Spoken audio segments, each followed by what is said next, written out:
RestroomRevelations.com studios. It's Sean and RJ on 105.3 The Fan. Good morning, Metroplex. Everybody in a great mood, hopefully. In the middle of your week, it's a hump day edition of Sean and RJ on DFW Sports Station 105.3 The Fan. I'm Sean Sharif alongside RJ Choppy. Payton Russell is running things. We are live on the Fan Cam, YouTube, and Twitch. Thanks for being a Tolo. That stands for Turn It On, Leave It On. The playmaker, Michael Irvin, is going to join us at 8:40 this morning as we start to get you set for Philadelphia on Sunday night. Nick Eatman, DallasCowboys.com. But last night was about the start of the NHL regular season and what happened in the armpit.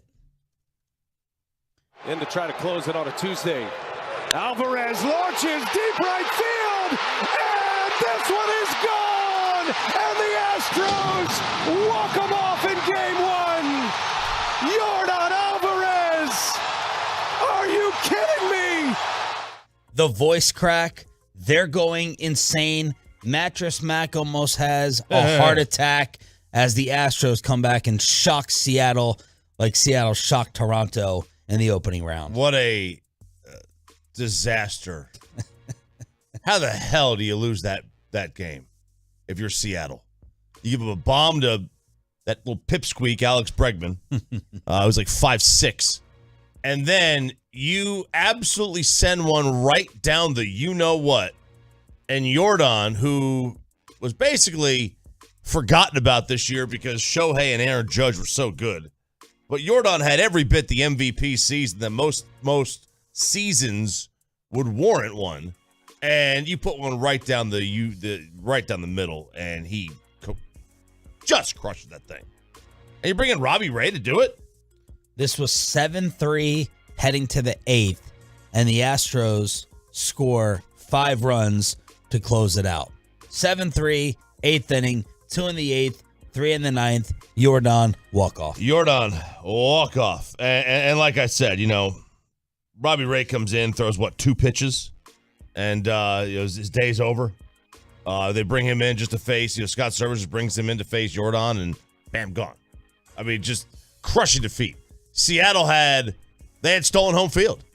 They had it. They had the game. They had the game won. I thought the Braves were going to come back in the early game against Philadelphia. Philadelphia was up like 6-1, 7-1. And next thing you know, we're going to the 9th inning, and Matt Olson puts one out over center, and it's a 7-5 game. And okay, all right, here we go. They're in this one too. But this was a crushing defeat. Crushing for Seattle. The Astros had been 0-48 in their postseason history when trailing by more than a run after 8 innings until Alvarez homered deep into the seats to overcome the deficit. 0-48 in their postseason history by trailing by more than a run after 8. With all their recent postseason success, I'm surprised that stat was still out there. No comeback. And existing. Yeah, they just didn't have any comebacks, I guess. It was, and obviously when you're in the playoffs, you're facing a top-notch closer, and clearly that's what Seattle doesn't have. Like, Seattle did, they don't have that. Nobody, you don't do this. Managers don't do this. They don't take out a relief pitcher for a starter in the last inning, even though it's a lefty-lefty matchup. You don't see that often. They usually stick with their closer. Verlander got roughed up. Yeah. How does this guy lead the bigs in ERA? It's a 1.75 for the future Hall of Famer. Topped the American League with 18 wins this year. Against Seattle on the season, he went 5-1 with a 2.34, but they roughed him up early with 6 earned runs. He gave up a playoff career high 10 hits. Yeah, it was. He did not have a good outing. Dusty said the layoff hurt us. Having 5-6 days off hurt them. I guess it's easy to say when you wake up in the middle of a game, but that was the armpits explanation for it. Well, I mean, the Dodgers, they scored 5 runs. They won against a Padres team that had played. The Yankees scored 4 runs. They won. Garrett Cole pitched well. The Braves scored 6 runs, although 3 of them were late on that Matt Olson home run, and they lost. So that was the Astros avoided being the second home team to lose. I don't know, but yes, the layoff does usually hurt these teams. That was going to be this was going to be the game to get. This was the game to get if you were Cleveland, if you were Philadelphia or Seattle. or the Pods, this was going to be the game to get. Now, I guess in the American League, they're off today, which is so stupid. So stupid. They're taking the day off. The NL takes center stage. And then tomorrow, it's just the American League. So, my guy is the radio play-by-play voice for the Astros. I worked with him in Kansas City for a year, Robert Ford. I heard him tweet, or I saw him tweet, this is the most emotional, the most I've ever lost it during a call. So, even though it's painful, I just wanted to hear, for selfish purposes, the Astros radio call of yesterday. The 0-1. And Alvarez belts it deep to right field. Gets it goodbye. Unbelievable. The Astros a walk-off win. Yordan Alvarez, a walk-off 3-run homer. And the Astros stun the Mariners in Game 1 of the division series. A great sports call. Yeah, it is. It's so thrilling. Yeah, those things are, man. They gave me a little bit of goosebumps, even though it is the armpit. But that's my guy, Robert Ford. Shout out as the voice of the armpit. And then the other games. Do you ever call him the coward, Robert Ford? The coward? Isn't that a Brad Pitt movie? The story of the murder of Jesse James by the coward Robert Ford? I do not call him that. I do not. Remember when calling someone yella was such Yella. Yella. You're yella. You couldn't even say yellow. Yella. That was such an insult. And now it's the first half of a hip hop name. Is it? I mean, Yella Beezy. Yeah. Down in like DeSoto area. Here we go. Spotify knowledge, Spotify lessons with RJ Choppy. So Phillies over the Braves 7-6 to take the lead on the road in that series. Yankees behind Garrett Cole. He escapes a big jam over the Guardians 4-1. And then the Dodgers late last night over the Padres 5-3. Yeah, and look, the Dodgers are they've been the best team in baseball all year. And it would be a pretty, even though the Padres, they beat the Mets and the Mets were a 100-win team, beating the Dodgers is something different. And they're a juggernaut. Them and the Astros have really kind of been the most consistent team over the last 5 or so years. Other teams have made the playoffs every year, but not other like the Braves have made the playoffs every year, and they won a World Series, but they haven't been as consistent as the Dodgers have, or the Astros. And the Yankees have made the playoffs every year, but they haven't been as consistent as the Dodgers or Astros have, and it would be a really pretty big upset. And now I think after yesterday, I'm stunned if Seattle even makes this a series after what happened yesterday. That was do you crushing. think that big moment affects you as much in baseball when it really only takes one pitcher to go out and kind of regain momentum? That's right. You're absolutely right. I think the only thing is that Lucas Gilbert had them completely off balance yesterday. I mean, he threw a gem, and that was, and it's not like they have never seen him. They play in the same division. They play them 18, 19 times a year, so they've seen him before, and it just he was on point. He was on point, and they're going to have to find a way to get that kind of start from the next guy. NHL opened up their regular season last night. The Rangers beat the Lightning at home 3-1. Vegas beats the Kings on the road 4-3. And Payton said it was a little awkward opening to the season as it was an NHL ref.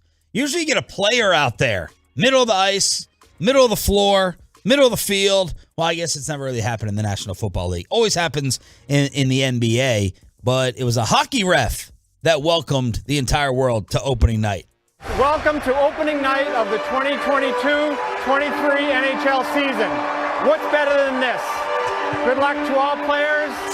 Let's have a great season. God, this is so corny. Why would you have the ref do it? It's so bad. And it's right before the puck drop, too. I mean, like, the players are on the ice and stuff. If this was like 30 minutes before the game, then sure, go ahead. But, like, this is right before they start the game. And he's welcoming it. Let's have a great season. This isn't 12U baseball. 12U baseball. That's a good reference. That's weird. That's really, really odd. Right? The referee is not in charge. I mean, I guess they're in charge of the action, the game, right? But you would think, where's the commissioner? Yeah. Where's Gary Where's Bettman? the associate commissioner? He's sitting now with Mike Greenberg on ESPN. All right, we have a police report with the Devontae Adams situation in Vegas. The NFL says they're going to review all these horrible QB penalties. Ron Rivera apologizes to Carson Wentz. Draymond is coming back already. And Brett Favre says, this BS, I'm innocent. A Hump Day edition with Sean and RJ, just getting started to get you ready for your day on the Fan. Coming up in the next G-Bag Nation. It's a Wednesday show. Danny Cannell is going to join you to talk college football at 4 o'clock. Nation 2 to 7 on The Fan. Get up to a 25% bonus.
Says Draymond Green was fined, not going to be suspended. He's going to play on Friday after rejoining the team tomorrow. Wow, did I miss on this one? Mike Bassett was absolutely correct. And those who said he was not going to be punished during the regular season. So Draymond Green, asked to be away from the team, is now going to be back with the Golden State Warriors. Yeah, you and I were basically the same. We thought, 10 to 15 games initially, and then Mike kind of talked me out of it. But still, I never saw this coming at first. Not a chance. I didn't think for a chance that he was not going to get suspended. I didn't think the league was going to do anything. That's going to be team issued punishment. But I guess maybe they said, look, you got to go through this class, this, like these anger issue management classes, whatever, or just apologize and we're going to move on as a team. And I will say a lot of this is going to be Steve Kerr. How does he handle this, right? If he does a good job of managing these personalities, he'll probably be okay. And if he doesn't and he lets it fester and doesn't get out in front of it, then they're going to be screwed. But they're going to go to the playoffs either way. They're going to go deep, and they're going to be one of the 2 or 3 favorites to win it all. Kerr said, "This is the biggest crisis that we have had since I've been the coach here. It's really serious stuff. Remember, he had Durant and Draymond. Yeah. That was big-time drama. It's really serious stuff. We're not perfect. Poole is willing to move forward and willing to get back out on the floor with Draymond and go to work." So with this story, with the Devontae story, I try to give two different reactions. One, how are teams and leagues normally going to respond in terms of punishment? But two, what is the punishment going to be in the world of social media that we live in?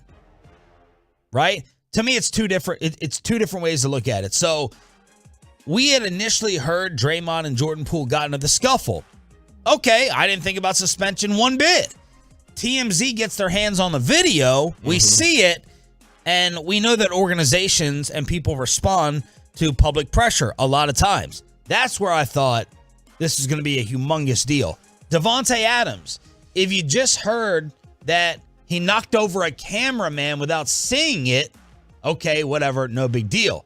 We got the video of it, and is that going to put pressure on the Raiders or the NFL to do something? And the sentiment yesterday throughout the day, we'll get to it later on at 6 o'clock, was that Davante was going to be suspended for one game. But yesterday, you and I were kind of going back and forth about how Jordan Poole and Draymond are going to get along. And I contend that, in part because of social media and because of fans talking trash in the stands and the masculine world that we all love to live in as dudes, that this was going to be extremely hard for Jordan Poole to ever get over. He was punked, right?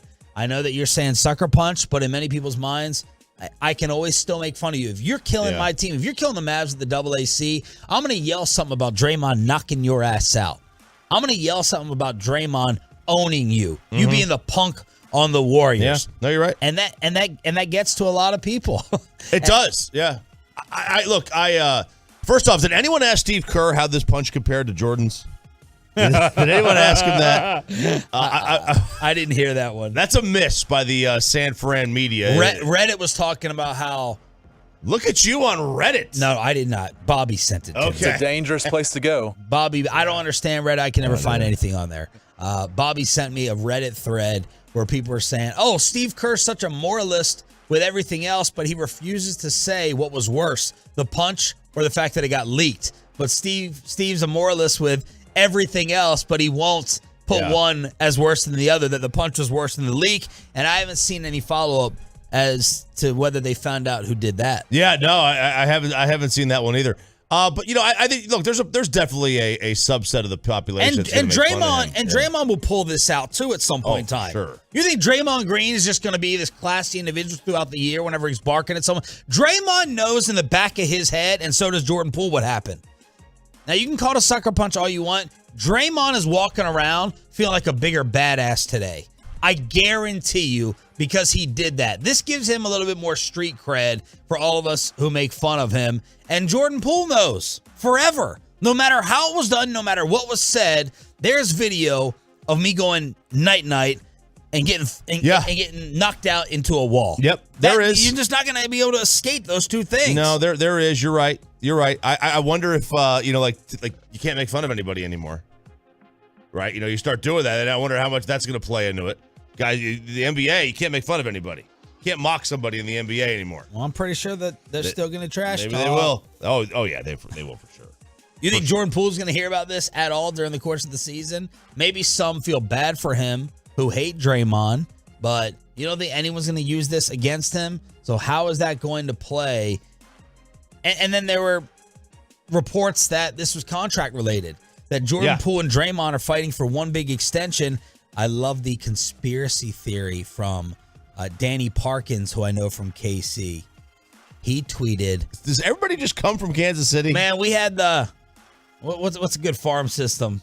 The Dodgers. We were the Dodgers in KC. Danny Parkins said, "What if the Warriors intentionally leaked it so they don't have to pay Draymond an extension that you would think they would want to stay away from?" That's lovely. That was an evil conspiracy theory that I thought was pretty brilliant. That's a great conspiracy theory, right? Yeah, because who watched Draymond last year against the Mavericks or any other time in the NBA Finals and said, "Yeah, that's a $30 million, $40 million a year player," and he's getting older? Yeah, he's 32. He'll be 33 in March. How's he going to age? Has he already aged? I think my voice cracked. Like in 4 years, let's say it's the Supermax or whatever, and so that's a 5-year deal. He'll be 38. You're going to pay Draymond at 38? You're going to pay him $40, $50 million a year? $30 million? I don't think so. I don't think he's going to age like that. Brett Favre is pleading his innocence. He finally released a statement explaining the welfare scandal from his point of view that's happening in Mississippi. Like 5 of the 6 people involved. Brett has still not been criminally charged in this somehow. He said he has been smeared in the media in response to this, said it's been unjust, I've done nothing wrong, and no one ever told me, and I did not know that funds designated for welfare recipients were going to the university or me. I tried to help my alma mater, and I will always continue to try and do so. So there's some text messages that would seem to prove Brett incorrect, but he released a statement stating his innocence yesterday, even though everyone else involved in this is being found guilty. Yeah, like we kind of have some receipts here, right? Like we got text messages and we have some other forms of proof. Like was he going to come with some evidence to the contrary that he didn't do it? Or is he just going to say I didn't do it? Which I guess the burden of proof's on us or the media or the courts here to determine who is, what he actually did and the prosecution. But like, I mean, he's saying he never knew they were meant for the welfare. Can they catch him lying without a paper trail? But there is a paper trail. There's a text trail. There's a text trail. That's a paper trail, right? I would think so. I mean, I can't, from the media perspective, there's no way the media's going to let him get away with this. They'll be like sharks with chum. Yeah. To Brett Favre. We got a sentence yesterday in Major League Baseball with the Tyler Skaggs case. Yes, and this happened right here in Fort Worth. The ex-Angels employee, who name is Eric K., appeared in handcuffs and leg shackles in an orange jumpsuit in Fort Worth, and he was sentenced to 22 years in federal prison for providing Skaggs the drugs that led to his overdose and death. Skaggs' widow was on hand. So was his mother and other members of his family, including one of his sons who read a statement on his behalf. Now, the judge, the rule is this is a 20-year sentence, okay? The judge added to it because they caught Eric K. making comments while in jail on a recorded message, saying nobody really knows how bad of a dude this guy was. I'm not sorry, blank him. And that added like 2 years to his sentence. That was according to some of the reports that came out. So 22 years. 22 years now. It was supposed to be like a max of 20. But they wound up giving him 22 years for this and for providing the drugs that wound up killing him. And the coroner's report said that he had choked on his own vomit, that a toxic mix of alcohol, oxy, and fentanyl. There's fentanyl again. Was in his system. Obviously, it was laced with fentanyl. It shouldn't have been laced with fentanyl. I assume it shouldn't have been laced with fentanyl. I have no idea. I don't know what that is really. I mean, I know it's out there and it's a huge deal, and it's coming from other countries like China or Mexico, wherever it's coming from. But I have no idea what it actually is. There's a police report now from the Davante Adams incident. The NFL says they're going to review these QB penalties, and Ron Rivera apologizes to Carson Wentz for running him over with that Commanders bus. Plus, is this potentially an all-time great Cowboys defense? Hump Day edition continues with the 6 a.m. Club next on The Fan.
PaytonPeak.com studios. It's Sean and RJ on 105.3 The Fan. We're going to take you inside the Star at 6:20 this morning here on Sean and RJ. This is your official home of America's team. Thanks for being a Tolo. That stands for Turn It On, Leave It On. We now have a police report from the Davante Adams situation in Kansas City. NFL Network reporting the man who was shoved is going to the popo.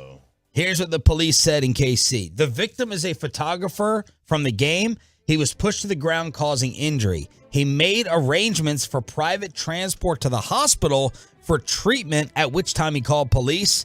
The injuries are preliminarily thought to be non-life-threatening. Okay. The incident will be investigated by our assault unit detectives. Upon completion, they will determine any applicable charges. So he filed a police report on Davante, who apologized, and now we await word from the league. Yeah, this is, we call this a money grab. Is that what they're going to call this at some point? It's a money grab at this point? How hard did he fall? It was a good shove. A good shove. He got his money. Davante's going to get his money's worth out of this one, out of that shove, right? No pun intended. Oh, yeah. But he'll pay. He's going to pay. He'll pay something. Now, whether it's under the table or through the court system, he'll wind up paying something. I think we all thought like he was going to sue, right? I don't know. I don't think there's any way to know. Yeah. I think he was like a freelance photographer. Sure. You know? The NFL has to do something to protect media members or fans or whatever, whoever's on the field, people with passes, people with sideline access. They've got to, obviously when someone just runs into you during the course of a game, hey, that's just occupational hazards. That's all that is. Yeah. This goes beyond that. This is Rodman. What did Rodman get? Payton, look that up. Rodman kicking the cameraman. Kick the cameraman. And I guess I allowed, kind of my bias. Like, Davante's known as a good dude. I love his quotes in the offseason. Rodman is a troublemaker. So my initial reaction is angrier towards Dennis because he got a history of it. And Davante, Mr. Innocent, up until this point in time. So I'm like, it's just a push, Payton. So it looks like Dennis Rodman lost more than $200K for kicking the cameraman. Did he get suspended? Yes. Yes, he did. The amount of games he got. RJ's got it. He got fined $25,000 plus the loss of salary, which is estimated at more than $1 million. He had to pay the cameraman $200,000, and he got suspended for 11 games. Yeah, which is basically what 2 games in the NFL. It'd be 2 NFL games. I feel like my opinions on Draymond and Davante are going to be proven incorrect pretty quickly. Draymond is coming back.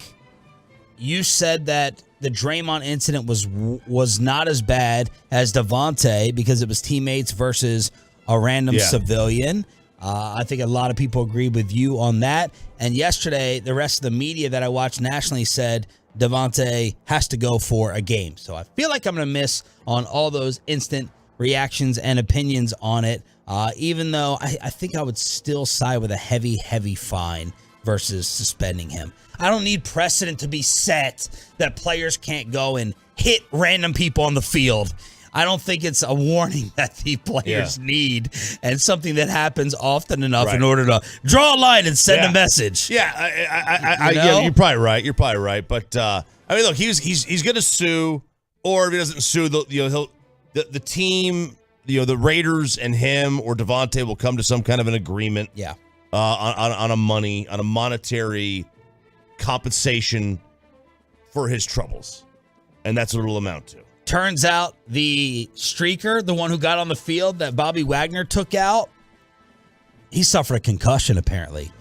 Other afflictions include a headache and a burn on the right arm. And yesterday, the internet, including myself, did not care.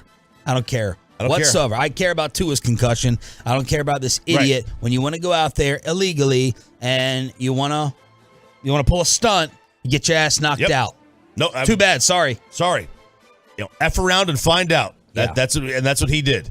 You can't go on the field. You trespassed. You don't belong there. With smoke.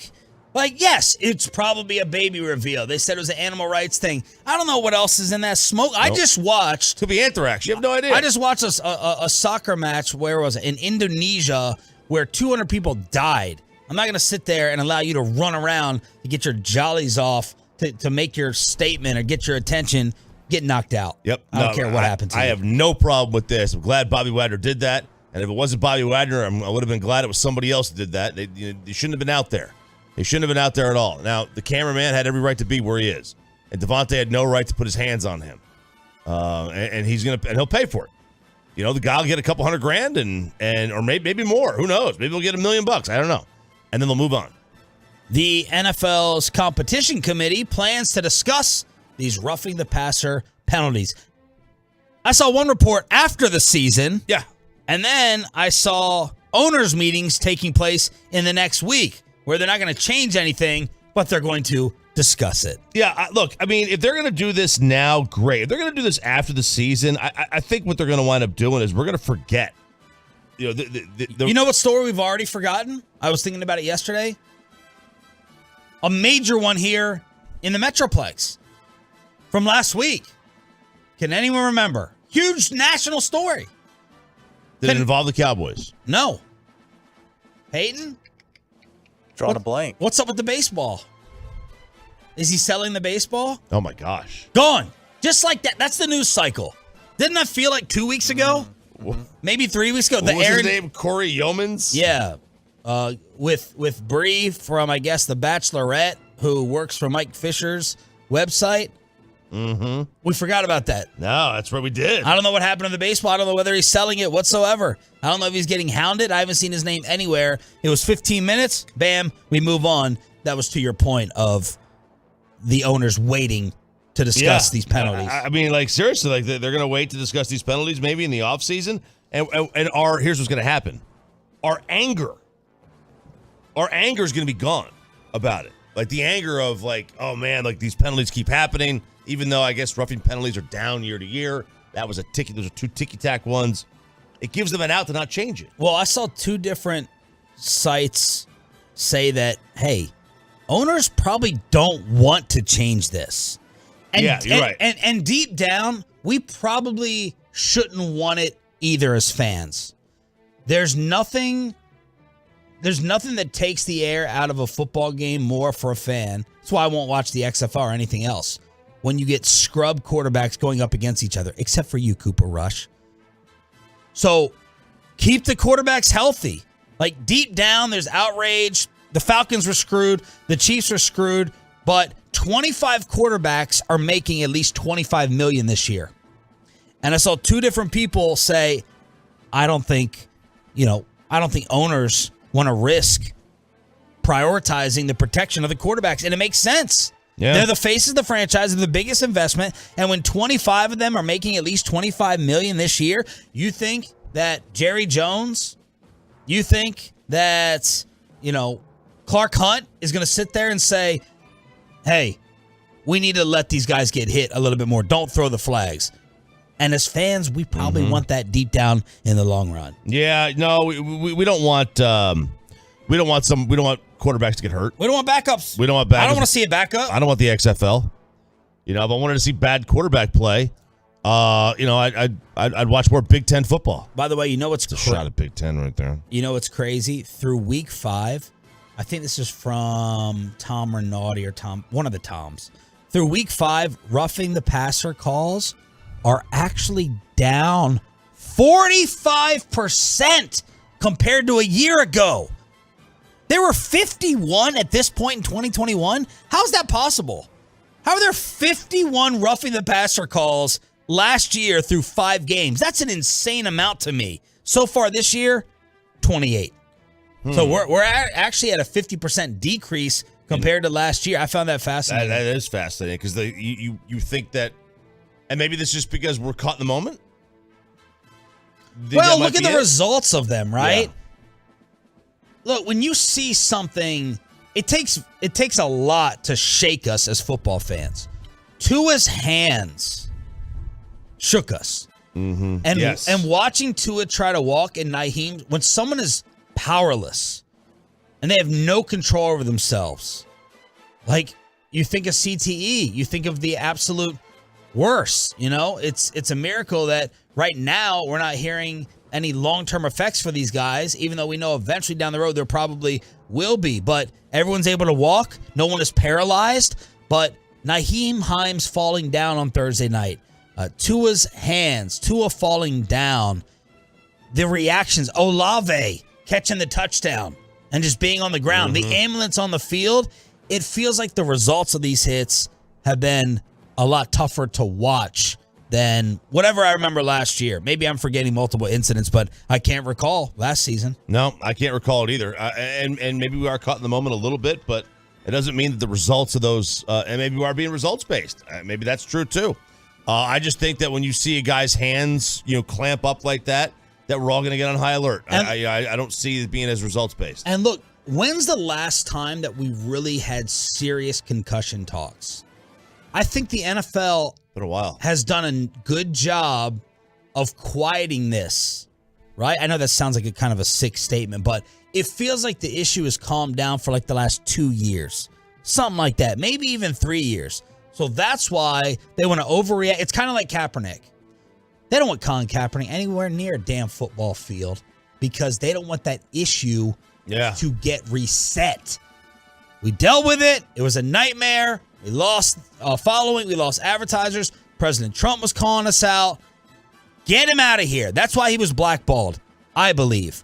So they don't want this concussion story to start resurfacing because of how scary and ugly it was for the league. Because I think it's kind of gone away. It's decreased in the last couple of seasons. Yeah, it definitely has decreased. We have not talked about concussions or head injuries. I can't remember the last time we really discussed it.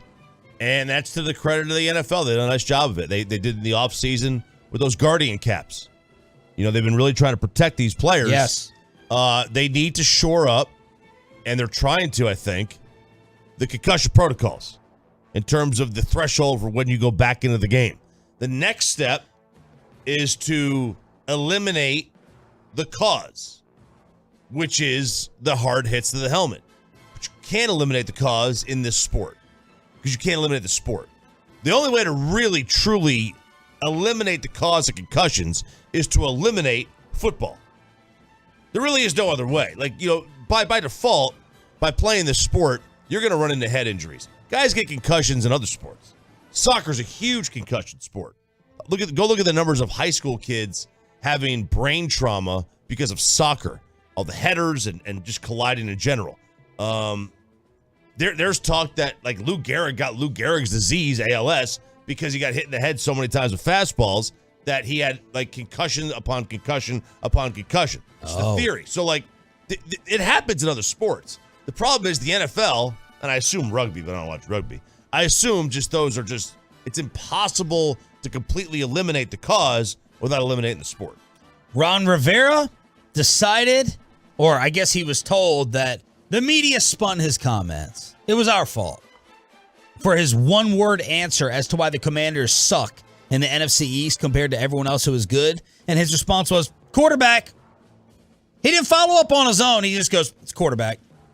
And then the media had to try to force a little bit more of an explanation where he's like, well, Carson's kind of new, and these other QBs have been with their teams in the NFC East. Yesterday, he reflected on his original statement. I was fortunate enough that our media relations director contacted him, let him know, and I actually talked to Carson this morning. In fact, I talked to the whole team just so everybody understood that I had a mea culpa moment and that I should know better. And I created a little bit of a distraction, and that's the one thing we try not to do, and it's one thing that I'm very aware of. It's one of those things that, when you misstep, some people just can't wait to dive onto it and jump onto it and hold onto it and, without an opportunity to explain yourself. So that's on me. I should know better.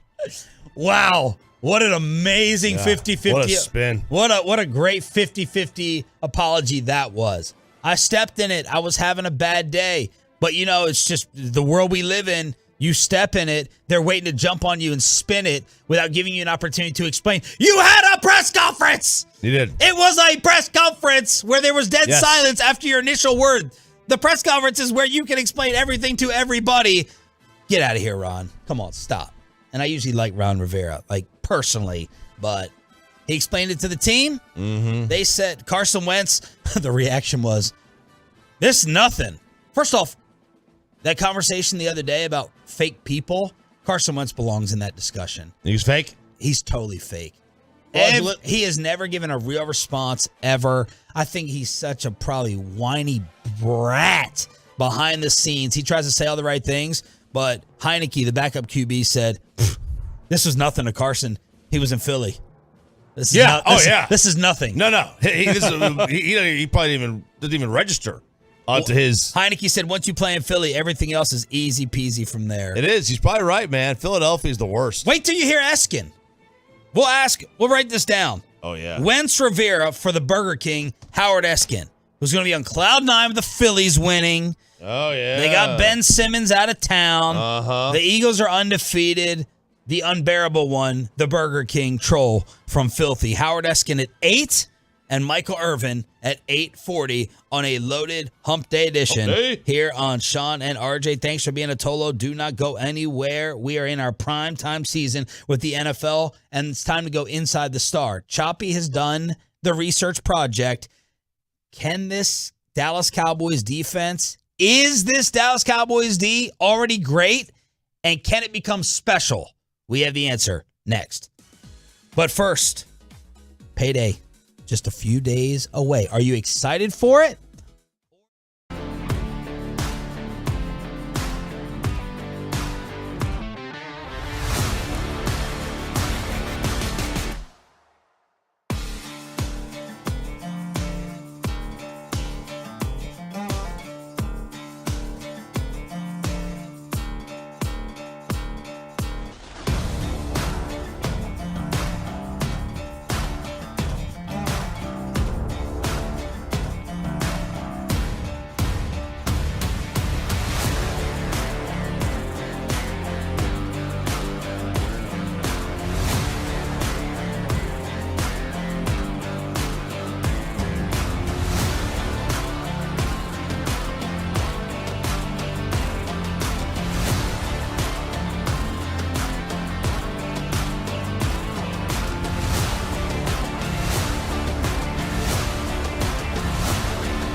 Injury lawyers Frankel and Frankel. There's a reason you need a special license to drive a big truck. So companies that hire drivers and put them in a big truck should be held accountable for what happens when one hurts you. Frankly, you need Frankel and Frankel. Visit truckwreck.com or call them 214-333-3333. From news and notes to the coaches and players for America's team, let us go inside the stars on 105.3 The Fan.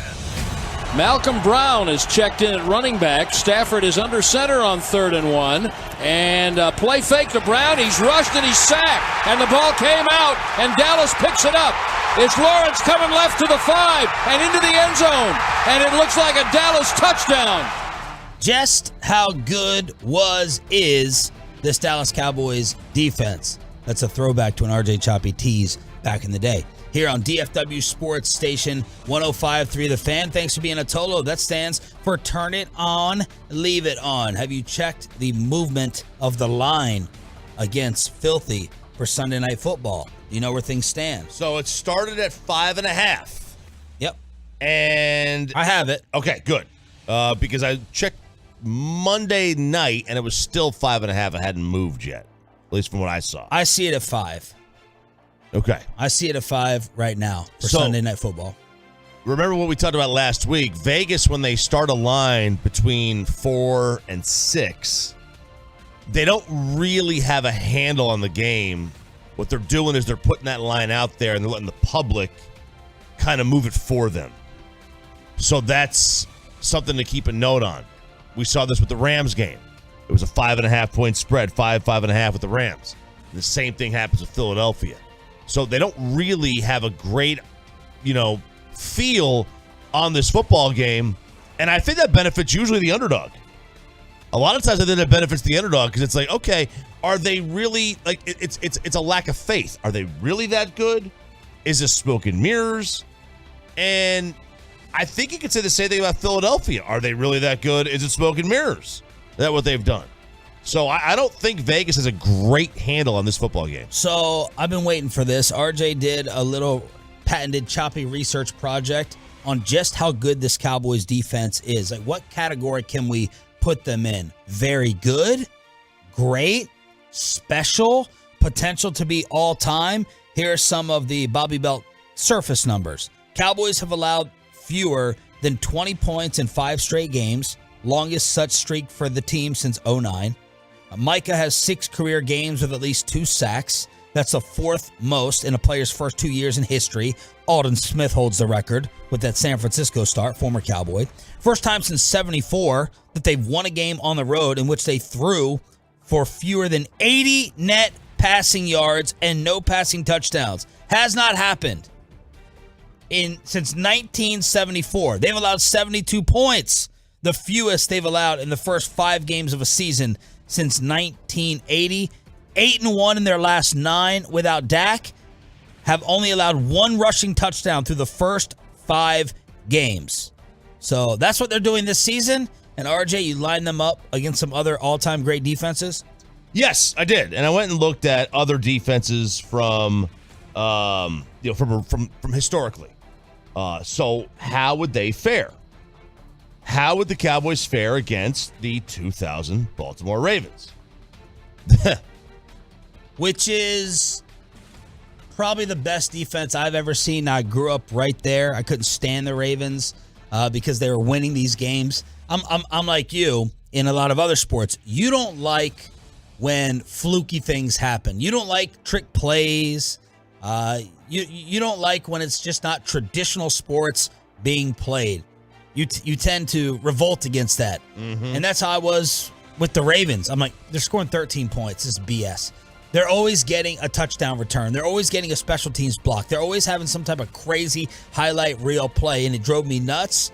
And it came to be proven they were an all-time great unit. I think Sean Payton said that was the second best defense the other day on Fox. He said that's the second best defense he's ever seen behind the 85 Bears. Yeah. So it was fantastic. They allowed fewer than 300 total yards in a game 11 straight times that year. Fewer than 300 yards in a game 11 straight times? Yeah. The Cowboys have allowed over 300 yards in a game in 3 of the first 5. Okay, let me interrupt this real quick. How do we adjust It's tough for eras? It's tough to do. Tough to do. The Ravens were in an era where it was still, it wasn't quite pass heavy yet. They were starting to throw the ball more, obviously, but it wasn't to what it is now. So do keep that in mind. The 2002 Tampa Bay Buccaneers. A top 5 defense that I've ever seen. Monty Kiffin, Warren Sapp. Yeah. They allowed over 300 yards of offense 4 times the entire season. And again, we've done that 3. But again, different era of football. The Legion of Boom. Now, this is interesting because what year do you go when it comes to the Legion of Boom? Do you go like 2012 where they kind of got rolling? Do you go 2013 when they, first really burst on the scene and won the Super Bowl? Or do you do 2014 where you could argue that they had slightly worse of a defense but still made the Super Bowl? Like, I would think you would go with their Super Bowl season. That's just me. Okay. All right. But in that year, they allowed, and we're starting to get closer to where the Cowboys are. They allowed over 300 yards of offense 7 times. And 2 of those games, they allowed over 200 yards rushing. Denver, a couple of years later, 2015, they did it in 8 games, and in all 3 postseason wins, they allowed over 300 yards of offense. Oh, they did allow? They allowed over 300 in all 3 postseason wins. That was surprising to me. But, 300's kind of an arbitrary number. Like, what does that really mean? It's just 3. I just threw that out there. Well, let's go with an efficiency stat that I love. It's called DVOA. It's for Football Outsiders. It's basically your value above average. So on defense, you have a percentage. And offense, you have a percentage too. One's negative, one's positive. Defense is negative. But I'll just throw everything on the positive there. In 2015, the Broncos were first in this category in the NFL. They were 25% above league average. Okay, 25% above league average. It's fantastic. The Seahawks in 2013 were third in that stat, above league average. I'm sorry. They were first in that stat at 25% above league average. They were third in rush that year. Okay, so they were first as well. Same number, 25%. In 2002, Tampa Bay was first, 31% better than league average. And the Ravens in 2000 were second, 25%. Where the Cowboys currently sitting in this number, they're very good. They're not first. They are 6th in this category, which is still good. 19% better than league average. Number 1 is San Francisco at 26.5%. So they're a little bit down in that, but you're in the top 6. Like, no one's freaking out. I went and looked at another one. I compared this to the 2013 Seahawks yards per play. How many yards per play do you allow? The Cowboys allow 4.7 yards per play. That's tremendous. They only average 5.1 on offense, which is not great. It's bottom 3rd. But they are in the top 5 in yards per play on defense. They are number 5. Seattle in 2013 was number 1 at 4.6, which is about the same. And it's a much more passing league. So this defense, it doesn't compare to the Ravens, and it doesn't compare to Tampa, but it's still very, very good. Is it great? Okay, so are we using great as the top, or is elite the top? Or special? Special to me is 2000 Ravens. Special to me is 85 Bears. Okay. Then great. I mean, I might throw the Bucks in that. Actually, let's rank them. Let's get old school in here a little bit on the TruckWreck.com text line. The best defenses you've seen in order. Well, I mean, it's tough to say anything but the 85 Bears. I never saw them. Yeah. I was 6 years old when they were playing. I'm gonna put the Ravens first. I would put the Ravens first. I would probably put the Bucks second. Yep, and I would probably put Seattle. Yes, then Denver. And I think that's your. Well, we're going to completely ignore the Pats defense from the early Belichick days with early Brady days. Steelers under Cowher. I mean, they were very good. Yeah, they were a tremendous defense. So I like that you did the numbers aspect. So the numbers, just to summarize, say what? Well, the numbers again because of the era difference. It's hard to compare them to from a strict yard standpoint. Yeah. But from how much better they are than league average, they don't really compare to the other ones. So that's the numbers. I like to go the other way with the fan chugging beers at happy hour, right? We're at happy hour today. And when you talk about an all-time great unit, you could say RJ Choppy, but when you're talking about sports teams, right, you can always give a characteristic or something that defined them. You could not run on the Ravens. Period. Teams scored 9.4 against them in 20 games that year. 9.5 points. And you could not run. I remember them taking Eddie George's soul. That's what I remember. The Buccaneers, they would run picks back to the house. They had like 3 during that run that year. And it was hard to run against them as well. Seattle, right? Legion of Boom, secondary. The Broncos tormented these AFC playoff quarterbacks with Von Miller coming around the edge. What is it about? What's the defining characteristic and identity of this Dallas Cowboys defense? Is it the pass rush? It's the pass rush, and I think that's why it's most closely compared to the Broncos one. The Broncos had an elite pass rush. They could get home in 4 guys. They had a singular dude. Oh, we're going to leave out the Jets' defenses as well. That got them to the AFC title games with Sanchez and Revis. Man, I'll tell you this, and I'll go back and I'll do the Jets defense real quick, because that you could. And I basically went with just teams that won the Super Bowl. But you can make a strong case, and people have. Analytically, they think the Jets' 09 defense was the best that they've ever seen. Wow. That was Rex. That was Rex. Because they had an ability to get home in 4, and they had elite coverage. They had Antonio Cromartie and prime Darrelle Revis, and they had really good guys at safety. But their efficiency was right on par with the Ravens and with the Legion of Boom. They were 26% better than league average, and nobody was within 10 percentage points of them that year. So that was a tremendous defense, and they played the 8th toughest schedule.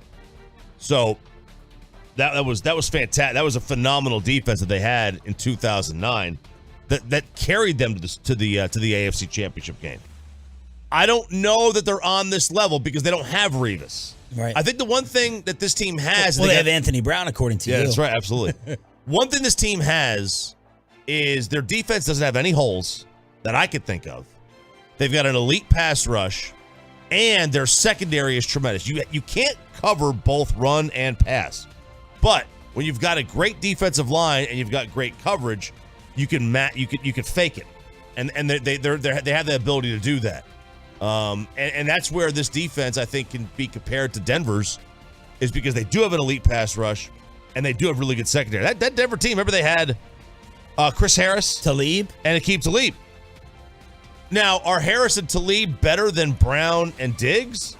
Yeah, I think they are, because they were both kind of in their prime, and or at the end of their prime.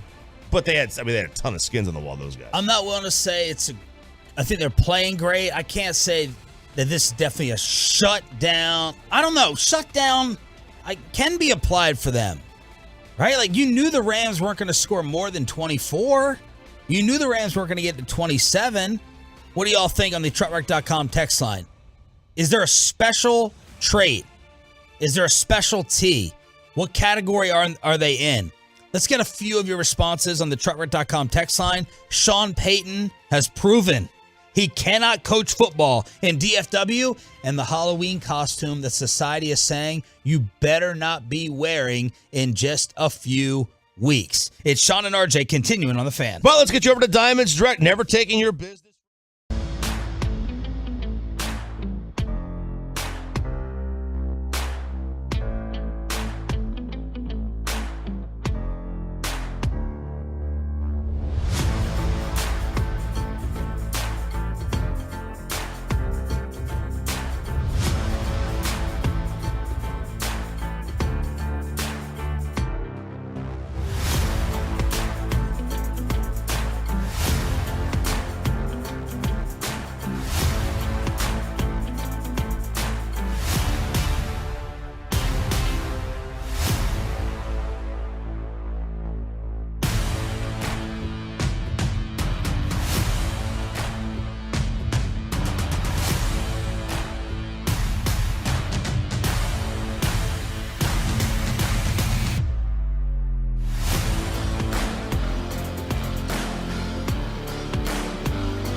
And RJ, why would you be anywhere else? Here on your home of America's team, it is Eagles week.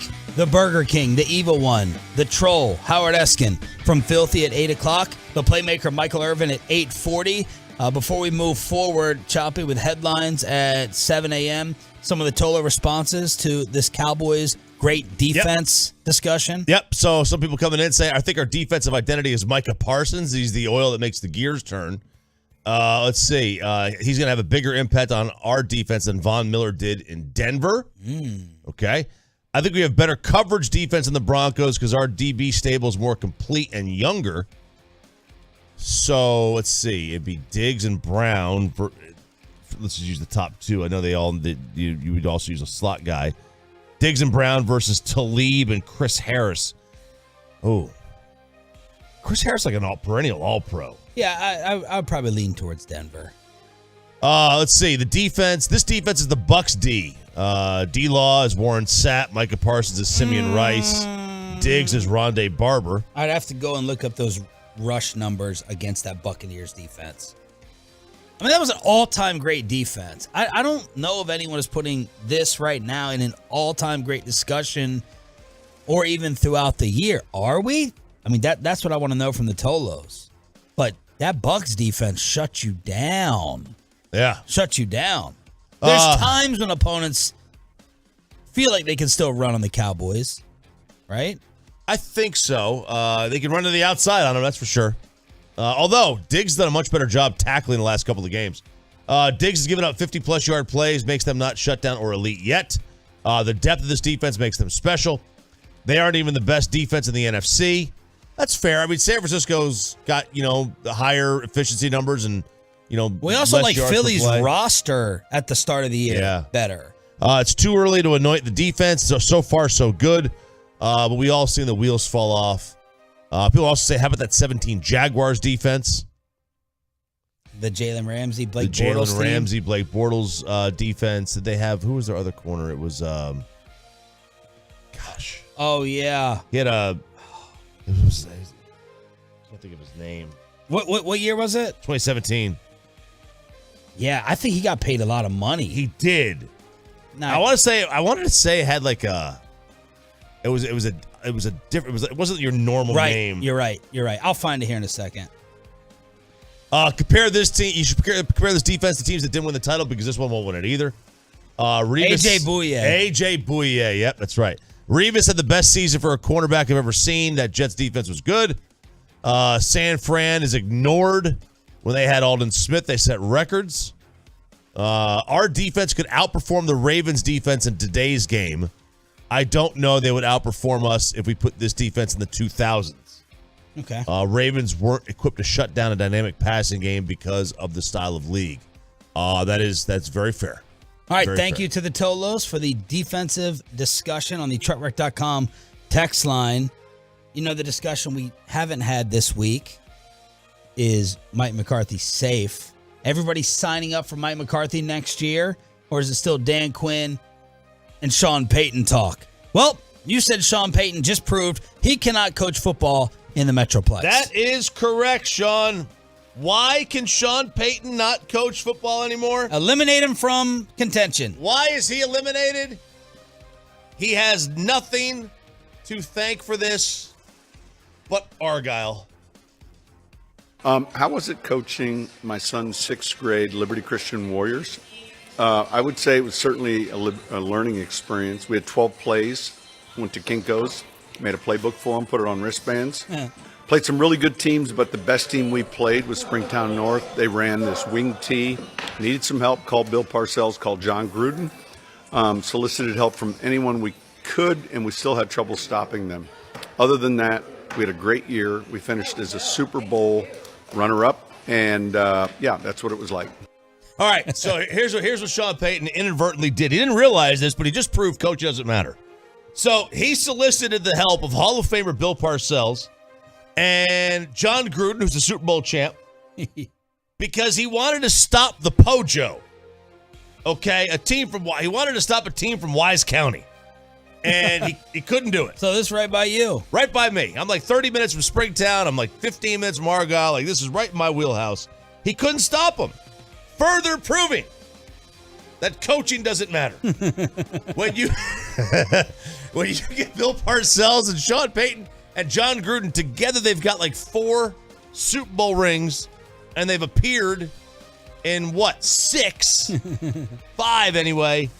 Yeah, maybe the other team was cheating. I don't know. But like maybe the other team was just better. There you go. Yeah. Sean Payton, without knowing it, proved coaching doesn't matter. I would like to talk to some like local youth sports coaches who go up against like Jason Witten's team or Sean Payton's team. And I wonder if they're nervous or like they're that cocky / confident. Like I cannot coach this guy. I know just as much, if not more football. I think they use it as like a challenge, right? It's a challenge to do that. You know, I would just like to measure the delusion, or are they right?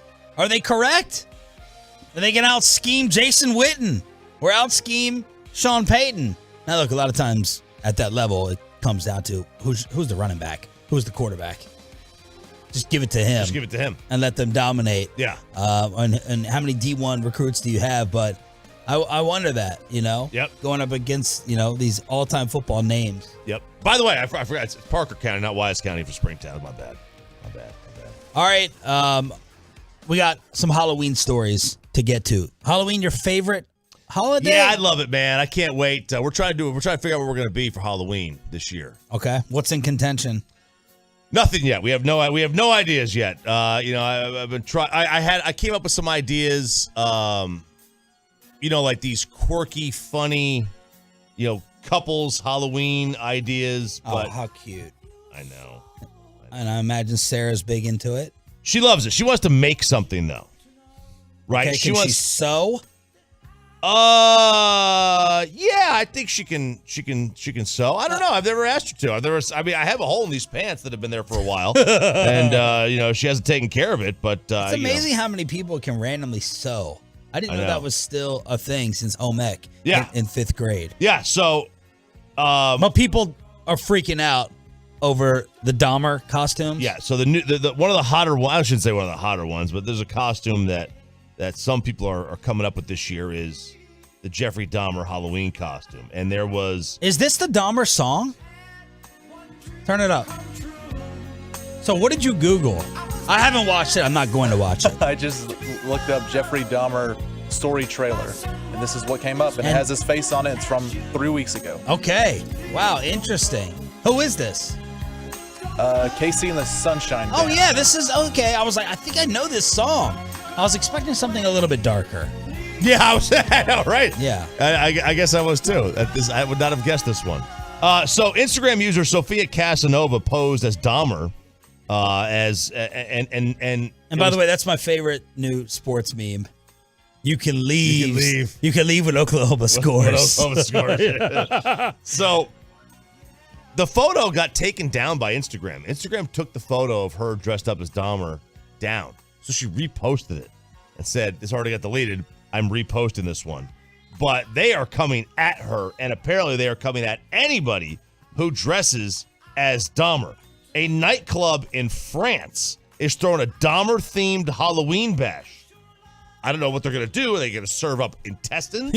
What are they doing? Right. But they're doing that, and that's getting, you know, no pun intended, murdered. Yeah. But, you know, England, they're supposed to have a serial killer-themed night, and they walked that one back, another nightclub event. So they said, all right, we're going to get rid of this one because Dahmer was at the forefront. But Twitter users are saying, if anyone comes up to my Halloween party dressed as Jeffrey Dahmer, they're getting kicked out. What? Dahmer isn't a Halloween outfit. Don't do it. I beg you. It's a perfect Halloween outfit. Thank you. It's so the It Clown is cool now? That's fine? Well, the It Clown's not real is what they're saying.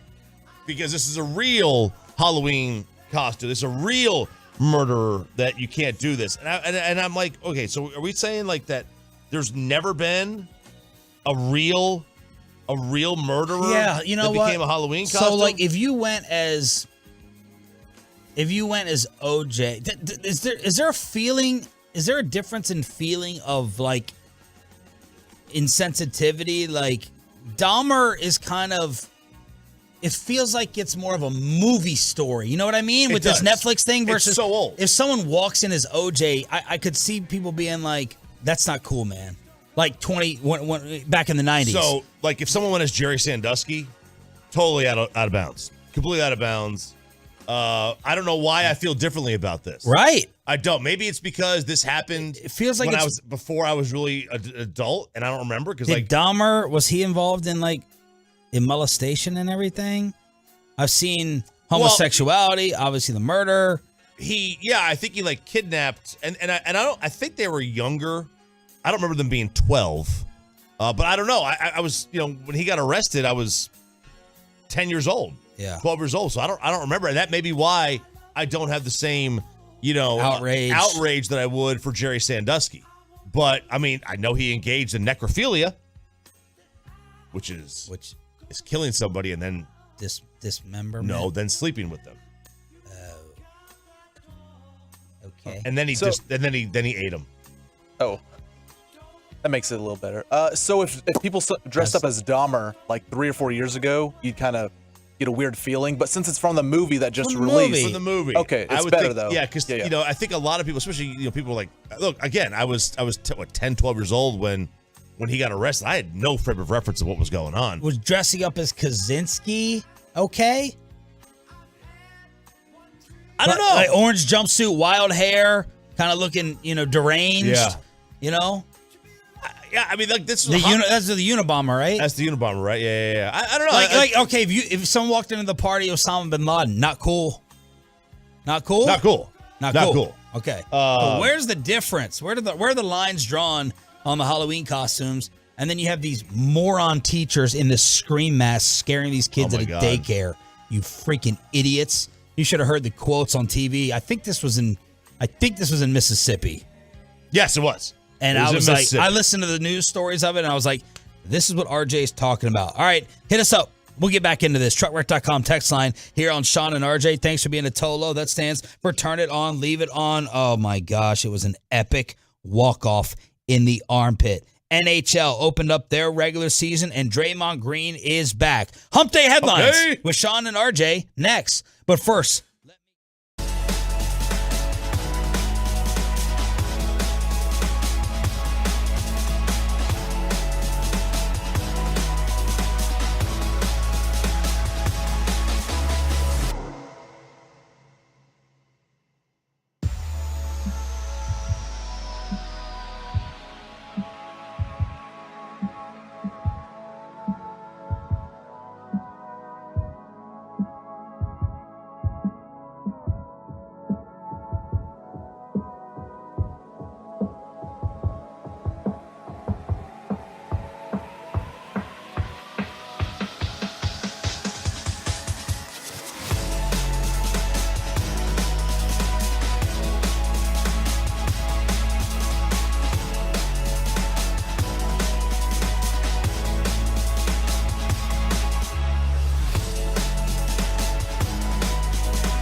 MyFitnessStore.com studios. It's Sean and RJ on 105.3 The Fan. It is time for Hump Day headlines here on Sean and RJ. Been running for 10 years strong and going to try to keep it going, at least for this week. It's Philly week. It is Philly week. It's one of the better weeks of the year on the schedule right now after you see the first couple of games and you get the obviously when Dak got hurt, we were thinking the worst. Season over. And Tyron hurt. And to get the Philly week at 4-1, it's like, okay, it's on now. We're back. We got a chance here. How much has everyone forgotten about Tyron Smith? Who? I honestly What happens when Tyron comes back? Side note. He give him his job, I think. And Tyler plays left guard? Oh man, I don't know. Never mind. Let me rephrase. Let me take that back. You don't want to stop progress. That means Tyron Smith is going to be on the bench. What a fascinating problem to have if that happens. Think about that. Yeah, that is fascinating. Like, I don't know what to do there. He needs to be 110%, though. Don't bring him back if he's not 110%. No, let's just assume he's 100%. You're not in panic mode. He's ready to go. Yeah. He's ready to go. What do you do? How good is he? How good is he anymore? How good is Tyler Smith playing? I think that's the question. Like, if Tyler is playing... Right now, Tyler Smith's PFF grade is nothing outstanding. We think he's playing better than at least Pro Football Focus would grade him. Because we're not noticing him on holds, getting torched a lot. Yeah, he lost to Aaron Donald. Big whoop. Who cares? Yeah. What's his PFF grade? Yeah, 59. See? But then he hasn't played guard in forever. Think about it. Right now, the Eagles are favored. Good problems to have down the road. People are saying on the truckright.com text line. Watch, I guarantee you they want to kick Tyron to the curb, keep him on the bench. Tyron to right tackle. Move Tyron to right tackle. Can Tyron snap the ball asking for a friend? When is the last time that Tyron Smith has played right tackle? And by the way, probably when he was 6. We're going to bench Terrence Steele? What's he done to deserve getting benched? What's his PFF grade? Let me look it up. 877-881-1053. We'll ask Nick Eatman at 920 for a Tyron timeline. 73. I'm not putting Tyron Smith at right tackle. This isn't Madden. You can't just go, all right, I'm going to switch you on over here. Oh, I'm going to have the biggest and best names out there. They got to be familiar with the position. Yeah, they got to be. And I wouldn't move him to right tackle either. I wouldn't do that. But if Tyler Smith, let's just say he hasn't improved, he's still playing about the same, then I would give it back to Tyron.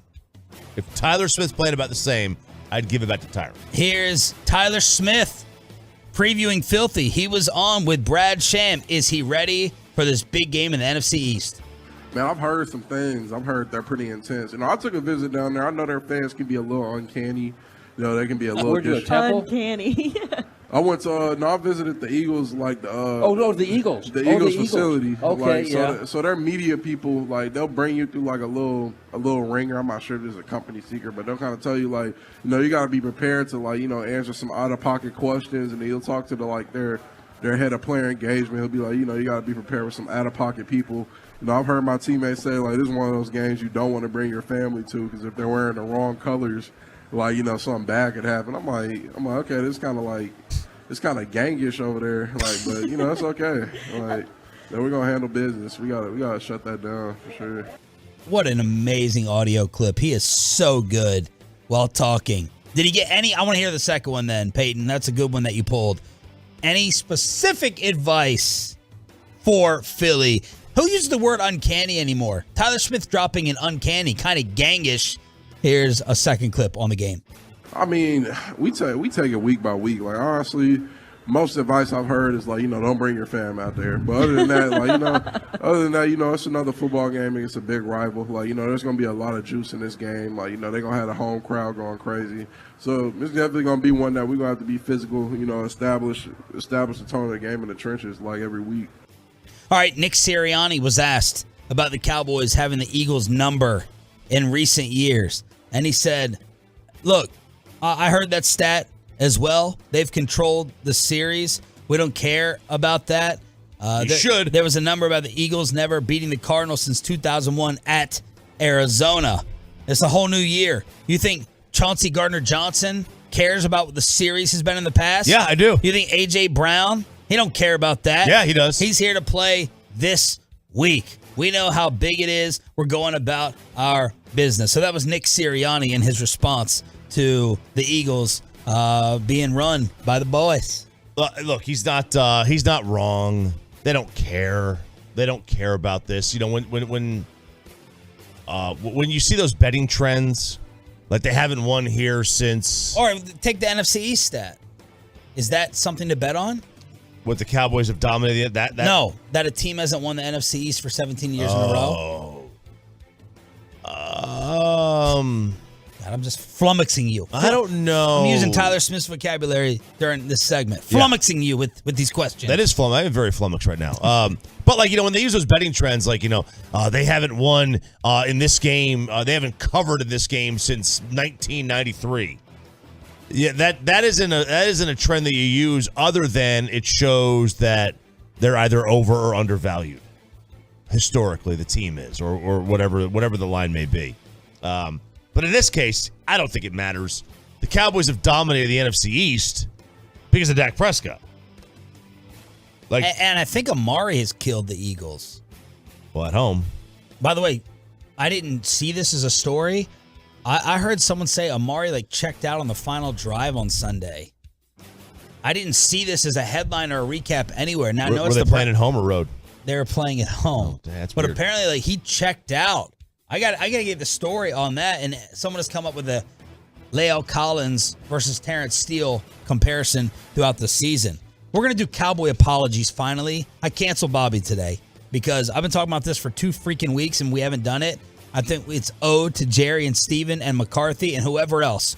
We're going to do Cowboy apologies at 7:20. It's got to happen finally today with your calls at 877-881-1053. 7:20 on the Diamond Factory hotline.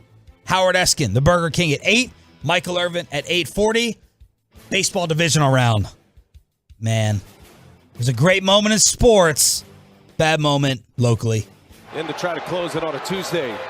Alvarez launches deep right field, and this one is gone, and the Astros walk them off in game 1. Yordan Alvarez, are you kidding me? Voice crack, armpit, they come back, walk off against Seattle. I couldn't believe that they did this. I mean, they were down and out in this game. They were getting getting punked at home. Seattle was doing it, and then they wanted offensively. Houston was leaving guys on base. They weren't even getting guys on base at certain points. Once Gilbert got out of the game, the bullpen was halfway decent for a couple of innings, and then all of a sudden, in the 8th inning, Bregman puts one deep to left, and then they get a 2-out hit to get 2 on for Yordan, and it brings up Alvarez, obviously, and they change pitchers. Scott Service I'm going to Robbie Ray. I'm going to bring in a starter who's warming up in the bullpen to get a lefty-on-lefty matchup. And 2 pitches in, he grooves one. You cannot put that pitch there. Down 7-3 in the 8th. Down 7-3 in the 8th. When you're Seattle and you're up 7-3 on the road in game 1 against the 1 seed, you have to win that game. There is no tomorrow. There is, and maybe Service saw that, and that's why he brought Robbie Ray in. I don't know, but that's something that if he was, I don't know what Seattle is like as a baseball town. If he was in Boston or New York or something like that, he would get destroyed upon destroyed for making that move. The great John McClane said, I've been watching the Astros since 1962. I've never seen a more dramatic moment and a louder crowd. They were beaten, and they came back from the dead. So the armpit is up 1-0 on Seattle. Meanwhile, in the NL. Here's the 0-1 pitch. Swing and a bouncer up the middle. Sosa to his left. He gloves it. Sets his feet. Throws to first, and he got him. And the Phillies hang on and take game 1 of the National League Division Series. 7-6, the final. Darren Dalton, I was going with the former Philly, clapping in the broadcast booth. 7-6, filthy wins on the road against the defending champs in Atlanta. The Yankees win at home against the Guardians behind Garrett Cole 4-1, and the Dodgers beat the Padres 5-3 in LA. How about the Phillies? They hang on. They like Seattle almost blew this one. They had themselves a 7-1 lead after 4.5. So going into the bottom of the fifth, they're up 7-1. Braves score 2. It's 7-3, and then they get a Matt Olson home run of the night to make it 7-6. And you thought, okay, here we go. Maybe they got a chance here, but I'll tell you, man, Philadelphia. Bryce Harper is on fire right now. He is absolutely on fire, and he carried them. Why are we getting Game 2 in the NL but not Game 2 in the AL today at 3:30? Philly, Atlanta, 7:30. Padres, Dodgers. Why are we getting Game 2 of the National League but not Game 2 of the American League? They want to give. I guess they want to do some night games for all these teams. They don't want to do 4 games. The one game is 3:30. Oh, yeah. You mean like? Okay, so the Astros, they want to give a night game. Well, they would do. They're still not going to get a night game. They're still going to get like a late. They just don't want to do a noon game. And they want to give it one league the entire day. I guess. I don't know. I'll tell you. Maybe another reason is a built-in a day for rainouts. Like if there was a rainout in the American League yesterday, they could play today. But this is how Game 4 or 3, 4, and 5 go for the Astros at least. Game 3 is on Saturday. Game 4 is Sunday, and then they travel back. Game 5 is Monday. They play 3 straight games and don't have a travel day in there. All because of this off day now. It's really dumb. So they play Saturday, Sunday, Monday. So they have it goes 5, yes. So they have a day off today with a travel thrown in over the weekend. So they have a day off today and a day off Friday. Yes, play Thursday, off Friday. Yeah, I think they're just trying to give each league a day to themselves. I don't know. NHL regular season kicking off last night. Rangers beat Tampa Bay 3-1 at the Garden. Vegas wins on the road in LA 4-3. Stars open up on Thursday. How many Stars games you going to be attending this year? Well, I'll start on Saturday night. And the home opener. I'll start with that one. I don't know. I think last year. Going to the home opener. Yeah, I think last year went to 10, 12 games. If they're there on a weekend, I'll try to go. But during the week is a little bit more difficult. But it's not a no. It's not a no during the week. But for the most part, it's Friday or Saturday games. Draymond Green is going to be back with the Warriors tomorrow, and apparently he's going to play on Friday. So our prediction of him missing some regular season games, completely wrong, incorrect, out the window. A police report was filed by the cameraman that Devontae Adams pushed over with the Kansas City PD, and now we await to see if there's going to be a suspension from the league. I feel like I'm going to be wrong on this one as well. I'm really going to suspend him for a game? But the rest of the national media talked me into it happening yesterday. Yeah. What do you think? Is it going to happen? Are they going to suspend him? Yeah. Man, that sounded very assertive. I can't decide anymore. I'm always wrong on these. So you think they are? I think he's going to get suspended for a game. I would fine him.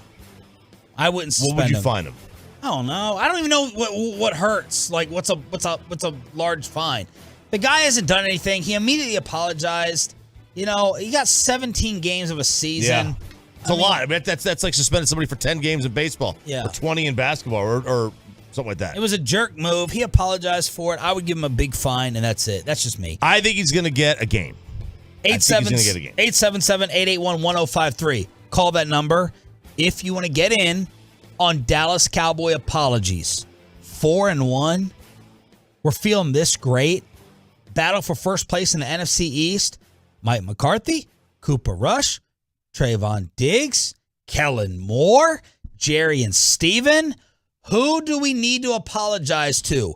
Cowboy apology phone calls at 877-881-1053 next. Let's get that carpet clean. Cleanway, Greenway, Zero Resway, RJ Choppy fan special. 3 rooms.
I'm not that devastated that I'm not verified on Twitter. I'm asking you right now to go to 1053SS. If you're on that social media platform, at 1053SS, follow me so I can follow you back. Texas William has just done a Jeffrey Dahmer video with RJ Choppy in the shower. Do you remember this? I think this was during COVID. Where and how did he get this? Is special. Texas _ William is really the one to go and follow. It was either on, Was this when you were doing like candle reviews and stuff? Yeah, this was remember during COVID. I did like a daily video, whatever, just something. And this was shower time. So I decided to take do a little Q&A in the shower, if you will. And that's what it was. And it was shower time with RJ Choppy. Oh, my Lord. I need to bring this back. He has this on Dahmer's TV. We can leave once we watch RJ shower. It's incredible. The great Texas William coming through. Payton found a little article from Mike Florio. The Scottish Hammer has been stuck in London. We're about to roll through Cowboy apologies. We got all the Tolos lined up. But Jamie Gillian, the Giants punter, he's stuck in London, Payton? What's going on? It looks like a passport issue. I haven't read much into the story, but yeah, Mike Florio posted something, and he is still overseas.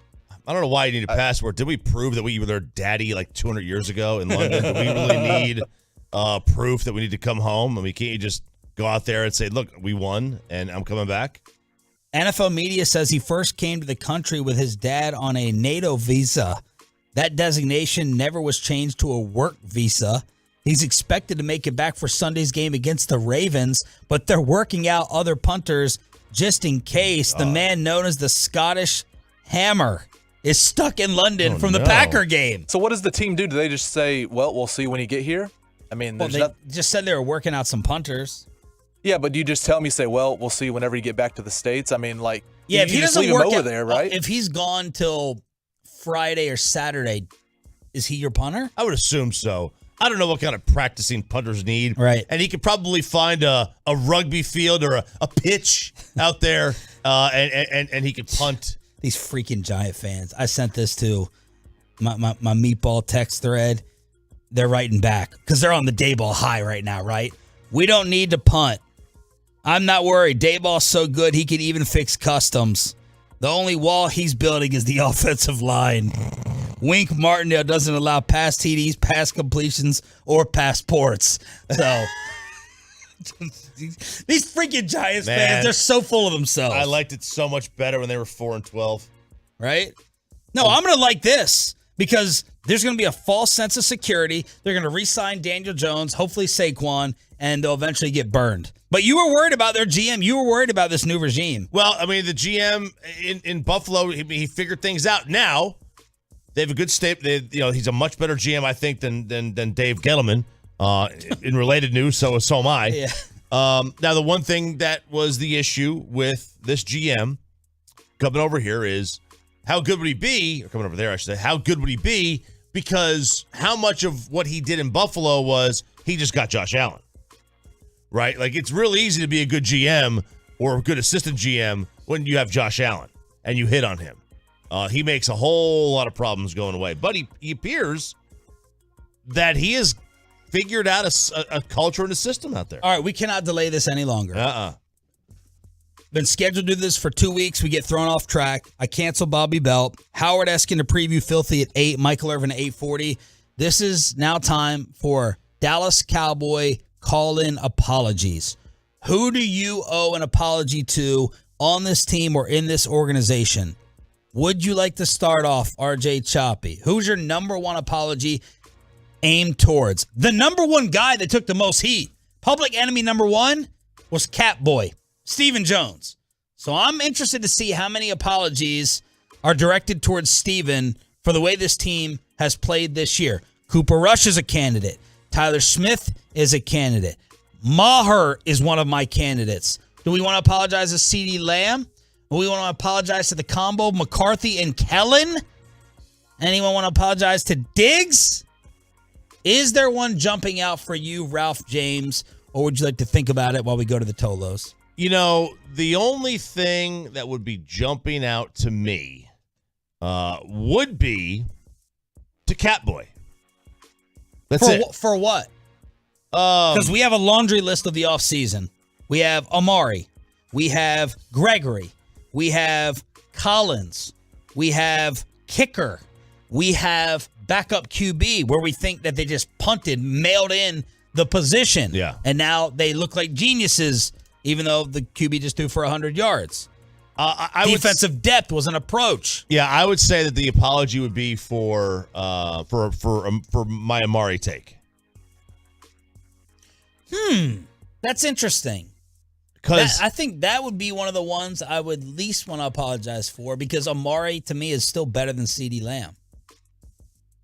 Okay, I think CeeDee's better now. At the time, I understood.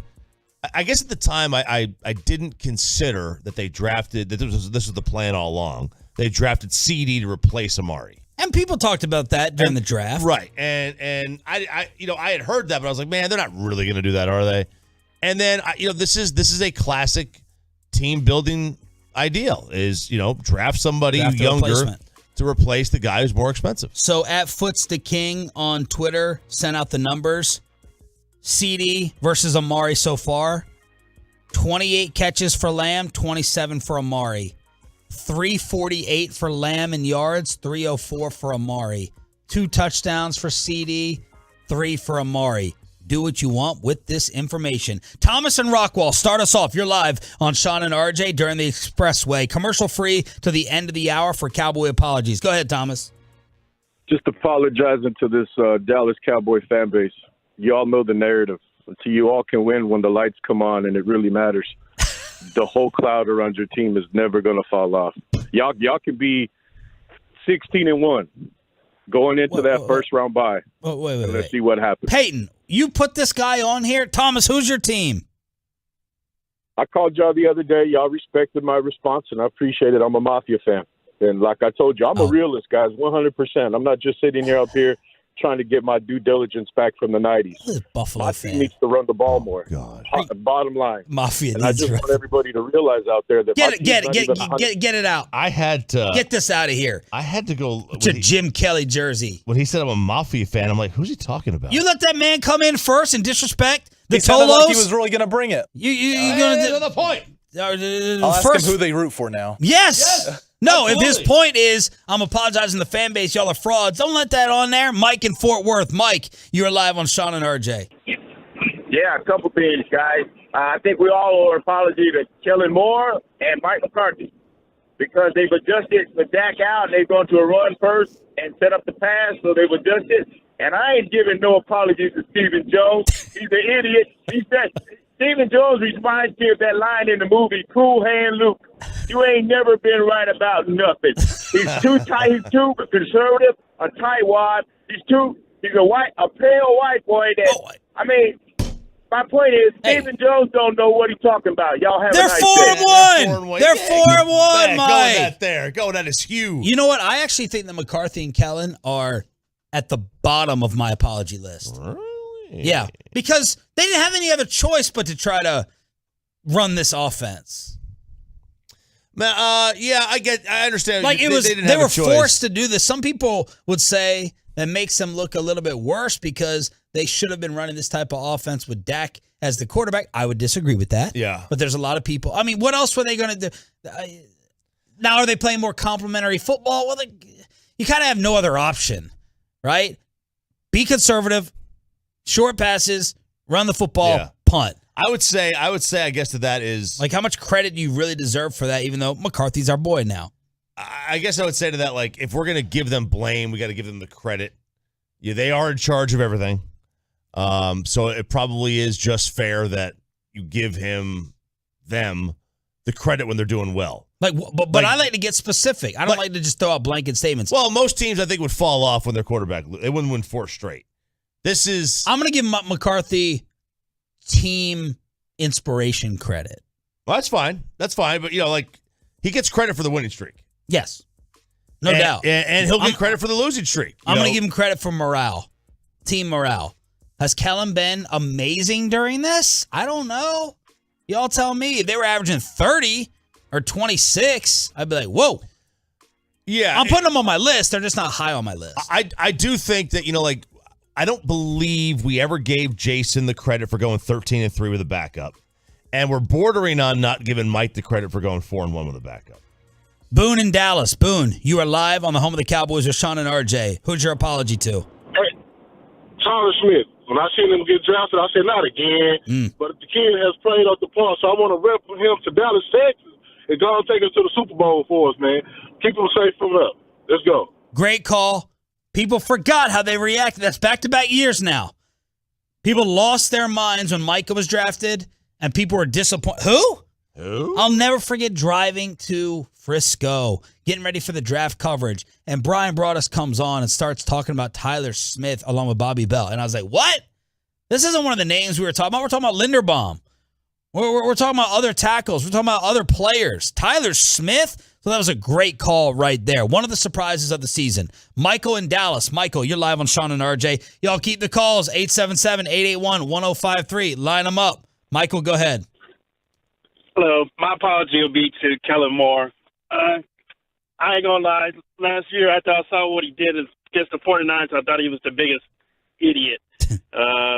Now I see that this year he's calling a lot better, and maybe it's because Dak may have been counting the plays. Maybe that's why, it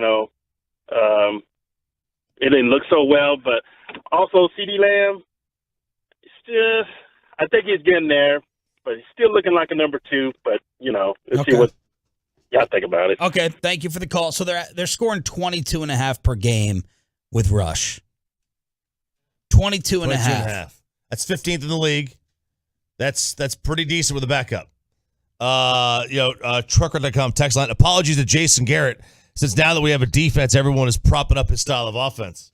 Right? Let's see. Do we give credit for owners whose original plan fell through and they're stuck with Dorrance Armstrong? They're great at marketing. We have to kiss their butts at 4-1. I owe the Cowboys an apology in general. I had him written off after week 1. Same. I wanted to sign Cam Newton, let the season play out. I was wrong. My apologies to Joe Philbin. Great one. Yeah, he's averaging 22.5. They're better than the Bengals, Cardinals, Packers, and Rams offensively with a backup quarterback. That's an interesting point. Apologies to Kellen and the libel and slander that he can't scheme or make an offense. The backup quarterback to 31 other teams passed on when he was cut. I'm apologizing to Maher. This kicking situation was disastrous in training camp. Brad Sham and I mean, we were playing dodgeball. We were fighting for our lives out there with these kicks that were going left and right. And Maher, who we had already seen around here, has been perfect. Gunner in Fort Worth. Gunner, you are live on Sean and RJ for Cowboy Apologies.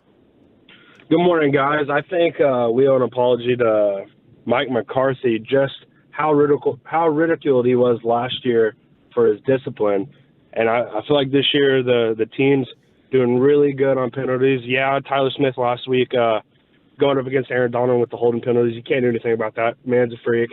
But I think they've been really disciplined this year, and I'm really excited.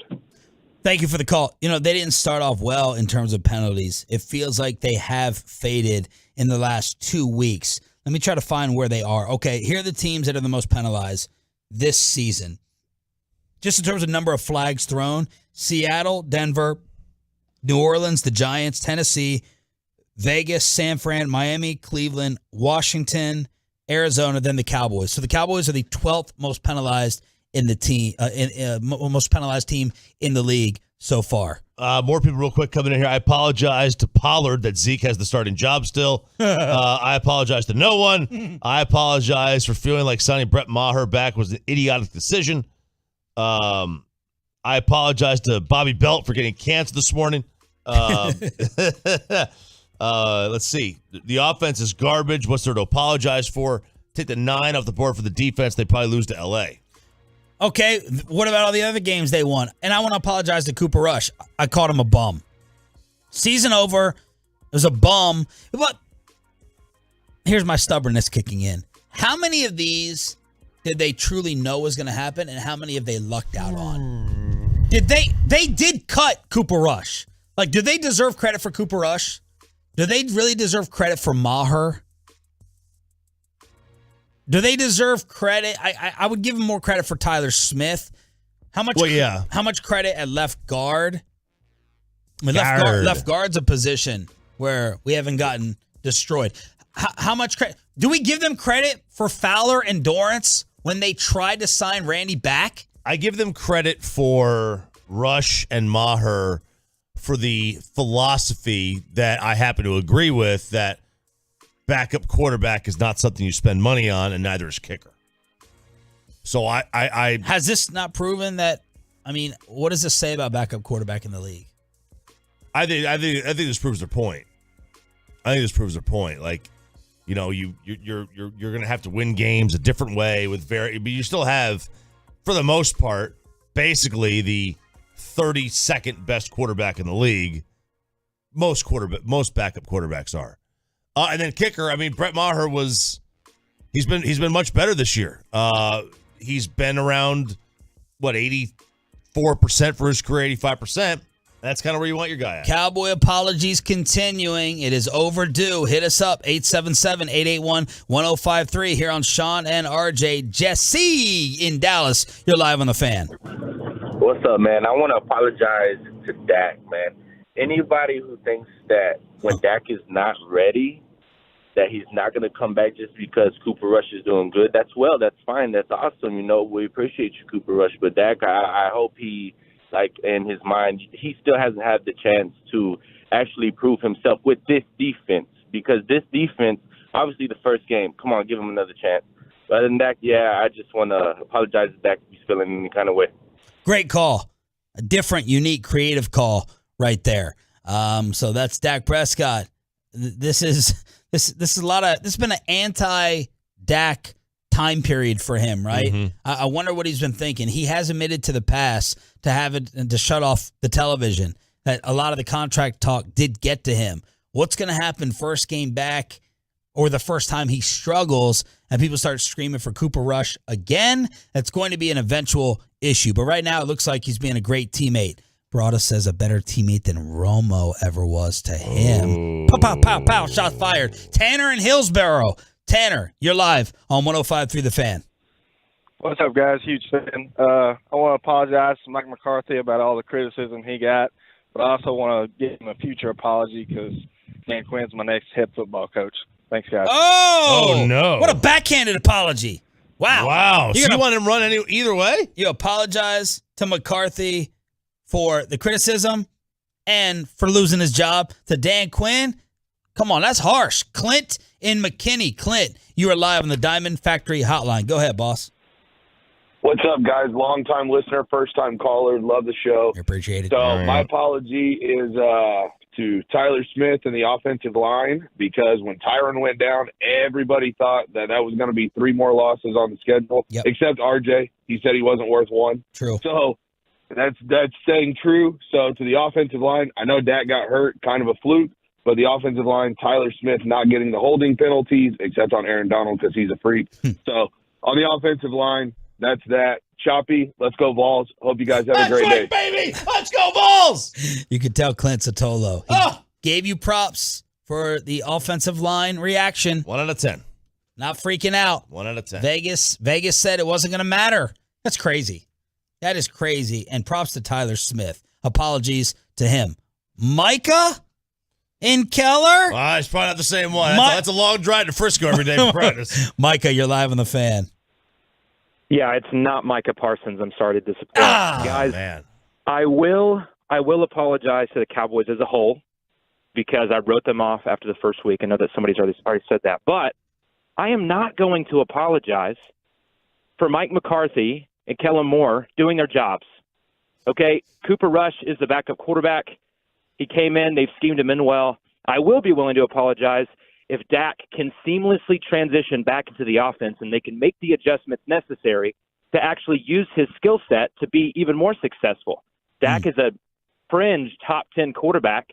Cooper Rush is a fringe top 50 quarterback. This is a 5-game sample size. So if they can actually utilize Dak and use his strengths, then we can be unstoppable. But that's when I'll apologize, when Dak can come back in and he can be successful and not hampered by Kellen Moore and Mike McCarthy. Thanks, guys. Great call. Wow. What a voice. What a delivery there. I do wonder if your name is Micah, does Micah have to be your favorite player? How many Micahs are there? I think it's, I don't know, a few. Obviously, there's one killer. Does your kid know who is Luka his favorite? Yeah, but He different is? spelling. Different spelling because Luka's with so a it K. has to be the same spelling. And so Luka Doncic with a K, my kid with a C. But Does yeah, your kid, he is. does your other boy know who Julian Edelman is?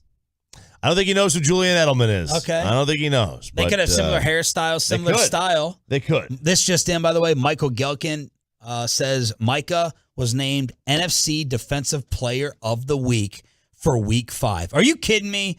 Pushing through that first half groin injury, 2 sacks in the second half, the forced fumble, sealing the win. Micah Parsons is your NFC Defensive Player of the Week. Thanks to D for sending that and the other Tolos as well. 877-881-1053, truckwreck.com, text line. Banderas. Is this Antonio in Arlington? Banderas, you're live on the Fan. Yes, sir.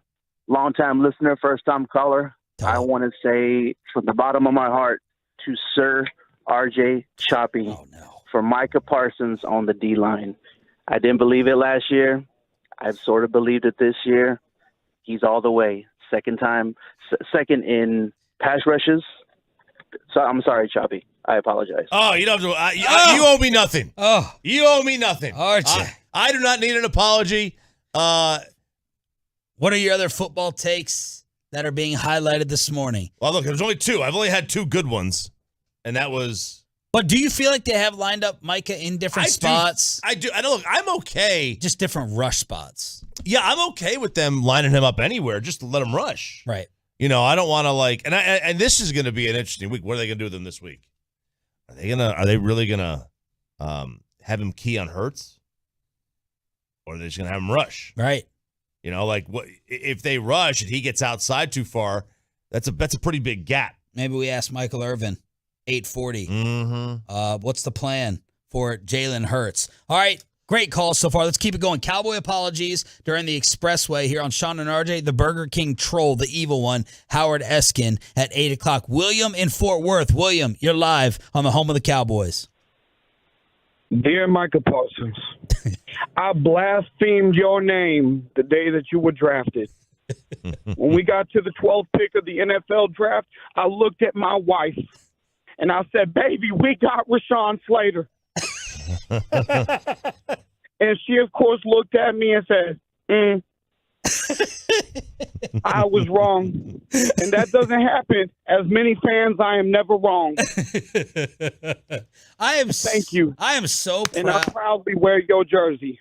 I'm so proud of these Tolos and men in general for admitting wrong. Something that's impossible nowadays for any of us to admit it. Yeah. Is this our boy Palmer out at the State Fair? Palmer, you're live on the Fan? What's up, RJ? Sean, how you doing? There he is. What up, brother? How you doing? I'm just working. Not all of us got a cush job in a studio, man. Oh, sorry. Sorry, you're making chicken sandwiches all day. Slaving over there. Yeah.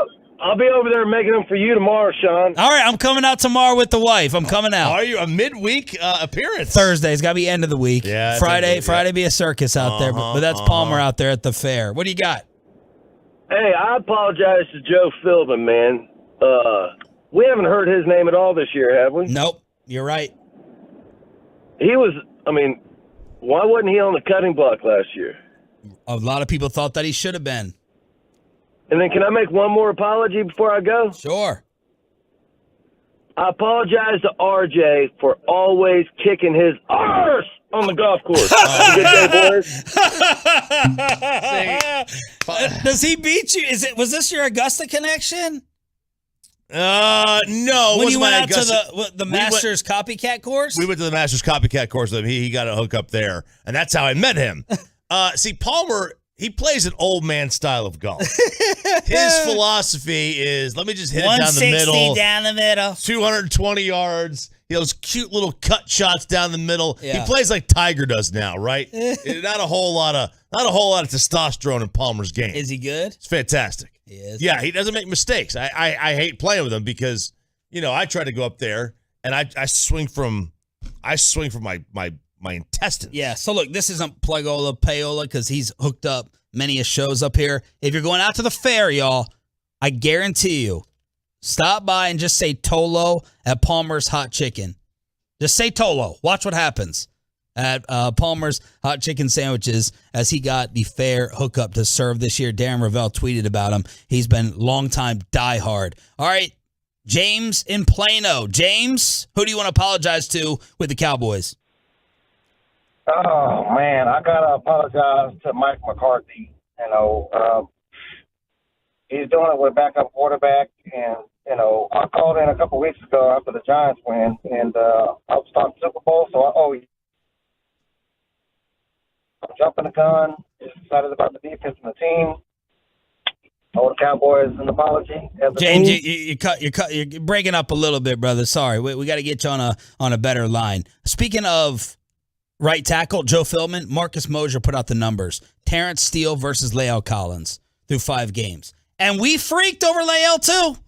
We were mad about Amari. We were mad about Lael Collins, right? Not as mad over the Amari compensation that we got in return.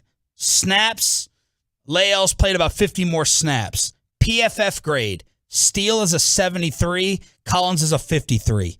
Run block grade, Steele is a 72, LC is a 66. Pass block grade, Steele's a 77, Lael is a 43. Oh. Sacks allowed, Steele 0, Collins 2. QB hits allowed, they both allowed 2. Hurries allowed, Steele's allowed 3, Collins 2. Pressures allowed, Steele's allowed 5, Collins is allowed 10. Penalties, Steele 4, Collins 3. Terrence Steele in almost every category, whooping Lael Collins and making Stephen Jones and the front office look good. All right, let's get Philip in Southlake. Philip, you are live on 105.3 The Fan. Yeah, first of all, I want to apologize to 105.3 The Fan for not finding you guys sooner. I used to be an avid ESPN radio listener, but I found you guys, and I would never turn back if I had known earlier. Thank you. Second of all, I want to apologize to the whole Cowboy team. I used to be a Cowboys fan until Jerry Jones started messing things up, but you know what? I'm coming back. How old are you? I'm 41.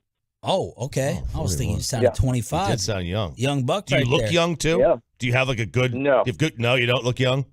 I got a good healthy beard going on with the gray streaks going on, mostly from the Cowboys in the past season, but hopefully that'll quit.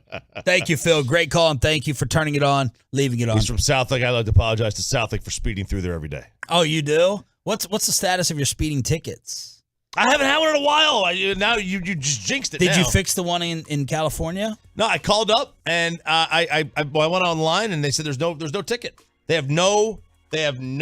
You're not in the system. I am not in the system. Wow. So I don't know what happened there. So we could get some type of ticket next time at training camp, and you could go to jail. I think here's the problem. Okay, I think this is the problem. When they put the ticket in, okay, I looked at the ticket and it says the license plate number with the state California. It was an Indiana plate. Oh. I think they screwed up. Leon in Dallas. Leon, what did you think the Cowboys are screwing up? What did you think they were going to screw up and they didn't, and that's why you're on the Fan? Oh, my God. The only reason I listen to the Fan is because you guys are stupid, man. You guys been hating the Cowboys. Ever since I turned you on, I listen to how you be hating on the Cowboys, and it make me listen to how wrong you are because I look for you to eat cheese every time you're wrong. I like cheese. I've been calling you guys for years, telling you that the Cowboys need to run the football. You want to can Zeke. Zeke averaged 4 yards a carry. That's big in the NFL. He was one of 7 running backs who got 1,000 yards last year. You want to get rid of him. Top 10 running back, you want to get rid of him, I'll take him. I wanted to at first. I had 2 apologies, but no, you guys are such haters. I can't stand you. Now, look, you can't win games throwing the ball 40, 50 times a game. We've proven that. Now you ran the ball more than you threw it, and look, you done won 4 games running it more than you throw it. You guys know nothing about football. I think you just make a living just being the opposite of what you should be thinking or what you should be doing. You know what they call a fan who says, I'm not a fan right now, but I'm a fan again? They call that fair weather. Be a true fan. I'm a true fan to the end, and I listen to you guys just because I hate you, but I love you because you're so stupid. We are stupid. I fully admit. That might be G-Bag of the day. Yeah. Send that to G-Bag for a nominee, Leon. I fully admit my stupidity. I accept my stupidity. He's a homer. But every year he probably predicts, 16-1 or 11-5. 10-6. That'd be a hater prediction according to Leon. Yeah, I think we said 10-7 this year. Or at least This might be the best segment of calls with the personality and the points that we've ever taken. Payton, you get to pick the last one. Let's finish it up before the Burger King talks about Philly. Which one? You want Corey, Daryl, Kevin, or the other Kevin? You know what? I like Daryl. Let's go Daryl and Dallas. Daryl, what's up? All right, Daryl, finish us off strong. Good morning, guys. Ohio boy, lifelong Cowboys fan, first-time caller. I got a couple apologies. The first one is to Mike McCarthy, because he gets all the criticism when things go wrong. With him being the leader of our team, he deserves some credit when things go right. He's building a culture in that locker room. He's dropping the mic where nobody's underdog. My second apology is to the entire defense. When Dak went down, we thought the season was over, and knowing that we had arguably one of the best defenses in the league, we didn't give them the credit that they could carry us through this winning streak and keep us alive. Yep. And my third apology, my honey, I forgot your birthday apology, is to Cooper Rush.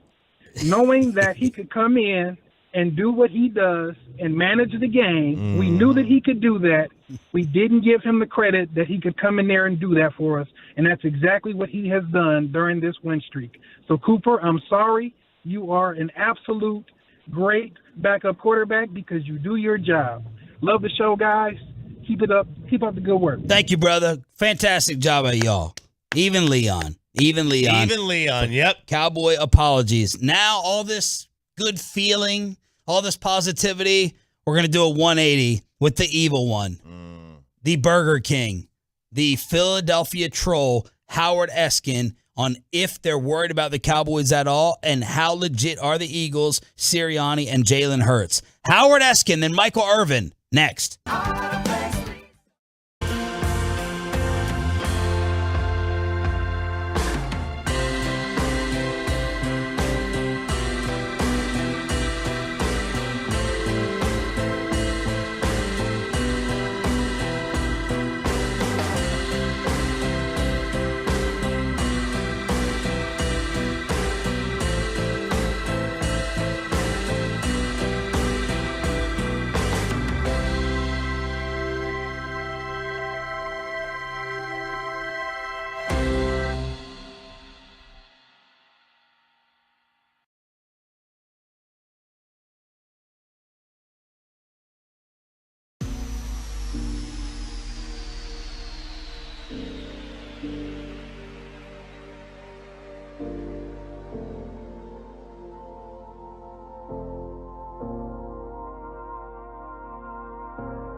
from the MyFitnessStore.com studios, it's Sean and RJ on 105.3 The Fan.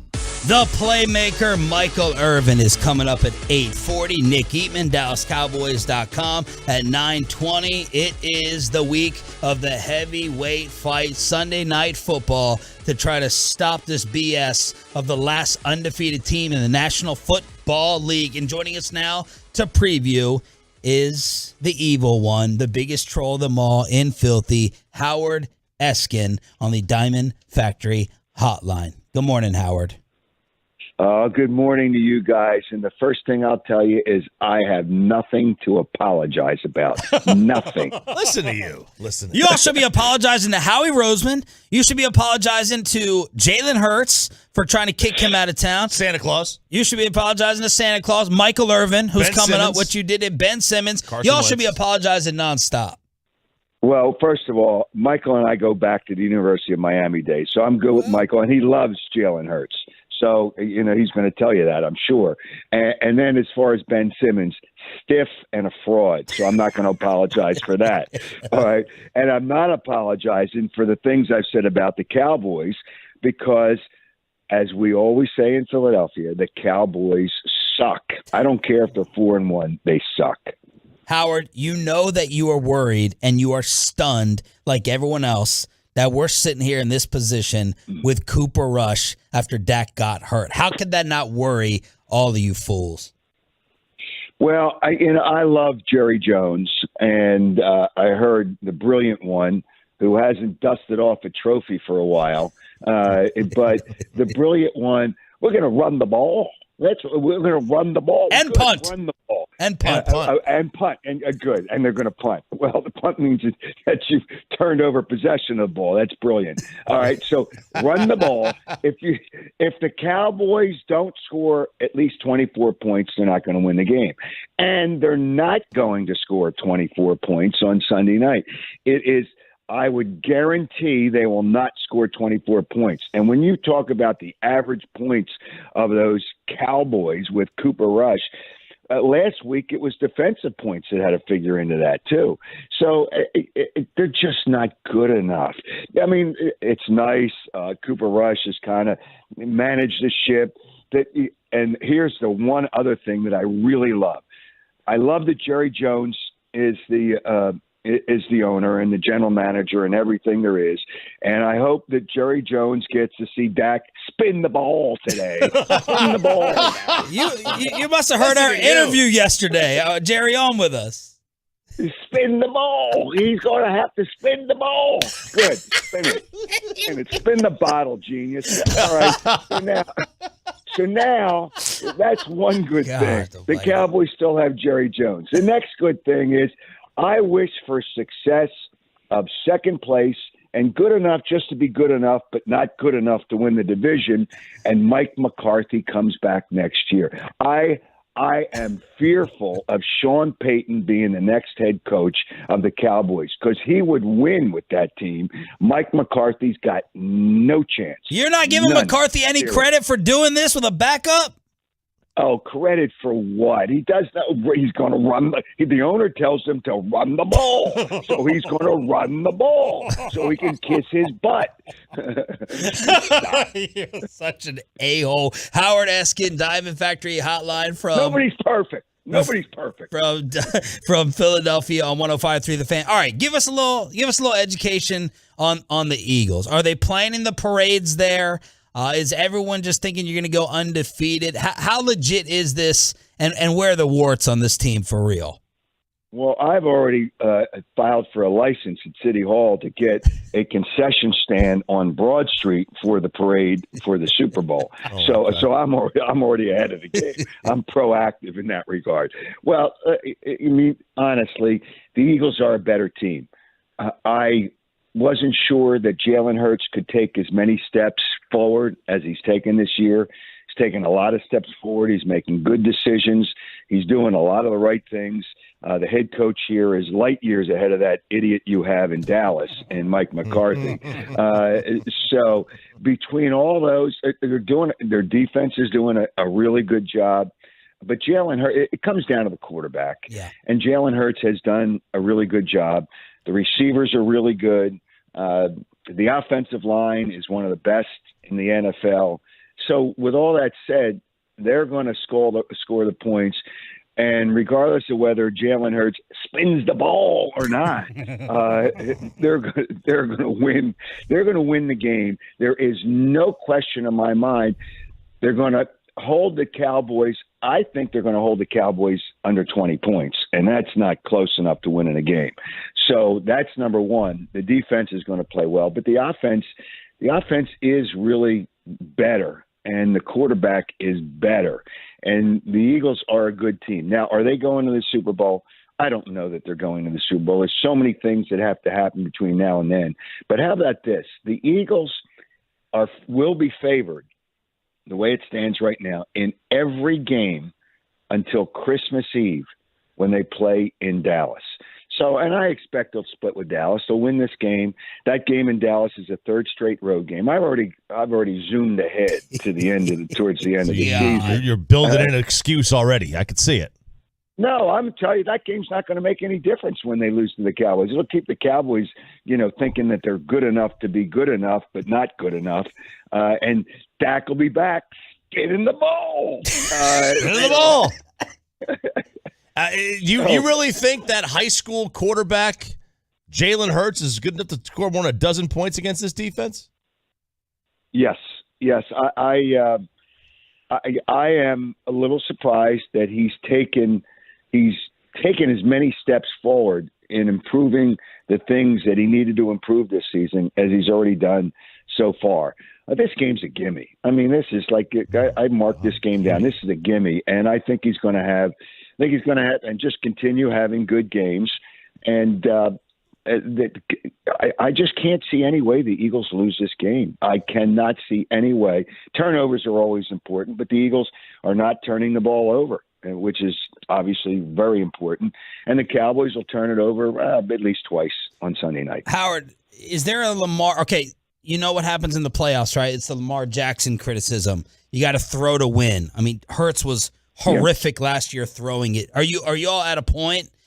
If it comes down to coming back, because y'all are dominating second quarters, but if Jalen has to drop back 30, 35 times to just throw, do you feel confident in his improvement to do it? I actually do. And he's throwing over 30 times a game. When you look at his numbers last week and people get caught up, well, he ran the ball 15 times. No, he didn't. They had I think they had 7 quarterback sneaks. That's not really running the ball. You're going for 1 yard, and quarterback sneaks the way it is now. They put everybody behind him and push him forward, but that's not. So if you take away those 7, then he had 8 rushes. That's okay. There's nothing wrong with that. And he's thrown the ball well. He's really, and I am, like I said, a little surprised that he's really making good decisions. He's throwing with accuracy. I mean, Michael Irvin will tell you, and obviously you guys have to respect him because he's a Cowboy. And I respect Mike. Oh, what a man. Oh, no. Howard. That dropped. So that's what happens when you spew so much BS. That old man, he probably don't know how to charge his phone. He doesn't. That thing, that's what it was. That was a phone. His phone died. Whose phone dies at 8 a.m.? This little troll. You know what that is? That's like an iPhone 9. And, they keep doing the thing where, what's it when you get it, when you have like a phone that's, they come up with a new one. Update? And then they come up with a new phone. They slow your old phone down. Oh, yeah. That's what he's got. Yep. They still got the bugs in it. He's probably got Jerry's flip phone. He's sitting here making fun of Jerry, Howard Eskin from WIP in Philadelphia. He's texting me yesterday. Is Jerry on your show? Can you send me the interview? Can you send me the interview? You can email. Not even text. I'm like texting. He's like, oh, here's the email address. So we'll see if we can get Howard Eskin back. The playmaker Michael Irvin is going to join us at 8:40 this morning. He was fired up. Fired up on First Take the other day, celebrating, of course, in the face of Stephen A. Smith. But they're celebrating. They're planning the parades already there in Filthy. And Michael, of course, is going to join us as an Odyssey NFL Insider at 8:40 this morning, and the Insider calls are brought to you by Driveway.com. Driveway.com. If you're looking to go ahead and get a car, Driveway.com, where you can get pre-qualified, buy a car, and get it delivered. What type of phone you working with there, old man? You got a flip phone like Jerry? You know what? The fact that I'm talking to somebody in Dallas, that's the problem. That's the issue. It's got there is a built-in sensor. They suck. They suck. They suck. And that, so I guess that's part of what the phone recognizes as well. What do we need to be worried about defensively and the way the Eagles are playing this year? Yeah, they're getting home with a 4-man rush a lot of times. And that puts, when Dak's the quarterback, he doesn't know what the hell he's looking at in the secondary anyway, so they put extra guys back there. But we'll have Cooper Rush on Sunday because I don't know that Dak will be able to spin the ball well enough today. Spin the ball, Barry. But yeah, spin the ball. But the defense, the pass rush is done really well. The linebackers are better this year, and their secondary is better this year. Now, the Eagles really do need Avonte Maddox. He's a nickelback, but he really is important, and he was out the last game. The last couple, he got hurt 2 games ago. But if he's back, then you're really in trouble because I don't know what the hell you guys are going to do to score 20 points. But the reality is their defensive, the pass rush is good. The linebackers have really done a good job. And the secondary, now they just clean up the mess. And that makes it much easier for them with everything else working in front of them. I'm not sure how much the Eagles will blitz. That's not something they do a lot of. And it's more difficult, from what I understand, it may be more difficult to blitz Cooper Rush than it is Dak Prescott because he doesn't know what the hell he's doing when he sees all that coming at him. So I think the defense, you're going to see a really, really good pass rush. I don't know if they're the best in the league, but they're pretty good. Well, we're the best in the league, so that was my next question. You've been around for 9. Well, yeah, because you got one guy. One guy makes the whole thing happen. And can't say enough about Micah Parsons. I will agree. You've been around, like him because he's from Pennsylvania. You've been around for 9 billion years, so you've seen it all. Are the Lawrence Taylor comparisons ridiculous, or do you think he's the next, maybe Reggie White? Well, it is ridiculous. It is ridiculous. He's not Lawrence Taylor, but he's really, really good. And Reggie White was the best defensive lineman that I've ever seen in football. It's interesting you say that. Today I'm doing some interviews with NFL Films. They're doing a documentary, I guess, a day in the life with Reggie White. So I'm doing. They're putting you on TV on NFL Network? All the time. Are you kidding me? I mean, please spare me. That mug, man. Spare me. Because they know what knowledge is. Knowledge is knowledge. You can't just come up and just all of a sudden say, "Oh yeah, we're knowledgeable." No, it doesn't work like that. All right, let's at least finish on the same page. But Micah Parsons is good. I'm not a Penn State guy, and it's unfortunate he had to play under that coach. But he is really, really good. He is really good. Is that James Franklin slander? Is that what that is? James Franklin, he's another dope. He and Mike McCarthy ought to be in a room together. All right, let's at least finish maybe on the same page. Are the New York Giants for real? No, but they are better. They are better. They have an offensive coordinator who is really good, who worked with Mahomes for years, and that was Mike Kafka. I don't know how many people there really pay attention to the assistant coaches, but he obviously has helped Daniel Jones become a better quarterback. I do respect him. Their head coach is better. Joe Judge was a complete idiot of all idiots. He worked under Belichick, so everybody thinks he was great. There we go. But so they moved on from him. They moved on from the general manager. They're better. But they're not for real. They're not there yet. They're not ready yet. But that's all right. It's just they keep those people in New York happy. And, got to keep the people in New York happy. Keep everybody in the division happy so they kind of just don't realize how good the Eagles are when they win the division and they have home games for the playoffs. But that's what's going to happen. The Cowboys are not – 2 things I'm going to tell you. They're not winning on Sunday night, and they're not winning the NFC East.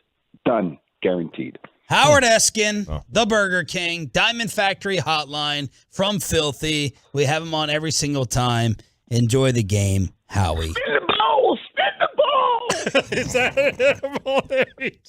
he took that from Jerry saying that Dak's going to work out today and he's got to spin the ball. God, I hate those people. God, it's actually not. It's actually not a bad town. Like, the town. Like, if you got rid of the people, if you just just the land, eliminated all the people, town's pretty cool. I can deal with it. My gosh. All right. Michael Irvin, the playmaker, is coming up at 8:40 this morning, but a fast food study came out.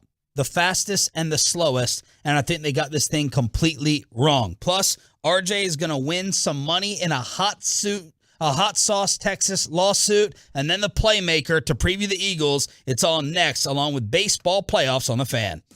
But first, let me get you on over to DFW Security.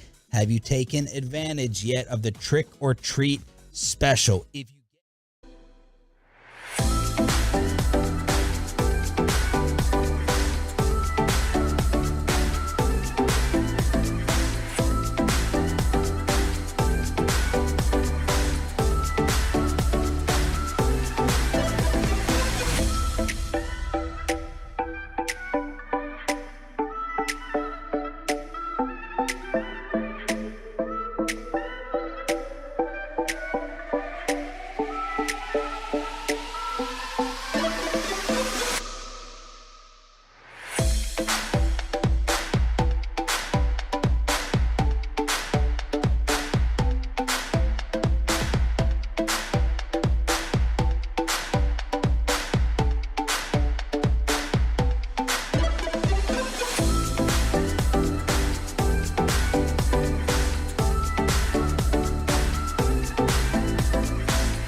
Frankel and Frankel, there's a reason you need a special license to drive a big truck. So companies that hire drivers and put them in a big truck should be held accountable for what happens when one hurts you. Frankly, you need Frankel and Frankel. Visit truckwreck.com or call them 214-333-3333. The 0-1. And Alvarez belts it deep to right field. Houston, goodbye! Unbelievable! The Astros a walk-off win. Yordan Alvarez a walk-off 3-run homer, and the Astros stun the Mariners in Game 1 of the division series. Astros radio with the call. Houston just keeps winning and winning and winning. They pull a Seattle and what they did to the Blue Jays. The Armpit wins 8-7. 8-7 in Game 1 yesterday after they were down big in the 8th inning. I think I saw 99% win probabilities that were out there. The Phillies beat the Braves in Game 1 7-6. Yankees over the Guardians 4-1. Dodgers over the Padres 5-3. I'm interested to see the baseball ratings with the numbers. Did you ever get a Cowboy rating for the Rams game? I did. Now, it came in a little bit differently. Okay, so this week they gave us adults 25-54 and all people 2+. It's like 2 years of age. That's how they do it in TV. They do 2+. I've never understood. I know. How are we figuring out or judging 2-year-olds on what they're watching? They're watching what their dad tells them to. Yeah. Basically. Or, I shouldn't say that. They watch what they whine about. You know this. Yeah. You cry enough, you'll get your way. It's unfortunate. It's the way it is today. But yes, I do have a Cowboy number for you. All right. Got that this morning. What is it? 28. Higher. A little bit higher. That's moving up. Moving up. Moving on up. Also have the rest of the NFL, if you want me to do that real quick. Sure. Cincy and Baltimore got a 10-5. The rest of the league was down. Atlanta, Tampa, 6-5. Pittsburgh, Buffalo, 5-5. Giants, Green Bay, a 2-5. A 2-5. Yep. College football, OU, Texas got a 10.3. Ooh. A&M, Alabama got a 6.9. Auburn, Georgia, a 1.8. BYU, Notre Dame, a 1.4. And Ohio State, Michigan State, 2.1. All right. Other players of the week coming in. I told you it was going to be Taysom Hill in the NFC. That is what happened. So it's Taysom Hill on offense, Micah Parsons on defense, Cameron Dicker in Philly, special teams. Over on the AFC side, Josh Allen, Matthew Judon in New England, and the Indy kicker, who they got rid of. Remember, Rodrigo? Oh, yeah, we were talking Rex about one Rex Specs here, and Brett Maher has silenced that. Sean and RJ here on DFW Sports Station. Thanks for being a Tolo. The playmaker, Michael Irvin, is coming up at 8:40 this morning. Little fast food study that was done for drive-thrus. I don't care for this one at all. Okay, I'm just going to come out here right now. But really stupid. What is the best drive-thru? In terms of what? Like the speed, right? What is the best drive-thru? And in terms of efficiency, speed, all that. Chick-fil-A or In-N-Out? I would 1,000% agree. Now, I have not been at In-N-Out for a very, very long time, but I always feel like they do a nice job when you go through the drive-thru line. Yeah. Now, Starbucks, I mean, I only go when the wife goes. She does that pickup order thing now with the app. How is Starbucks? Oh, if you do the mobile order, you park your car, you run right in, it's already waiting for you there. That's soup's fast, man. That's like right there. What'd you say? Soup's fast. It's just super fast, super duper fast. Oh, okay. Yeah. But otherwise, the drive-thru is it could be long. It could be long because obviously you got people who make these drinks that are the 48 ingredients. Give me one. You could do a you could do a grande non-fat caramel brulee latte without whip. Okay. Or with whip, you could oat want to do milk that too, one. Yeah, non-fat, no milk, caramel, mocha drizzle, no sugar, no drizzle, nothing like that. Those take forever. But if you get a black coffee like I do, it's quite simple. You go to Starbucks for just a black coffee? Sometimes. I don't go as much as I used to anymore. Why? Because your girlfriend said that your teeth are stained? They are stained. She did say that. What happened? That was on Sunday? Yeah. She said the teeth. She just came out and said that? She said, we're going to whiten your teeth. And I'm like, let me see. We didn't whiten them. Oh. It's years of coffee, man. Yeah. Years. I mean, I drink 5-6 cups a day, or at least I used to. I'm trying to cut back, but it doesn't always happen. Okay. No, I honestly, how are her teeth? Did you immediately? That's what my wife does. Pearly. If I say something back, she always comes back with an insult towards me. I'm not even trying to insult. Oh, hers are pearly. Pearly, man. She's not a coffee drinker. No. I maybe I've seen her drink coffee on 2 or 3 occasions. Yeah. So she is not a coffee drinker at all.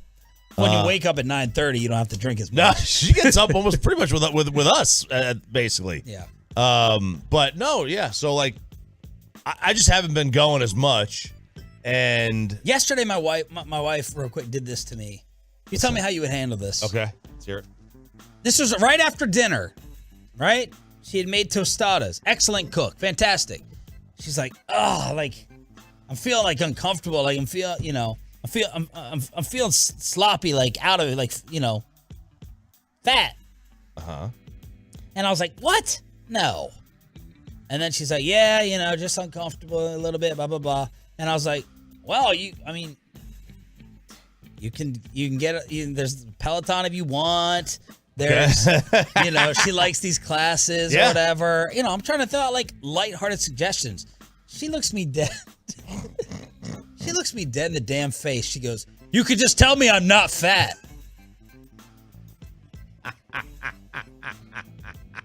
And I was like, what? And she's like, yeah, just tell me I'm attractive. And I was like, well, I was trying to by my first reaction to be like, what? That's stupid. And it is stupid. She gets away with murder. She doesn't exercise. She doesn't do anything. She fries everything. And she's still fine. She's a dime. But she's sitting there, she's like, you could just, it's one of those traps. You're screwed no matter what you say. It's a trap. You know what I mean? I'm like, well, you can do whatever you want. If you need to leave the house, take time away, go to your classes, meet up with the girlfriends. There's a Peloton in the room, but I guess that was the wrong answer. Anyway, go ahead. I don't know what the right thing to do there is in terms of answering that. I do know. I know less about women than anybody in the world. I do know one thing, and I think that they don't want us to give solutions. Right. Like we don't want to when they have a problem, they don't want us to just give a solution.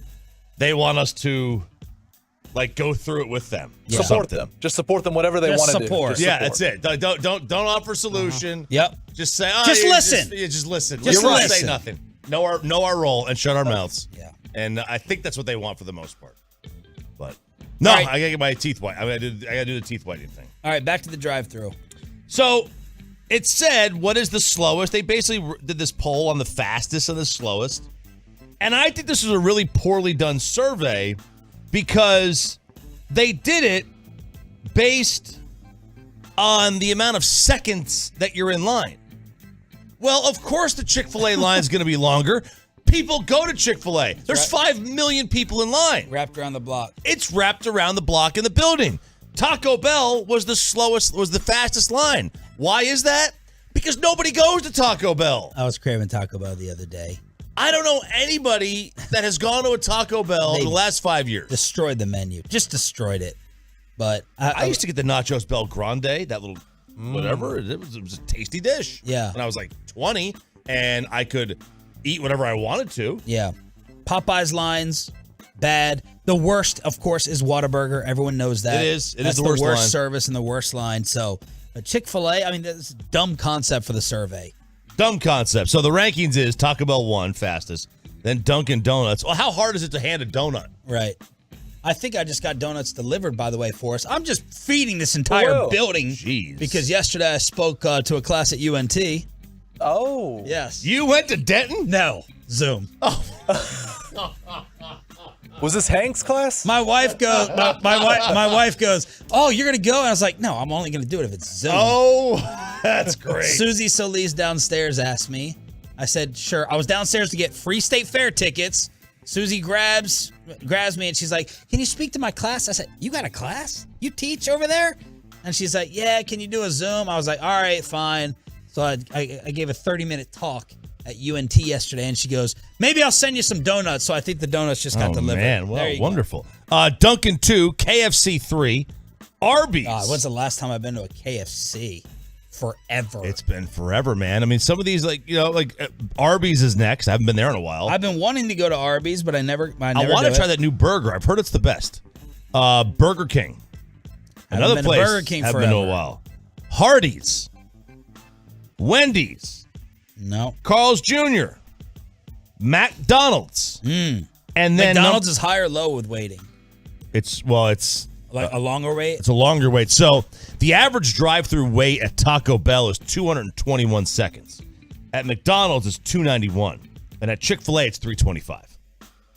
What do you think Michael Irvin's go-to fast food is? Will he touch it? Fast food.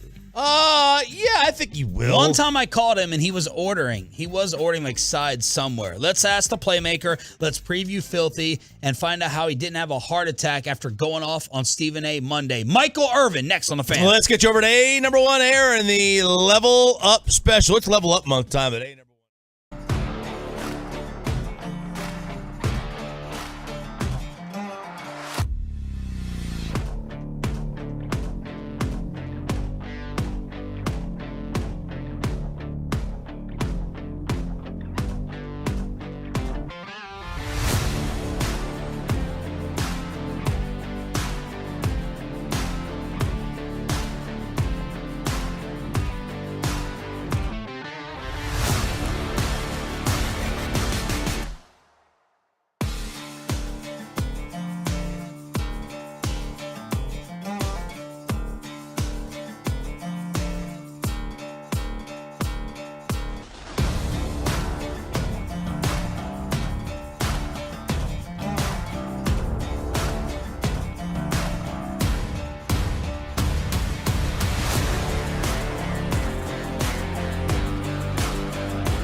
Y'all to know this monster that we're facing right here in front. I'm going to just drop this right now because I remember reading the word. The word said, God didn't send Goliath to slay David. Yeah. God sent Goliath to show David within him lies a giant slayer. And you're sending the Eagles right at the right time so the Cowboys can show what's in them lies a giant slayer. The playmaker, Michael Irvin. We're sitting in our post-show meeting. RJ looks at his phone. He goes, Michael's going off. He's getting notifications and messages that Michael's going off on Stephen A. on First Take after the Cowboys made it 4 in a row. Rush Hour 4 went viral after he was giving props to Cooper Rush. And Michael Irvin is joining us as he does every single Wednesday at this time, brought to you by Driveway.com. Looking for a car? Go to Driveway.com where you can get pre-qualified by a car and get it delivered. Good morning, Mike. Hey, what's up, guys? That was good, man. That was good. Dude, no, I had to go research and study. I said, did they ever make Rush Hour 4? It was such a great movie. And you find out that they did start it. I think some came up with Chris Tucker or some money, some whatever.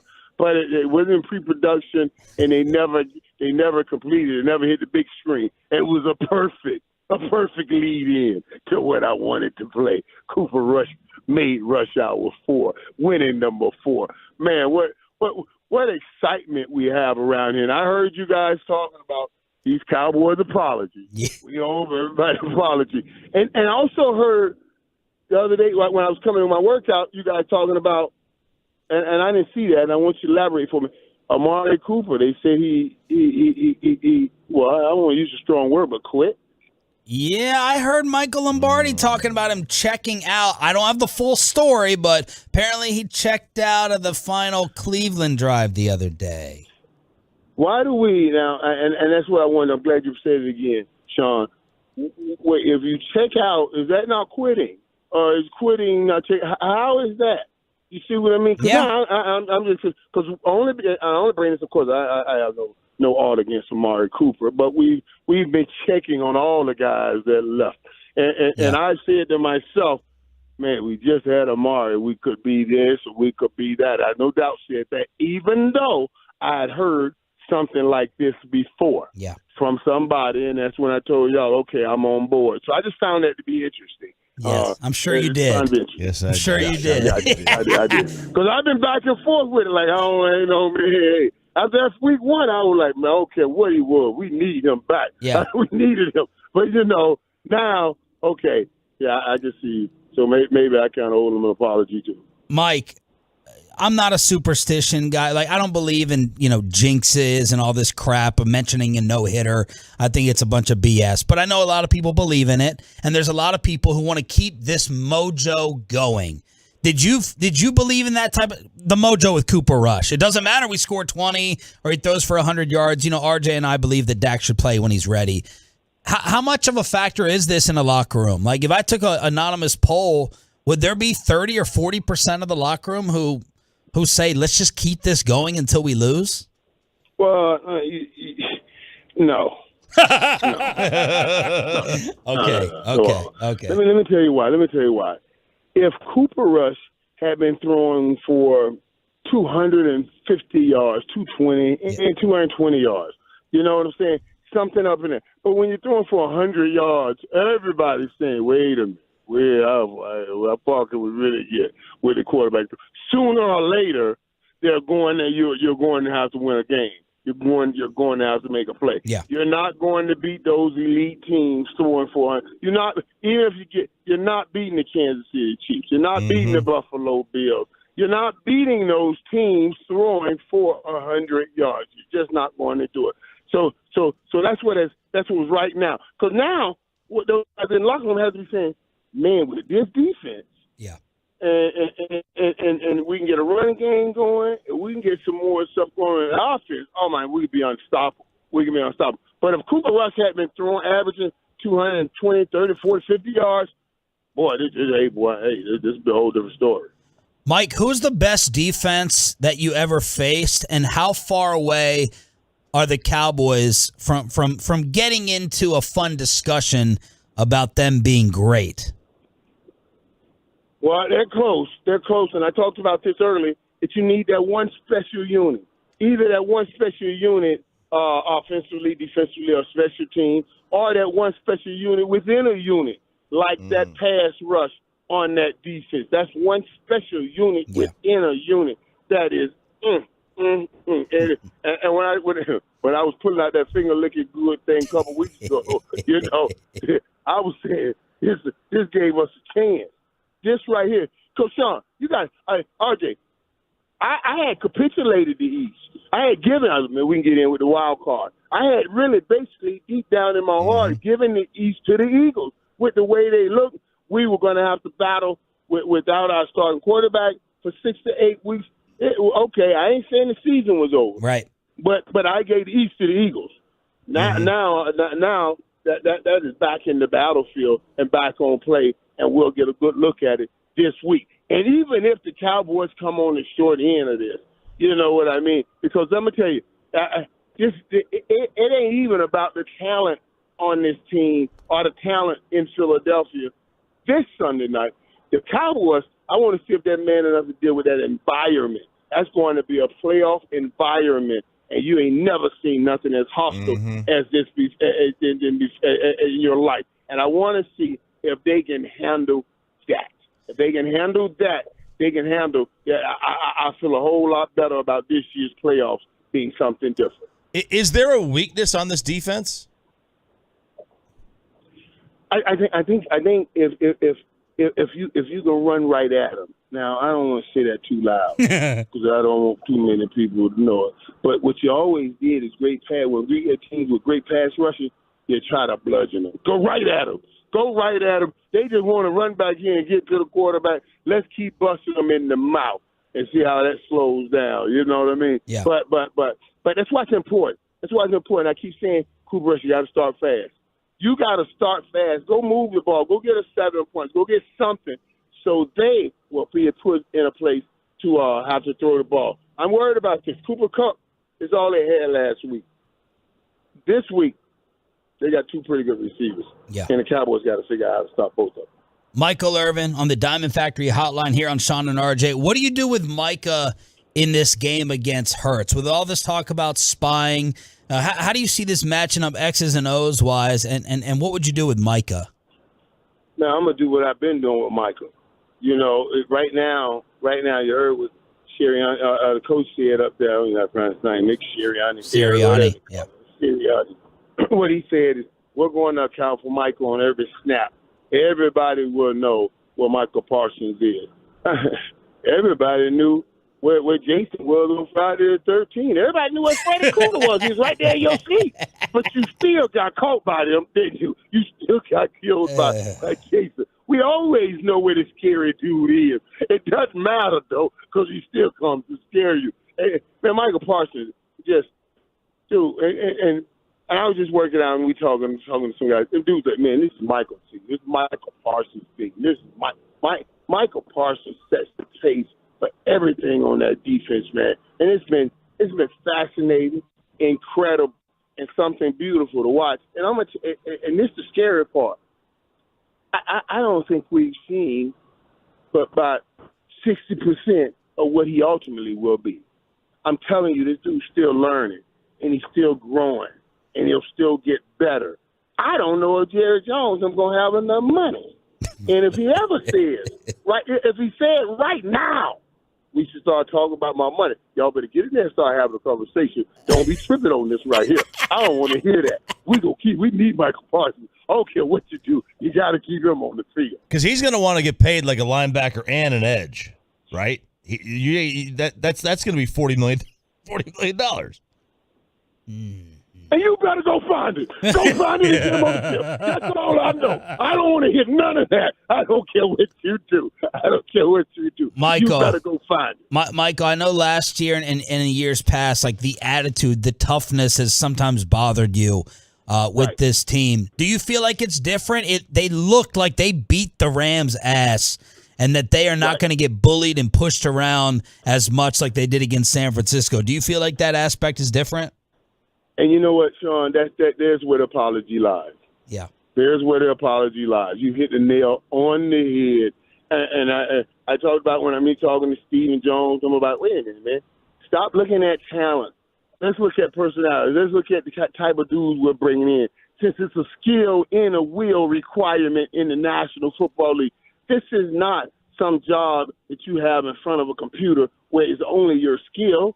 You got to measure will. So go get them dudes with them strong wills that don't want to lose, don't know how to lose. And if they lose, they start a damn fight. That's what I want. I want somebody fighting somebody, doing something. I want to know that it bothers you so bad. And that's it. And we got some of those guys. We talked about this before. The Tyler Smiths come in. These guys come in with a different attitude.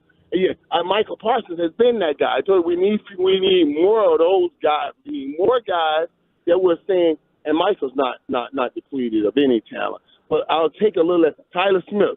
He was saying, well, he's rough around the edge, all this, but he got some fight in him. He has some fight in him. I heard you guys talking about his interview when he did that interview, how well he does in the interview. He does do a job. I'm going to have him on my podcast here. He does such a great job, man. I love talking to him. He's such a good dude. But, man, I'm telling you, it's about those attitudes, and we got better players around here that's not going to sit still and just let you hit them in the damn mouth and be talking about, okay, that's okay. You want to hit me again? We got some real dudes now. Hey, last... You remember a couple years ago when they had that Oprah Winfrey defense giving up everybody 40 points. You think Michael be okay with that? Right. You know what I'm saying? He's That's a dog. what I'm talking about. He's a dog. He's a dog, man. He ain't going to be going with that, man. That's what we need, them dudes. Yeah. That's when RJ was spying on you and Steven at Nobu in Malibu, hearing the Micah Ray Lewis comparisons attitude-wise, and it has come to 100% fruition. All right, last week you were very passionate. The topic of the week was Tua. This week it's the quarterback hits and whether we've gone overboard. What's your take on that topic? Yeah, we absolutely have gone overboard. But because of us going overboard, they have gone overboard. I keep telling you, we're in the Hall of Fame room, and we were talking the Nisky luncheon this last Hall of Fame. We were talking about trying to help some of the brothers that are having some struggles, Hall of Fame brothers, and we wanted to go to the NFL to talk about some things that the NFL should be doing to help them. I said, wait a minute, guys, why don't we do both? We got a right hand and a left hand, and I said, I'll start it right now. I can write a check right now. Because these guys were getting pensions, $200,000. I said, man, come on, man. We can put some money in together right now. We always talk about we're the same team, with brothers forever. Let's help out these families. I just started this check right now. We can't go bully these owners. We got to make sure we get these guys on here to help us. And the best way to do it is let us go help, and then let somebody talk to the media. And then the media puts it out there. And then the NFL will listen, because they only listen when they get back. That's the only time you make those 32 mafia guys come out of their cover and start talking to you when they get bad press. You see, so you get them some bad press, and then inside so they can help us that way. That's the same situation with this. When Tua went down, all that bad press, oh my God, I didn't even get a flag on that call. Yeah. We didn't even get a flag. I guarantee. Somebody said, when you see this, you call a flag. You call a flag when you see some throwing him down. Now, we went back and forth. They graded forcefully threw him down. Yes, he did. And the only thing that saved Tom Brady was he put his arm out, or he would have got knocked out, just like Tua. The NFL don't want to see somebody getting slung down like that and getting knocked out and nobody throw a flag. I think they said, let's throw that flag if you see something going like this. Michael, real quick, what will and what should happen to Devontae Adams for pushing down the cameraman? Listen, you find Devontae Adams $50,000. Devontae Adams going to have to give cameraman $50,000, and we move on. Let's stop it. Let's stop this, man. Come on, man. Dude, first of all, I almost cursed. Ain't nothing wrong with that dude. You know ain't nothing happened to him. What are you ran to the damn hospital for, man? Get your butt up, man. You fell harder than that running your butt down trying to get a picture of a football game. Let's stop. Let's stop, man. Dude, you want to make some money. Just call Devontae and say, man, why? And there are such things that we understand as football players called nuisance value. There's a nuisance value.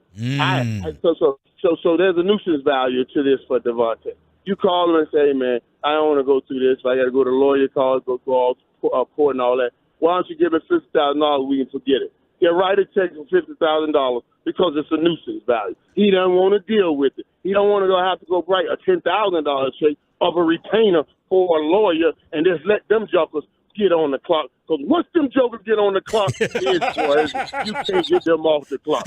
Don't ever think you can give a lawyer a retainer and he's going to give you something back. Don't even think that.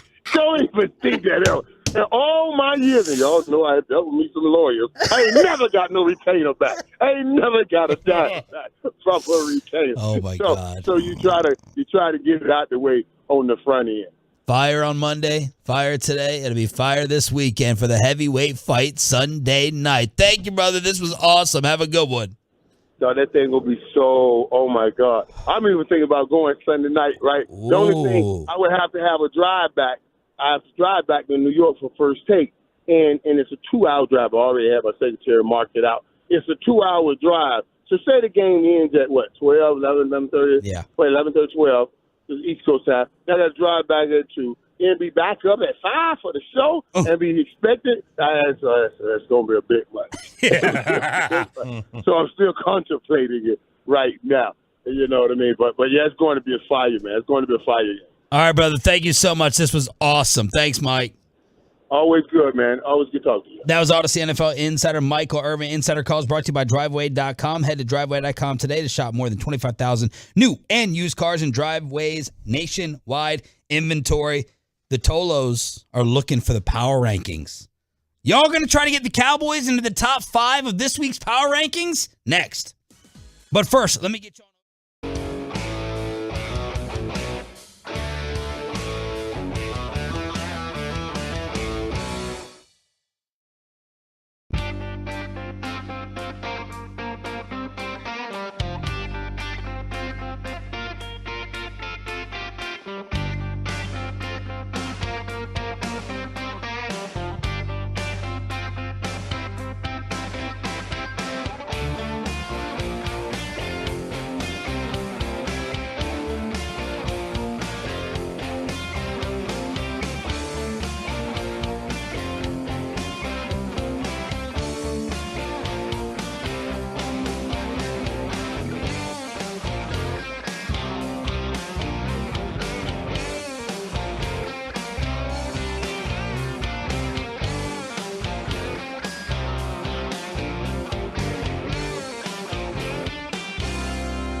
MyFitnessStore.com studios. It's Sean and RJ on 105.3 The Fan. Welcome to the greatest show in sport. The biggest football game in the history of Western civilization. What a ride it's been. Can you fist pump to this? No, I can't. Peyton, you screwed this whole thing up. Fist pump time. Fist pump to this. We had to change it up because of the 8 o'clock guest list. Michael Irvin, the Burger King, Howard Eskin an hour ago. It is now time for the Around the NFL Power Rankings. How many Tolos can justify getting the Cowboys into the top 5? Sean and RJ on DFW Sports Station. Nick Eatman, DallasCowboys.com at 9:20. Crosstalk with KMC at 9:40. First, let's grade ourselves from last week. I was worried after Kansas City was down 17-0 because I think I put the Chiefs number 1. You did. All right. Put the Chiefs number 1. So did I. And so did, what's your name? Peyton. Yeah. Okay. Or Parker, whichever Parker, one. Yeah, either that's one. right. Yep. Very good callback. All right, so we all went 1 for 1 there. Your number 2 was Buffalo. Buffalo destroyed Pittsburgh, 2 for 2. And mine and Peyton was Philly. Got the win. All right. Everyone perfect so far. Yep. Your third was Philadelphia. Peyton and I's third was Buffalo. But Peyton just cheated off me, by the way. Right. Your fourth was Baltimore, and so was Peyton's. Mine was San Francisco. Everybody clean. And then your fifth, Peyton's fifth was San Fran. Mine was Baltimore. And yours was Green Bay. So you and Peyton copying off each other go perfect for the week. Yep. I knew the freaking Packers. I knew they were going to screw me at some point. I didn't think it was going to be against the Giants, but RJ and Peyton 5 for 5. I went 4 for 5. Let's see how you're looking this week. 877-881-1053. Truckwreck.com text line. 877-881-1053. Would you like to start 1 through 5 or 5 through...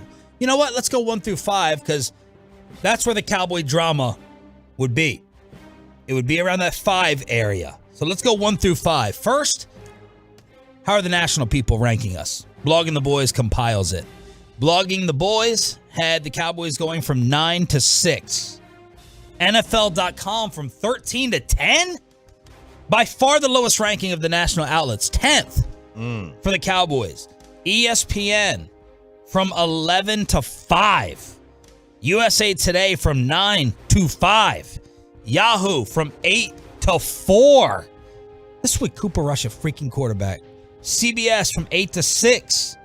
The Athletic from 12 to 7. And Sports Illustrated kept the Cowboys at 7, even after beating the Rams.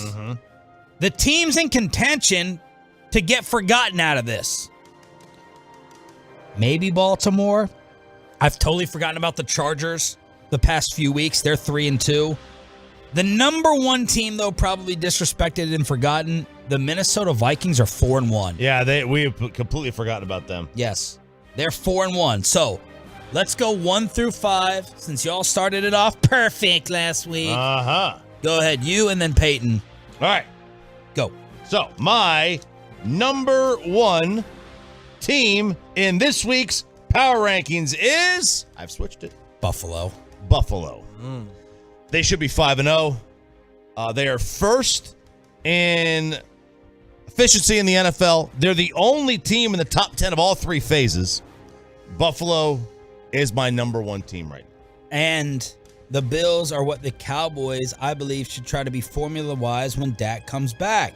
Second in the league in points given up. Second in the league in scoring. Not this Corey Majors, I want to win 23-20. No, I want to win 33-20. I want to win 23-16, 23-19. No, I don't want that small margin of error. What happens in those small margin of error games when you get one score games, 23-20 games?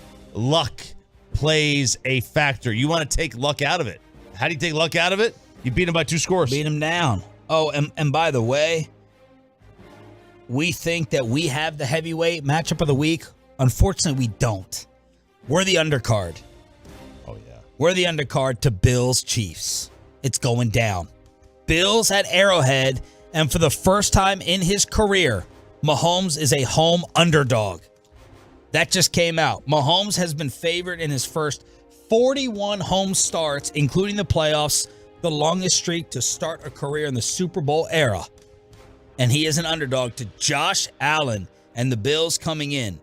Payton, who's your one? Well, I couldn't copy RJ 2 weeks in a row, so I went with Kansas City, number 1. I'm keeping the Chiefs at number 1 as well. I had them last week. They came back. Okay, Buffalo destroyed Pittsburgh. That doesn't impress me that much. That don't impress me much. Not enough to make a change. So KC 1, Bills 2 for me. All right, very good, Shania. I like hearing that. Yeah. All right, number 2 for me is Kansas City. There is no lead too big they can't come back from. The winner, I believe, of this week's Chiefs-Bills game is the Super Bowl representative. This game determines that. Why? Because it will probably give home field. Okay. I'm assuming this game will determine home field advantage. So give me whoever wins this game. That's what I got. I have the Chiefs number 2 in my poll. Well, I went with Kansas City 1, so I have to go Buffalo 2. And I think it's easy flip-flop right there. I mean, it's 1A, 1B for me. I agree. Is 3 easy for everybody?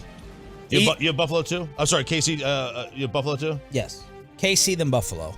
I think we all probably have the top 3. I think we all have the same number 3 as well. I think we got to. Yeah. Choppy? I have Philly. Philly? Yep, sweep. The only reason I don't have them higher is they've got the second they have the second easiest schedule to date, and they have the easiest schedule the rest of the way. They have the easiest schedule? In terms, yeah, if you go based on which teams are playing and their kind of analytical numbers. So they've had the second easiest, and they have the easiest the rest of the way. So I have Philadelphia. So we all have Philly, right? We all have Philly. Number 4. Baltimore. Oh, joining the rave train. Second-ranked offense, top-ranked special teams, and a defense that's just a shade higher than mid-pack. That is the breakdown. That is the formula you want. You want the best offense or the second-best offense and like a mid-tier defense, and let's roll. And they don't make mistakes on special teams, and they get the best kicker the world's ever seen. Peyton? I have the second best. I had Bobby Belt in my mind because he's a Raven Lamar hater, so I wanted to stick that in Bobby's face right there. Baltimore, number 4 for Choppy. So the team with the second best defense in the National Football League is number 4 for me, the San Francisco 49ers. Oh. San Fran at number 4. Clear favorite to win their division, by the way. They're the clear favorite over the Rams? Rams are, I don't see them getting good anytime soon. Okay. Cardinals are bad. Seahawks, Baltimore's my number 4 as well. Okay. I've been on them since the second week, third week, whatever it's been. I've been on them for a while, and I'm keeping them up there with the win that they got against the Bengals. Feels like the Ravens play a close, tough game every week. Yeah, and they should have. And it's been a hard schedule. Yeah, they should not have lost to the Dolphins, so they should have one more win. But they have a hard schedule, and Lamar's played like an MVP the entire year. So kudos to them for continue to win. And I got them, like you said, at 4th, and so do you. And my number 5. Now, I thought about the Cowboys here. And I thought about San Francisco here. I had San Fran here last week. What did San Fran do to get removed? Nothing. They won 37-15. They killed the Panthers. Well, they played the Panthers. I guess that's the thing. What caused the move? I don't know. My mood. My mood changed. Don't go to where I think you're But going. I went, and look, I thought about, like I said, I thought about San Fran. I thought about the Cowboys here. But my nod goes to the team with the better quarterback, and that was with Tampa Bay. I went with the Buccaneers. Their quarterback is better. All three defenses are right in the same tier of efficiency, 1, 3, and 6 in the National Football League. So they cancel each other out. So I would just go with the team with the best quarterback, and that is Tampa Bay. It only took 4 straight wins with the backup quarterback to do it. I'm going Cowboys at 5. The Cowboys at 5. Yep. I think that defense, if they play again, the Tampa Bay Buccaneers, I think they beat Tampa Bay. I didn't have Tampa Bay in consideration. That's the ugliest pick of all these. It feels the ugliest from Choppy. I wrote down San Fran. I wrote down the Chargers. But then I said, if everyone was on a neutral field, what would happen? Who would I take straight up today if all these teams were to play? And at number 5, I would pick Oh, no. Cowboys. See, the reason I left them off is because they have the quarterback. I know. Of Cooper Rush. That's why I left them off. I know. That's fine. I'm just saying, like, game to game. Like, give me your percentage. Don't give away the pick. But for the game Sunday night, give me the percentage of, like, where your mind is made up. Are you, like, 50-50? Are you 80-20? That's the way I'm making this pick. Because to me, yeah, I'm leaning one way, but I'm only leaning. I haven't even thought about it. Well, good. I'm glad we're on the home of the Cowboys on Wednesday. Well, I mean, I don't need to think about it on Wednesday. So, like, right now, just instantly, if just off the top of your head, I would probably. Are you close? Is it tough? No, I got a strong. Okay, feeling. well then, that would justify you having the Cowboys outside of your top 5. Well, I didn't say it was a strong feeling the Cowboys are going to lose. Well, I know it's not that it's a strong feeling the Cowboys are going to win, because if you thought the Cowboys were definitely going to win, we wouldn't be having this discussion. Maybe not. So there you go. Fair. Yeah, I just that's how I'm viewing it. I looked at it like, I don't think if they played on a neutral field against Tampa Bay tomorrow, I don't think they would beat Tampa Bay. Okay, I do. The Chargers, I think they just because of the defense. Like, it'd be these ugly, low-scoring games. That's what it'd be. Yeah, like we saw it already. We saw it 5 weeks ago. The way Tampa, put it on them. I mean, it was a 16-point game. They only gave them 19 points, yeah. Right. But, San Francisco, do you think the Cowboys beat San Francisco tomorrow? San Francisco was my tough one. I didn't want to give them too many props for beating the Panthers. The Panthers are horrific. Someone sent me, like, the ticket prices for their upcoming game with Baker out. Was it you who sent me that? Someone on Twitter. It could have been Skip. Tolo Skip. San Fran versus Dallas, I think, would be, people would be bloodied. Yeah, they would. People would be bloodied. I could be talked into either one. That could be a coin flip for me right now, because San Fran beats you up too. I might slightly go San Fran, but my Jimmy G hate, it made me put the Cowboys number 5. Why do I have to defend it like this? Me and Payton are going Cowboys number 5. Yeah, RJ. Kansas City for me. My order: Kansas City, Buffalo, Philly, Baltimore, Cowboys barely over the 49ers. Barely. I got Buffalo, Kansas City, I can't get Philly. that Denver San Fran game out of my head. That was horrific. Was that San Fran Denver? No, it was. the 11-10 game on Sunday night. Yeah. Yeah. Wait. And the Broncos. No, won. you're thinking Denver Colts. Yeah. But San Fran had a hideous game, I think, against Denver. Yeah. San Fran plays hideous games all over the place. Yeah. All right. I had Buffalo, KC, Philly, Baltimore, and Tampa. And Peyton had KC, Buffalo, Philly, San Fran, and the Cowboys. Let's see. Here we go from the 214. Philly, Buffalo, KC, Dallas, Minnesota. Another one coming in here. Bills, Chiefs, Bucks, Eagles, TCU.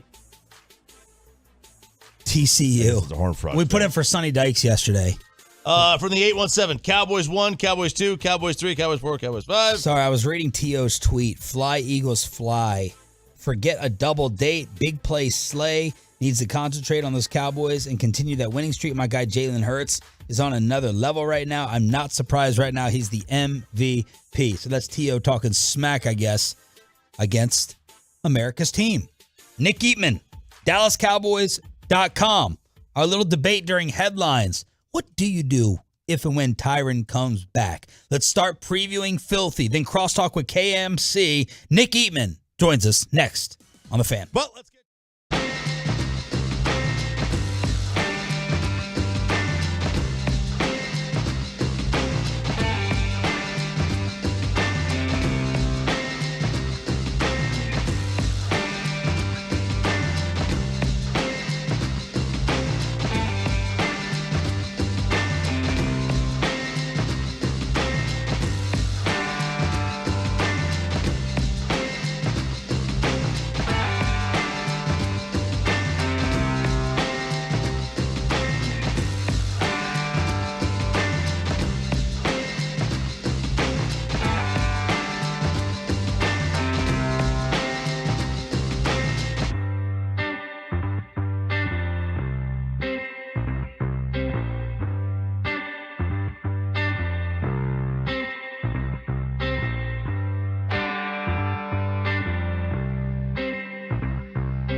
And by the personal injury lawyers, Frankel and Frankel, there's a reason you need a special license to drive a big truck. So companies that hire drivers and put them in a big truck should be held accountable for what happens when one hurts you. Frankly, you need Frankel and Frankel. Visit truckwreck.com or call them 214-333-3333.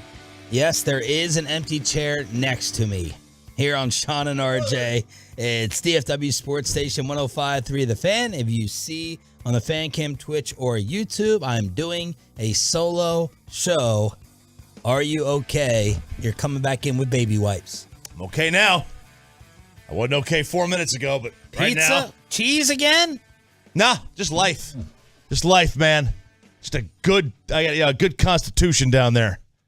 Just wrecking shop. So there was three times a day. No specific food? No, what did I have yesterday? I had a sea bass for dinner. Wow. With asparagus. No, with cauliflower and gnocchi. Yes.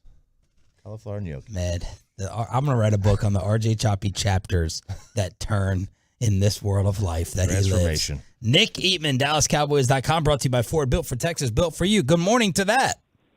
Good morning. Yeah, I mean, the commercial that I was listening to said when shift happens. Right. So then, and so now, I hear that. So it's true. That's if I'm reading the room correctly on what I think. Yeah. You are reading it correctly. Nick, is there a different feeling? Can you feel like this is a big game this week there in Frisco? I think so. I mean, we know it is, but you can tell that a little bit of a different feel. We haven't got a chance to talk to the players just yet, and McCarthy's press conference will be here in a little bit this morning. So I think you'll start to see it even more. But yeah, I mean, it's an overall excitement on, wow. I mean, how many times people have said, if you would have told me 4 weeks ago, no one's believing it. No one had this team at 1-1, much less 4-1. After what they saw. So it's why we love football. It's why we hate it and why we love it. We love it more than we hate it, I think. And but this is why. It's because you just never know. You never know how things are going to be, and the Cowboys are just kind of riding the wave. But yeah, it's a big game this week. Everyone knows that and feels it. So in the 7 o'clock hour, we did 35 minutes of Cowboy apology phone calls. We gave ours. We took them from the Tolos of who they wanted to apologize to on the Cowboys for this 4-1 start. Who would be your number one apology?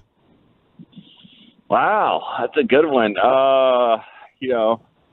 My wife would probably tell you I'm not really good at apologies at all. Oh, no. Newsflash, you're a man. None of us are. No, true.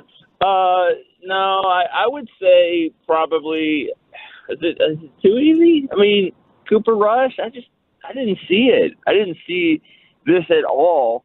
And, but, I think that the way he's, kind of just he didn't lead the team, but he's just leading the offense, and it's just, he's not messing it up. And that is so good.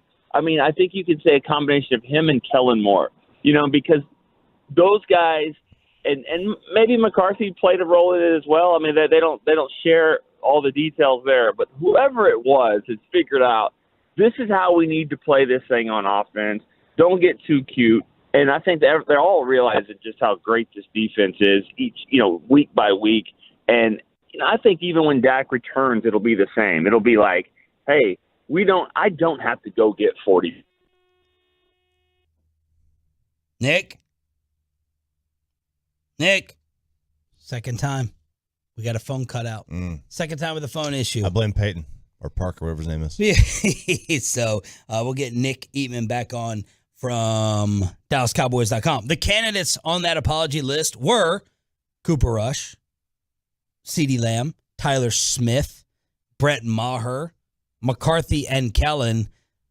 But I didn't hear a lot owning the apology to Steven. Steven was killed around here the most. By far, most negative offseason that I can remember in the 10 years, 11 years of covering this team. Cat Boy, right? Cat Boy. And we didn't get a ton of Steven apologies, even though the Tolos brought it strong. Go ahead. You got cut off. McCarthy and Kellen. Nick. Hey, guys. Hey. Go ahead. You're live on air. First time caller. Long time writer. Nick. Okay. I no idea. We'll move along with it. So those were the apologies. Do you feel like you should apologize to Diggs yet? For what? I think you should apologize to everybody who bought a jersey. Where's his PFF ranking? Oh, you know what? What would you guess it is before you look it up officially? 61?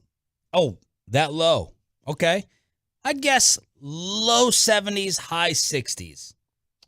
What is it? For the year? Yeah, for the year. Let me go look at it real quick. And by the way, the Eagles numbers that are coming in, all the Tolos sending it to us. So far this year, 2nd in total yards, 4th in rush yards, 5th in total points, 7th in points allowed, 11th in pass yards, and of course, 5-0. So that's where we are with Filthy and their numbers so far this season. I think I know why the phone dropped. Why? I think our internet's down. Our internet? I think so. Is he back on? Nick, we got you? Yeah. How good was that radio? I mean, I didn't hear it, but I mean, phenomenal. I'm sure it was great. Fantastic. So look, you were talking about. Sorry, guys. It's all good. Kellen and McCarthy credit. You were talking about.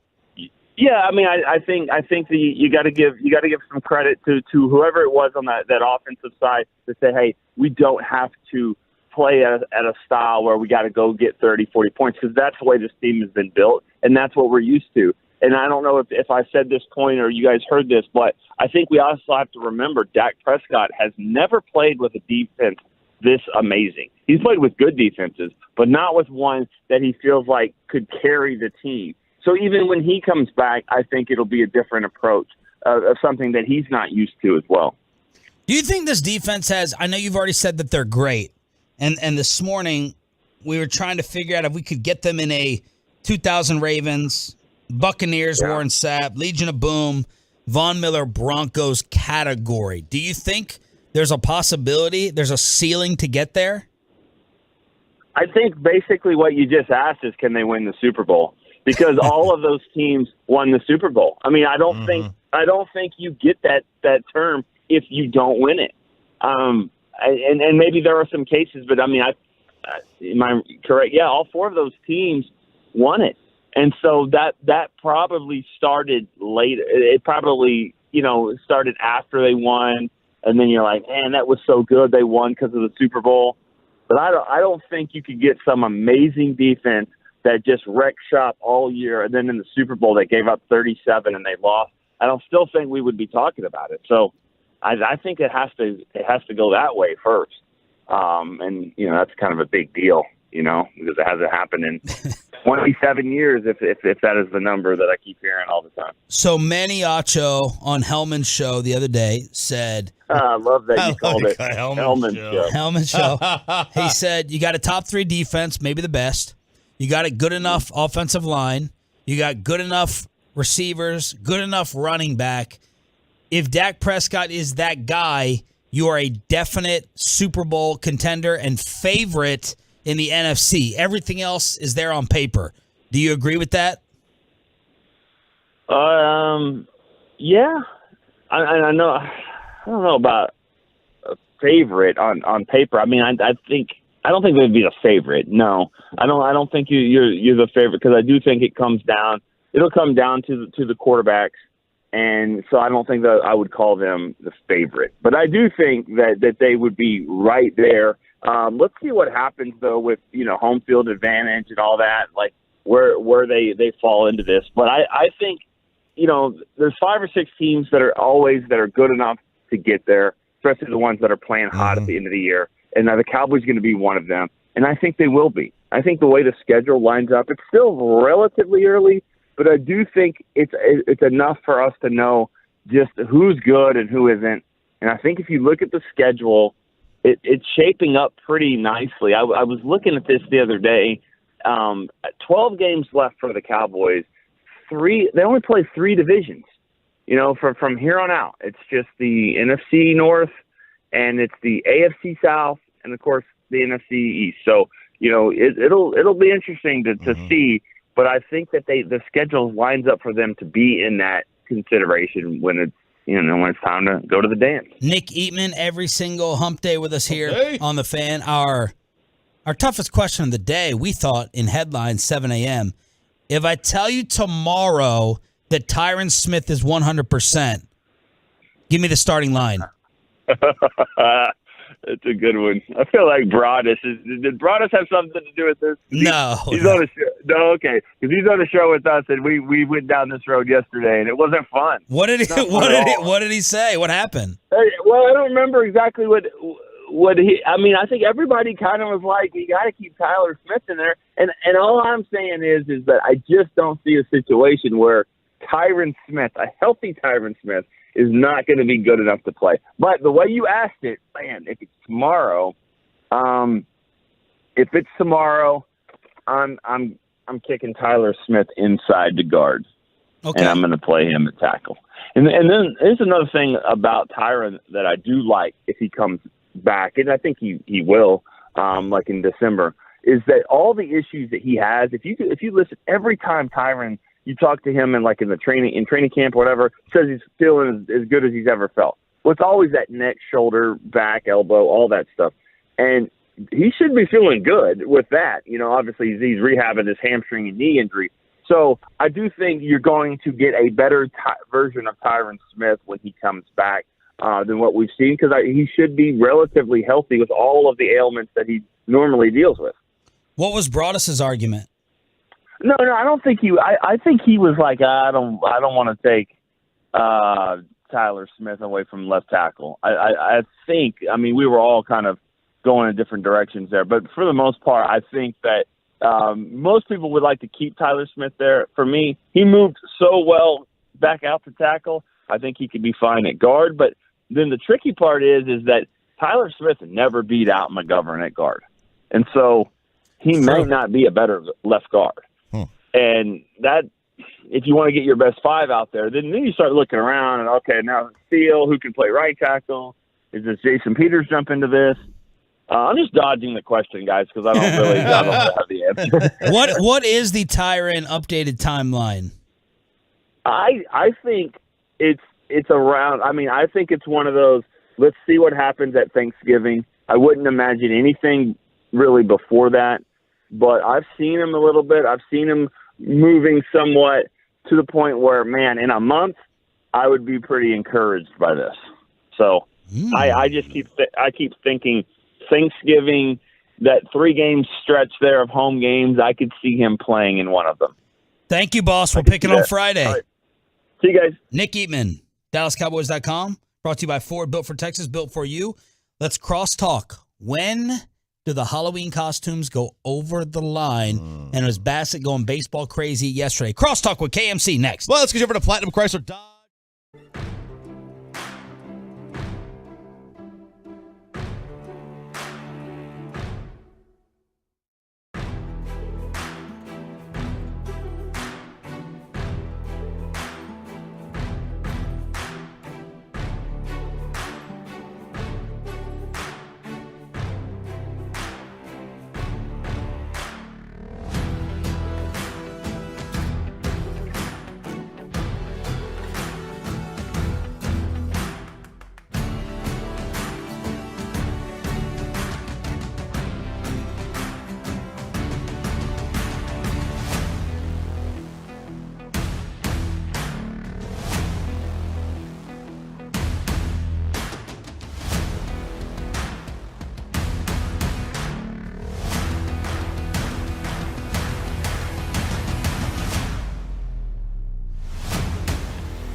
traffic control, or barricade rentals, Byers Barricades is a full-service provider taking care of your project or special event.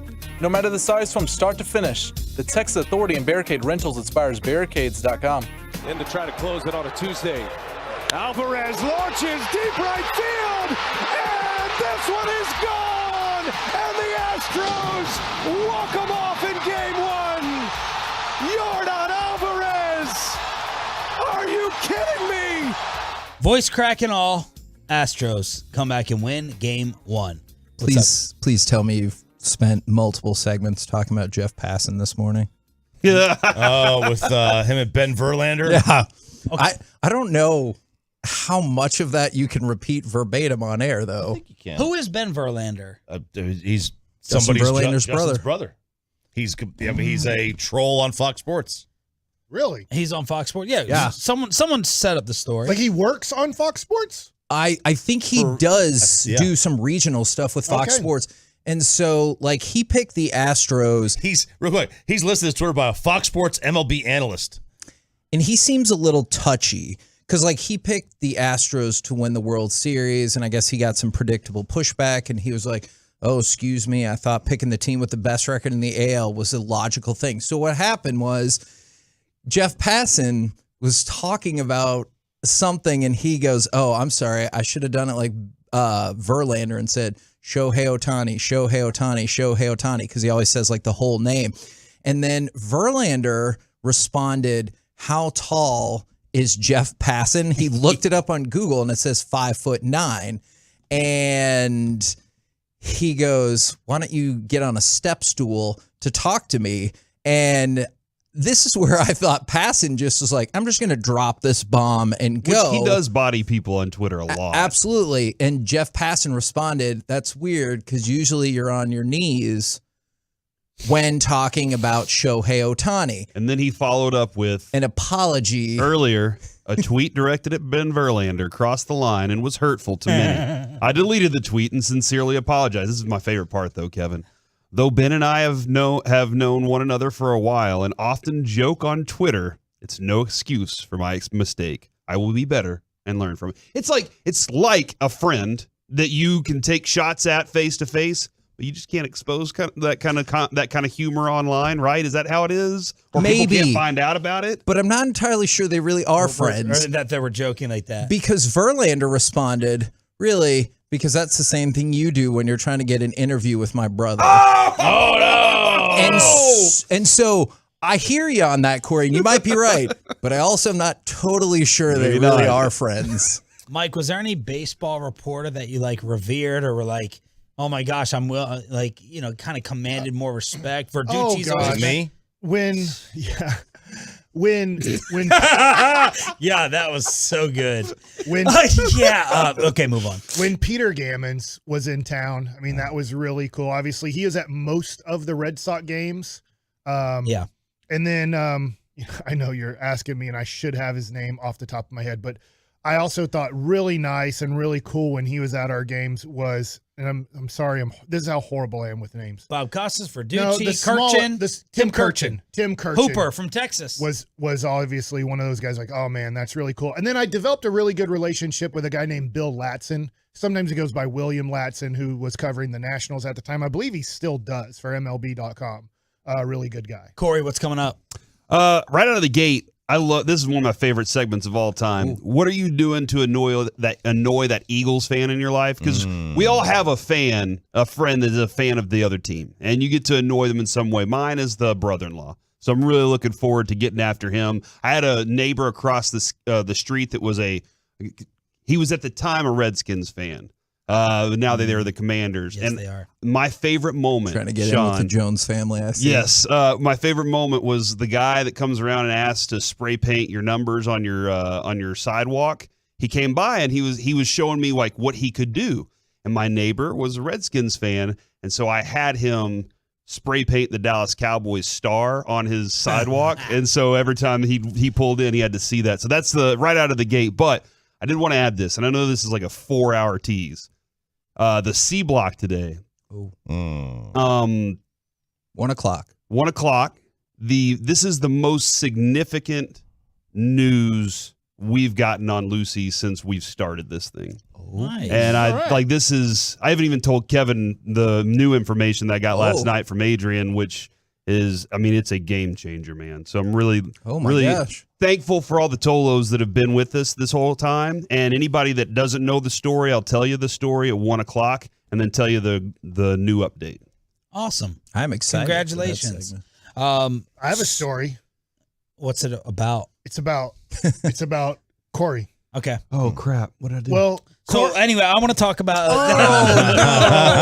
Yes, sir. Sorry, Corey. Who's the girl in Wolf of Wall Street and that you just saw? Margot Robbie, yeah. Margot Robbie. Oh my God! Is it Robbie or Robbie? You should have bailed on this, Sean. Robbie. And You should have bailed. She's in Amsterdam. You should have bailed. Yeah. Did Robbie Ray give up that home run last night? This is the Robbie? crosstalk of all crosstalks. Oh God. Adrian, We have 2 minutes. Corey's wife, Yo, said, "Look, I yo. understand if you get to sleep with her, go ahead and sleep with her." Like, She's your past. She's on the list of 5. Yes. 5. Yeah, you get 5. let's just say That's now, not friends. Seems pretty arbitrary. Now, we didn't get to really get into this discussion.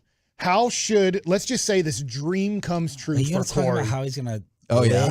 He's That's gonna- why I told you you he's- should have bailed. He's gonna do Marco Robbie Road. Not Marco. That's Marco Rubio. Call of Oh Duty. my God. That would be Mike. a different Clout topic. chaser. Okay. Mike, don't. How does he come home and celebrate that with his wife? You won't believe this, but I was at the local Tom Thumb or Kroger that Yeah, everybody knows. Where you, I'm a celebrity. That's right. Yeah. And what's her name? Margot Robbie. Margot Robbie. Robbie comes in and she says, "I just want to do you right now." It's not going to happen. but- And they go to the bathroom and they Oh just my gosh. Not at the Tom bathroom. Thumb. That one's bad. Okay, you guys go to the hotel. Sure. Yeah. Yeah. And you go to town and you're like, "I can't believe it. I just got to do this It was person." amazing. Yeah. Let me ask a How does preliminary she go? question. How do you It's go too home and late. celebrate this with No, your let me wife? ask a preliminary question. Uh-huh. If you see her in the grocery store, Yeah. do you have to text or call your wife like, "Yo, she's here"? I don't know. Or do you just, you know, the free pass that you talked about? You just go. You both. It's in play. It's Yeah. locked in. What a bold step, though. Because if I was your wife, I'd be like, "Yeah, knock yourself out." I'm Exactly, sure she's she going to be would. like, "Oh yeah, let's go do that." That's exactly my Now, wife but- knows. but I the wanna game change I can this. pull. So Corey his wife has a list, and I don't know who's on that list. I do know Jason The Taylor's Texas on it. Rangers. Jason Taylor's on it. Jason Texas Taylor. Ranger, yeah. She meets They One of call the her most the road to the attractive men show. ever. She meets Jason Taylor as he's covering a Dallas Cowboy game. What? And I mean, What did I miss? Adrian and Jason Taylor go to town. What did I just miss? I said I missed something. Holy You between- said, crap, you said dude. the Texas Rangers are on the list, and I said, yeah, they call her the road to the show. Okay. All right. Good Easy. Lord. That's a dumb- Like She's Chris a Benson's fantastic wife. woman. Chris Benson's wife said if Chris Benson ever cheated, Anna. what's her name? Benson. Anna Benson. Well, she had a different last name, didn't she? Why? What is with you in names today? It's all right, always- Choppy. This is a perfect Choppy question. It happens in the grocery store. You go in the bathroom. You come home. You tell the wife what? Oh, no, you just bring her home. Oh, Yeah, Margot Robbie. Yeah, that's you what's bring her going to home. happen. Okay, Yeah. what if she doesn't want to go home with you? On the Well, off then you, chance. then you invite the girl, your girlfriend or your wife, to wherever she's going to be, and then you guys you have fun together. let me just make sure. as a throuple. I just want to make sure I understand this, Sean. I apologize. Thruple is a In really this scenario where you run into Margot Robbie, not only is she going to sleep with you, you're going to tell her that you're inviting another person, and she's going to be like, "That all sounds great." I mean, it's you're bringing your girl. I mean, it's That's not the point of the question. How do you go home and be like, "I did this"? That's the point of my question. I think you got to send the initial heads up text. Nice. You got to send the heads up text. Yeah. And then how do you sell it? You don't. You don't celebrate when you get home. No, you just go home and be like, you go on. You go on about your day. You go up to the chalkboard or whatever, your whiteboard, the fridge, and go check. Like my free pass checked in life. Yep. Your turn. You hand over the bathroom key to her and say you're up. The bathroom key? Yeah, like you get next in line. Next in line. You hand over the hall pass to her. I thought he was going to be a good secret bathroom ingredient. Then Adrian says, "Oh, we're doing this, aren't we?" And then Adrian might. Oh no, there's going to be Adrian some. gets her list, and she's like, "I'm going to." Yeah, how many couples have the same name on both their lists? Oh man, I never you'd be thought about surprised, that. That's a great Should I put question. Jason Taylor on my list? That is a weird. I Exactly. guess I don't. What is the But then you benefit have of to that have a for list you? of, he does me or I do him. All right, we're back tomorrow with Bobby Butt, Ross Tucker previewing Philly. It's the KMC. He might not be back tomorrow. I don't know. It's the KMC Masterpiece. Somebody's- Next on the Fan. Hit the button to make this happen during their show. Coming up at 10, continue your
From the MyFitnessStore.com studios, it's the KNC Masterpiece on 105.3 The Fan. KNC Masterpiece right here on 105.3 The Fan, where God help us all if you could hear what we were just discussing in the break. That's why we've opened the studio back up. If you want to come see everybody and come hang out with us, we can make that happen. Just shoot us an email. In the meantime, 877-881-1053. What are you doing to annoy the Eagles fan in your life today? Always a valid question, regardless of if you're playing them or not. But who's your Eagles fan? Who's like... Mine's brother-in-law. He is, and he'll show up, and he'll like the first thing he does is say something about the Eagles. And in this offseason, as they were making bold moves, all I could do was go. I mean, we let a lot of our players go, but you know, the record lately felt pretty good. So like I'm going off. Hey, we still got record right now.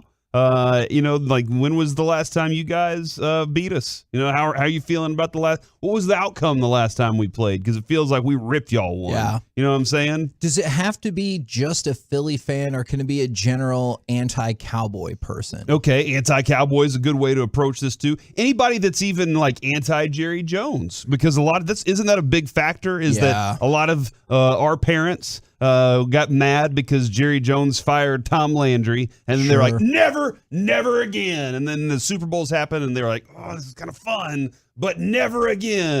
and then so like they're like, oh, see, this is why the 27 years of all this. But yeah, I want to know, like, are you doing something on a daily basis? Are you waking up in the morning? Maybe you have a significant other that you're waking up every morning and you're making her or him Cowboys star-shaped waffles or pancakes, and that's a nice thing to do, like right? A lot of work. I'm making you food. I'm making something for you to eat, but it's also a Dallas Cowboys star. Let the shape be the shape. When you pour the batter, it's usually going to be a circle. So you do freeform pancakes? You're like, you know what? It usually it comes looks out like as a Wyoming circle today. That's just if the it way tastes it good. is. It tastes good. Okay. It could be a coworker too, and maybe you just leave little notes around their. I just text my workstation. Philadelphia Eagles friend. I have multiple. Mike Koploff, Kevin Minch.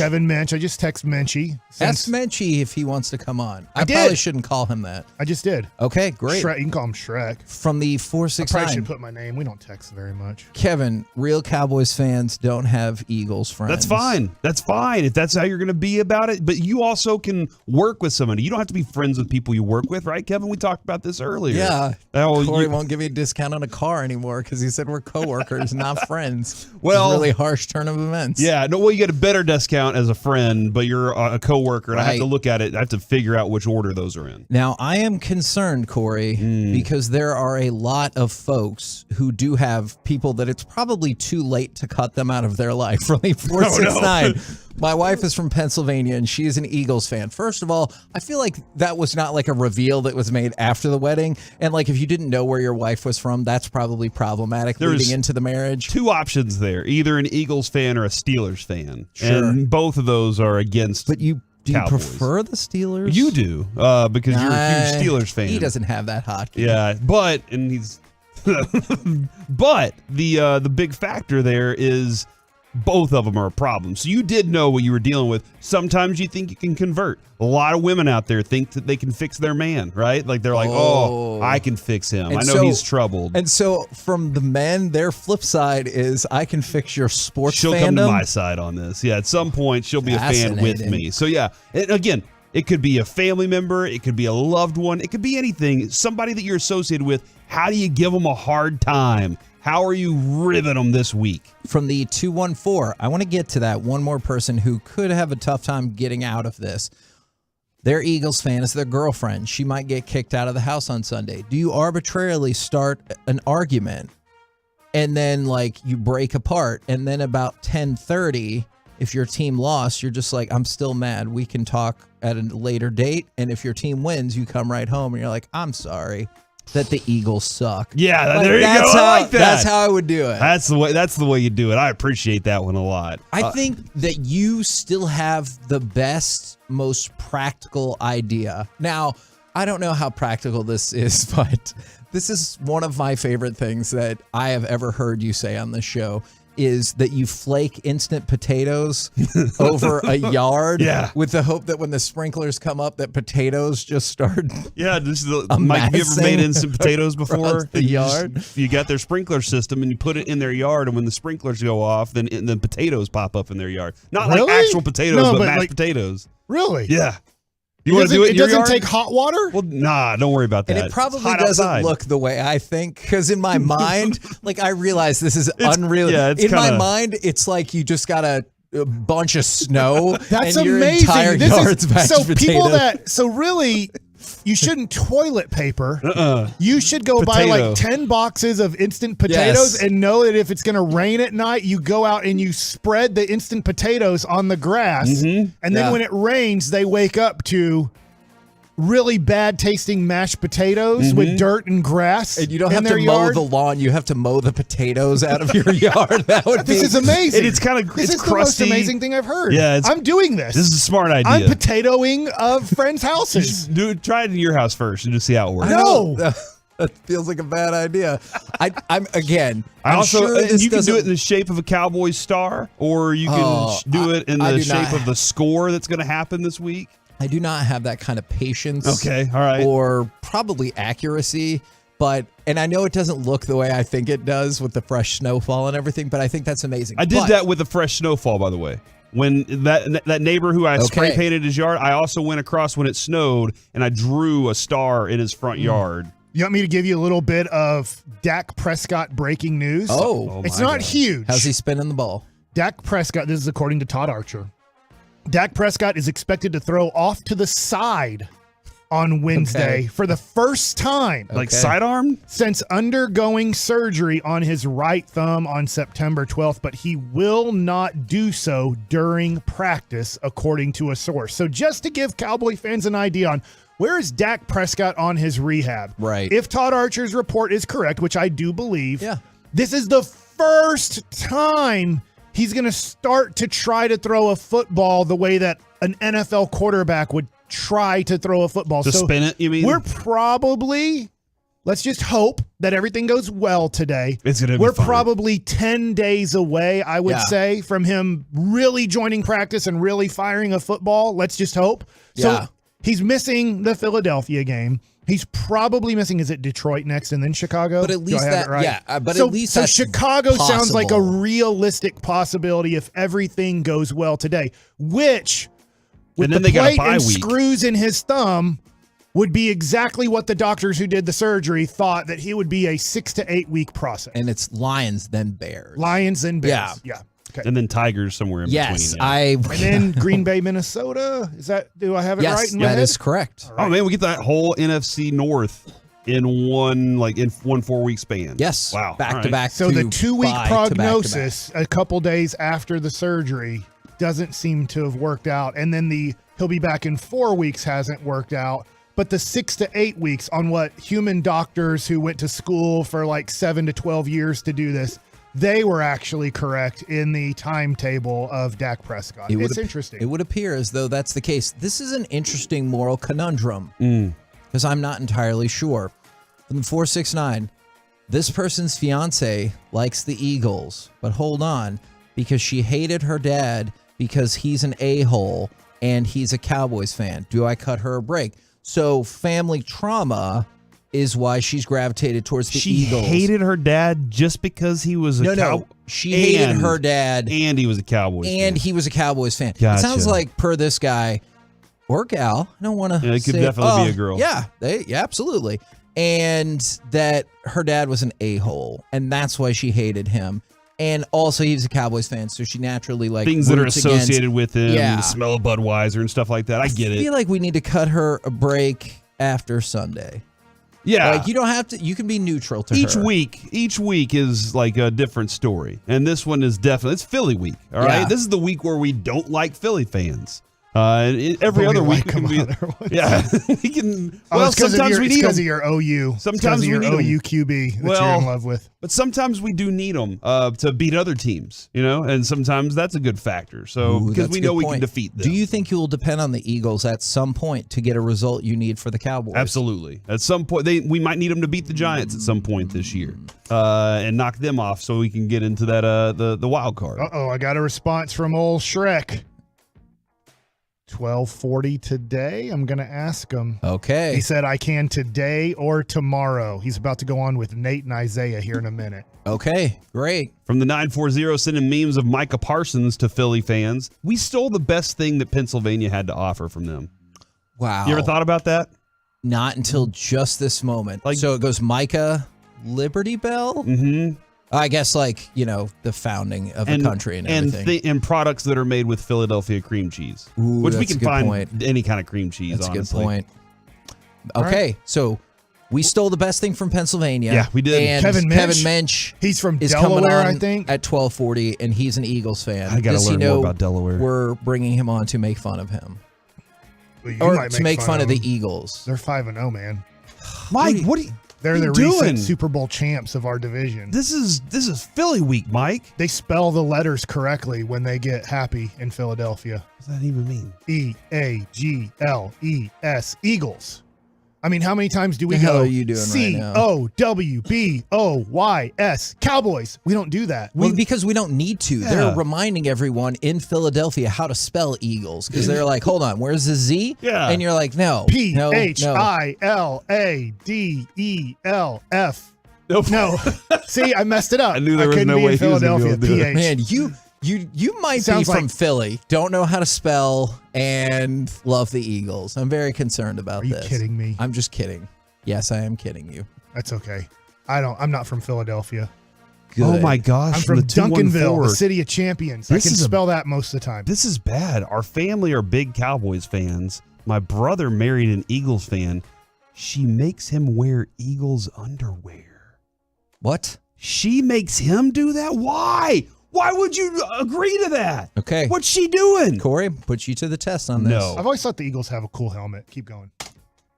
The hell, Mike? I just think they have a cool helmet. I think the Cowboys have a cool helmet, too. I don't want this to turn into low-key things Mike loves about the Eagles. I don't love the Eagles. I hate the Eagles. They tried to kill us in the 80s, and then they embarrassed Tom Landry by taking a fake knee and throwing a touchdown when the game was over. Screw you, Buddy Ryan. Yes. Where are you right now? See, that's the kind of enthusiasm I need. Corey, he's not alive. Here's the option that your wife says you have to wear Eagles underwear or it's shut down for the week. Throw it back. All right, that's how big of a fan I am, Kevin. Okay. I would throw it back. I would hope so. If you were going to get rid of a $2.5 million baseball, I would hope you can be like, I'll wait. I'm not wearing any Eagles underwear. Okay, From the good. 402, when my ex and I were together, I would wake up every day during our filthy week and yell, bleep the Eagles, and I never wore green. We weren't on good terms during this week. It's probably why we aren't together anymore. I appreciate that commitment to the fan. Commitment to the laundry is what it's all about, man. Is this is what we need each week. Is the insinuation there that they broke up in large part because of this rivalry? That's some fandom. Why didn't they show that in the commercials? Those gross commercials where they would show a Michigan and Ohio State person making out and a Texas and an A&M person. And I'm like, no, what is this? Yeah, exactly. Don't want to see something like that happening. Okay. Only can wear Eagles underwear if there's skid marks. Yeah, I mean, I feel like wearing Eagles underwear, just like getting an Eagles trash can, isn't bad because you're throwing your trash in the Eagles trash can. Yeah. And then you are putting your butt and your privates on their logo. So I feel like you're not really respecting the Eagles by wearing Eagles underwear or getting an Eagles trash can because bad things usually happen in those areas. Could you hit him with the stats? Could you hit him with the, hey, Cooper Rush is undefeated for the first 5 games of his career. Do you know how many? He's the 14th quarterback ever to do that. Do you know how many Eagles quarterbacks are on that list? 0. Big fat 0. Could you hit him with some science like that? I don't know if they can understand it. Like if they're, you know how Mike says that our brains can't understand time completely? Sure. I don't think that Philadelphia Eagles fans can completely understand stats. Like, it doesn't make sense to them. All they know is, he's a bum! He's a bum! And that's all they really understand. The most famous athletic figure in Philadelphia history is a make-believe person. Yeah! That's true. What a dope! Who? Rocky Balboa. Wait. He's not real? Yeah. I mean, if you want to argue that he's somewhat based on Chuck Webner, I've listened to that. But the second most famous is Mark Wahlberg. He's played a character. And is he real? We're the KNC Masterpiece. He collects cards with his kids. It's really fun to follow him on Instagram. Okay. Well, yet again, Corey, you're going to have to do something about this. Another low-key Philly love for Mike. I'm going to show all the love today. You need to show off today. Coming up next. After week 5, are these NFL teams contenders or pretenders? We'll do it next right here on The Fan. Do you love your body? Well,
car, not the kid. Wildcat formation with Barkley and Brightwell this time.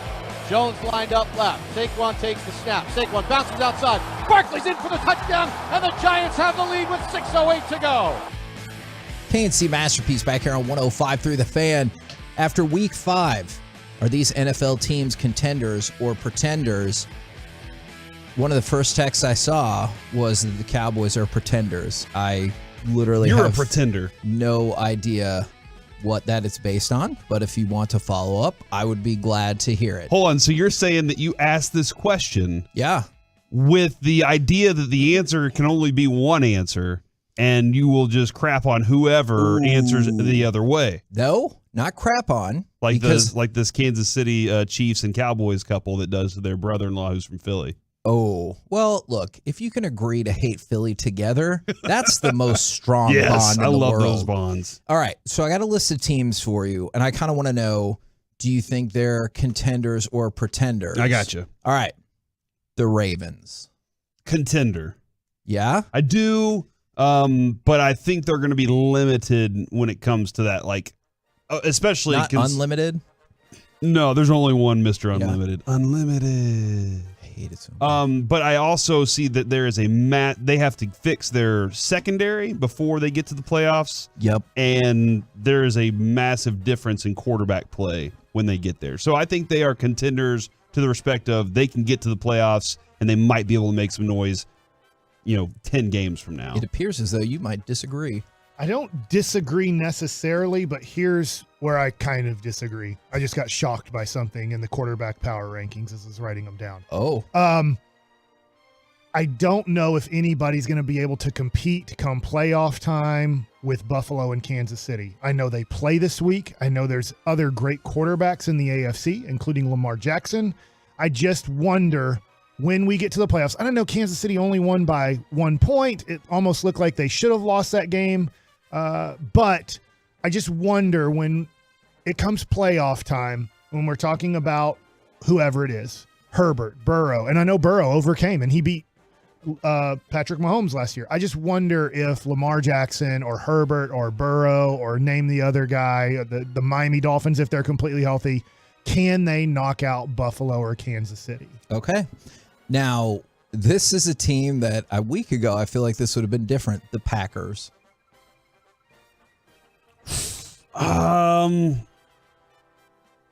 Here's where I'll say yes to start. They're pretenders or contenders. So I guess I should say contenders is this. Because I didn't know what yes meant, Mike. I think there's a lot of contenders in the NFC. I don't know. I know Philadelphia's undefeated. You don't know which one's a real. Team, yeah. But come playoff time, is Jalen Hurts, let's just say they get the bye. Yeah. And he only has to win 2 games. But let's just say it's Aaron Rodgers and Tom Brady. Sure. And I get it won't just be the quarterback versus the quarterback because Jalen Hurts would lose most of those battles. Is that can he beat 2 premium quarterbacks if it so happens to be that in the playoffs? I know Jimmy Garoppolo has done it. I don't think he's a premium quarterback either, but it happens. But I just wonder, like all these teams that are going to be kind of fighting for playoff positioning and making it, and I do think Green Bay will figure out a way to make the playoffs. I think they could, even though in a weird way, Aaron Rodgers has to play the Cowboys to get the most out of his playoffs, because if not, he doesn't play as well against all the other teams in the NFC. Yeah, I have a hard time because I pretty much have Aaron Rodgers every year in fantasy. Sure. And this year is the worst. And it's still good. He's scoring 20 points. Right. But it's the worst I've ever had with Aaron Rodgers. So I'm going to say they're still contenders, but they have a lot of work to do before the season's over. I'm going to skip a couple just because of this text from the 845. Please stop hyping the Chargers. The Chargers, You're a contenders or pretenders? Pretenders. Okay. And I also think that. I think they can make the playoffs. Injuries have hurt them for sure. And plus their best offensive lineman and their best defensive player. And Mike, that's kind of like the Ravens, and the injuries have hurt their secondary, and that's what's getting them killed. So, I mean, they still have time to fix, but I think that they are pretenders at the moment. I got to ask, even though I know what Mike's answer is, the Giants. I can't believe they're 4-1. They're a bunch of fart knockers. Okay. But hey, Corey, to turn it over to you, they got Dabes. They got Dabes. Can I shout out him for just a second? You better say it right. Dabes.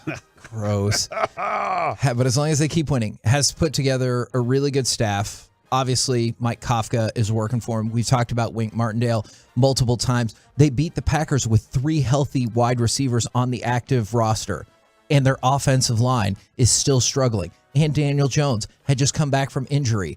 I still think they're pretenders, but what a hell of a job they've done to start this year. They beat the Titans, who I think stink. They beat the Panthers, who we all know stink. They beat the Bears, who I think stink. Yeah. They lost to the Cowboys, who I think are awesome.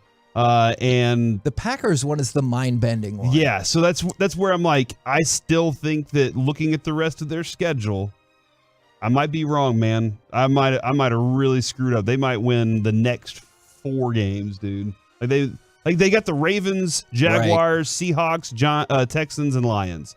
And the Seahawks actually might be more realistic than I think here. But it's just kind of wild. So I think that the Giants, I'm going to leave this one as I'm undecided. Because I like Dave so much. You got to pick one or the other right now. Then I'm going to say that they're contenders. Oh, my Lord. With Dave's. This will be interesting transitioning into the next one. Tampa Bay. Tom Brady. And I definitely get that. But they're also a terrible pass interference call from potentially being 2-3 with 3 straight losses. I get that you have Tom Brady, you have a chance. This team looks not that great. Contenders. Isn't their defense pretty darn good? Their defense is pretty darn good. Do you think their offense will eventually get it together? No, but this is going to be the NFC's all about defense. Which is what we talk about with the Cowboys all the time, yeah. I mean, real quick, and it's your opinion, Dak or Tom Brady in week 18? Obviously, I'm taking Brady. Yeah. What? All right. But it's a tough one. Tom Brady is not playing that great of football. The weapons of the Tampa Bay Bucks or the weapons of the Dallas Cowboys? The Cowboys. So Mike Evans with their injuries right now. Oh, are you saying? I'm saying week 18. They're playing each other in the playoffs. Then I'm taking the Bucs. And then I would say I'll give you my opinion. Offensive line, I think the Cowboys right now in a weird way. I think if Tyron Smith gets healthy, have a better offensive line than Tampa Bay. Yeah. Running back, I might lean towards Tampa, but I think it's pretty darn even because I think Tony Pollard is a game-breaking guy, and Leonard Fournette's everything we wished that Ezekiel Elliott could still be. And Zeke's, pounding the ball for 3 to 5 yards, and those runs are needed at times. But the reason I say they're contenders is I don't see much of a difference between them and the Cowboys, and I think the Cowboys are contenders. Interesting. Okay. The Vikings. Because the Vikings, there's a lot of parity in the NFL, as there frequently is. I don't know what to think about this team. But more so than usual, the Vikings are 4-1. And they also, again, have beaten the Packers. They beat the Packers. Yep. They lost to the Eagles. They beat the Lions, Saints, and Bears. And that's why I can't decide on that because I don't know what the Lions really are.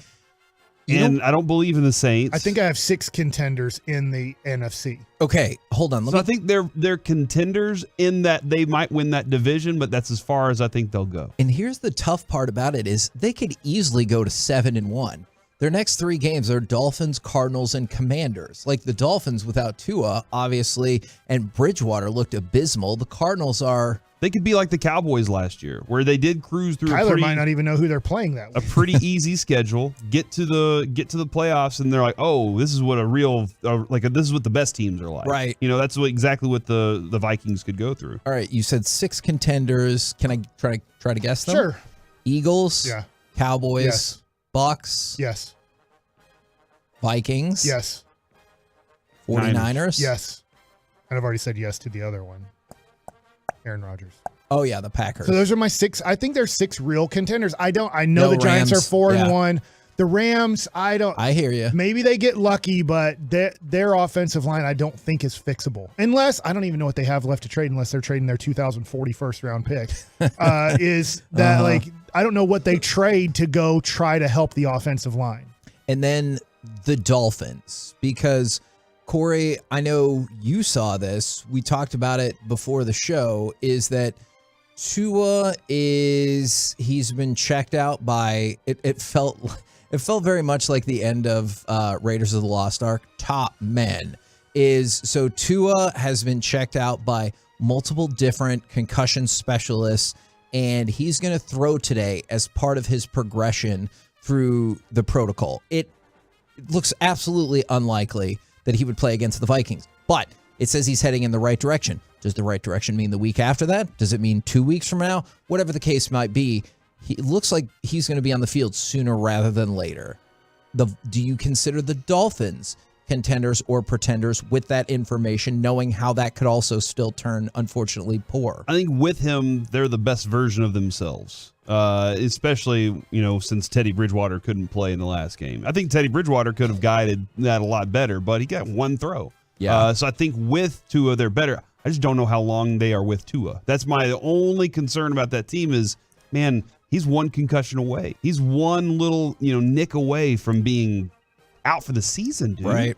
If he takes another brutal hit, people will be saying it doesn't matter. Get that guy off the field. Yeah. Kind of like we were with Troy Aikman. Whenever Aikman had that last one, we were like, dude, just retire. It's not worth it at this point. So I'm Thanks willing a lot, Lamar. as long as they LeVar. have Tua, they're contenders. Harrington. But I don't know how long they're going to have Tua.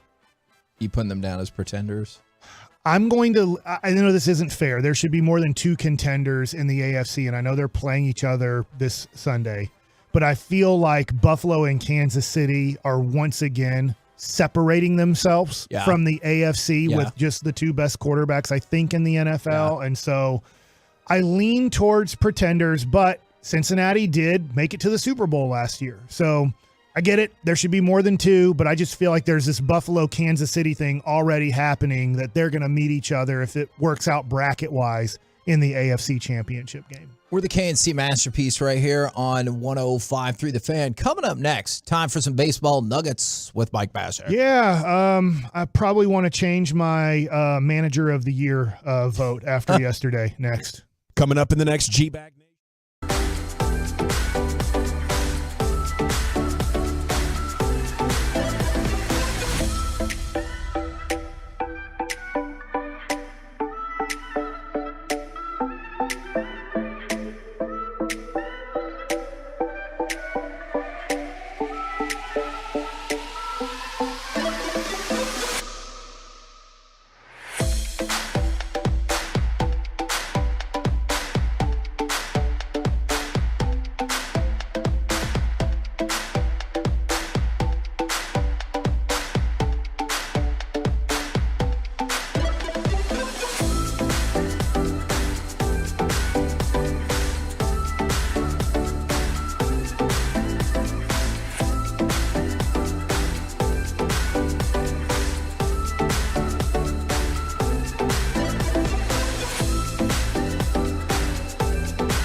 True to Texas, Classic Chevrolet is driven to do what's right. That's why they never charge more than MSRP. Plus, they still pay full market value for your trade. Find new roads, visit Classic Chevrolet, relax, and enjoy the difference. KNC Masterpiece back here on 105.3 The Fan, and that, my friends, is undisputed. And now it's time for some baseball nuggets with Mike Bassick. All right, so the big baseball nugget yesterday in the 4 games, your little March Madness, October Madness as the divisional round started off. Did you love it as much as you thought you would? Yes, I was busy during some of it. I couldn't watch all of it, and to be honest, when the score got to be, if I have the score right in my head, 7-1 or 7-2 in the first game, the Philly-Atlanta game, I kind of went away from that, did some things at home, and then I did flip it back on to see 7-3, the 3-run homer. But I'm getting away from the main story. I'll talk about that in a second. Let's play the highlight. If you're not following baseball, you don't care about baseball, this still sounds fun, right? Yeah. Let's go. The 0-1. And Alvarez belts it deep to right field. Houston goodbye! Unbelievable! The Astros a walk-off win! Yordan Alvarez a walk-off 3-run homer! And the Astros stun the Mariners in Game 1 of the division series!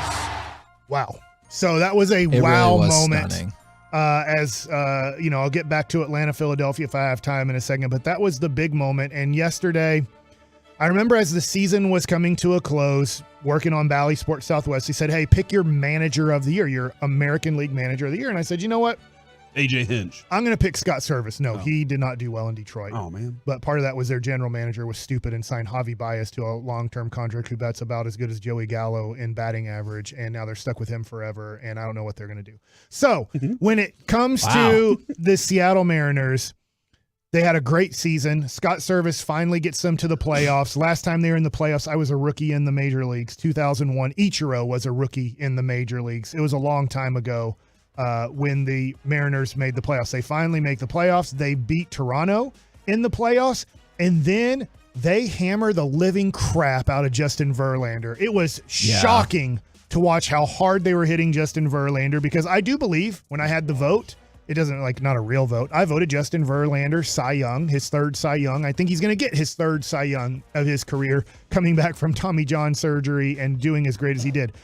He was somewhat unhittable during the season with an ERA under 2. Well, the Mariners hit him and hit him hard, and they are up. They are up. What is it? 7-3 after 7 innings.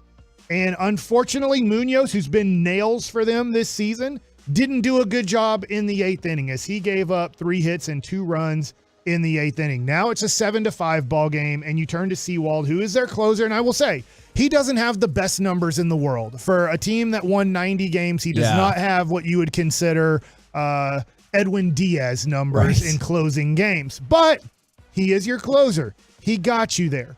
And so with 2 outs in the 9th inning, still up, they say, let's go to Robbie Ray. Now, let me explain this. Robbie Ray, as far as I know, has been a starter his whole career. He probably wasn't a closer in the minor leagues. He probably wasn't a closer at any point in his major league career. He usually, 95% of the time, I bet, in his major league career, starts a game, or if he had to come into a game, it's a clean inning for the most part. What does a clean inning mean? A clean inning means nobody on, nobody out. You're starting a new inning. So you bring in Robbie Ray with 2 guys on base in a 7-5 game. He's not used to that. And I get well, he's really good. Yes, he is. He was the Cy Young winner last year in Toronto, and I get he's really good. And it's lefty on lefty. And I saw Jared Sandler put this out. As Sewald, in his career, Yordan Alvarez was 1 for 7 in his career. So, you can look at different numbers. You can look left on left. You can look at what is, Yordan Alvarez against Sewald in this situation and go, well, what's my best decision? Well, Scott Service decided, let's give the guy the ball who's never done this in his life. Right. Let's give him the ball in the bottom of the 9th inning. And it just, to me, was just such a mistake. Look, he didn't get the ball in. He was trying to get the ball in. His 2-seamer didn't run. It stayed more middle in than getting to the inner half of the plate. It's always a dangerous thing with a just unbelievably great fastball hitter. In fact, I'll argue maybe in today's game, Yordan Alvarez is the best fastball hitting machine in Major League Baseball. Better than Aaron Judge, better than Vladdy Guerrero Jr., better than Juan Soto, better than maybe Mike Trout. This dude destroys fastballs. Right. And to throw a fastball inside in that situation, it better not be a strike. You cannot throw a strike in that situation. But Robbie Ray is somewhat full of adrenaline that he's never had before. And just think of this. How many times have we seen a Ranger do well as a setup guy? They're actually a real reliever. And then somebody fails as the closer, or they get hurt as the closer. And you say, you're going to be our closer. And over a little bit of time, that ninth inning is too much mentally for that person to handle. Maybe the adrenaline's too much. Maybe it's just too much mentally on that person. You're like, oh no, we got to get him out of that situation and hope he gets back to the 7th, 8th inning guy that we had before we put him in this very high leverage situation. And I get when you talk to a psychologist, like let's just say you're talking to Donnie Cockstein. He used to be the Ranger psychologist. He is for the Mavericks for multiple decades now. Is you try to convince the human brain that 3 outs is 3 outs. How many outs do I have to get in the 9th inning? 3. Well, how many do I have to get in the 1st inning? 3. It's exactly the same, right? But no matter what you say, it's not the same. Just like shooting free throws in the first 45 minutes of an NBA basketball game is the same as shooting them in the last 3 minutes. And you try to convince your brain there's no difference between shooting free throws in the first 3 minutes of the game as the last 3 minutes. Too bad. It doesn't work that way. We're humans. Yeah. And the pressure, either makes diamonds or makes poo-poo, as Emmett Smith once said. And in this situation, I just think you go with what got you there. I was having a conversation with Sean Sharif, one of the first times I was kind of on 105.3 The Fan. It's 2011. And I believe it was the Matt Moore start. I think it was. The Matt Moore start that he threw for Tampa, and the Rangers are down 1-0 in the series when they are obviously favored to win it all in 2011. And the Rangers had a bad offensive performance. I remember Sean, kind of one of the first times getting to really work with them, and he says, Mike, should they change the lineup up? Should they move Michael Young here? Should they move Elvis there? Should they do something with Ian Kinsler? And I'm like, no. What got you here, got you here. Over 162 games. This lineup, this team proved that they're one of the best in baseball, if not the best.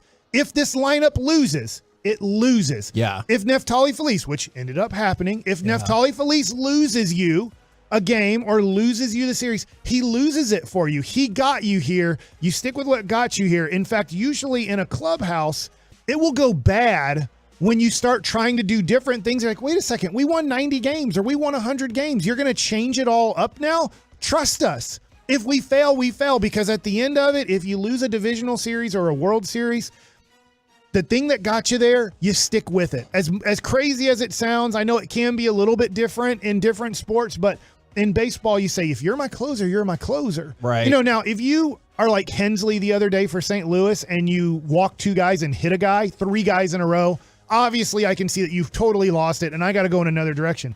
But in this situation, but that's rare given, okay. Sewald gave up 1 hit in his getting 2 outs. So he's not totally lost it. He's not doing a clean it. He doesn't have a clean inning, but you just don't go to a starter in that situation.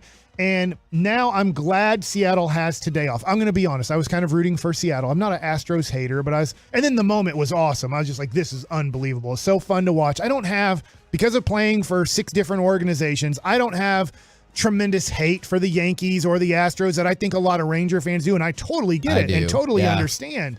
But I don't have that hate just because of, I kind of lost a little bit of love for the Rangers when Cleveland or Philadelphia or Arizona or whoever's paying me money to play baseball. That you kind of lose a little bit of, I'm just a Rangers fan. Screw the Mets. Wait, I'm playing for the Mets and they're paying me a lot of money. I might want to go for the Mets right now. Yeah. So I'm glad they have today off. And I'll give you this story. And I know this took up all of baseball nuggets, but I remember talking to David Murphy about the 2010 Texas Rangers. And I believe they were up 5-1 or 6-1 against the Yankees late in game 1. and they lost it. They blew the lead. The Yankees won. The Yankees were the defending champs. They won the 2009 World Series, and he remembers kind of the feeling that he had, and a little bit of the overall feeling was, oh no, this is the Yankees. And we had them beat, and they just came back and beat us. They're probably going to beat us too. They didn't give up or anything. Obviously, the Rangers win in 6 games, but there was this psychological thing of Houston's better than Seattle. Houston keeps going to World Series. Houston keeps winning this division. Right now, psychologically, Seattle's like, we crushed Justin Verlander, and we had a 7-3 lead, and we still lost, really a 7-2 lead at one point. And so you just look at it and you go, son of a biscuit, man. Maybe we're just not meant to beat this team. But what David Murphy said is game 2 was so important here at the ballpark in Arlington, because when they came back and they won game 2, not coming back from a deficit, but they came back after losing game 1, they're like, okay, we beat them. We can beat them. Now we're going to Yankee Stadium against the defending champs. And he said when Cliff Lee went out there in game 3 and shoved it up the New York Yankees rear end, that was when the team said, okay, we're better than this team. We're beating this team, and we're going to the World Series. And they did. They won 2 out of the next 3 games. They went to the World Series. I know the rest is history. They didn't beat San Francisco, but we don't need to tell that part. That psychological thing of when the Yankees beat the Rangers in the ALCS was like, man, defending champs, the Yankees, the aura, like, you know, you think about it back then. As a kid, you saw the dynasty of the Yankees. You see the Yankees then win the World Series the year before that you're playing against, and then they come back and win a game they shouldn't have won in game 1, and you go, oh no, are they just better than us? And then it took a couple games, a couple wins to go, no, we're as good and we're better than this team. So it'll be interesting to see. The Mariners will get to play tomorrow. American League starts tomorrow. Today, 3:30, Phillies in Atlanta. Should be a really good game. That's on Fox. And then at 7:30, Darvish versus Kershaw on Fox Sports 1 tonight. KC Masterpiece right here on 105 through the Fan. Coming up next, we will talk with our Dallas Cowboys insider, Mickey Spagnola, plus a mini NFL overreaction or not. All of it next right here on the Fan.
From the MyFitnessStore.com studios, it's the KNC Masterpiece on 105.3 The Fan. KNC Masterpiece back here on 105 through The Fan. We're going to talk with Dallas Cowboys insider Mickey Spagnola in just 1 second. But in the meantime, I've got a mini NFL overreaction or not. Are you guys ready?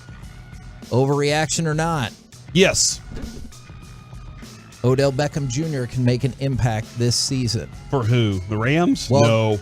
But supposedly the Packers and Bills are interested. He said he's going to be back mid-November, which is clearly late in the season. Do you think he can make an impact this season? Aaron Rodgers has recently, Mike, said, hey, we've always wanted to play together. It just hasn't worked out. I'm very interested in because he needs another receiver, like to take some of the. Lazard's like a fifth guy, but he's the first guy right now. Second or third. Okay, but he's not a one, right. And that's the reality there. But, man, how stacked, Mike, would it be if Buffalo had Diggs and Beckham and Gaby? Yeah, you might want to put Gaby and then Beckham.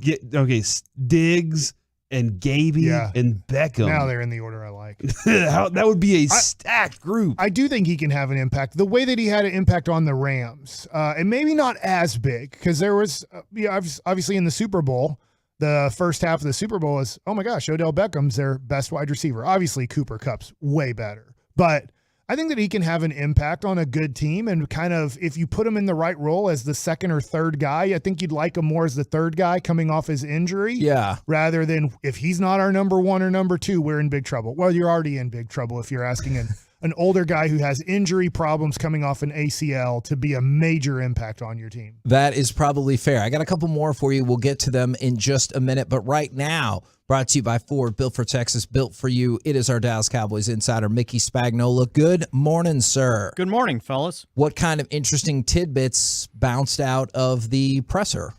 Did you guys hear it? I did not. Okay, so we kind of dealt with Dak quite a bit. And was the end of the day like, seriously, guys, he's not playing this weekend. Relax. I think. Let me see my notes here. He, where's it at? He kind of, sort of hinted at that, they're going to file the medical, and until he's medically cleared, that, he's not playing. Somebody asked him, would he be in a backup role? If things came to that point, and he basically said, when he's ready to go, he's ready to go. Until we move through this phase, I can't answer that question. So he basically is saying no. And so the phase today will be, they have a little kind of quarterback warm-up to the side. Usually it's indoors. It looks like it's going to be outdoors, and it'll be, I believe, at a time when we're allowed to watch, when they throw the ball into the target net, and then he's going to lightly throw at the end of practice. So to me, that kind of suggests what I think I told you guys yesterday, that they would see how he's throwing the ball, how he's moving without the brace on his hand. And then the following week, if he's ready, he'll jump into practice. So you can basically, I think, count on he's not practicing this week. Because if he's just doing that, they're not going to waste a day or two of Cooper Rush practicing with the first team, and then on Saturday go, okay, Dak, it's your team, right? That's not going to happen. And they're not going to put him in practice and take snaps away for Cooper Rush and then get to the end of the week and say, oh, Coop, that's okay. You didn't get all those snaps, but you're starting, right? So to me, I think you need to circle the Detroit game as the earliest he would come back. I just want to point out all of that was from shorthand because Mickey writes everything in shorthand. I could hear the pages turning. Yeah. So yeah, yeah, which is a skill that we all haven't acquired. It's over our not years. shorthand. It's just I just kind of write it so I recognize the word, right? You just put enough Sure. letters in there. Oh, and I it's like, definitely do okay, that. I know what that is. Yeah, I waited Yeah. tables for a long time, and that's how I did it too for a while. I didn't write out chicken; I just wrote CK, and that meant chicken. So I figured it out. Mickey, around this time, are you a big pumpkin spice guy? Are you trying to pumpkin spice up your coffee and pumpkin spice up your bread? I don't drink coffee, so no on the coffee. All right, sorry. And bread. Bad question. I'm not sure. I'm not sure. I'm big into pumpkin bread or anything like that. Yeah. No. All right, just wondering. I was just on Twitter and it was talking a lot about pumpkin spice and autumn spice, which is just another way of saying pumpkin spice. Just wondering if you're a pumpkin I spice think the only guy. thing I've ever done with a pumpkin is carve it up. Oh, you're not even a pumpkin pie guy, huh? Not. I mean, I don't have to do it just for for Halloween. To eat it anytime. I mean, you can eat pumpkin pie in March, right? No, I think you No, can. you What do you So- say? You can eat pumpkin pie whatever you want. social media has told me that is unacceptable. Oh, I'm come just on. kidding. I I'm think it's a kidding. segment now. Or I mean, some people use pumpkins to smash, right? Mm-hmm. Yeah. Are you There's a do whole you- band based Yeah, off would that. you prefer the band or the action of smashing pumpkins? I think the action of smashing them is a Oh, lot more fun. burn. Didn't Melancholy. people in your neighborhood growing up do that? Uh, Or is that oh, yeah. something way Now, back for sure. in my now day, it's the right? East Dallas squirrels and stuff. I don't know if you have the same thing going on, but squirrels get after the pumpkins and just rip them to shreds. They eat them up before they even. they Well, set 'em you out know there what? night Then I'm one. going to put the pumpkins around my outdoor furniture. So they'll eat the pumpkins instead of my pillows. Huh. I like that. That's a good approach to this. Yeah. Yeah, they're trying to get their nest for the wintertime. That's right. Is Will Greer the backup? Yes. Then okay, so he's the option there. He was asked about it, and he basically had said that, previously we've used C.J. Goodwin and Cedric Wilson. He goes, but Will Greer will do an excellent job, was exactly what he said. I'm curious and concerned about Micah and how he's doing physically. Yeah, he and DeMarcus Lawrence will be limited today, and I think that means probably rehab, and then see where they're at after the rehab part. This is the practice that's in shells, so tomorrow's when they put the pads on. So I would imagine, they'll get more in the more important practice tomorrow, it sounded like. But I don't think they'll get everything. This is going to be one of those deals, guys, where what you want to do is get him to the game, get them both to the game, right? You're not going to win the game on Thursday, so you kind of let them rest up, rehab, and then just make sure they're ready for the game. And, how much practice does those guys know? If they go through the walkthroughs and understand the schemes and everything, I don't think they need to go out there and, go through padded practice and bump it into people unnecessarily when you can get 3 more days of rehab and rest before the game. Got a local kid joining the practice squad, Seth Green from Allen High School. Yeah. What are we going to look at there? He used to be a QB. Starter. What? He said that, it's just kind of the process of, trying to, someone's available and try to improve your practice squad and, the possibility of, needing another tight end. Dalton Schultz, I think, only played like 10 snaps maybe at the most. So there's still got to be concern with that knee that caused him to miss a game, that caused him to play a game, and he really wasn't much a part of it. And then this last game he tried playing, and then it's like he couldn't go forward. It's the same knee. So I think they're just trying to protect themselves to make sure they have enough tight ends to be able to not only facilitate practice, but, play in the game. I know Sean McEwen's on the practice squad, and I think they're just looking at this as they didn't need another deep snapper on the team. They were satisfied with Matt Overton. minus the first snap. But other than that, he was pretty good. So they released the other guy on the practice squad, Tucker Addington. Yep. And they had a spot. So you work a guy out, see what he's doing, and then kind of bring him in and keep, kind of churning that practice squad the way things are set up now with you have 16 guys, right? And just kind of fill in a spot and see what you got with somebody else. I've always been curious about this, and Nick Sirianni was talking about like the history of this series and how the Cowboys have controlled it for a while. And he was like, look, I heard that stat last week about how we never beat the Cardinals either, and we don't care about that.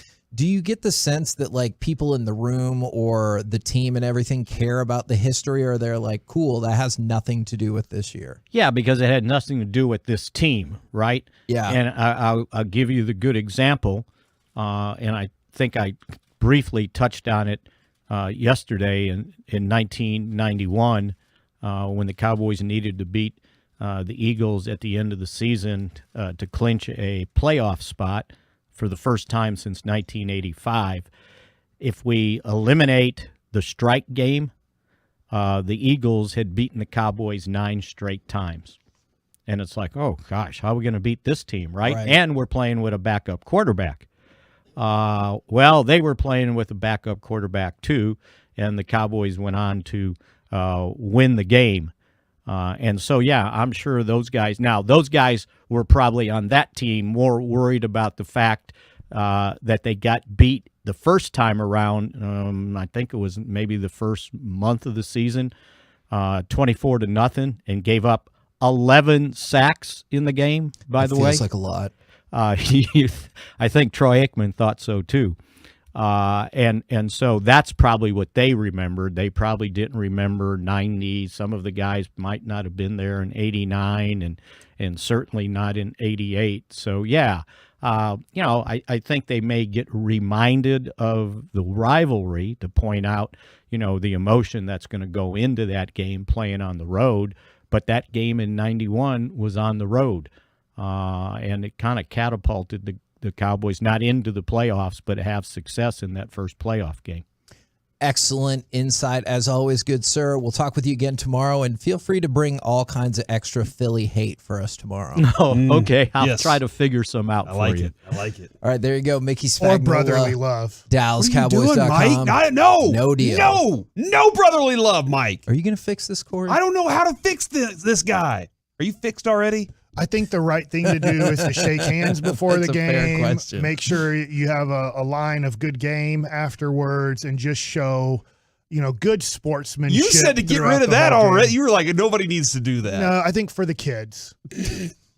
For the kids, to show them how everybody's friends. And, I've taken classes, trying to coach at Bishop Dunn. They tell you, winning doesn't matter. Oh, man. That you should was RJ in that class? You should just handshake everybody. It was a Notre Dame thing that they were doing. Oh, I'm like, maybe this is why Notre Dame never wins anything anymore. You guys are teaching everybody like, hey, man, it's just great. The kids just had fun, and just have fun. And, I mean, they don't even know. They want to just have ice cream afterwards or have a pizza party.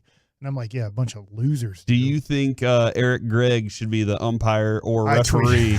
Kevin, if you haven't seen this yet, it's 2 minutes of strikes called by Eric Gregg in the Braves versus Marlins game. That are just really bad. There had to be like Greg a Maddox buffet era. that was ending at 6 p.m. in Miami, and he had to get there.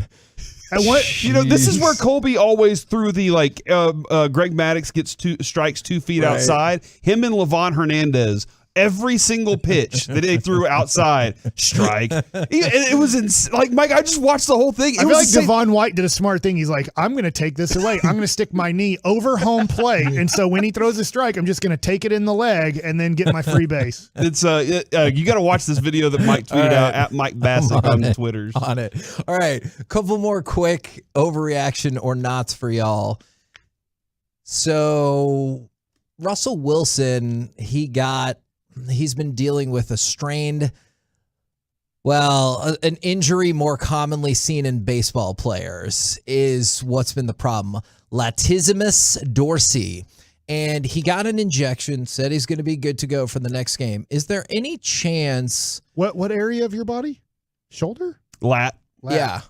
Is there any chance that this explains why he's been playing so poorly, or is this just a thing that's happened while he's played poorly? I think it's, that's definitely has something to do with it. I'm sure a little bit. Okay. It's tough to put a percentage. I'm sure But there's that's some. good news for the Broncos. I bet it's the top of your lat kind of connecting to your shoulder. If you're saying it's kind of a baseball injury, because I'm guessing it's kind of at the back part of your shoulder area. And it is his throwing shoulder too. Yeah. So, and then the other one, or is he just using it as an excuse? well, and the concern that I know people are having is that this is similar to what happened with Dak. Yeah. And so, but when you ask for your own office at the building and everything, and you're like, so I can do business while I'm working there. That's can't probably be injured. already a you problem. can't get hurt. That's man. a good point. You got to do things. And then I swear this is not just aimed at you, but right now you're looking at my face. Trevor Lawrence makes too many mistakes to be considered a good quarterback. Just in this moment. Yeah, I quit.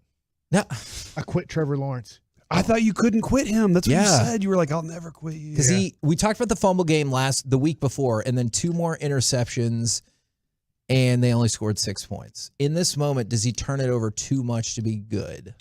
Yes. Okay. Yeah, I'm mad at him. Okay.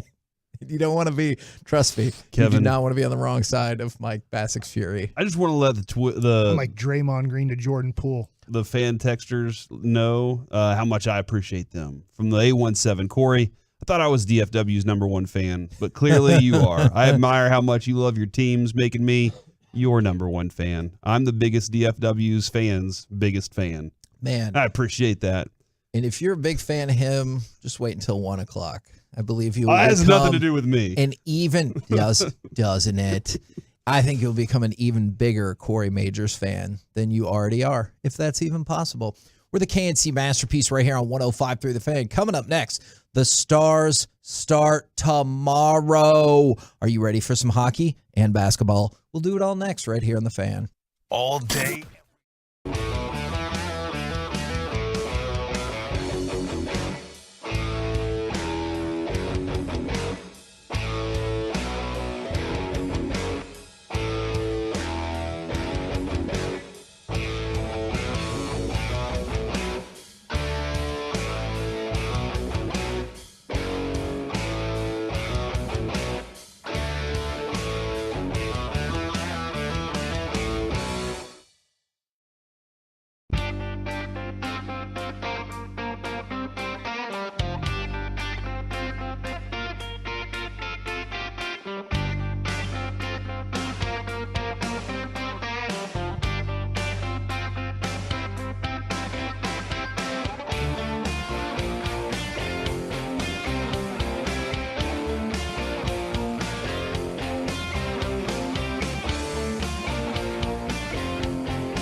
There's a reason you need a special license to drive a big truck, so companies that hire drivers and put them in a big truck should be held accountable for what happens when one hurts you. Frankly, you need Frankel and Frankel. The consultation is always free. Visit truckwreck.com. And they've just announced it's an upper body injury for Hicks. Here's Sagan in the puck in front. Ben scores! Jamie Benn! 40 seconds in, and the Dallas Stars take a 1-0 lead in Game 7.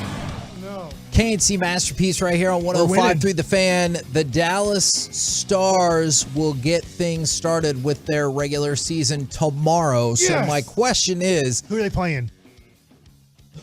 They play the Nashville. Predators. Yeah. For both of their first two games. Nashville is a beautiful city, though. Okay. Mike, what is happening? This is supposed to be the week where we hate our opponents the most, and you just keep talking about how awesome every other city is. I feel like getting like what are those called? BRVOs or whatever? You know, like you buy a house and you can kind of rent it out, but you also use it as a vacation house. Mhm. I feel like Nashville would be a pretty cool place to have like a second home. Well, because, Kevin, it is definitely the Bachelorette capital of the world right now. I think that is true. I'm married. But you can rent it out to bachelorettes for the weekend. Okay. God, Mike. I'm not looking for love in all the wrong places. Oh, my sweet mother of God. Back to you, Kevin. All right. How's Rick Bonus doing? So, oh my God, Corey, I have really terrible news for you. We got a new coach. We got I knew Hitchcock that. back. Yeah, we I signed him knew to a it. 4-year, No. $17 million. Third time's a charm, as they say in hockey. No to all of that. We signed him to a 4-year, $17 million contract, this Man. new coach. Thank God that I have basketball as a buffer with you two guys. My question for y'all was going to be, the Stars get started tomorrow on the road against Nashville, and then they'll be back home Saturday against Nashville to start their regular season. What is your excitement level for the Stars? Not only y'all, but the Tolos in general, because obviously basketball starts right after them as well, because we're about a week out from the Mavs get going. Actually, maybe exactly a week. I just want to thank It's FC in 1 Dallas. week exactly for the Mavericks, but I know tomorrow's a big day as Central Division rivals square off. I want to thank FC Dallas for scheduling their playoff game on a Monday so that we didn't have to compete with the Saturday home action here. Dude, Nashville's already 2-0. How How are they playing games before everybody else? Well, Mike. Did you know that? Did you already say that? No, I did not. It says they're 2-0 with 4 points, and everybody else has 0 points. Mm-hmm. Is that their preseason schedule? No, I don't think so. I don't know the answer to this question. They just keep playing games. Oh my God! It is not their. I should have. It's going to be difficult It is for not. me. It is. That is their regular season, and they played against the Sharks in both of those games. Did you already say that? No, I swear I didn't. We will pick up the conversation about that. And there are other teams like the Kings, and I know Vegas has already started going. They don't have an opening day for hockey? They played last night on ESPN. Baseball does this right, man. did. The way they've staggered this out is a little bit different for hockey, but we'll get to all of that at another point, or talking probably hockey. never. You know what? That is actually a good point, and I should be super excited about that. Excitement level for the Stars. Clearly, they have made some changes. From the 903, drop that puck, go Stars. But then it's the same thing. It always happens. From the 817, nobody cares about the Stars. And that's the balance that I'm trying to figure out, because every time we talk hockey, there's a certain percentage of people who are like, I'm out. I don't care about hockey whatsoever. So I'm trying to figure out where our audience is on this. From the 945, Kevin, I'm the old 972 number that said Dallas would make the playoffs last year, and they did. So Dallas will make it to the playoffs again. Okay, And We get have a back dude to who's the first 19 round. years old on the team. I'm interested. Please. Wyatt Johnston, 19 years old. I was about to say, please tell me what your prediction is, so I do appreciate that. I'm interested in this defense this year because this is definitely something that we've not seen, and that's a defense without the clinger. And like that's something, because the idea with him was he's a guy that can move the puck all the way up the ice and do something pretty special, because he's not your average, big beefy defender that's just going to go, clock somebody. He's a guy that has really great puck skills, and he can move the ball. He can move the puck up the ice real fast too. He has a great delivery up the ice. So, but he was more, hey, you can use him in these other sets that create offense too. But now they don't have that. How are they going to approach the game this year? Are they going to be a different type of defense? And you brought up Klingberg. Obviously, Alexander Radulov is gone as well. So there are some players that people know that are gone. But the good news is in the last several weeks, they did avoid a catastrophe. And I think they did this on schedule, just made some of us kind of nervous. And they did re-sign Ottinger and Robertson. And so if you're looking for like the future of the team, by the way, they signed both of them to shorter term contracts. Some people believe that's because Robertson will hit it super big in 4 years, and I could certainly see that.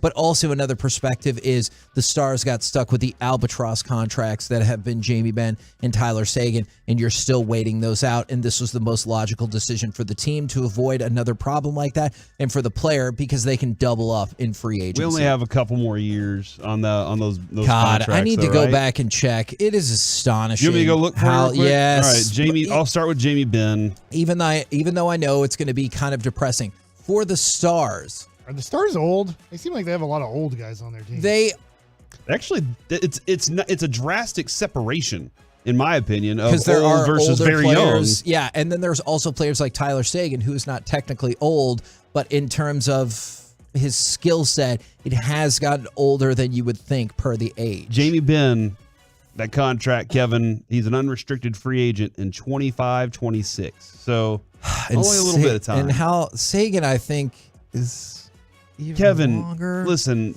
we can't get caught up like one at a time is what we Okay. got to work with Okay. here. But Okay. Tyler Seguin's contract, according to Spotrac, he's an unrestricted free agent in Like only 27, 28. Damn it. So it's So- only a little bit of time. Good, we locked him up. I like that name. Okay, now I know him. for the Stars, their prospects might be looking up. Take this for what you will. I know we will do NFL power rankings at 120. The Stars are 12th in the NHL power rankings, so definitely have them positioned as being a playoff team. If you wanted to wager on them, 45-1 to take the cup. And ESPN listed Rupe Hintz as their most fascinating player. So he's 25 years old, 6'3". He can score for himself, and perhaps more importantly, he can create for others as well. He's going to be a restricted free agent, and we just saw this with Robertson, with Ottinger, is those turn into deals where you're like, hey, I would like to keep this person around. Because they are usually healthy and on the ice. Exactly. For those two, yeah. Well, for those other two, I feel better about that. Yeah. Our right wing depth is horrible on ESPN. Oh, no. This guy, ESPN's ranked Dennis Gurionov. Gurionov? Yeah. Come on, dude. He signed you a gotta one-year, know. He you signed a gotta one-year know show that me name. deal, Mike. It's a one-year show me deal for Gurionov. He has Everything's to play fine. every second of the hockey game because there's no backup to him. Well, I mean, the good news is, that will not happen, of course. You'll max him out at maybe 20 minutes. But Gurionov is a quality player. 25 years old, 6'3", and he's 205 pounds from Russia. Okay. You know what, Mike? Here's what I would like.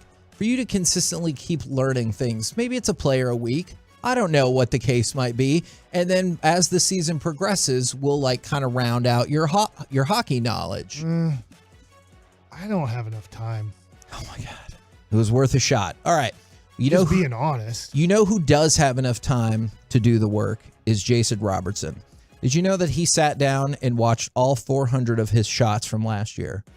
What, 400? Yeah. Now, keep in mind, He needs more. It was put together as like a super cut. So, he didn't watch every single Like game. when Mike watches every pass from Trevor Lawrence. Yes, Gotcha. exactly. I haven't done that this year because he's ticked me off so much. Gotcha. Okay. Now, I'm mad at him. one of the things we'll see, maybe Trevor Lawrence needs to do this because Jason Robertson came up with a very simple thing that he wants to work on.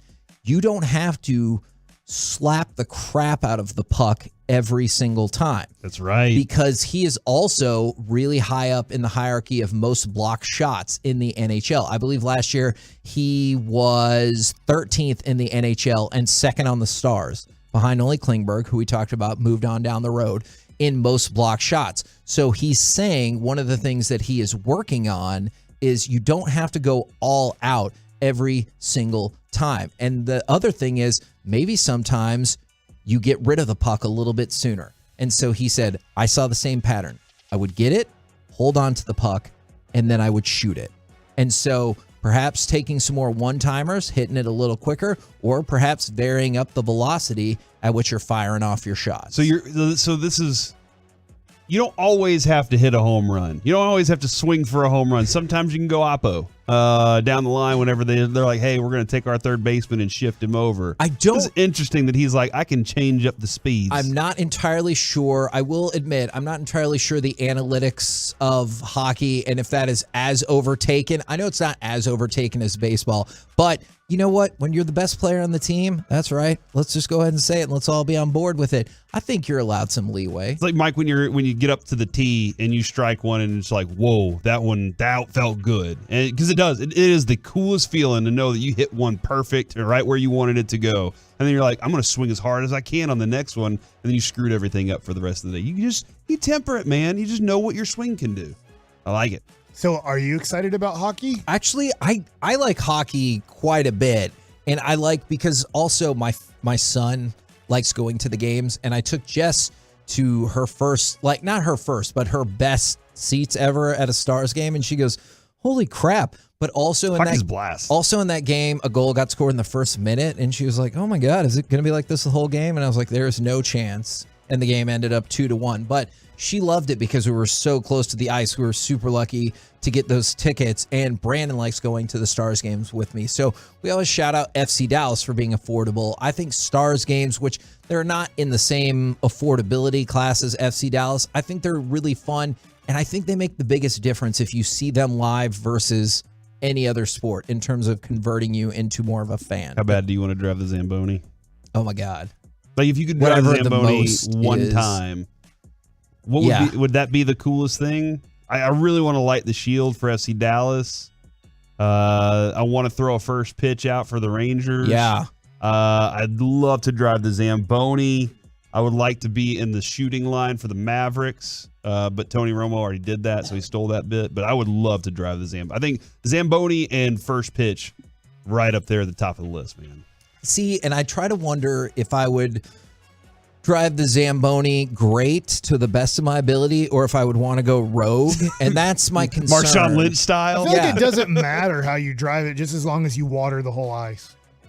I don't know if that's true or not. As you said, I feel like, so you're not stating that as a fact. You think you could put too much water in one spot and maybe not so, enough yeah. I'm concerned about that. Okay. I don't know all of the logistics that go into that, but we can work on that. And for somebody who said, I'm worried about the power play, it goes beyond just the power play for Robertson. He said he is going to work on potentially, especially if he decides he wants to shoot, getting rid of the puck sooner. So good news right there for the Stars. They will kick things off tomorrow in Nashville, then bounce back here to the barn Saturday to play Nashville once again. We're the KNC Masterpiece right here on 105.3 The Fan. Coming up next, it's time for Gridiron Gravy. Would this radical expansion idea work? We'll do it next right here on The Fan. It is Halloween.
True to Texas, Classic Chevrolet is driven to do what's right. That's why they never charge more than MSRP. Plus, they still pay full market value for your trade. Find new roads, visit Classic Chevrolet, relax, and enjoy the difference.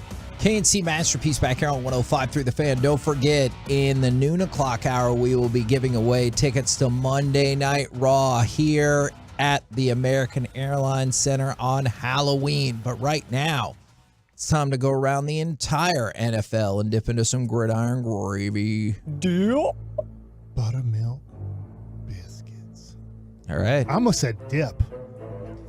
You didn't trust Alec to get the job done? I don't know. In my head, I just messed up. Probably a smart idea, honestly. But I didn't say it. So in your head, you messed up, but you didn't actually say it, so you didn't mess up. In my head, when he said dip, I'm like, what the hell is he doing? Mm-hmm. And I'm like, wait, I'm not supposed to say dip. I like it. We talked about Tua earlier. The Dolphins are currently planning on starting Skylar Thompson this weekend. That would be their 7th-round draft pick. So catch the fever on that. And did you see him play last week? I did. How'd that go? Not. It was poor. It was very, very poor. Very poor. That is a dude that's like, Kevin, just my analysis of watching some of that game. Stand in pocket, freak out. Like as soon as he felt any pressure, and he had plenty of space to work with, but it was freak out time. Now, in other, I wouldn't have guessed this, Dolphins news, they also have an issue with their ping pong table. Mike McDaniel. Ping pong tables can cause fights. Well, he revealed that the ping pong table, that is tough to do. Ping pong.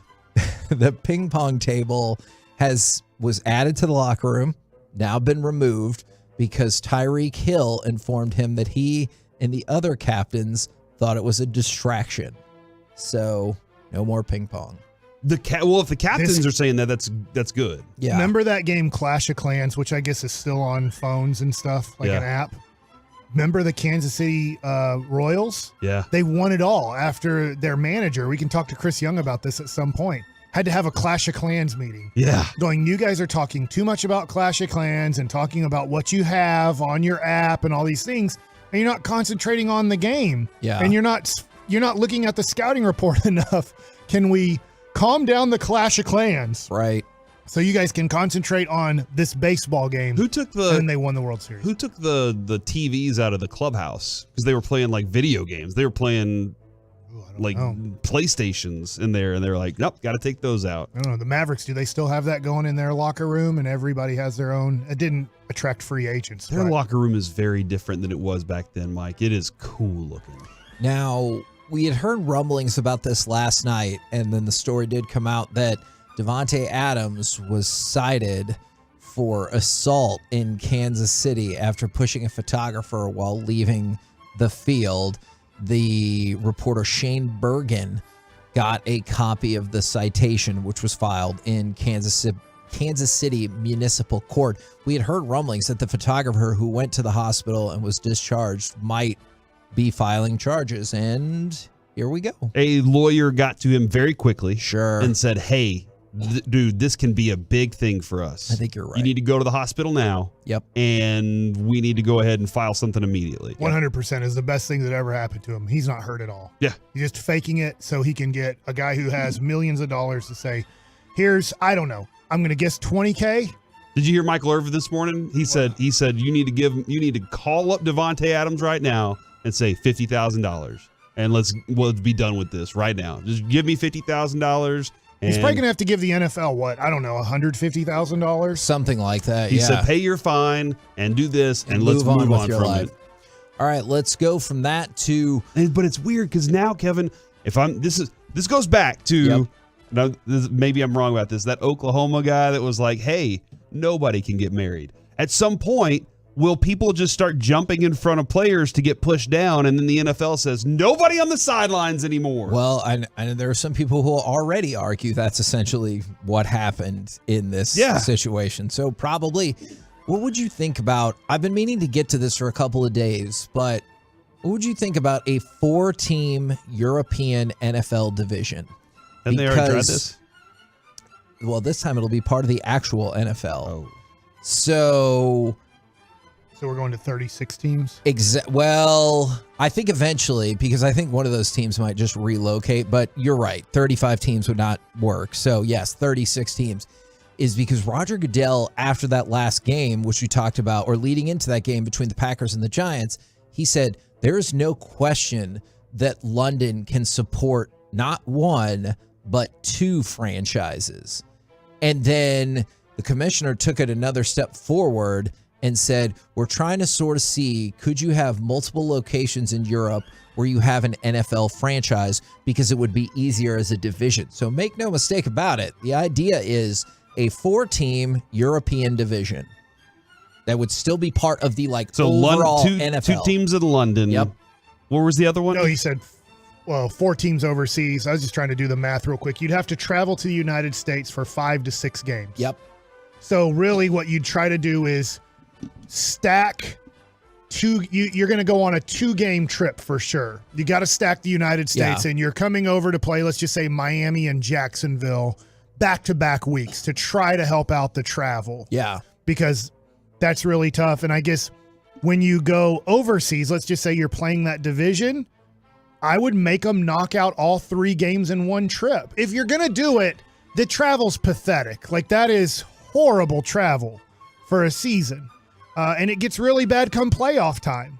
But I don't know what you do about the playoffs. You just have to do it. You're just like, we're sorry, you're going to have to get on a plane for 8 to 12 hours. Yeah. And deal with it. These new teams? So you're going 36 now? So that's what Mike brought up. I think only 3 of them are new. I have long said I believe Jacksonville would be one of those teams that would actually relocate. But 35 is not viable, so you would have an expansion, perhaps a Mexico City team, or we have talked about other areas. But this honestly gets really difficult because when you go 16 and 16, if you add 4 teams, but one of them goes to a division, you can't have 20 in one and 16 in the other. You'd want to go 18 and 18, but then they're not. It just gets a little bit wonky. And they're not going to go up all the way to 40. Yeah. So yeah, you'd have to get to. If you're at 32, you either have to get to 40 or stay at 32. And I would assume one of the teams would be in Germany. To your question about where, I'm telling you, based on what the NFL has done with these, I would strategically assume one would go into Germany. What are you going to do about the hooligans, though? That's my question. There are lots of hooligans in European soccer. That's like a tradition for them. Hooligans are a group that they're like, well, we can't do anything about them, and they'll take over a stadium, dude. Are they going to? That here in America, it's pretty tame. I mean, I know we get a streaker every once in a while, but like the hooliganism in Europe is a big deal. It's a big part of their sport. Cost a lot less money to go to. I don't know. I really do. I'm not sure. I'm going to go look at how much it costs to go to a Wrexham game. Okay, so would your initial thought be you don't see the viability of it? It sounds good. It all sounds good, but when you start putting the logistics to it, just like I just did. All right, we add 4 teams. Well, we can't do that. We can't have a 20-team AFC and a 16-team NFC. So now I have to add another 4 teams in the United States to make this work. Yeah. And you start looking at it, go, it sounds great.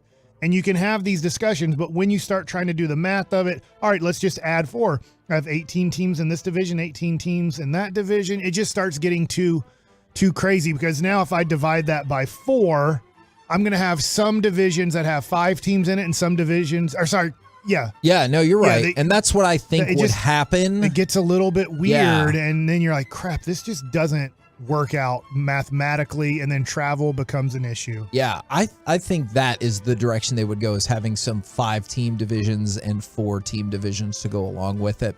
All right. It's pretty cheap, by the way, to go to one of these. Is it really? Wrexham games, yeah. Oh, you're going to go, aren't you? I'm just going to guess.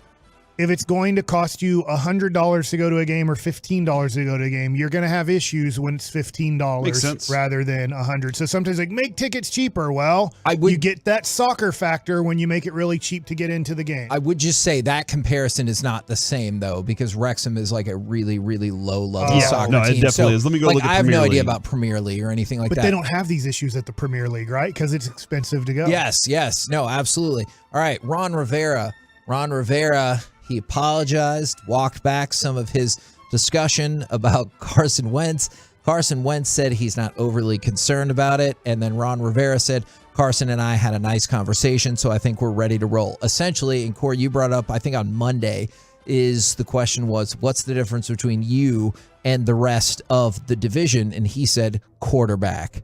But then when it was really confusing, because then he went on to say, I would do the trade again. And you're like, really? Because you just said that quarterback was the reason. And then Alex Smith came out and he was like, man, I cannot believe Ron Rivera just straight up drove that bus over Carson Wentz. And now, yesterday afternoon, Ron Rivera's like, no, I apologize. That wasn't the right way to do things. Sorry, I'm looking at like the 320s levels in Man City, and that's like 45 pounds. Okay. So I imagine being closer is going to be, 80 pounds. Yeah. Which is about, $88 here or something like that. Yeah. So still reasonable. Okay. Yeah, I'm interested. that is pretty I'm reasonable. interested to know. All right. I wanted to shout out Taysom Hill. I did not realize that would be a thing, but since 1950, he became the third player ever with 3 rushing touchdowns, 100-plus rushing yards, and a touchdown pass in a single game, joining Ronnie Brown and LaDainian Tomlinson. So congratulations to you for that. Now let's talk butt controversy. Did you see that Cam Hayward is claiming that this retweet was because of his butt? Somebody posted something from a radio station, from Ryan Clark talking about Kenny Pickett and then going back with Roethlisberger and everything like that. One of the comments says, BS. I can't stand Tomlin, and he's a fraud and a clown that's been carried by Ben his entire career. However, Cam Hayward was running 30 yards downfield again to make tackles that the linebackers wouldn't make. Shut up, Ryan. The tweet from Disco 1981 read, which is phenomenal. And Hayward got involved, and he said it was a butt retweet. He didn't mean to do that. And he said, "Shut up, Ryan." It was, but no, Oh, okay. that was still Gotcha. still a commenter. That's still a and weird he part said, to me. disregard my last retweet. That was a butt retweet. All right. I'm a dumb Cam.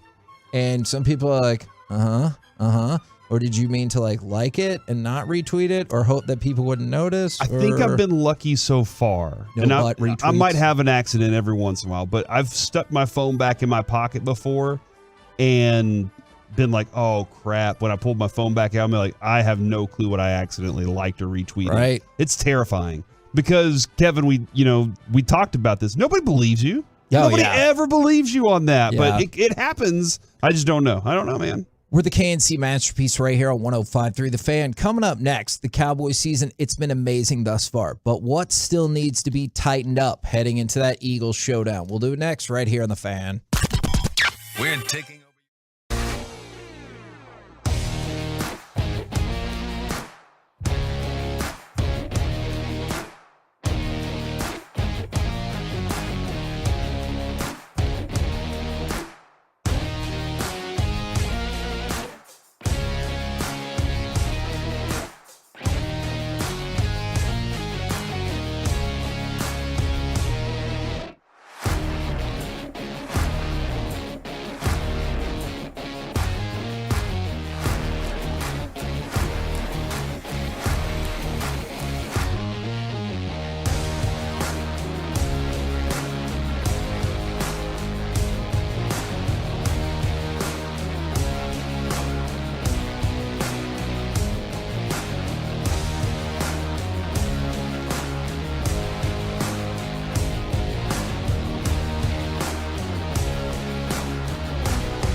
From the MyFitnessStore.com studios, it's the KNC Masterpiece on 105.3 The Fan. KNC Masterpiece right here on 105.3 The Fan. Cowboys season, it's been amazing thus far. But what still needs to be tightened up heading into the Eagles showdown? Because clearly this is still a team that has some stuff that you would like to get fixed up. Yes? Yeah, Dak's hand needs to be healed up and ready to go. Not going to be ready. And listen, that is... A lot of people are really starting to get on this Cooper Rush wagon right now. Right. It doesn't matter who the quarterback is. The defense is too good. Why would you even bring Dak back in? Like, because it just doesn't matter. Let him ride it out. Let him go see how things go for the rest of the season. And I guess because a starter is your starter and you paid the guy $40 million, it just seems like the natural thing to say, yeah, that guy gets his job back whenever he's back. It seems like the right thing to do for your team. If he beats Philadelphia, you don't have any other question. Like, you're just like, well, any quarterback could go do what he's doing right now. So it's funny you brought that up because I was actually looking at this as you're talking because I'm looking at Dak Prescott and when he took over for Tony Romo in 2016 and how similar is it to Cooper Rush? Because the Cowboys are winning kind of by scoring right around 20 points. Yeah. After that first game. And if you look at Dak in, let's just say the first 6 games, he throws for 227, puts up 19 points. That's the first game that's a loss. And then he wins 5 in a row. And I'm just looking at stats. I honestly cannot remember 2016 and how they did everything. I know Zeke obviously has some huge games in here, by the way. But 292, they win 27-23. Prescott 248, they win 31-17. 245, they win 24-17 on the road. 227, they win 28-14. And 247, they win at Green Bay 30-16. Now, Zeke has 140, 138, 134, 157 in that stretch too. So I just can't remember exactly how it is, but just looking at the final score and looking at the passing stats, Dak looked like he was doing more his rookie year than Cooper Rush is doing in these 4 wins. For sure. I would definitely agree with that. Now, I do have an answer to your question. Okay, go ahead. CeeDee Lamb and Michael Gallup and the receiving corps have to catch the ball more. You got away with that major drop that CeeDee Lamb had. Was that against Cincinnati? I think so. Where it was gonna go down to the 5-yard line. If he can make that guy miss or break the tackle, it is a touchdown. But that was going to be a big play. They dropped. And that they still one might overcame. have been the next week, I believe. Okay, and then last game they were able to overcome. It didn't matter, but I know it was a wobbly ball, but that was a very easy catch for Michael Gallup. And I get he's just coming back from injury, and hopefully, we've seen he has very good hands that he's not going to drop that easy of a pass with nobody around him. And then CeeDee Lamb has to gather that ball and hold it at the sideline. I get it was probably, they never showed, at least for me, a great angle on where did he slap his arm, did he slap that ball, but I'll give the defense credit a little bit on that maybe they slapped his arm or the ball out of his hands and you just got to squeeze it a little bit tighter or protect it a little bit more. They're actually showing a catch that Mike Williams had in the Chargers game against Cleveland. The ball was thrown high, and it was really a risky throw and a great throw late in the fourth quarter by Herbert. But they said, the guy doing the game, and I forget who it was, said, here's a great play by Mike Williams. Here's what he does. He catches it at the high point, and he knows that guy's going to try to swipe at his arms or the ball to make it an incomplete pass.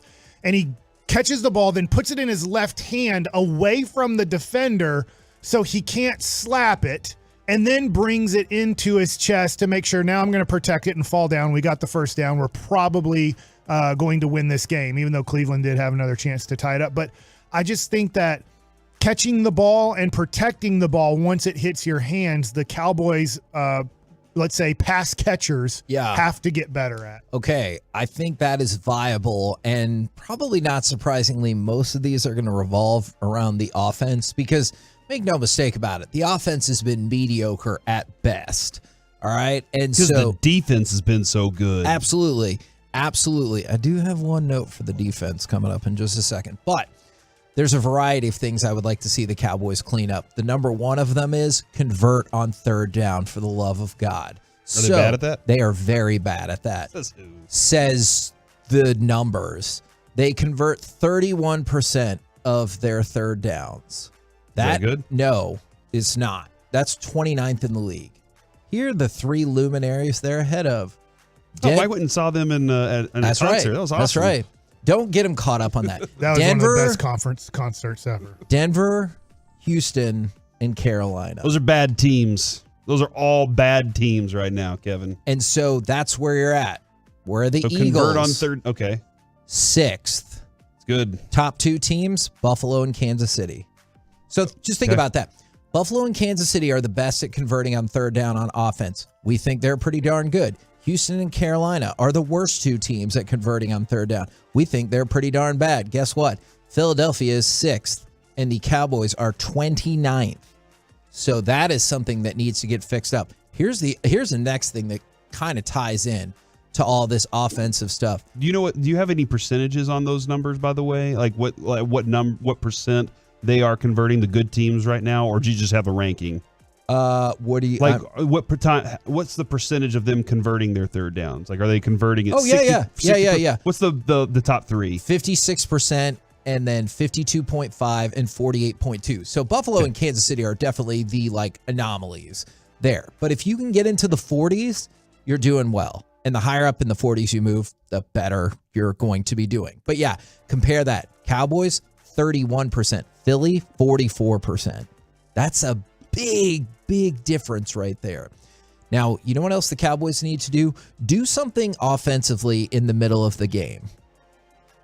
So the Are they not doing very well, like converting in the swing where you would like to score at the end of half and then come back and start the half with a good point? You use the key word scoring. They think that's stupid. Okay. In the second and third quarter. All right. For example, in the first quarter, Dallas is 6th in scoring.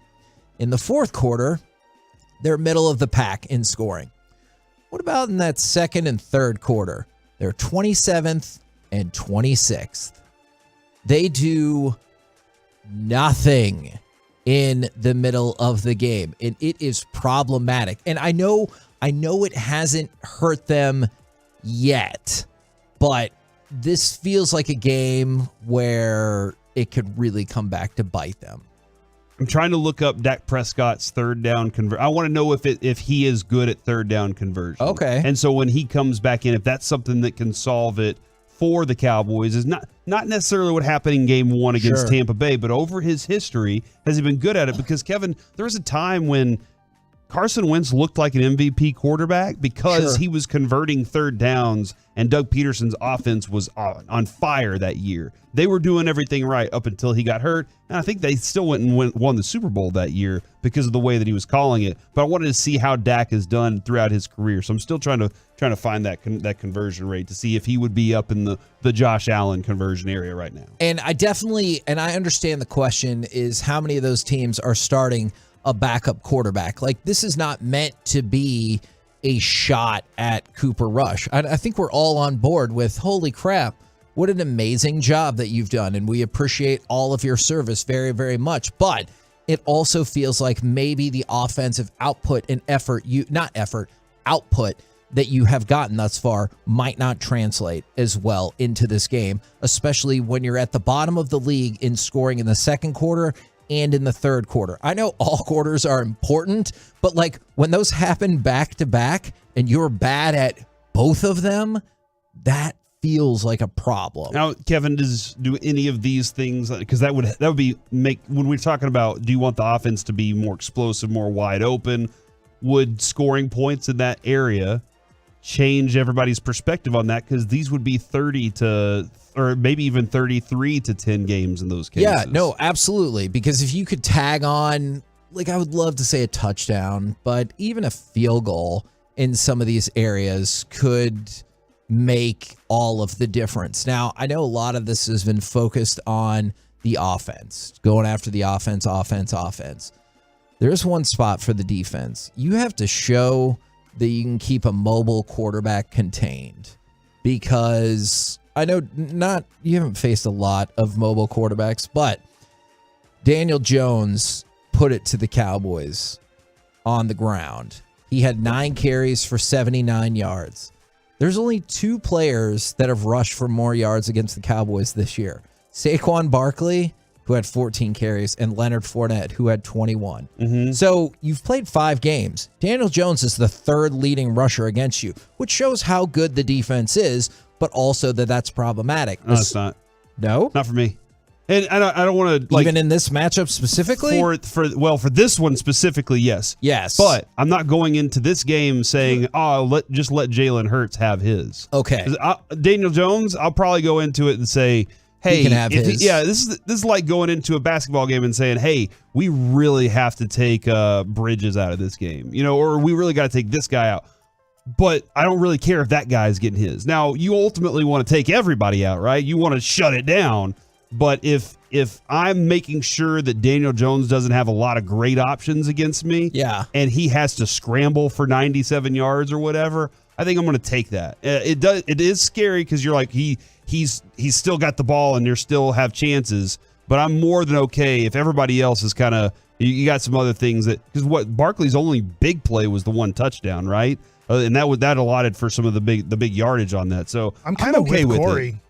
But I get it can be an issue, but it's such a minimal thing that how much do you commit to? We got to stop the quarterback from running. Well, in this game, but he's right. In this game, yeah, he's right for sure. I understand. Yeah. But overall, if that's a weakness, if that's the weakness on your defense, for sure. I mean, this is where I think, we have to pick on something, but right now, this is one of the best defenses I've ever seen in my lifetime with the Cowboys. But I get what Daniel Jones did. I get what Jalen Hurts can do. And I get that if you make Jalen Hurts a passer because he's at best average, what they did is they got 3 premium targets for him to be like, just kind of give them a chance to catch it, and we're good, right? Because I got something for you tomorrow. I think you're going to dig on that front, Mike. Oh, I can't wait. But you're right. That was the only thing I could come up with really defensively, and it just happens to match with in 3 of his 5 games, Jalen Hurts has run for at least 50 yards and a touchdown.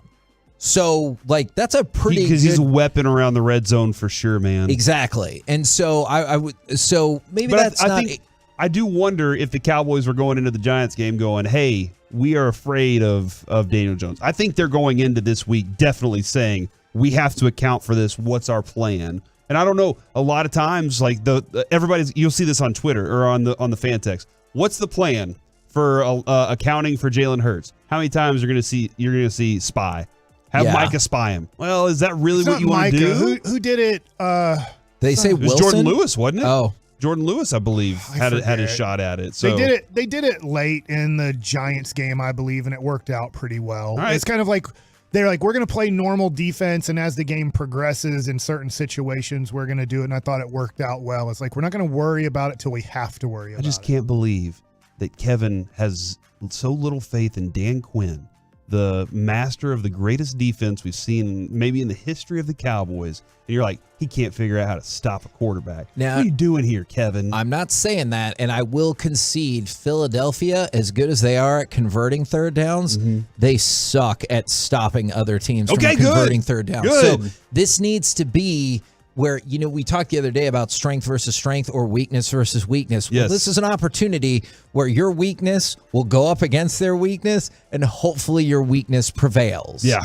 Because if that's the case, the Cowboys are, not surprisingly, clearly significantly better at stopping third downs defensively than the Eagles are. The Cowboys are 10th, the Eagles are 25th.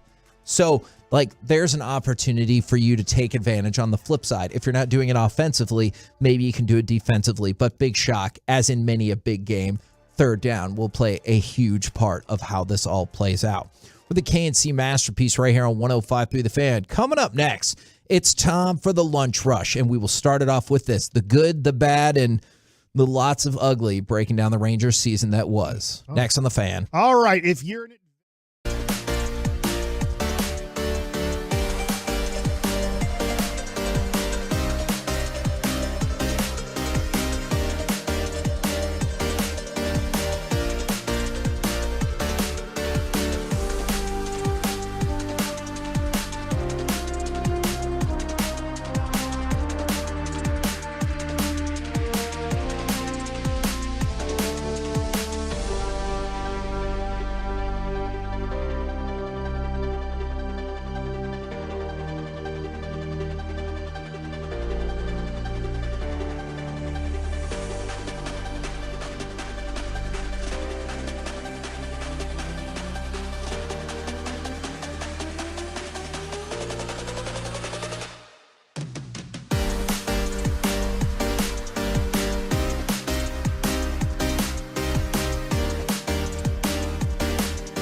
Buddy. It's 105.3 The Fan, brought to you by Texans Can Cars for Kids. Sean and RJ here with carsforkids.org. You can make a difference in the lives of thousands of kids in our local community simply by donating your vehicle to carsforkids.org. Find us online at carsforkids.org. That's carsforkids.org. And remember, right off the car, not the kid.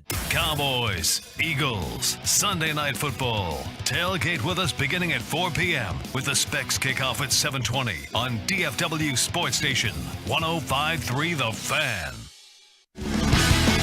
The set and the pitch. Simeon swings and drives into right center field. On the run is Marwin, and he makes the catch. Leone's going to get doubled up to end the game. There's a one-hop throw to second, and the ball game's over. Leone was all the way at third base. K&C Masterpiece right here on 105.3 The Fan. The baseball playoffs are going strong. We've had a week to decompress from the Rangers season that was a massive disappointment. So let's go through the good, the bad, and the lots of ugly. But also, did you see Evan Grant's column about how the Rangers need to be ready to spend and spend again to keep the momentum going? Yeah, I've seen this, and I've seen it from more than just Evan Grant. I disagree, but I disagreed with signing Simeon and Seager. And I'm happy they're here. Don't get me wrong. I'm happy John Gray's here. But this is usually not the way to build a true contender. I hope I'm wrong.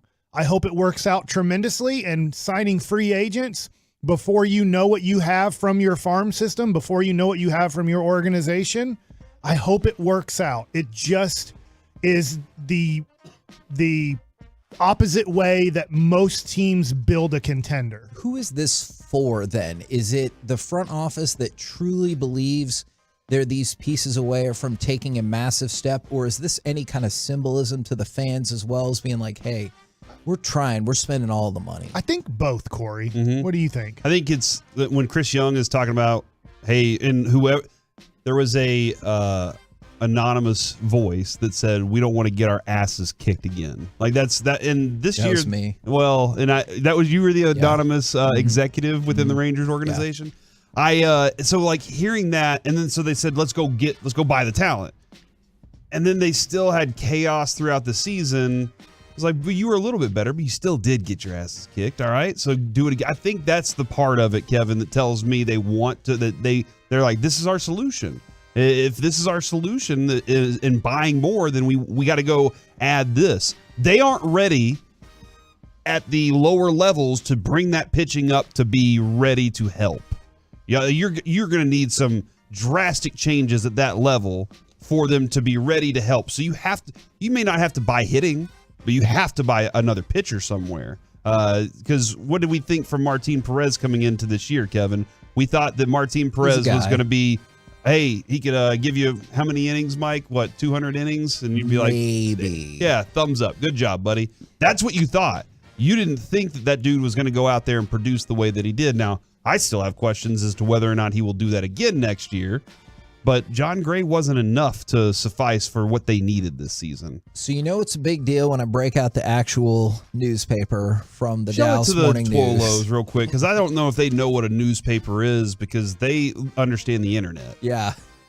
I mean, look, I understand the internet as well, but I also do still like the newspaper. Is 5 questions that got answered during the season. Tell me if you agree with these, because I think I agree with at least 4 of them. Adolis Garcia's 2021 season was not a fluke.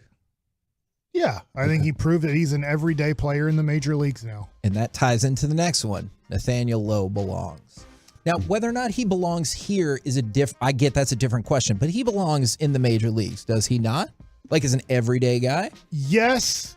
The only thing that scares me is it wasn't Danny Santana. Is that his name? I think that is, right? Yes. He was the player of the year in 2019 for the Texas Rangers, if I have my year right. And he was, oh my God. And I'm not saying that Nate Lowe's going to end up being that. But there's just a little bit of me going, God, didn't I just see this a few years ago from a guy that kind of came out of nowhere, had this 28 homers, but you player also of the year. Just saw it with Adolis. So it's like you have both sides of that coin. I understand where you're going. Nate Lowe had a very good year, and I really hope that he can keep continuing that, because that That was a huge surprise and a very good positive. A little bit of me worries, like, son of a gun, like, why did Danny Santana blow up out of nowhere and then go right back to I'm out of baseball? Do you think? And I don't think Nate Lowe's like that, by the way, but I'm just throwing it out there. Do you think you are more likely to find another Nate Lowe if you were to trade Nate Lowe for pitching? Well, what you could do is move Josh Young to first base, because if you do like Luis Angel Acuna, if you do like Justin Foscue, if you do like Ezekiel Duran, if you do like Josh Smith, they all can't play on your team. In fact, really only one or two can, and they're not first basemen. All those guys I named aren't first basemen, but they could play third base. So if Nate Lowe worked out in a trade that you really liked to add something to your team that's in another position, like pitching, you could take Josh Young and go, Josh, you're a bigger guy. I think he can play third base and be a very good defensive third baseman, but you can, just like Mark Teixeira, just like Chris Davis of the past of the Rangers. Those were third basemen coming up in the minor leagues. Those were third basemen that broke into the major leagues, and then they quickly moved them to first base, and both became very good defensive first basemen. Well, you probably will not agree with this next assertion then, but the idea was the infield is set. And this would involve changes. But that defense has to get a lot better, and not a little better, a lot better. The outfield defense, very good. How easy is it for a veteran like Josh Young? Yeah, we'll see. But like, we're also talking about the people you paid a lot of money to. How frequently do you see a veteran just get better at defense? Not a lot, especially in those athletic positions. That's my concern. And Nate Lowe struggles at first base. So Corey Seager is not first. Then Corey Seager is not a good defensive shortstop. It'll be interesting throughout his Ranger career when that becomes a real topic. I don't think it's a real topic yet. I don't know if it is the end of the 2023 season or the end of 2024, but I do believe what you guys just said becomes a topic in Corey Seager's career, and I'm just wondering how quickly it becomes a topic. Another good sign for this year, this team can run.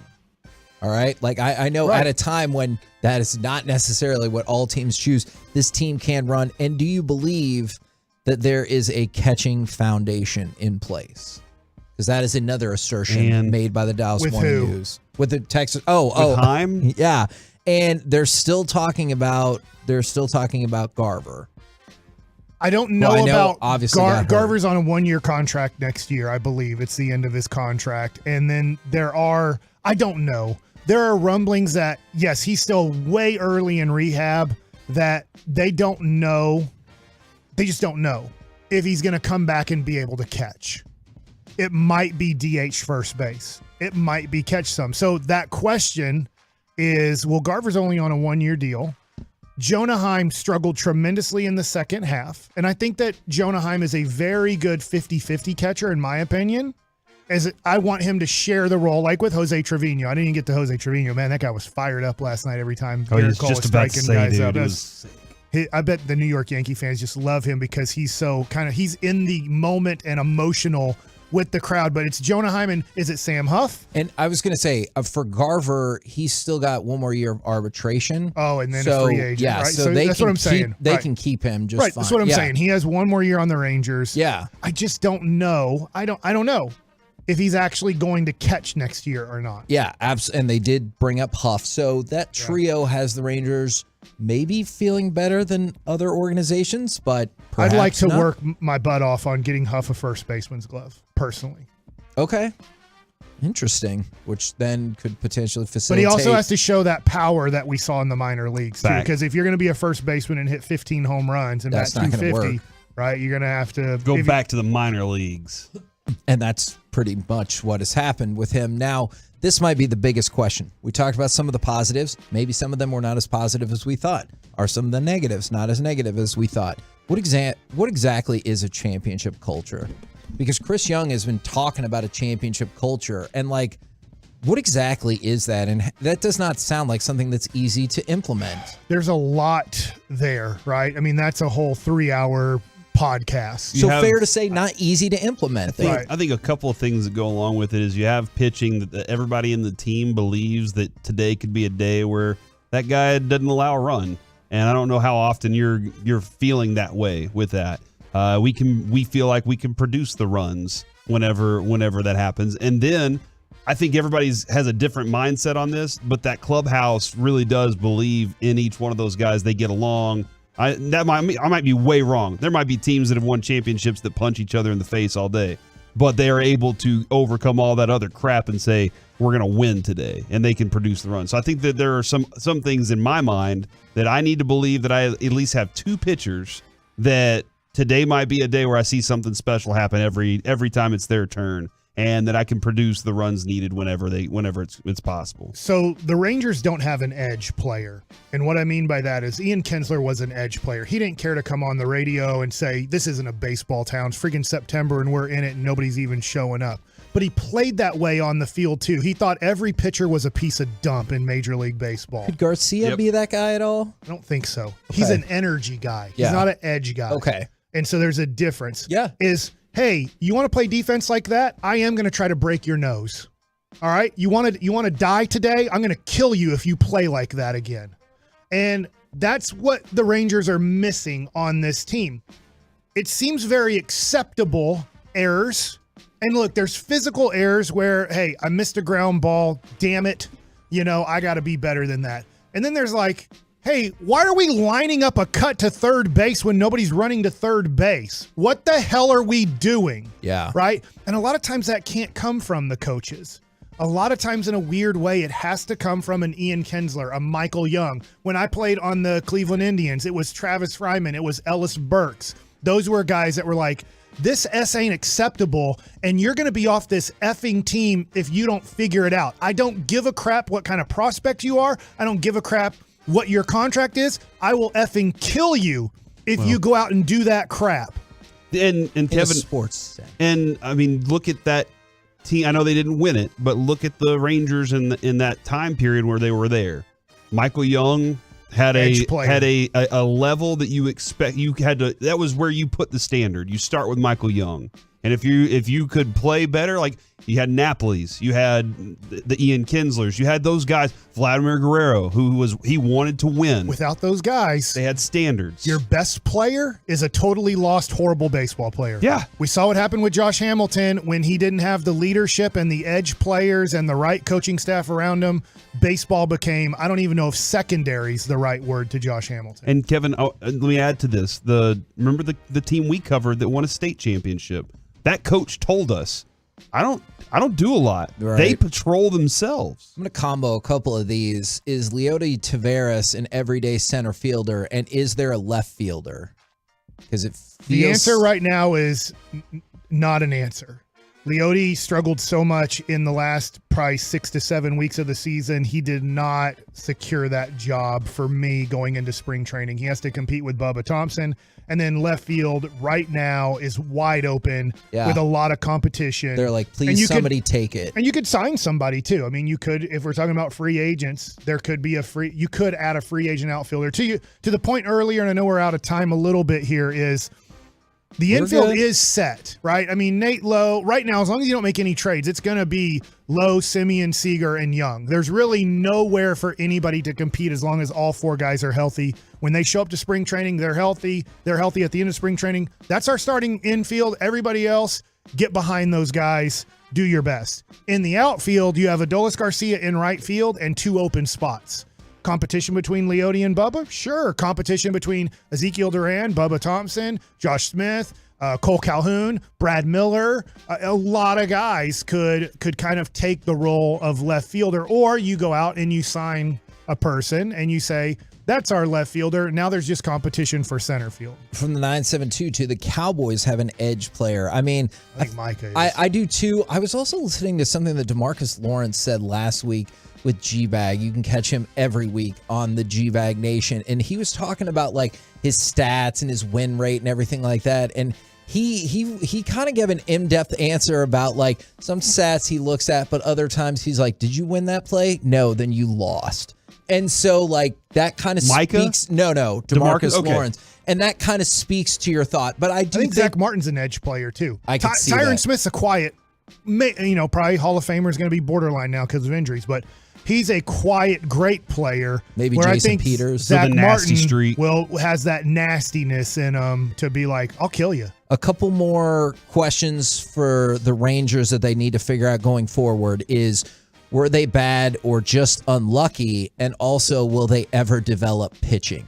Because you remember back in 2016, the Rangers were just lucky because they had, well, some people said, because they had such an astonishing one-run record. Yeah. Well, this year... To get Yvonne Gallardo's season that he had and stuff like that. Yeah. And this year, it's the opposite. They had the most one-run losses in franchise history, and I think the most one- and two-run losses in franchise history. How much can you account on luck to turn that around? And then also, will they ever develop pitching, which I feel should be the first, second, third, fourth, fifth, sixth, as far as you want to go down the line question. I just wrote down, as you were talking right there, Spencer Howard, Dane Dunning, Glenn Otto, Cole Winn, Colby Allard, Taylor Hearn. Taylor Hearn found his role. He's a bullpen guy, and a good one. And you can use him in multiple ways. It's just not going to probably be a starting pitcher, but a very good asset on any major league team. I think Taylor Hearn could be on any of the teams in the playoffs right now, playing a role in their bullpen. But to your point of developing, I'm not going to put Jack Leiter in there yet because I don't think Jack Leiter was ready to compete on a major league level, as in like going into the season. I think if you're realistic, the dude had never pitched professional ball in his life. But Spencer Howard, Dane Dunning, Glenn Otto, Cole Winn, Colby Allard, you were expecting, as a Ranger fan, if you are pessimistic about it, two of the guys were going to work out and be like, hey, I really like Otto and I really like Winn, or I really like Dunning and I really like Howard. If you're optimistic, you are going to say, hey, three of these guys are starting pitchers in the major leagues, and the other two are going to find really nice roles in our pen. We're just so deep now with young, developing, good pitchers that we can't start all five of them, a la Atlanta Braves. Yeah. But you just look at that list of the six guys I wrote down, and you go, son of a gun, how did we get through all of 2022 and not have, like, I'll say positive answers? You could have negative answers if you want on some of those guys, but not like shining positive, hey, this guy's our number 4 next year. This guy's our number 5. If one guy, starts doing great in spring training, then, hey, maybe this guy has to go back to AAA or has to go into our bullpen.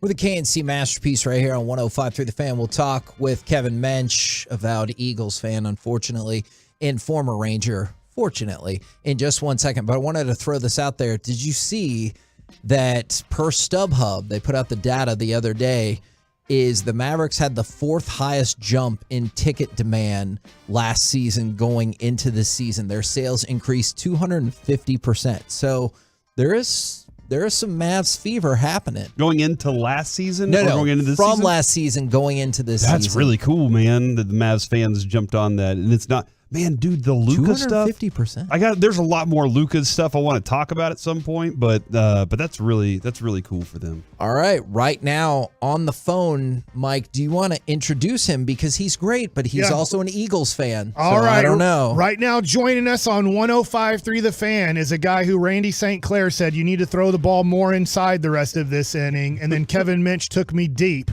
It is Kevin Mensch. Menchie, what's up, brother? Nothing. I was just wondering if you ever talked to Snyder and see where that ball ended up. I wasn't sure. Wow. I saw you throwing in the bullpen the other day, on your backyard bullpen. I want another piece. You're making a comeback. Yeah, I want another piece of you. I'm not going to throw fastballs inside. I'm going to be my own pitching coach. Well, we can do it. Hey, let's set it up. Whenever you want to, we can do a live. You can do a live show, right? We'll get out there. And we'll do. Here's my concern. Here's my concern about that. Mike also said that his butt hurt after throwing that bullpen, so I don't know if he's got it in him. True. It's a lot. You don't think about it because right? I'm sure you were feeling about 25 at the point, and then you wake up the next day and you realize that, man, I feel about 65 right now, don't I? Menchie, it didn't even take me a day. It took me during the Cowboy game to go, why is my butt so sore? And then I realized that my left butt cheek has not really pushed that hard off of a mound in a long time. And you kind of forget when you're playing, there are soreness and things that happen throughout a season. But now when you're 44 years old and you try to go back and do something, you're like, gosh, I guess I was a lot stronger back then because I don't remember these sorenesses. No, you're right. Because you know, who thinks about their body when they're 20? How am I going to feel when I'm 44? Right? Yeah. So we wake up one day, I feel like my body feels like it's 85 today. Well, then tomorrow it feels like it's 25. But when it feels like it's 25, we go do stupid like you were doing. Yep. And then it takes us 4 days to get back, and then we feel like we're 65. So how stupid happy are you about your Philadelphia Eagles right now? I was talking to Nate and Isaiah this morning about it, and I was saying it's one of those things where we'll see what happens. You throw all records and everything out the window for these games. Division games early in the year, you know, we were talking as far as, you know, they don't have preseason games anymore. So those first few games, you're really trying to get your team together, correct? And we were talking, your Cowboys haven't had the team together with Cooper Rush trying to, you know, relearn everything. So this should be an interesting game because they're either really close or they're blowouts. There's none of this, you know, 10-point games anymore in these division games. Are you more afraid of Cooper Rush or the defense? Neither. Oh my gosh. You don't fear the defense at all? Hang up on this guy right now. No, I'm not because I think it's with what we brought in, the AJ Brown, Hassan Reddick, and then it's going to be interesting to see what your Cowboys do. One, the emotion that's going to be gone. Right, this is primetime game in Philadelphia, yep. And it's going to be. But it's a division game, so I mean, are you going to let the crowd? Are they going to try and take the crowd out of it early, or what? I think that we're talking about which player is going to dictate this game. And I said I think Jalen Hurts is going to be the one because as long as he keeps the offense on the field and wears down the defense, you know, you make Dallas chase points, and that's the last thing you want to do in any sport, right? Chase points. So that is something I want to know, Minch, from you, and I don't really want to hang up on you. I'm just really we'll see. But the like Jalen Hurts, I've watched him at OU, I watched him at Bama, and I was an OU fan. I understood some of his limitations and everything, and then we've kind of kept an eye on him, and they seem like they had him kind of in this little box, and this year seems a little bit different. What have you been watching from Jalen Hurts? You're like, this is why he's so good right now. I think you go down to what he said the other day. You know, everybody wants to talk about, all right, we're 5-0. He goes, what's funny? Nobody was talking about it when we were 2-5. I don't want to hear it. I just want to progressively get better. And that's what you want from a leadership, especially at your quarterback position. And granted, yeah, last week was an ugly win for us, right, in Arizona. And I'm sure it was one of the, but that's what good teams do, right? They find ways. You're going to win ugly games. You're not going to blow everybody out. So, I mean, and that's going to be an interesting factor we were talking about as well is, you know, your Cowboys going out to L.A. last week and now going to the East Coast this week. Is the travel going to be a factor on them? Right? I mean, there's a lot of things that go into it. Mike, you know how it is, traveling-wise, going from one coast to the other. You know, that can wear on you. Well, just real quick, can you walk us through, can you tell us a little bit more about that? Because Mike knows, you know, but for a lot of our listening audience, they don't understand like all the baggage and stuff that comes along with that. How big of a deal is travel? Like, what do you have to go through? Well, one, it's the time change, right? If you're going to go out and play, you know, we would play, the worst for us would have been a night game in Seattle on a Sunday, and most teams would let you go get away have a day game. Not the West Coast teams for us for some odd reason. Anaheim. So we'd leave Anaheim or Seattle, get home at 5, 6 in the morning and have to play that night, you know, on top of the time change. And then you're getting up, going to the other coast, right? So I'm sure the Cowboys played was it a late game? The 3:30 game. So, yeah. Right. Who knows what time they flew out of LA, you know, 10, 11 o'clock, and they're getting in at 3, 4 in the morning, whatever, right? Your body. And then all of a sudden now we're going out to the East Coast.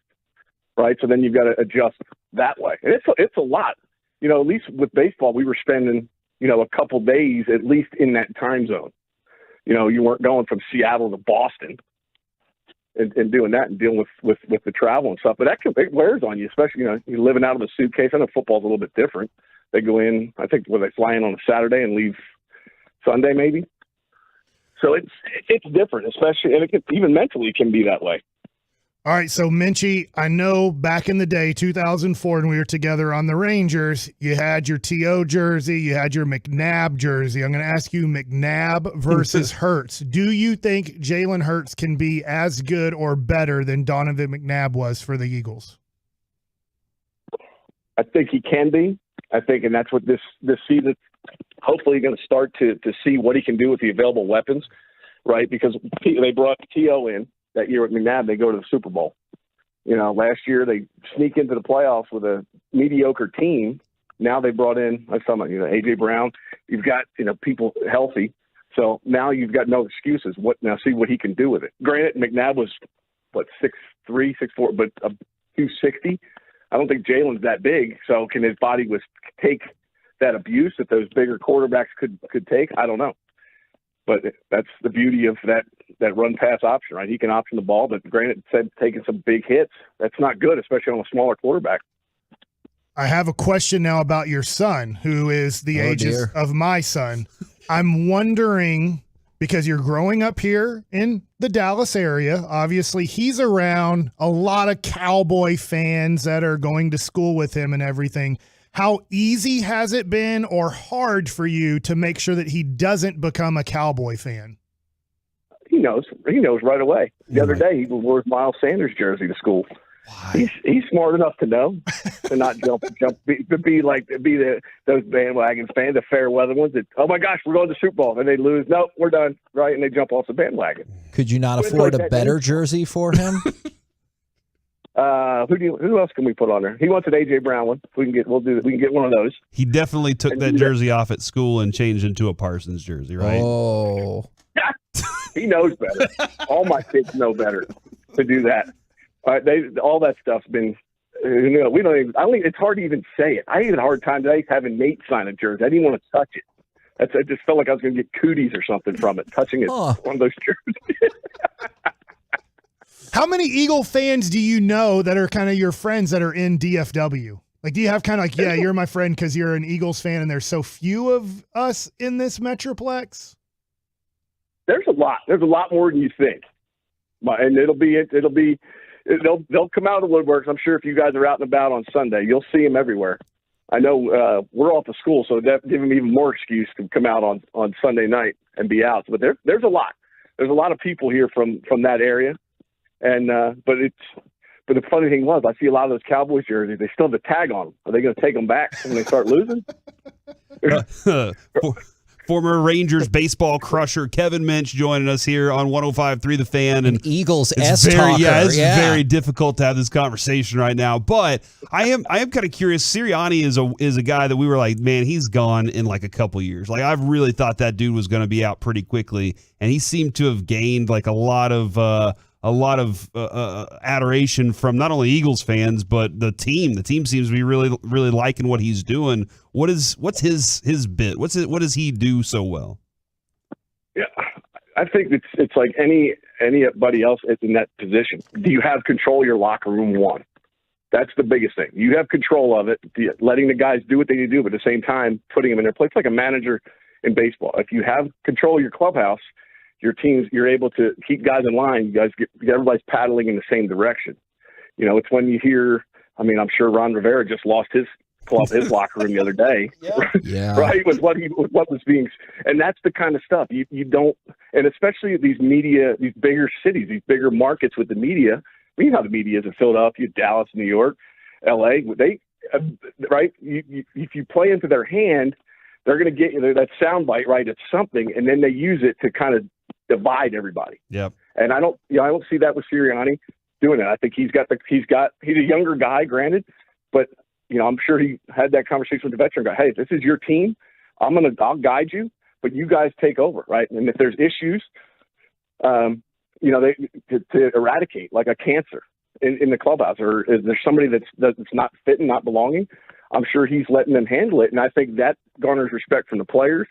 And then, right, you're putting a product in the field where everybody seems to be doing the right thing. Now your fans and everything else buy into it as well. So now you've created this monster of a fan base and of an organization of where everybody seems to be going in the right direction. But it's those little things. Like I said with Rivera, what he said, that should be interesting to see how that plays itself out. Even regardless, they say, no, that won't be a problem.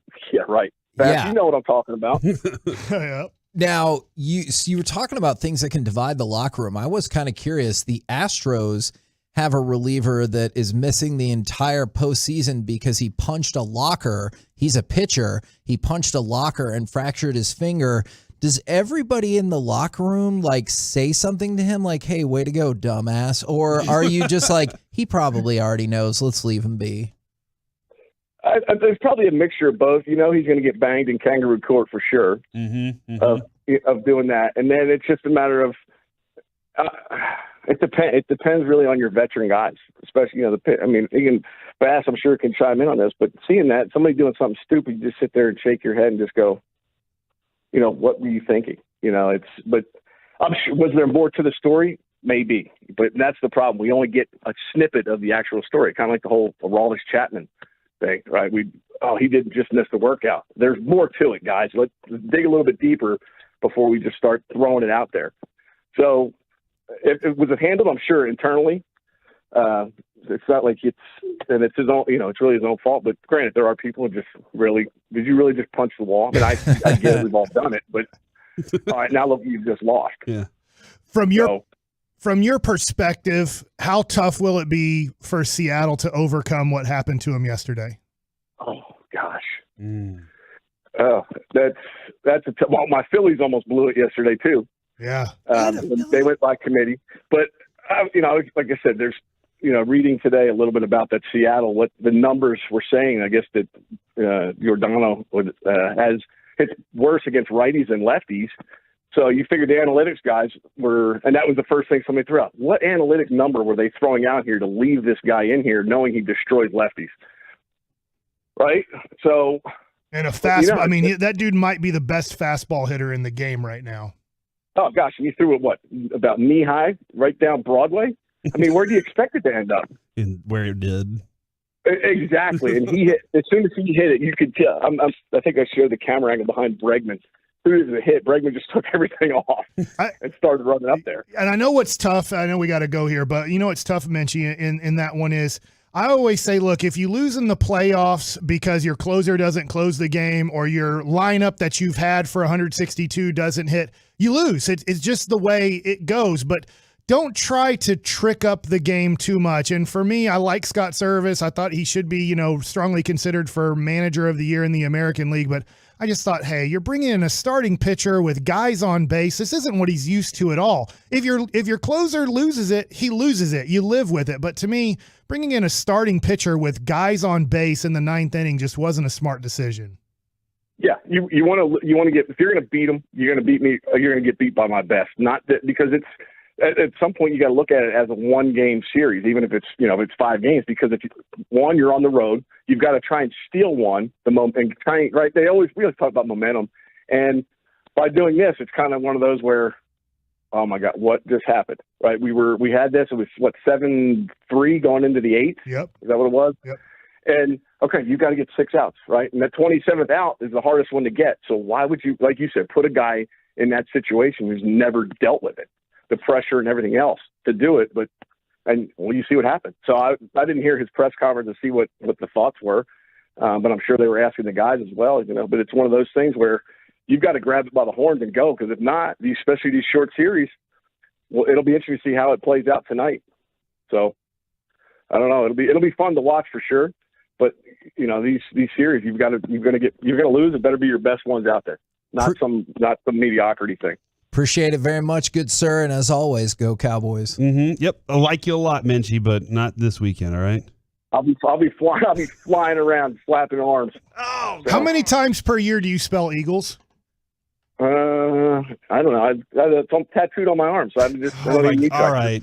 Bye, Mensch. There you go, Kevin Mensch, right here on your home of the Rangers and the Cowboys. The Cowboys. 105 through the Fan. Coming up next, a special edition of the C Block. Yeah, the most significant news I've gotten about Lucy since we started this entire thing. Next. But before.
From the MyFitnessStore.com studios, it's the KNC Masterpiece on 105.3 The Fan.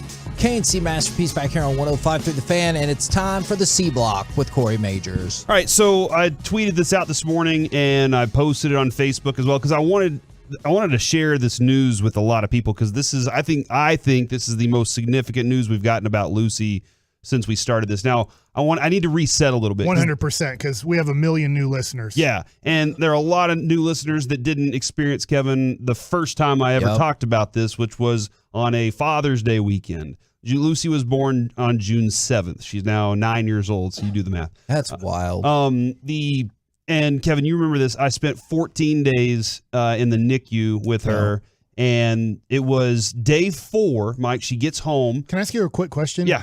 Did you know before Lucy was born that there was going to be? No, had no clue. At birth is when you guys somewhat found out. 4 days after she was born, we get home. Right. She's not eating, and it's the middle of the night, and I'm doing my act like I'm asleep thing with Adrian, and she's like, she's not eating, and I'm like, oh, it's fine, she'll eat later. And then the next morning, she still wasn't eating, and Adrian said her hand's doing something weird.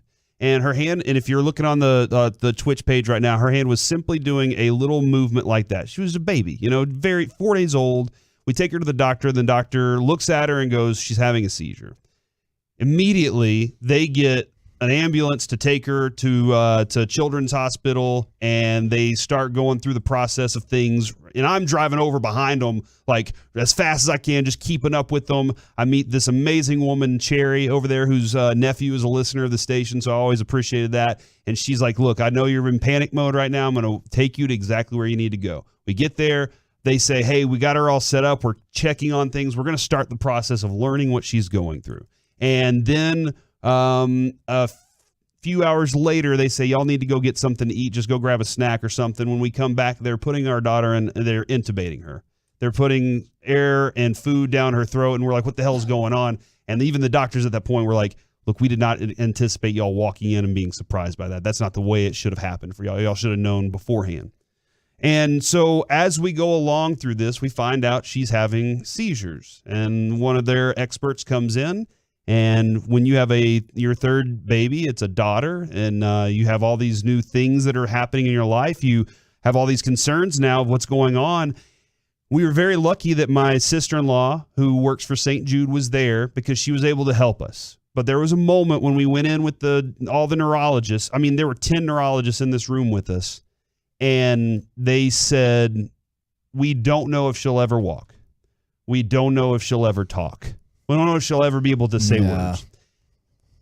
And I was literally going to the car or to the elevator, and I was standing there just like in this breathing. I don't know what's going on. And my sister-in-law says, well, they didn't say anything about her dying. And she said, and that's a positive. And like in my mind, it's like, oh, yeah. You know what? I didn't even take that again. All I was thinking was wheelchairs and how I'm going to deal with these other things in life. And I didn't have a clue what that was going to be like.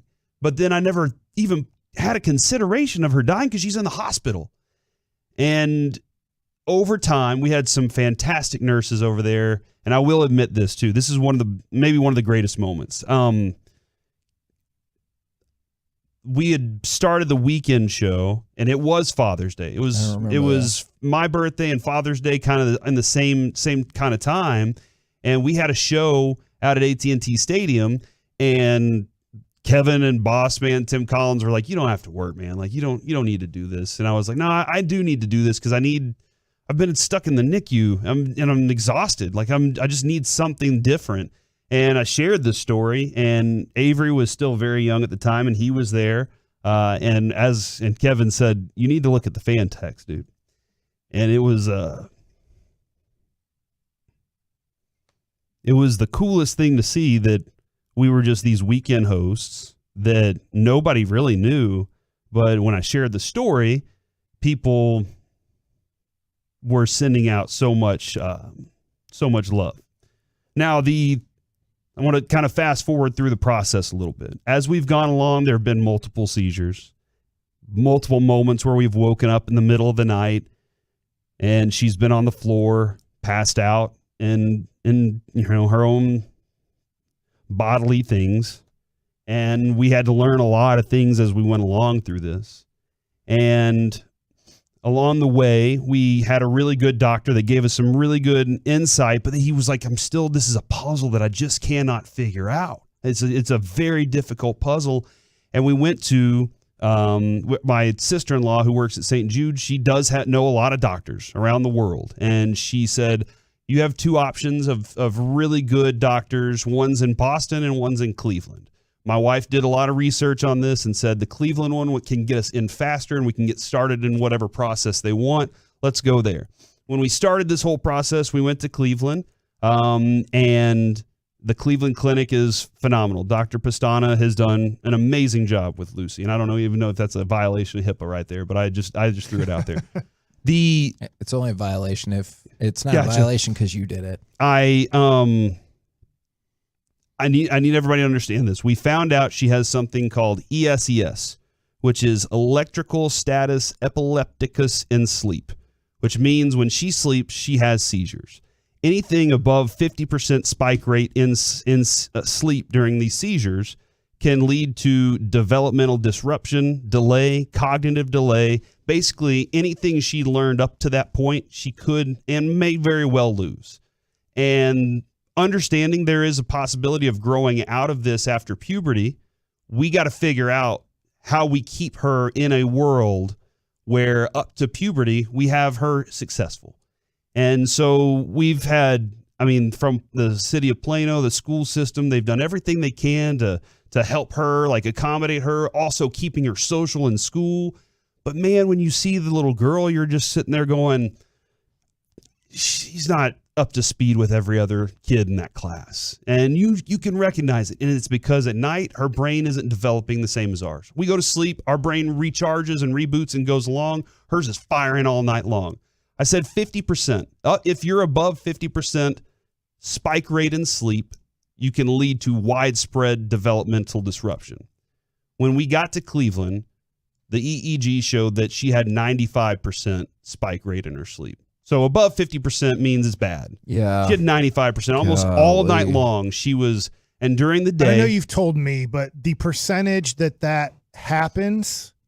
2% of people with epilepsy have her specific type of epilepsy. So it varies. That's why it was so tough on the doctors and everything to figure this out, because it's just such a rare form, correct? Yes, absolutely. And that's one of the, it was a puzzle for our doctor because he'd never seen it. Dr. Pastana up there, she knows. She was like, oh, I want to try and do the best I can to help you guys, but I think this is where we're going to go. We're going to try and see if we have some options here. They gave us some medicine that dropped it down to like 80%. And we were like, this is amazing. We dropped it down from 95 to 80%. And then it went back up to 95%. Yep. And I never expected that. Well, she said, we got a bunch of different options, CBD options. We got all these different things that we're looking at. But we want you to, and by the way, during that time when she was like 95% spike rate at sleep, it was happening 30% of the time while she was awake during the day. So even in the daytime, her brain she would stall out in the middle of something and she would be doing something and she would. For most of her life? Yes. Yeah. Okay. Most of her life, even still. And after that moment of we tried this, it felt like that was a hopeless moment. And Kevin, I think you know the feeling of this is hopeless. Yeah. Why are we even trying this? Yeah. But I think every parent out there that had an experience where they're just like, I can't stop fighting for this kid. I got to give them everything I can. So the doctor said there is one other clinical trial that we're looking at. We'd love for you to try this out. And it was a 3-month trial that we had last year. Adrian basically moved up to Cleveland last year for 2 months. I went and visited. The boys went and visited with her. And after the 3-month trial, the spike rate in sleep, this was only a 3-month period, was down to 35% and 10% during the day. Awesome. We had to wait for approval since like November for this medicine. The doctor said, hey, actually, here's the situation. This might not be approved by the FDA until 12 years from now. Oh, right. Over this time, I've been watching my daughter grow, have very difficult time expressing herself, have fits of rage in public. You know, when your kid does that and it's like normal, you're like, hey, you're about to be punished. Yeah. And when it's this, you're like, why is this happening? And we're banging our heads against the wall going, that's not my daughter. A few months ago, I know exactly how she was, and she wasn't like this. This is different. And you, as a parent, have no clue what to do. And it's hard on you. And it's hard on my wife. And we're having a hard time with that. And we love each other. But we're both like in this place where we got to go have our own room and our own space because our daughter's been screaming at us for an hour, and it's not the way she typically is. And so we were like, man, doctors, we got to figure something out. The doctor said, well, we would like to gather more information. So let's get her back on this medicine so that we can continue to gather information about her and see if it's working. And let's do a 2-year plan. So the doctor, and I really want to give her a big shout out for this. She's like, let's get her back on this for 2 years and see if it helps her. Because, Kevin, again, that helps her get to puberty, right? Yep. And this thing may not be ready until after she's done with puberty. Yeah. So you're like, well, crap. When we took her back earlier a few months ago, her spike rate was back over 50%, up in the 65-70 range because she'd been off of this medicine. During the day, 20%. We started the 2-year trial, I think, in July.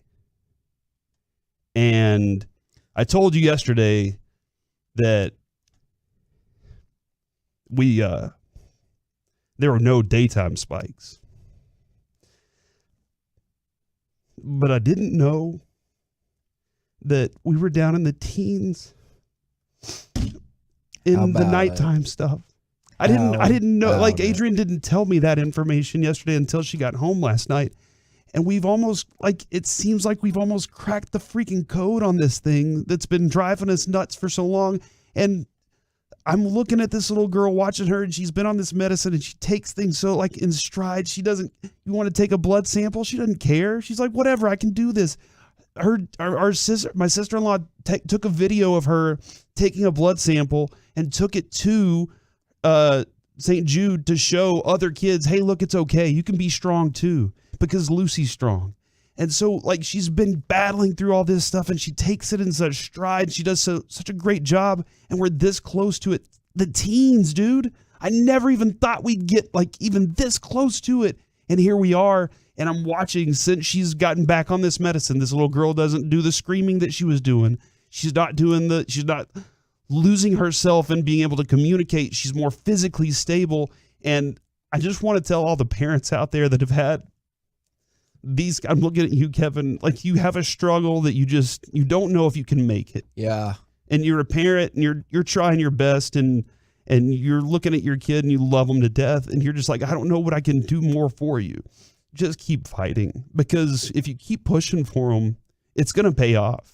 At some point, it's got to. Something good's going to break your way, and it's not going to be easy. Patience is something that we knew we had to deal with for a long time. We had to be patient with this, but the result is finally maybe we got over a little bit of a hump and we can go somewhere with it. I just wanted to share that with everybody because y'all been so supportive this entire time. I've always appreciated the fan texts and the ability to share this with y'all and invent my own things, because all day long I've just been kind of I've been a little unfocused because that's been on my mind since yesterday.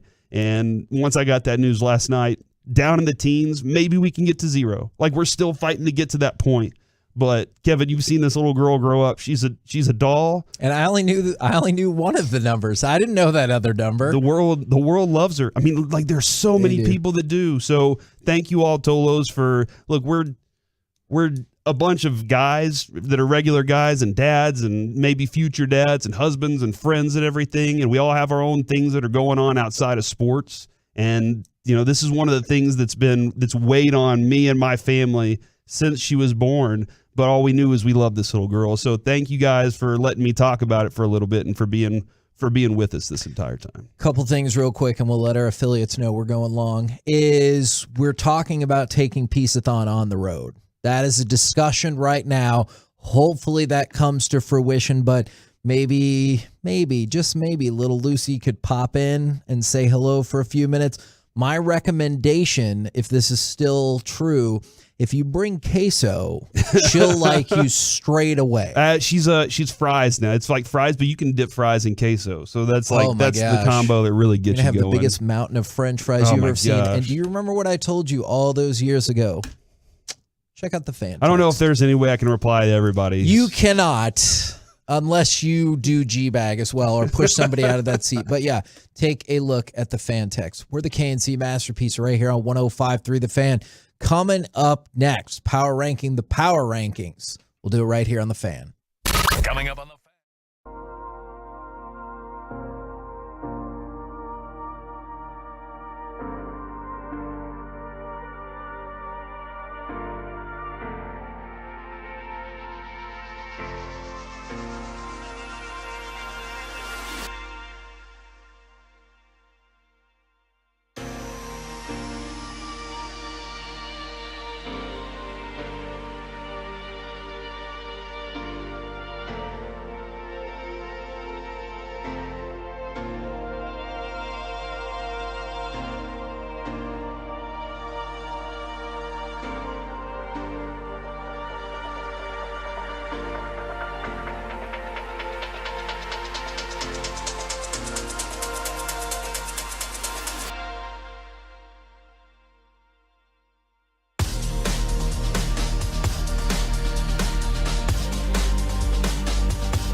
right to the 40.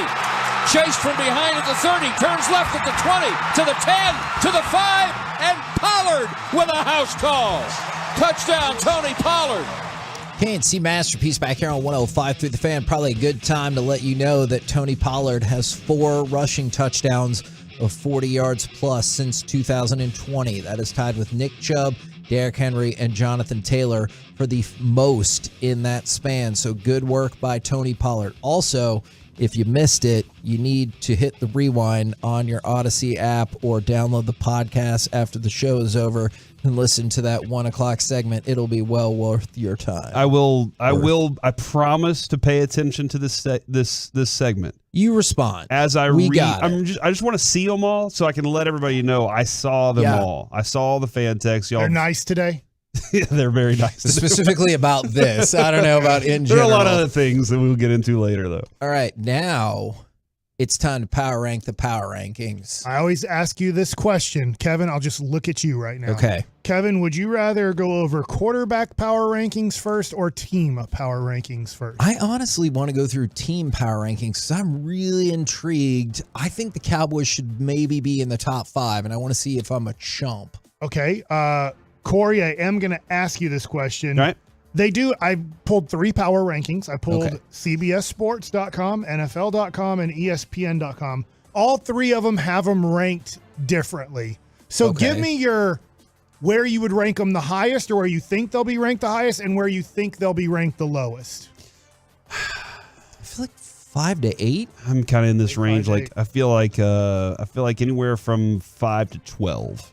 5 to 12. Okay. Whoa. Their defense is really, really good, but I think still people will hold their quarterback against them right now. Okay. You both got 5 right, as in that's the highest they are ranked in ESPN's poll. Oh, okay. Now, Kevin, I'm going to let Corey concentrate on the fan text. Let's do it. You name and try to do it in order of the 4 teams ESPN have ranked higher than the Cowboys. Okay. I'm going to go. I mean, I'm not trying to be dumb. It feels like, shouldn't the Eagles be number 1? They're number 3 on ESPN's power ranking. Okay. I know who the top 2 are then. All right. If they're 3rd, then it's going to go Chiefs, Bills. That is correct. The Chiefs are number 1. The Bills are number 2. The Eagles are number 3. The Cowboys are number 5, and by the way, that's up from number 11 on ESPN. We're doing ESPN's power rankings right now. So if you were to name one team, this is actually going to be very difficult. I guess that's a little bit of a hint. Oh, crap. The team that's ranked higher than the Dallas Cowboys on this power ranking. I was going to say the Ravens. Is there any chance it's the Niners? It's not the Ravens, and it's not the Niners. In fact, you're very close, so how about this? The 49ers are number 6, and the Ravens are number 7, so you're very close. I will give you a hint. The Ravens have the same color as this team. Vikings. Oh, the Vikings. The Vikings are number 4. I was probably going to say that. Maybe so this is going to be interesting. And then San Francisco 6, Baltimore 7, Green Bay is 8, Tampa Bay is 9. 4? And the Chargers are 10. Now, that's one power ranking, by the way. That's the highest that Minnesota is on power rankings. That, I have to admit, I'm pretty surprised by that. So it's going to be interesting real quick, and I know I got more to get to here, is that, first of all, 1 plays 2 at 3:25, I believe, on CBS, Kansas City, Buffalo, and then 3 plays 5 on Sunday Night Football, Philadelphia and Dallas. But over the next few weeks here, now you just beat the Rams, and by the way, we just smeared the Rams out of the top 10, by the way. No power ranking has the Rams in the top 10 because of that game on Sunday, as they were one of the teams that moved down the most. On the power rankings. Is you do have, coming up, Philadelphia on Sunday night. You do have Green Bay and Minnesota after you play Detroit and the Bears. Then it goes Green Bay, Minnesota. I'm pretty sure it does. Yes. So 3 out of your next 5 games are going to be against teams that are considered top 10 teams power rank. Things can change by the time you get to those teams. Things can be very different. Now, you guys didn't hit the lowest, right? But you guys were close at 8 and 12. NFL.com has the Cowboys number 10 in the power rankings. They moved from number 13 to number 10. Can you tell me the teams ahead of them? So in different order, Buffalo, Philadelphia, Kansas City, San Francisco, and Baltimore are their top 5. I could live with that. Number 6 through 9 is Tampa Bay, Minnesota, Green Bay, Cincinnati. Sometimes the transitive property works and sometimes it doesn't, because you did lose to Tampa, so I get why you would be lower than that. But the Packers just lost to the Giants, and you beat the Giants with your backup quarterback. Yeah. So I don't know about all that. So it's really different. I kind of got an issue with that one. This week is very different in kind of the top teams. Remember, ESPN has Kansas City number 1. NFL has Buffalo number 1, and CBS has Philadelphia number 1. Who do you give favor to? Who do you say is number 1? I'd lean towards Buffalo. And then go KC and Philly, or flip it? I think KC and Philly, but I can see where you could have Philadelphia number 1. I mean, it gets a little bit to power rankings versus record. They are 5-0. They're the team that hasn't lost. And if I have a tough time seeing Philadelphia being number 1 after this week, even though, yes, Dallas is number 5, number 6. I haven't given this. Number 6 on CBS and number 10 on NFL. That's a good win if Philadelphia wins it, being a top 3 team on these power rankings. They go to number... Oh, I guess they Buffalo don't. and Kansas City are playing each other. So whoever wins that game, I'm going to assume all of them are going to go, well, that's number 1. We thought that these were the top teams playing each other. Would there be a difference? Do you think there would be a difference, or do you think there should be a difference if, let's say, Buffalo beats Kansas City 30-29 on a 54-yard field goal at the buzzer, and then the Eagles beat the Cowboys 35-0? I don't think it'll change too much, because then it'll go to they beat a backup quarterback. Okay. Now, Philly's still top 3 in all these. They're 1, 2, and 3. CBS 1, NFL 2, ESPN 3. So I think if they beat the Cowboys, no matter how bad, they're going to be a top 3 team. It's just a matter of where you put them. But I just think that Buffalo-Kansas City game is going to kind of determine power ranking-wise who's number 1. Sense. And I think if the Cowboys were to beat Philadelphia right now, they're a 6-point underdog. I do think ranked number 5, they will go into the top 3. Ranked number 6, I think they'll go into the top 3. And I think ranked number 10, they'll definitely move into the top 5 of NFL.com. Now, let's go to quarterback power rankings. We have a little bit of a change here. Cooper Rush is off the power rankings. What? CBS has to do this on Tuesday. They do their power rankings on Tuesday. They assumed, and they assumed wrong, they put Dak back into the power rankings and took Cooper Rush off, as you can only have a quarterback for a team. So they were stupid enough to believe that Jerry Jones is a real doctor and that this was only going to take 2 to 4 weeks. So obviously they have Dak ranked lower than they would Cooper Rush at this point, right? Like Cooper Rush should be wherever Dak is. Would you slot him 2 or 3 spots higher? Now that they have Dak back in the power rankings, we know he's not playing, but now that they have Dak back in the power rankings, where would you put Dak in the quarterback power rankings? Oh, crap. Now I have to think about this. Okay, Mahomes. Some guys have stunk. Let's do this. Allen. Let's do this. You just not named 1 and 2. Corey, would you like to try to name 3 and 4 in the quarterback power Let's rankings? stick with Rodgers. Number 3. Brady. Number 4. Brady's still that high? I know they're missing people, but all right, back to Kevin. Kevin, would you like to try to name 5 and 6? You know who I'm going to say is 5. Lamar effing Jackson. Yep, you got him wrong again. Who's the quarterback you hate the most? I don't hate him the most, but if it's not Brady, I know you're talking about Justin Herbert. Okay, so Herbert's 5, Lamar is 6. They go on Joey B? Oh, well, your name's not.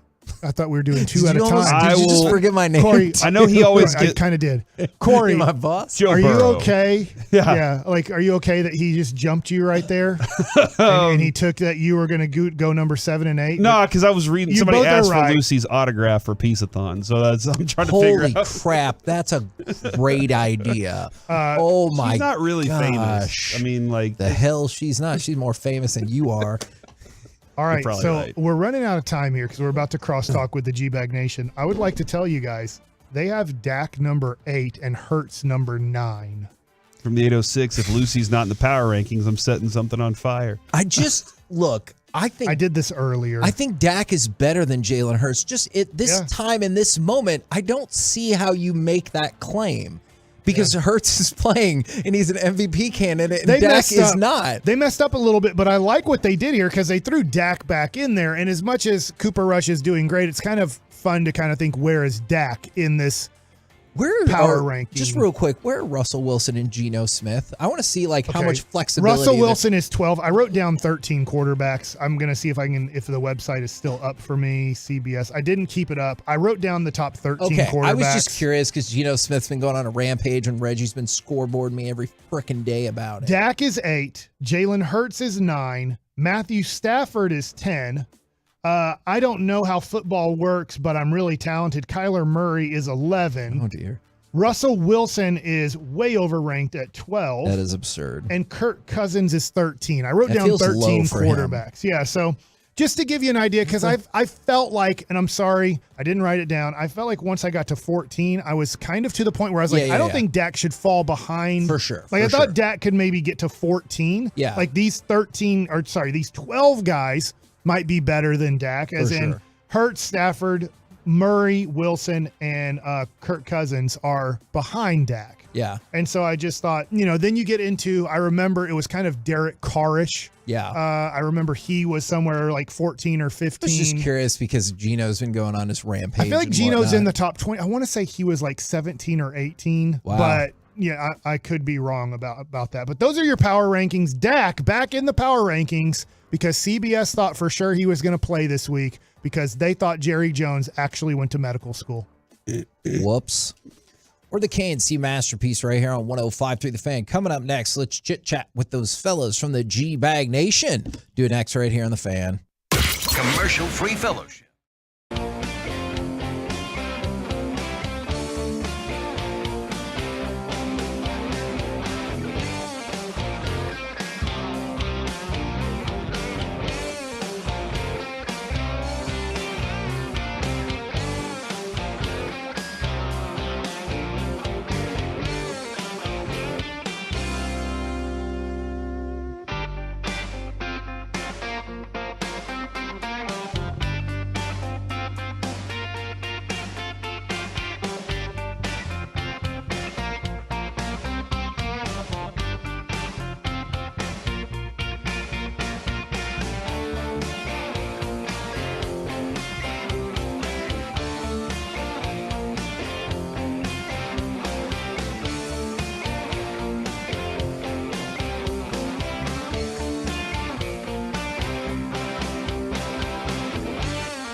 True to Texas Classic Chevrolet is driven to do what's right. That's why they never charge more than MSRP plus. They still pay full market value for your trade. Find new roads, visit Classic Chevrolet, relax, and enjoy the difference.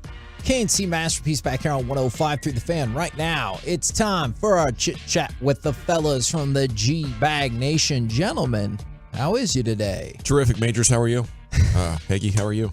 What's up, buddy? How you doing, buddy? Man, great story. Now I feel like I'm being thinking trolled. about Corey. I feel like I'm being trolled right now, but that's very I get fair. my kids' names mixed up all the time. In fact, I call Cal Jake and Jake Cal more than I actually call them by their right name. Have you ever accidentally called one of the boys the girl's name and vice versa? No, I don't. Okay, like, good. Mary Grace, I get right. Mhm. But Cal and Jake, I get wrong almost every time. So when sometimes I look at you, Kevin, and I'm like, ugh, I want to say Corey, but I know that's not right. You ever call Sue by a different name? Wow. Yes. Sometimes I call Sue Mary Grace. Okay. And sometimes I'll call Mary Grace Sue. So I sometimes bet like your that. daughter likes that less.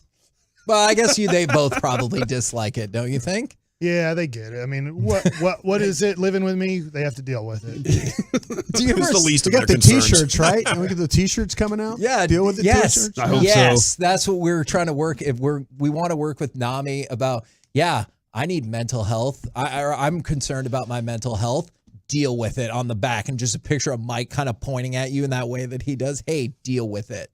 I think that would be phenomenal. Or Banny. The Banny point. Oh, yes. That is a good idea. Now, do you guys just want to talk about how great Corey is? Because I am pretty great. Because Why? Let's go, Lucy! Corey might not get back to everyone on the fan text. In fact, unless one of you are willing to cede your chair or he just stays up at the office, he won't get back to everyone I have a before laptop. the Maybe I show's over. should just take it home and just reply to everybody tonight. I think that would be incredible. I'm not doing anything else. Oh, okay. Well, but tell us your favorite thing about Corey. Okay. That's what I want to do in this segment. What? No, let's do something else. Let's Okay, have fine. a completely different Here are your conversation. two options. All right, here are your two options. Tell me something great about Corey, or if somebody does a crap job in the parking lot, let's say they park way too far onto the left side line, do you try to correct it even a little bit to make life easier for people down the line, or are you like, well, tough for that person who parks next to me because now I have to park way over to the left because this jackwagon messed it up? Okay, there's a lot of good things to touch on here. I just want to note that what you're doing to Corey now with us saying what we like about him is exactly what my mom does at any family birthday function. She just isolates one person. It's their birthday. Now we all have to go around and say our favorite thing about that person. And it's not even that comfortable for you, is it, Corey? No, it's very like, uncomfortable. Gosh dang, He's even lying. the birthday person doesn't want to He's do it. lying. The people having to share the nice thing don't really want to do it. You're channeling my mom right now. No. Hey. I want to do it. I want to say nice things about Corey. Mark that. You want to know? You want to know something I know crazy? you do, Zach. We did the Thanksgiving table where we do the go around and everybody, what are you thankful for? And everyone everything. has a role in honor of Kevin. And Avery's like, oh, I'm thankful for my Switch, and like Carter's like, I'm thankful that I can steal my brother's Switch and do this stuff. And Lucy's like, I'm thankful for my family and my brothers. And I'm like, see, that's what I'm talking about. That's the right one. So, yeah, she's the other two were adopted. Yeah. What are we doing with those two over there? They take after their dad. Yeah. I only get mad about the parking situation if it's the last place. Right. Other than that, it's not that big of a deal. Do you ever reflect on the fact that it's only the last place available because of that crap parking? I do. Otherwise, that would never be. But then I available. think if he hadn't done that, then someone else would have already been there. I'm like the 20th person to come by and dog cuss this guy. I'm just so happy for Corey because I know as a parent how concerned we get when even the smallest thing is off. Yeah. You know, so panic sets in. Oh, she's got to go to the doctor. There's something on her eye or whatever, you know, and it's like, crap, I don't know what's wrong with my baby. And you panic, right? So to live that nightmare and for 9 years to have wondered when the nightmare is over and now for there to be a light at the end of the tunnel, I can't imagine the sense of relief. So I'm just ecstatic for Beat Corey. that. Well, now the pressure's on. Yeah. I don't know. Better say something That was pretty really- Corey has the Yeah, best that was hair. really awesome. Now I don't on wanna the say KNC anything, Eric. You were masterpiece, right. without a doubt. Oh, see, there's mine. Okay, y'all don't have You hair. can beat that easy. When Reggie's on, he has better hair though. So He ain't here anymore. that's a good point. Valid. Oh man, Corey He's on the was, nighttime show. It's- The Get Right. He's on the Get Right. I was on it last night. He's done. Yeah. Hey, you were on. Yeah. You were last night. It was a great segment. I thought it was one of the best segments of the entire show. Thanks, man. I appreciate Yes, that. It was my favorite segment of the show. That doesn't count. Give that me was my something nice else thing. good. No. You were my favorite person to party with in Oxnard, and I can't wait till we get to party again. Yeah, we're gonna do it again. You are so much fun. In fact, let's go party this weekend. All right. that In honor sounds- of Lucy. All right. I got some things that we Next can do. weekend, in honor of Lucy. Awesome. We're in. And the weekend after. We got to go out to Kevin's house and hold the baby. Let's go. Yeah. Yeah, You wanna let's go with party me? with Noah. Yeah. Let's do it. No, I've heard Noah's better partier than Kevin. And very loud. He is, And I like a so loud party. Loud. That's true. Absolutely. And I true. do make the correction in the parking lot.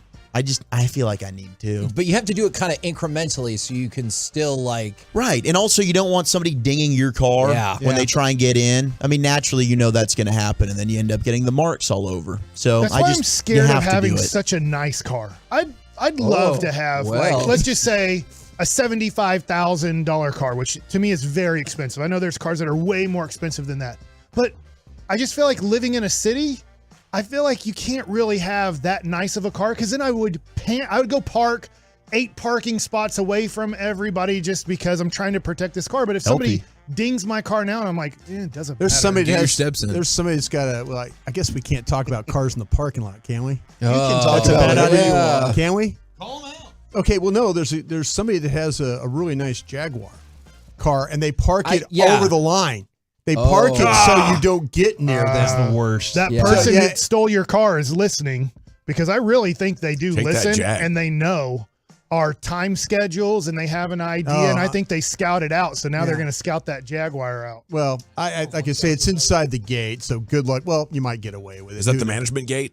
No, the R gate, Regular gate. Okay. regular gate. But this I'd say today, take that to the 4th floor, buddy. yeah, today I moved over because I felt like I was on the line. I felt like that I didn't give this person people. What happens if you go over the line or near the line is if the person's backed in because you don't want their door. You're just kind of figuring they're just driving to work, so you don't want the driver's side door to ding you. So you make sure you stay away from the driver's side door. Is what I would do. Oh, that's a good strategy. Yeah. I like that. Yeah. So if you Trusty have wisdoms. if you have to, like I moved over today to get closer to a passenger side door There that you was a go. little tight spot. That is very clever. Yeah, that's what I do. Because the car next to me had the driver's side. They'd backed in. Smart man. So I love like when you're at the Target parking lot and something like this happens. I like the idea of taking zip ties in the car with you and then taking a cart and zip tying it to their car door. Oh my gosh! And then that's that way amazing. they got to spend time figuring out how to clip this thing and get it taken care of because you had to spend time going to find a new parking spot. So I feel like this is what they get to deal with. I thought you were going to kidnap them. No. When you started the No, idea. I thought that's where we were headed tie to. thing, Yeah, yeah, there's a that little is- plot twist there. Yeah. Little duct tape. That's what I love about Corey, man. He just is a great storyteller, and his plot twists are incredible. You never know what's going to happen in my I stories. suppose that might count. I We'll pass. go ahead. We'll go ahead and allow that. All I need to see, baby. That does not Get surprise me degrees. at all. That does not Don't mean surprise me whatsoever. Broadus, do you have anything in particular that you love about Corey? yeah, I wish Corey and I could open a whiskey store together. I think this man has an incredible understanding of the palate for things that like the finer things in life when it comes to food and beverage. And with my background in the restaurant business, I think he'd be a good partner to have because he'd be real fun with everybody. And then, but you'd had the best whiskey and food in your building. And brought us. Yeah, he has a good understanding for that. Would you drive me home? Because I absolutely. As we park, you have to get into because I parked too close to the other guy, so you're gonna have. I'm gonna have to pull out. I'm gonna have to pull out there, and then you can jump. on. Stress the fun though. We have a lot of fun. Lots of fun. They say fun. whiskey puts hair on your chest. It does. When I was a kid, I was like, man, I want hair on my chest. But now as an adult, I don't really want hair on my chest. Hey, Mike, can I ask you a question real quick? Check it Not out, about hair on the baby. chest.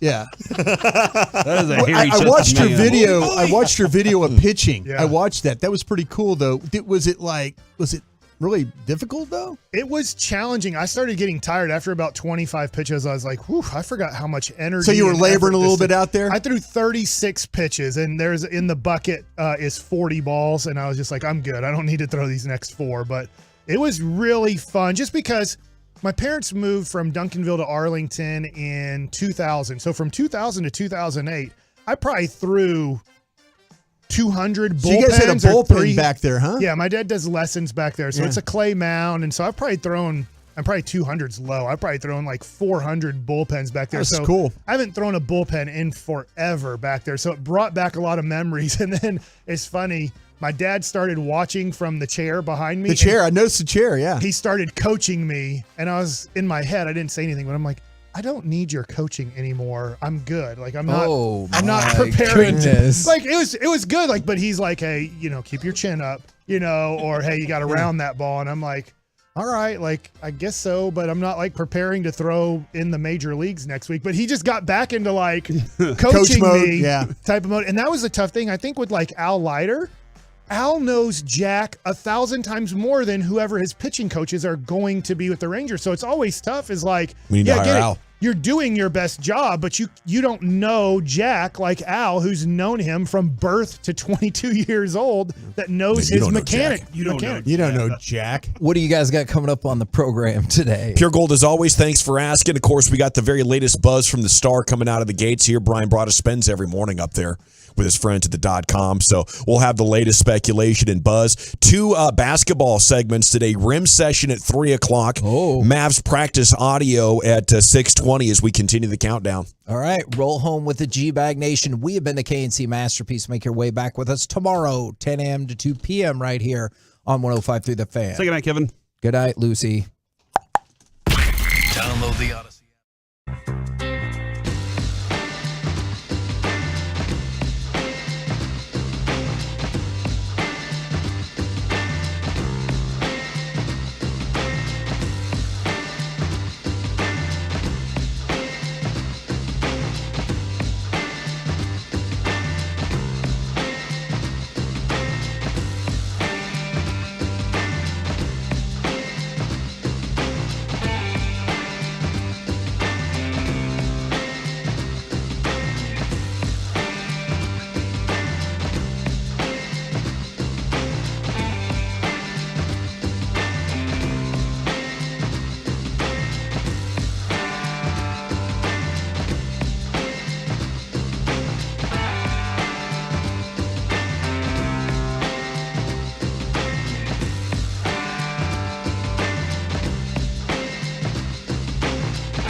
MyFitnessStore.com studios.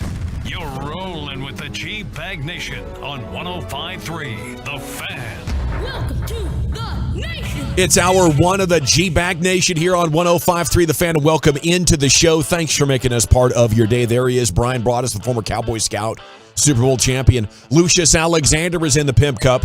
LA Live coming up at 5:40 today. G-Bag of the Day, 2:30. Woolchuck and Shia follow here. You got Carter Freeman coordinating your video. I'm Gavin Dawson along with you. We are the G-Bag Nation here on 105.3 The Fan, and welcome in. Truckwreck.com fan text already bubbling. Tim in Carthage wondering, are y'all doing the 6 o'clock sound off today? Thanks for the shout out yesterday, big guys. We're not having that planned for today. Probably tomorrow. Probably a 6 o'clock sound off Thursday is what you're looking at for tomorrow. Tim, thanks for staying locked and loaded. Hey, it's a Dak throwing Wednesday though in the G-Bag Nation. That's what Jerry said yesterday, and we have some Twitter reports on how it went, but a lot of how it went was unable to be observed. What was able to be observed was him throwing with his left hand, which says to me he's not really ready.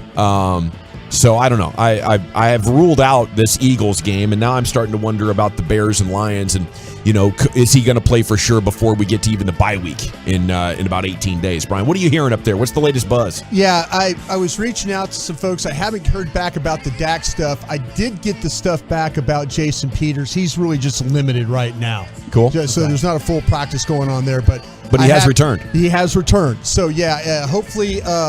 As we get going through the show, maybe by the time we get to Krusty's Corner at 2:40, I could have some updates, if not sooner, on that. So gut feeling probably unlikely to go, or we just need more information? Because I'm sure for him, this would be a big one to get to go against a team that you played for 12 years. Oh, you're talking about Peters outside of Dak. Yeah, no, Dak. I mean, McCarthy pretty much ruled Dak out this week. We'll see. We'll see with the fact that he was limited today.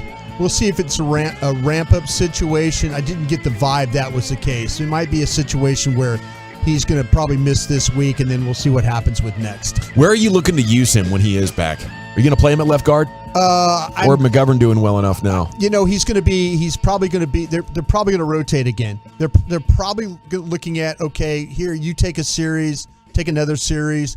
I don't think they're ready to start the guy at all. I think they're happy right now with the way McGovern played. I know he struggled against the Commanders, but as we talked about when we broke down the Rams game off the tape, off the All-22, he was one of your better defensive linemen against Aaron Donald. So they're probably pretty pleased with that situation. He'll have a tough task this week. We'll get in that at 2:40 as well. Well, I love that they're waiting until Dak's 100%. That's certainly what it seems like. If it's not strong enough to even throw right-handed today, what's it going to be in 10 days for the next game? And right now you have a winning formula. I know Dak is better than Cooper Rush, but I don't know if it's going to be an avalanche of offense when he comes back, because that's not what we've really seen since last season. Training camp was a struggle. Offensively, the passing game wasn't coming around, and that was with healthy Dak in there. Now, it was against a really good defense, but I don't think that putting Dak back in there is going to send the offense into 40-burger land, to take an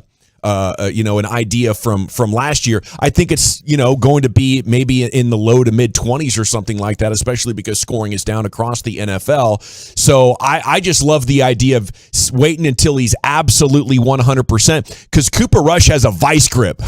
Did you see how he hung on to that football and I just think with this formula, ball security becomes more and more important, and it works, so they know they have a winning formula right now. One that if it gets past the Eagles, you have 2 easy games against the Lions and Bears. Let's just chill, Yeah. We'll let Dak come back when the thing's totally perfect.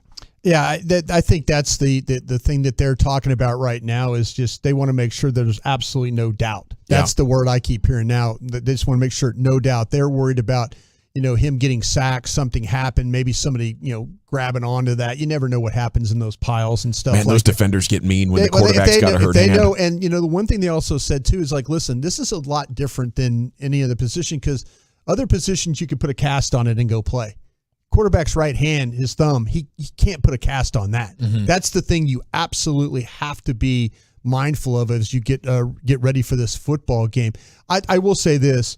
They need to do better on third down, whether it's catch the football or run or whatever they have to do. Yeah. You can't get in a game where it turns into, and the defense is good, and Jerry will tell you punting's, fine, but you've got to figure out a way. They're really good on third down. Their defense isn't good on third down. You need to take advantage of that a little bit. But the thing that Dak can maybe do is give you some more conversions on third down. Amen to that. And it also goes to, just trying to help the defense out, even if you're not scoring points, but just try and sustain some drives to where you're giving them a little bit of a breather, right? Because as good as they are, they'll give up a couple of plays if they're tired. Yep. And, that's one of those things that goes back to even that formula in 2014 when they were winning games and just running the football, winning time of possession, and just keeping the defense off the field. Now your defense is so darn good, you don't mind them being on the field, but you don't want them to just be exhausted because they're on the field the whole game. That's an excellent point, Zach, because what happens, too, sideline adjustments do matter as well. And you're going to play against a team that gives you a lot of different looks.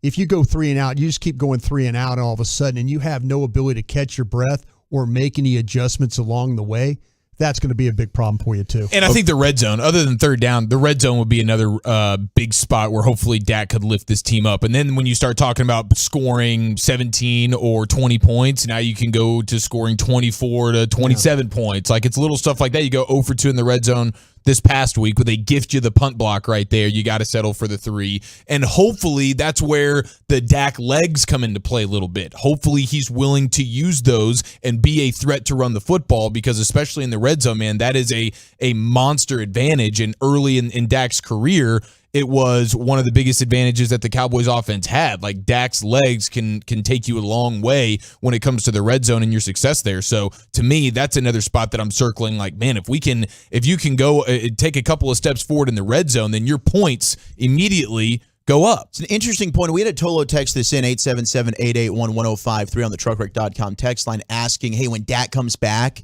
do you think he gets back to running more?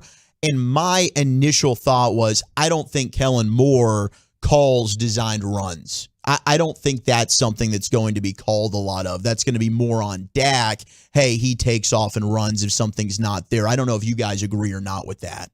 No, I totally agree. I don't think they're calling design runs at all, and I think it will be more than last year, but not as much as, say, the first 4 years of his career. I think that's what we're probably heading to with Dak Prescott. But I think his competitiveness, it'll ramp up when you get inside the 5-yard line. When you get to the second half and you're down a touchdown and there's a big 3rd and 3 and he steps back to pass, nothing's there. He's taking that one. I think the game will dictate it. That's actually how he got hurt against the Giants, right? Yeah. The offense was sputtering. He was like, I got this, guys. Yeah. And he'd gotten 2 or 3 first downs before that injury happened. It is a big day for the injury report.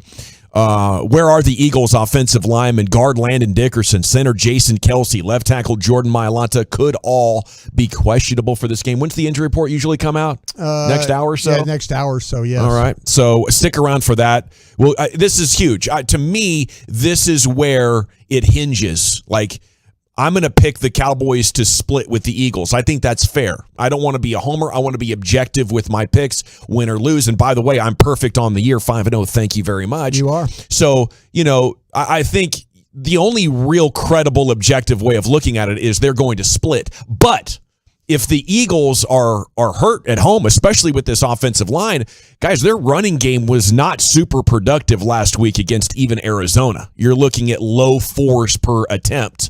And these offensive line injuries are a big part of that. It's not like Jalen Hurts was rumbling all over the secondary. He was making, short, advantageous runs, but they're not going to be able to run all over you, especially if they have a compromised offensive line. That's where the game hinges.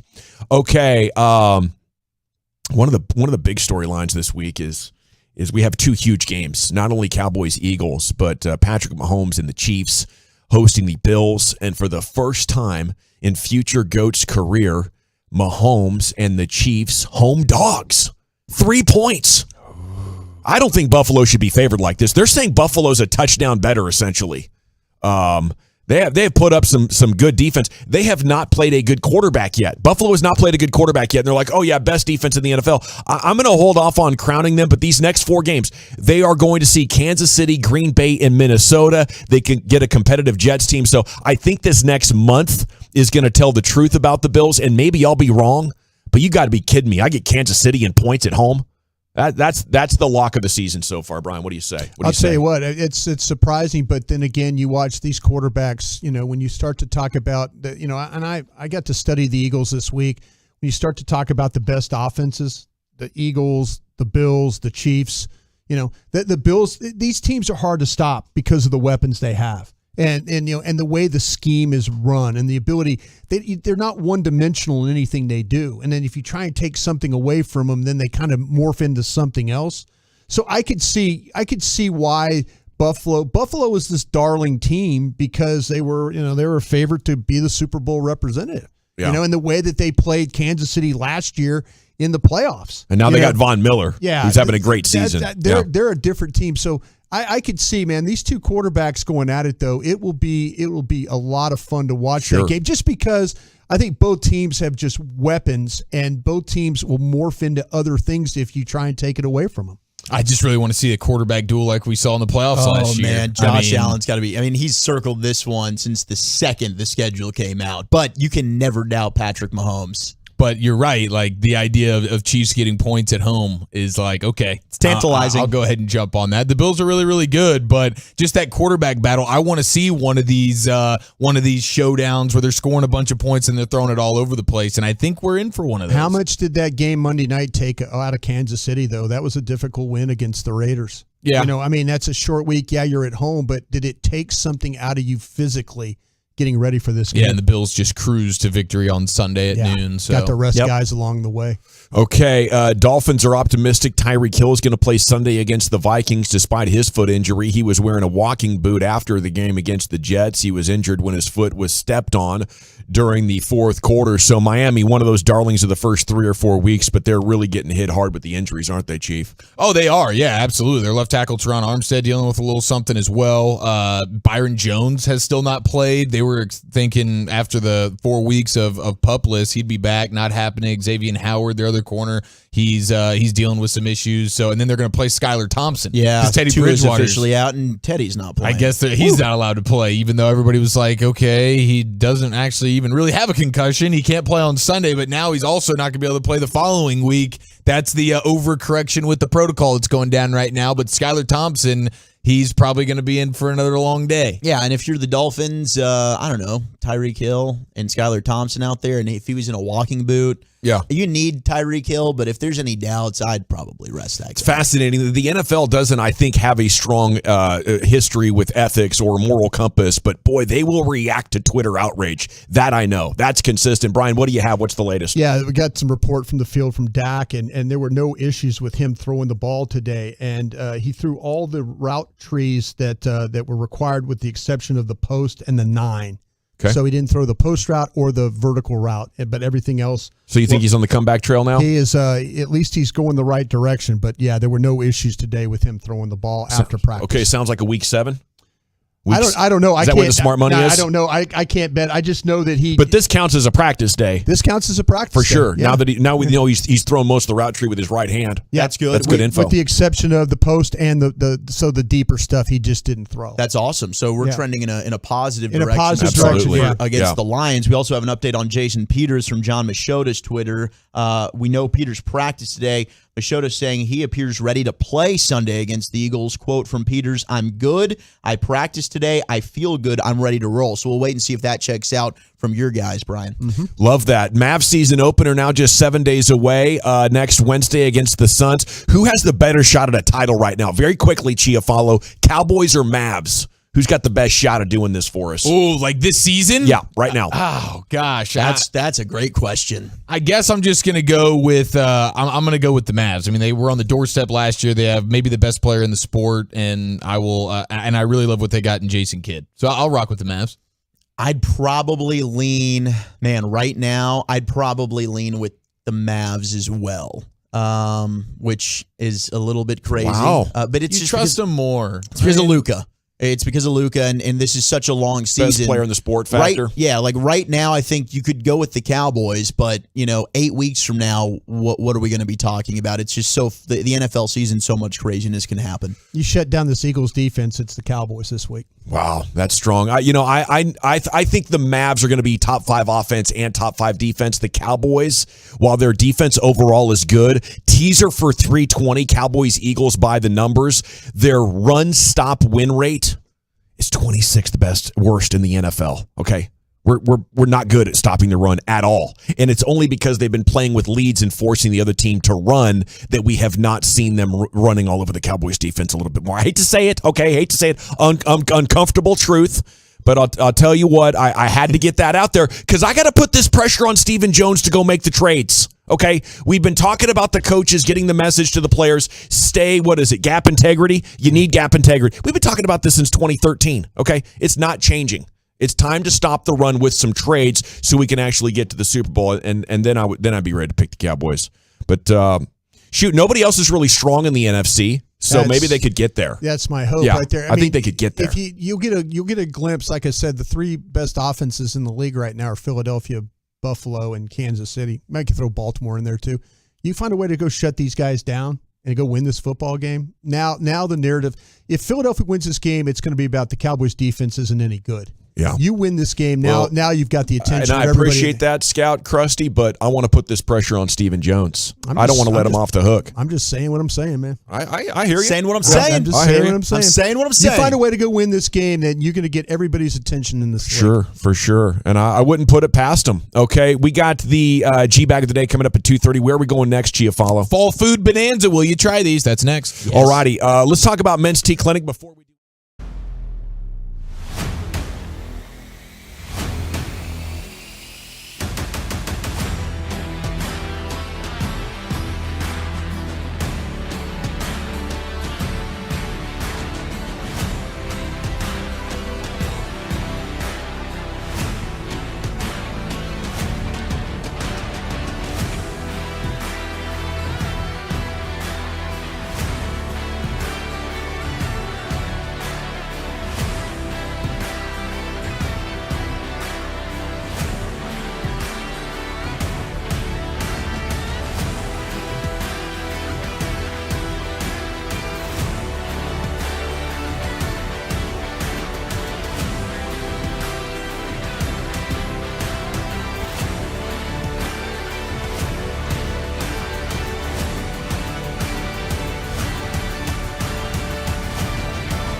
Welcome back, Nation. Hope you're having a great day. G-Bag of the Day is coming up at 2:30. Segment here is brought to you by the Frankels. If you're hurt in an accident, it's not your fault. Call the Frankels, 214-333-3333. Go to truckwreck.com. Now, here he is, Chiafalo, with some stuff for you. All right, here we go. Fall foods. It is time, ladies and gentlemen. Are you going to try these? We start at the greatness of Whataburger. Did you hear what they are presenting us? The all-new Whataburger Chili Cheeseburger. Hell yes. Just for a limited time, just in time for the quote-unquote chilly fall weather. And this is basically, gentlemen, a Frito pie cheeseburger brought to you by the greatest cheeseburger in fast food history, Whataburger. Do we say yes? Do we say no? Because I think the Frito pie in the fall is an absolute home run. You combine it with the cheeseburger, seems like a no-brainer.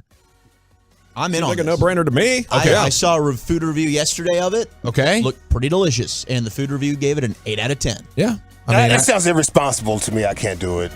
Just because of you have too much self-respect for your innards? Yeah, maybe like 19-year-old Lucius would probably give it a shot. Yeah. But this age Lucius right here, I got other things to do other than sit in there for 2 hours and then get back and go for 2 more hours. But you made it sound so much fun yesterday. Your entire setup in the John was awesome. I do like pooing like healthy poos, not the struggle poos. Not like, I shouldn't have did that. Yeah, the coffee poo is a quick in and out if you want it to be. Yeah. But the chili cheeseburger is probably not the same. Lucius, you have self-awareness. You're an adult. You have too many responsibilities for something like this. I get that. I'm not judging. No, I'm absolutely. Yeah. I want you to Likewise. enjoy that. I can't do it. I think I might mess around, and will I regret it? I mean, there's it's a coin flip, but it's probably something that might be worth it for me. Now, this next one is not. Burger King. Hello, Halloween Whopper.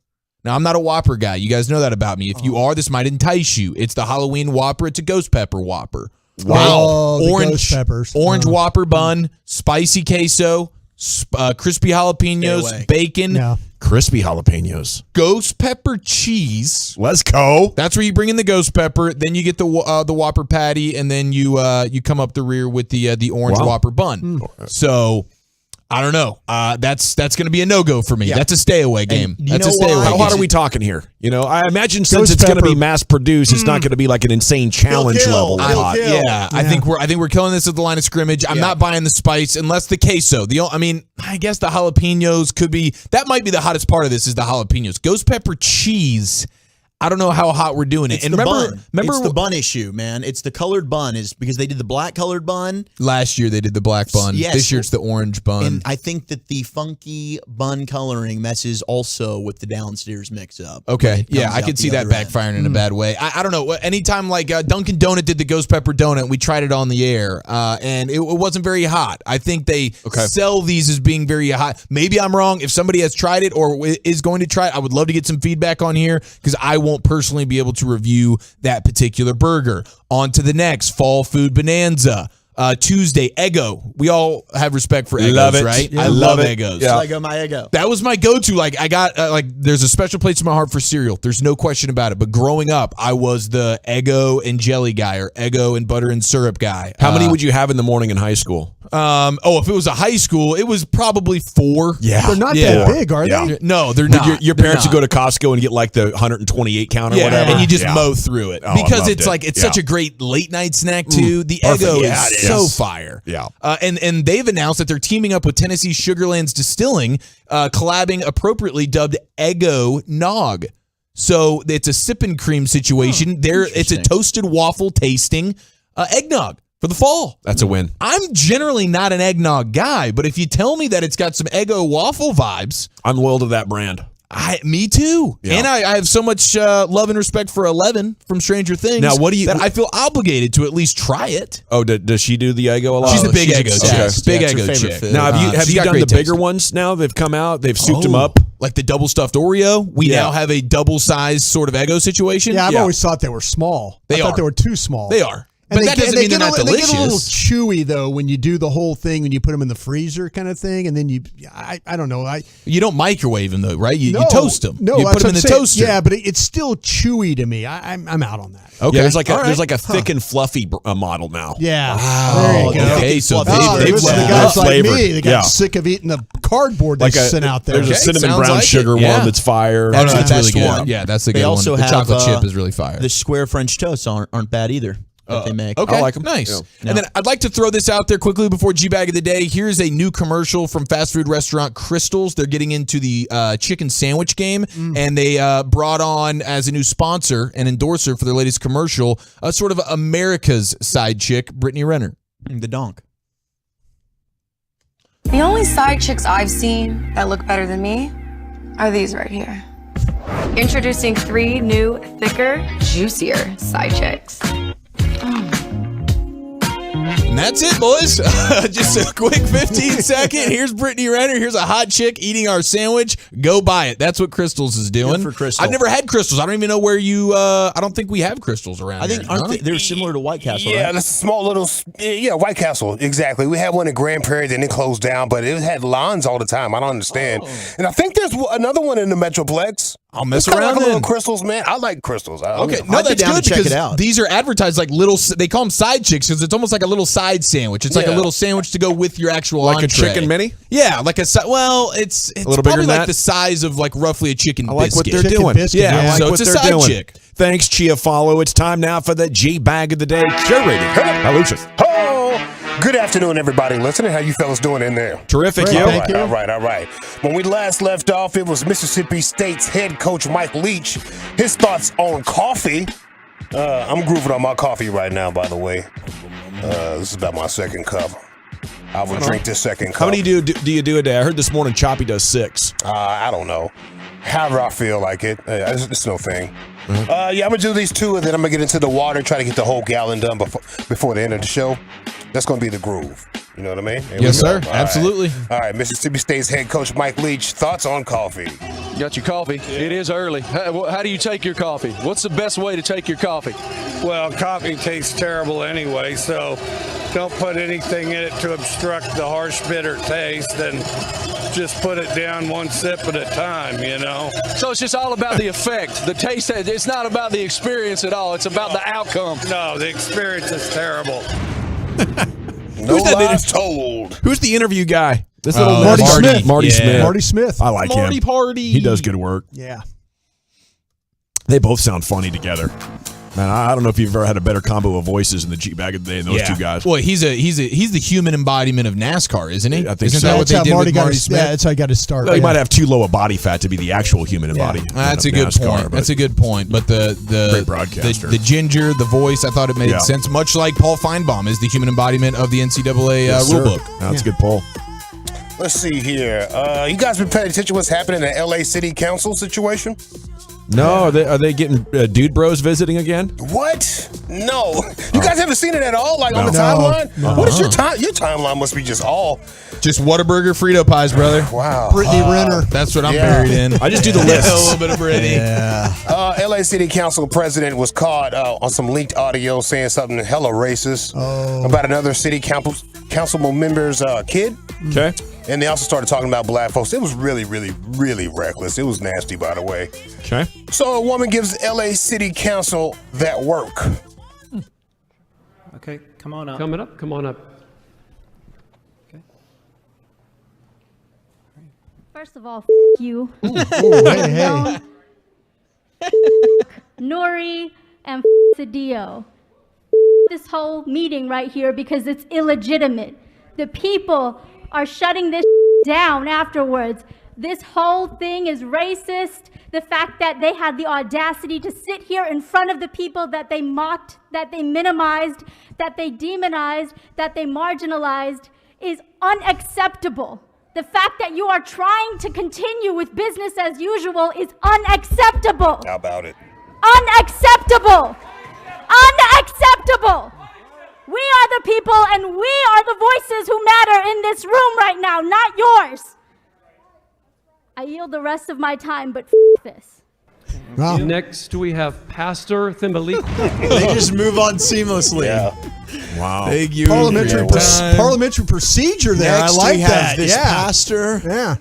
I need to check in on this story. Yeah. Wow. Crazy, man. And she came out of the gates hot. Yeah. Yeah. Let's see. You guys were talking about RJ Choppy earlier. Let's go to the RJ and Choppy show. Mr. Leon called in. Leon in Dallas. Leon in Dallas. Leon, what did you think the Cowboys are screwing up? What did you think they were going to screw up and they didn't, and that's why you're on the fan? Oh, Oh, my God. The only reason I listen to the fan is because you guys are stupid, man.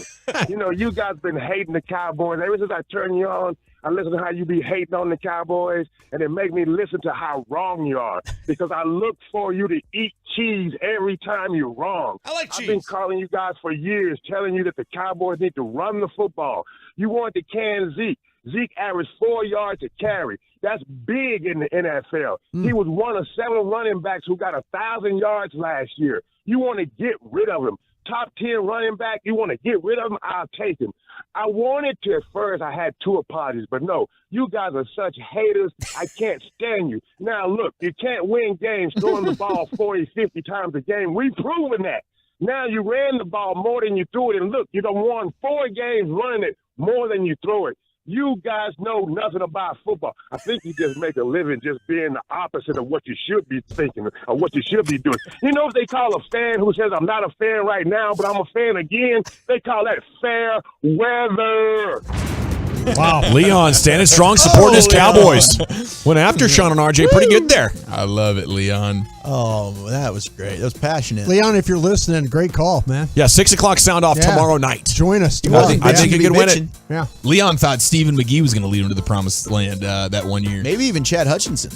He had a good feel for Brandon Weeden and what he could do in terms of leading a team to that Lombardi. Absolutely. Big Troy Hambrick guy. It's my guy, though. It's my plant. I'm going to bring this running game truth to the forefront. I remember a time there when you and I, when we'd go round and round about that. Yeah. When I was over at DallasCowboys.com. Running versus passing? Yeah.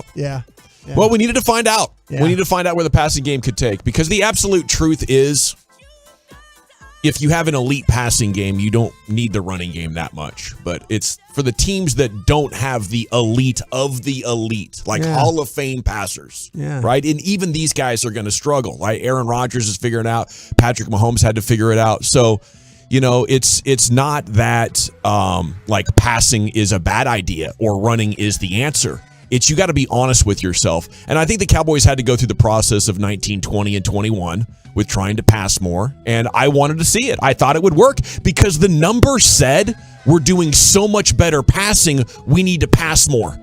But the problem with that philosophy is once you start passing more, the defenses adjust. And you have to be balanced or you're toast.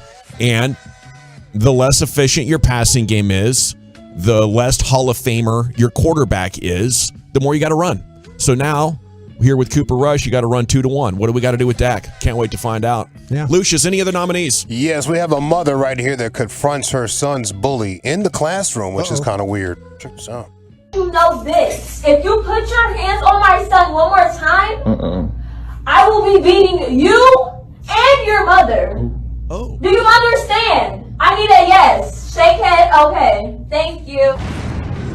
Wow. That is some gangster stuff. I'll never forget my dad telling me about the story where his little sister was getting picked on by the neighbor little girl, and so my grandma, my dad's mom, went outside, knocked on the door, and grabbed the mother and just whooped her ass in the front lawn. Okay. Wow. My grandma was not messing around. There you Wow. go. Yeah. Grandma Happy came National. after My dad's like 12 years old, just like, what the hell is happening? Go get them. Yeah. Happy National Stop Bullying Day, by the way. Yeah, by the way. Be nicer to each other. Yeah, my female cousin, I had a girl that was picking on me. And I said, man, this girl's trying to beat me up. She said, which one? I said, her over there. So you walk over to her. She said, huh? Right here? Right in her face. She's pointing. Huh? You talking about her? She trying to beat you up? Okay, I got her. Like, damn, bro. Did it happen again? No, it didn't happen again, in fact. No. Definitely not. Schools are up against it in a lot of ways, and there can be bullying going on, but like, I don't think they're empowered enough to go after the bully. You know, at least that's what I've observed. Like, they got to be all careful and stuff. And, we don't want to over punish. And, they might be going through stuff at home and your kid's like getting bullied. It's like something's got to be done. Yeah. I definitely understand what's going through these parents' minds if they want to show up on a campus and confront a bully because you feel powerless and you can't move to a new district. Okay, Mike Leach on coffee. A woman gives LA City Council that work. RJ and Choppy show. Leon called in. Mom confronts bully in classroom. I'll go with the woman at the city council there, Chief. How about you? Yeah, man, you walk in, you just go, first of all, bleep you. Yeah. I think you win. Yeah, hit him up. Lucius. Leon in Dallas. We're 2-1. It was Leon. 2-1, Wolfchuck. I'm going Leon. 2-2, Bronny. You think Leon smoke cools? Leon. Drives a Cadillac? Leon. By a score of 3-2. And your new G-Bang of the Day champion. It's Leon calling in to Sean and RJ. Krusty's Corners next. Where are we going, sir? Yeah, the Cowboys on defense might have a big advantage at this. We'll talk about that next. Coming up Thursday morning on Sean and RJ, we continue previewing Filthy with Bobby Belt and Ross.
Barricade Rentals. Fires Barricade is a full-service provider, taking care of your project or special event, no matter the size from start to finish. It is the Texas authority in Barricade Rentals. FiresBarricades.com. Thank you, Lucius. It appears that Dak Prescott is in the comeback trail. He was asked how throwing went today. He said solid. Asked the receivers. He was then informed they said he had some pop on his throws. Quote, I always got some pop on my balls. I'm not going to throw it if I ain't got pop on my balls. So congrats to Dak. Classic. I imagine he'd be more of a soda or a Coke guy. I didn't know Dak was a pop guy. No, he's pop. Got the pop on his balls. You got to practice for all sorts of conditions. The carbonation is, yes, sir. It can help things. Here he is, Brian Broaddus with Krusty's Corner. Thank you there, A General. man who's always got some pop on his balls. I appreciate that. Hey, studying this. He knows from experience, doesn't he? Old man. Yes, he does. Took a real close look at this Eagle game this week, and I was telling you guys I was interested to see how many times that teams could make Jalen Hurts throw from the pocket, things like that. How often he has to really put some pop on his balls. Yeah. The thing about with Jalen Hurts is in this game, for him to have success, he's throwing the ball. Now, okay, going into the season, I was one of these guys that said, listen, Cowboys have an advantage. Dak over Jalen Hurts throwing the football. That was going to be your advantage if you're a Cowboy fan, and if Eagles, what was the difference? The rosters are really similar with you talking about the players at various positions. But the thing with Hurts is, though, he's better than the guy you got right now. There's just absolutely no question about that. But he's gotten better throwing the football. But the teams that have made him play backwards, and when I mean play backwards is his mechanics really suffer when he goes backwards in the pocket. And the games that I was watching, like the Jacksonville game, the Arizona game, the Commanders games, they were able to make him play backwards here. And when he could stand in the pocket, he's very comfortable. I mean, he throws the ball. I'm amazed. We've talked about over the years or the last couple of years a guy like Josh Allen and how he's improved. Jalen Hurts has improved throwing the football. But when he's pressured and his feet aren't set, and when I'm saying make him go back, then that's a problem for him.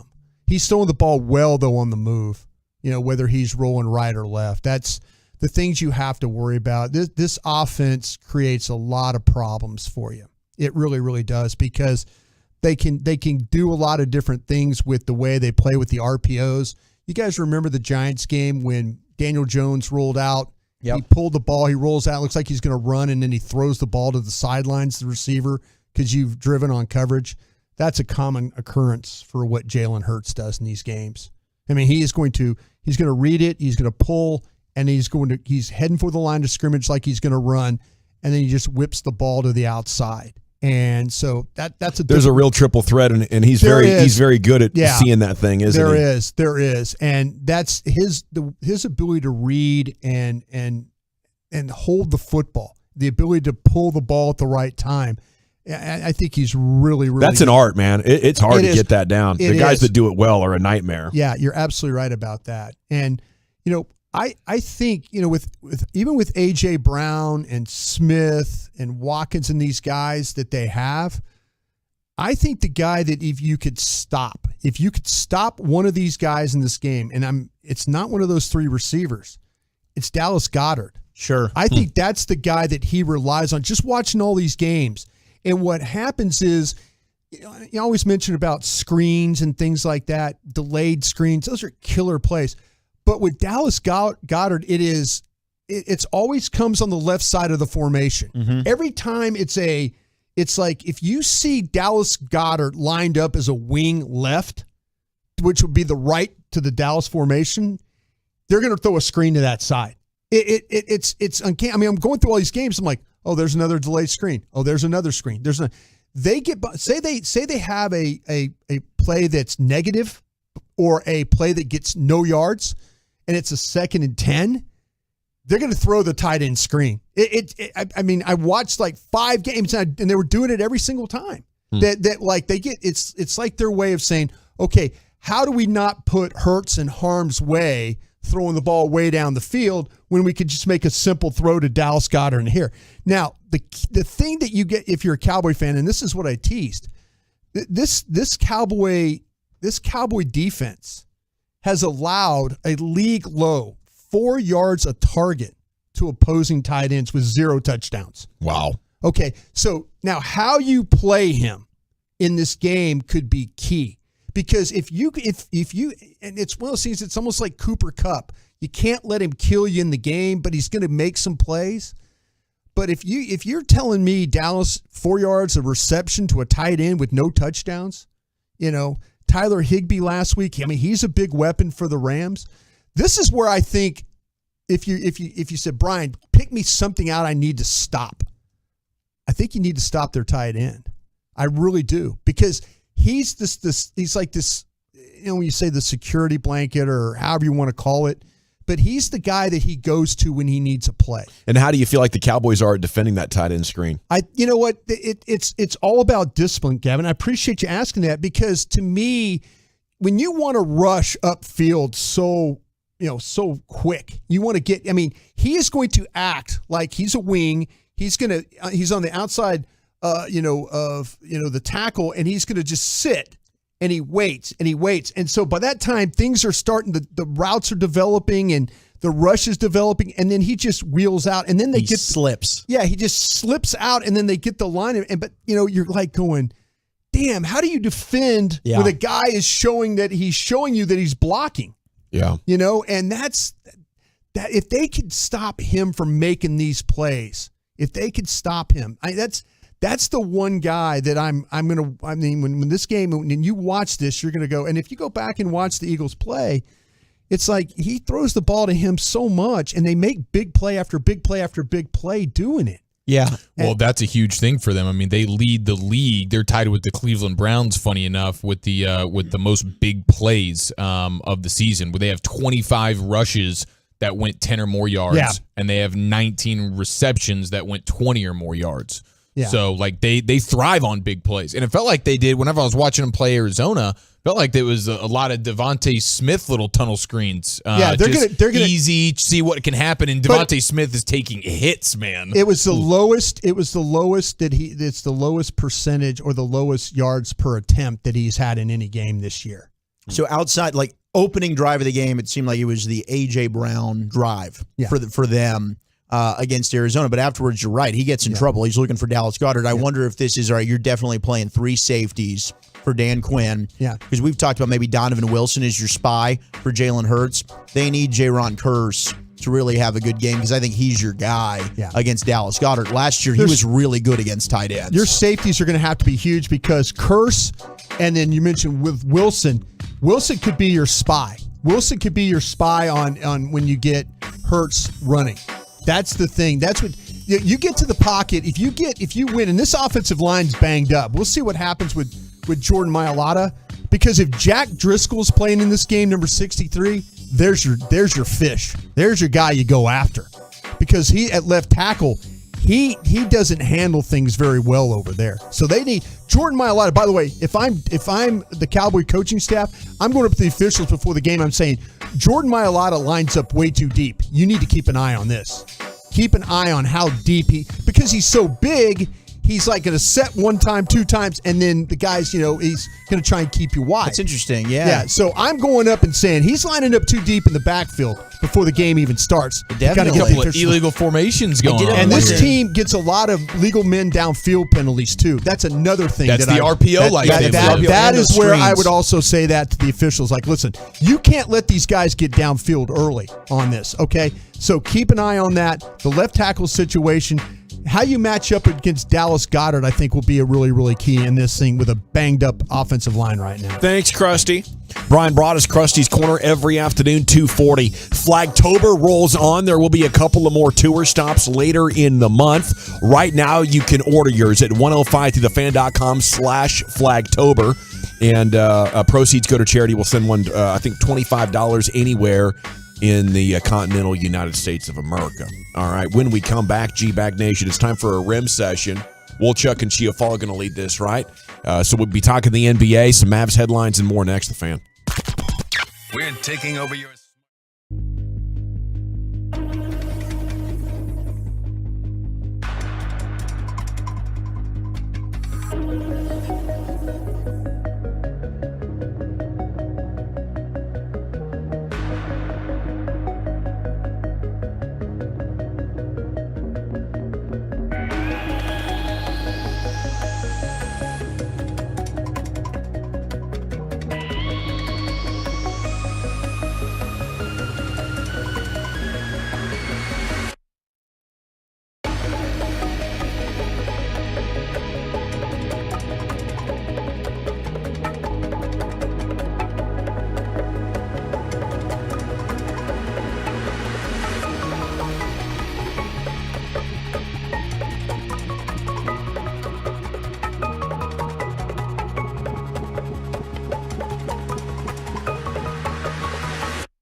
From the MyFitnessStore.com studios. Let's do this. You're rolling with the G-Bag Nation on 105.3 The Fan. Here we go, hour number 2 of the G-Bag Nation here on 105.3 The Fan. It's time to get some association conversation going. A rim session with Wolchuk and Chiafalo. Take it away. Yes, sir. Thank you. It's time to cut the lights out. Put the kids down for that afternoon snoozer. Ladies and gentlemen, we're going all the way around the rim. Let it ride. Rain dance. Rain dance. I gotta join here, man. I've been saving for a special occasion. Did you guys watch The Redeem Team on Netflix yet? Have not, and I need to. I've seen some of the clips, and I am itching to watch it because it looks incredible. Well, watch the first 30 minutes. Then I realized Abby's got to watch this with me, so we're going to do that this weekend. Respect, bro. Yeah, that's awesome. It's definitely worth your time. Definitely worth your time. And you really have during the week. It's what, Tuesday or Wednesday? Because then it's football Monday night. It's football Thursday night. Wolchuk, I know it's party and single man style Friday night. I know, and it's basically like every night's occupied. Yeah. It's I'm watching the Eagles or I'm watching the All-22 from the Cowboys game. Yeah, it's All-22 Tuesdays. It's pretty much all taken. They can eat you up, man. Yeah. I have to explain it to my wife. You're going to get my best me on Wednesday.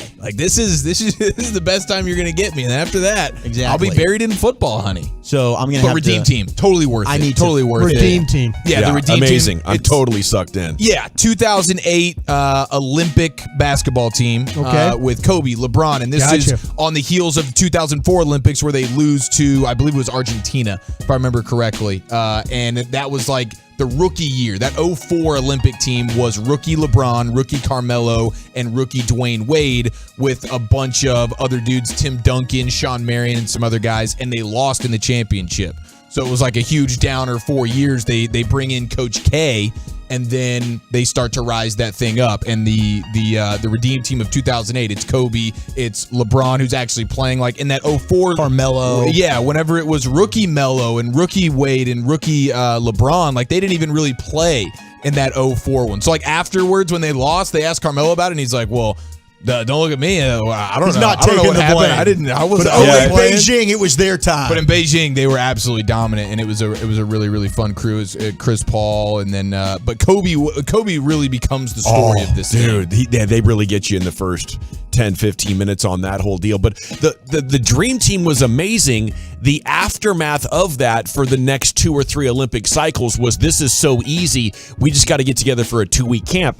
And that 2004 made them create a real USA basketball program with Colangelo leading it, and Pop was involved and Coach K was involved, where they made it a point to every year get together and actually train so they could have some sort of chemistry. And it paid off in an amazing way. It was still a really good Spain team, Yeah. It still wasn't easy. Yeah. Well, and Spain was supposed to be the favorites. Of course, they had Pau Gasol, and the clip that I've seen of it, which gives you chills, was Kobe and Pau, of course, their teammates with the Lakers. They're winning championships, and Kobe is telling everyone, I'm going at Pau, and everyone's thinking, dude, that's your teammate. You're not actually going to do this. In first play of the game, they're playing against Spain, and he runs right through Pau Gasol's chest, and he sets the tone from that moment on. And Pau just, hey, I get it. We're no longer teammates right now. We're competitors. And that says everything you need to know about Kobe Bryant. Yeah, I can't wait to watch it. It's reminiscent of the Tyson Chandler Chris Paul moment, if Mavs fans remember that from the 2010 season. Yeah, and it was also fun when they played Argentina that year, and Manu Ginobili was sort of at the height of his powers, and Coach K left press clippings about Manu Ginobili being the best two-guard in the sport, or the second best two-guard in the sport, just riling up Wade and Kobe to just go at Ginobili that game, and that's exactly what they did. It's really fun. It's 90 minutes, and it's definitely worth a off football night watch. Yes. Which, if I remember correctly, honestly, tomorrow night's Thursday night football matchup is pretty disgusting, right? Yeah. What is it? Commanders Browns and Bears. Commanders and Bears. Bears and Commanders. Yeah, I'm good. So you might actually be able to do a Thursday night Redeem Team first situation. half, just watch the Redeem Team, and then maybe check in the second half, see if the game's any good. Yeah. We can't even count on good quarterbacks giving us compelling content in some of these games. There you go. If you're just going for the comedic value, that's why I'm going to watch Monday Night Football with the Broncos. Just watch national disaster. It's fun. Yeah. So Bleacher Report put out their top 25 guards for the NBA season. And what they're doing here is they're projecting at the end of the year who's going to end up being the top guards in the game, okay? Zach Martin. And I wonder, it's that for guy the in NBA. Indianapolis is pretty good. I wonder, Quentin Nelson ain't bad. Where is Luka Doncic on this list? Is that a fat joke? No, that's a you thing. So interesting that CJ McCollum's at 22. on the list. Pretty low. Klay Thompson's at 21. They ended up having LaMelo Ball, who we got news today is not going to be starting the season. He's hurt a lot. For the Hornets. Yep, he's hurt. He's got a sprained ankle. But he comes in on the list in the teens. He's at 14. Chris Paul's at 13. Wow, I'd much rather have LaMelo Ball. Then Chris Paul, I agree. Yeah. Zach LaVine's at 12. LaMelo. Anthony Edwards, rising star, at 11. Okay, so here's LaMelo. your top 10. Where's Luka? You guys have a guess at where you think Luka's going to end up? Number 1. Yeah, I guess I would say number 1. What are you calling Giannis? Giannis is not a guard. He's Giannis is not a guard. guards. Okay. Yeah, He's in I the expect him alien to be number category. one. Yeah, he is. Yeah. Bradley Beal at 10. Kyrie at 9. Donovan Mitchell at 8. James Harden at 7, who is upset that people are not giving him credit for taking a pay cut with the Sixers. Oh, poor you, James Harden. He also claims to have lost 100 pounds this offseason. 100? That's what he said. He's obviously joking, but it was kind of funny. Was he joking? Well, maybe not. Maybe he was hiding in plain sight. We can't tell because his neck is hidden by that Good beard. Lord. Yeah, that's true. Can you imagine how many chins that dude had at one point? Yeah, pretty big. Damian Lillard at 6. Here's your top 5. Devin Booker. Overrated. Trae Young at 4. We won that trade. Pretty good. Ja at 3. Overrated. Steph at 2. Ja's overrated. Yeah. What are you doing? I just don't think he's that good. He's good. Yeah, he's good. But Steph is at 2, but number 1, Luka Doncic. yeah. Best guard in the game. Yeah, not going to push back on it at all. Not at all. I'm excited. I mean, I can understand if you put Steph there based on what he just did. Yeah, I get mean, that. I don't think anybody would really argue that, but Yeah. they're projecting again end of the year, not coming off of last year, and I do think That's a good call. That's a good call. Luka, probably a good projection to have as the number 1 guard in the NBA by the end of the season. I think he's the favorite right now to be MVP. So if this season goes the way that we're hoping it goes, you'd think he would be number 1. Gavin, can I ask you a question? Sure. Because all you guys know basketball really, really well. The fact Luka, I'm just thinking of body types as a scout. Luka's body type. I'm not talking about husky Luka. I'm just talking about Curry, Moran, Young, all small guys. Wasn't there something in the NBA that you can't win with small guards? Is there somebody that when you get in the playoffs you can't win with a small guard? Yeah. But here Curry, I mean they win the. Is that Curry's transcendent with what he does from the 3-point line that like changes everything for him. Well, he also just changed the sport. Yeah, I mean that's like how guys like Trae Young now have been able to do what they're doing. But it seems like everybody that they've in this top 4, 3 of the guys' body types wouldn't let you to believe, and they have Steph Curry to thank. Yeah, Steph Curry is 6'2", which smaller, thinner, not as big. Remember the first 5 years of his career? The knock on him was the injuries, and that's why, because of his body type, because he was that frail, couldn't stay healthy, kind of built of glass, and then he was able to finally shut down those narratives. I think the 3-point thing, he's the greatest 3-point shooter of all time. Usually, smaller guys really struggle when they have to go into the paint, but also he was blessed with an incredible supporting cast, their ability to play defense. And it was absurd the level of players that they got. So, like last year's team, I think was his most impressive run, right? Before that, it was, man, you just had so many dang good players. Yeah. We also have Draymond. He's been fined, but not suspended by the Warriors, and he is expected to rejoin the team and play on Friday night. So Steve Kerr called it the biggest crisis they've faced since he's been with the Warriors today in a press conference. But they are expected to have Green back. He's taken a leave of absence from the team starting last week after the video, courtesy of TMZ, emerged of the altercation between him and Jordan Poole. And the fine, do we think that that's enough? And we're okay with not the suspension. I didn't think that he would end up being suspended. It is funny though because he did get suspended for a game by the team in 2019 for his the verbal confrontation that he had with KD. Interesting. So now maybe that would have happened here too if this would have been an in-season situation. He probably takes time away and misses a game or two or whatever. Sure. But the timing of this going down, and I guess they didn't want to pull him from opening night. So I don't know. It's a team deal. Right. So. If they had have suspended him, I don't think we would have said, "Oh, what the hell are you doing?" But the fact that they didn't and they fined him is not necessarily surprising either to me. Do you think Kerr asked the team in a meeting what they should do with him? Absolutely. Yeah. And everybody said, just give him a fine. We're okay with that. You want my truth? For me, the way I look at it is sports don't want to present anything violent to their fan base. And you see how the NFL is doing right now with the taunting? Okay, so they don't want to normalize this in any way because Twitter's outraged. But Kenny the Jet Smith said it the other night. There's 2 of these every year on every team in the NBA. Yeah. Fights happen. They know it happened. Okay, it's not great, but I think they have to say all these things publicly. Their actions are telling the truth. There's no suspension. There's a fine. Draymond Green stepped away. Yes, it's awkward between them, but awkwardness happens.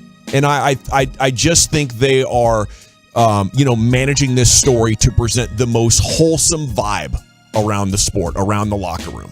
And that wholesomeness is very important. That's why they don't want the fighting. That's why they don't want the drugs. It's very important for them to present an idea to the fan base. And this fight, this video, ran very counter to that. But they were never going to let him go, because it's normal.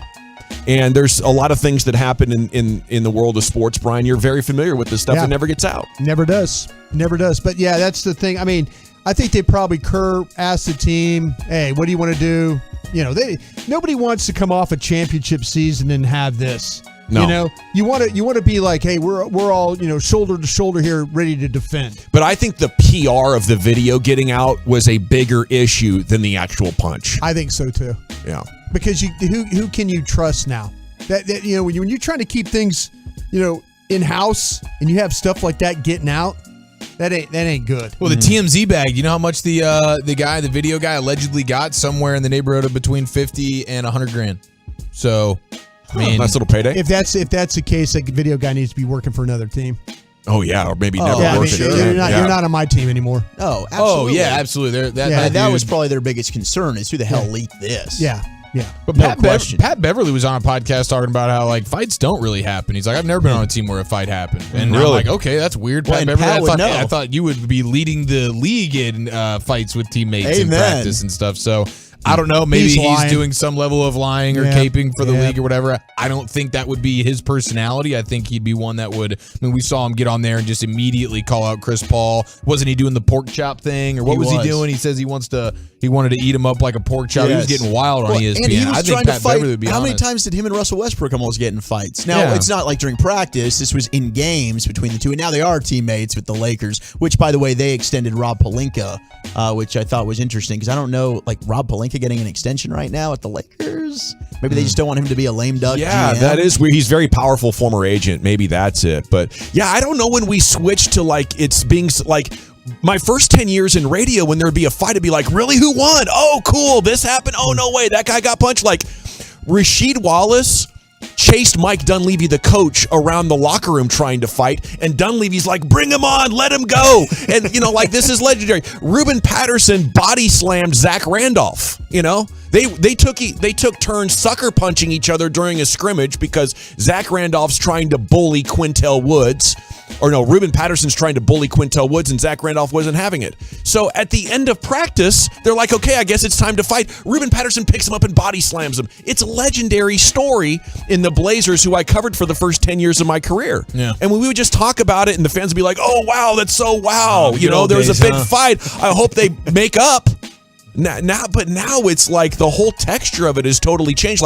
A guy can't even slam his iPad down without somebody saying, oh my goodness, you imposed violence on the audience. Yeah. I'm frustrated. Right. I threw a pick and I threw the damn iPad. Get off my back. Yeah. We're emotional, fiery people. And I don't know why we have to stop down and actually talk about the bigger consequences of it. It's just sports. And since we were 8 years old, boys have been fighting during practice or in the games and stuff like that.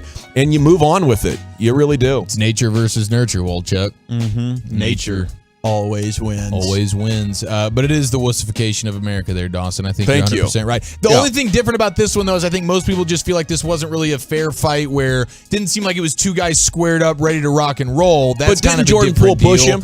What do you do about that? I think that He did I don't push even him. know if you could call it a push. It was just it was a push. it was a getaway from me. It was a getaway from me, but it wasn't was a like push. It was not a full extendo like we're fighting push. It was like get out of my face. It was just a like, get out of my face It push. was more of a nudge than a push. To It me. was more than what Devontae Adams did. It was more. Yeah.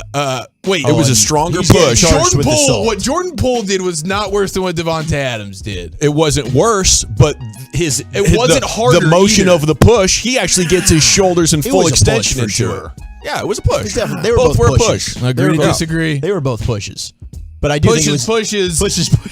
You do have a good question though, because the guy who Devontae Adams pushed to the ground, they're charging Devontae Adams with a misdemeanor for assault. Yes, they are. And but what are they charging Draymond Green with? That's the question that RG3's asking. Like, if that wasn't a teammate, if that was a regular person, just Getting imagine fined. how insane that would have Which gotten. I think will probably end up being the case for Adams, right? He'll probably just have to pay a fine.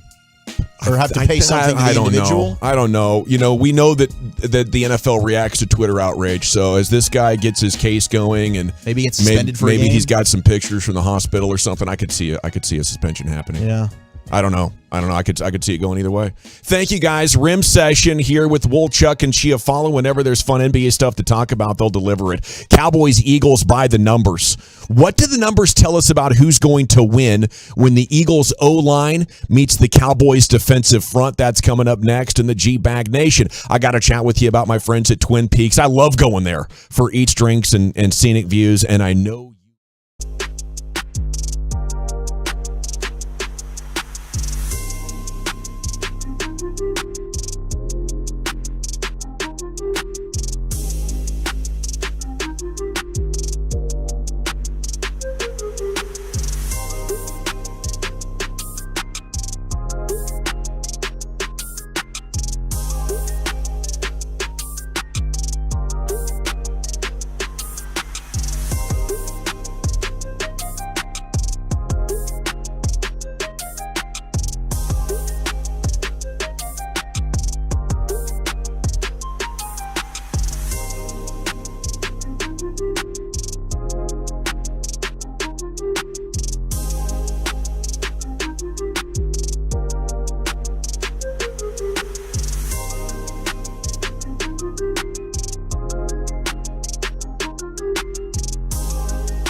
Day.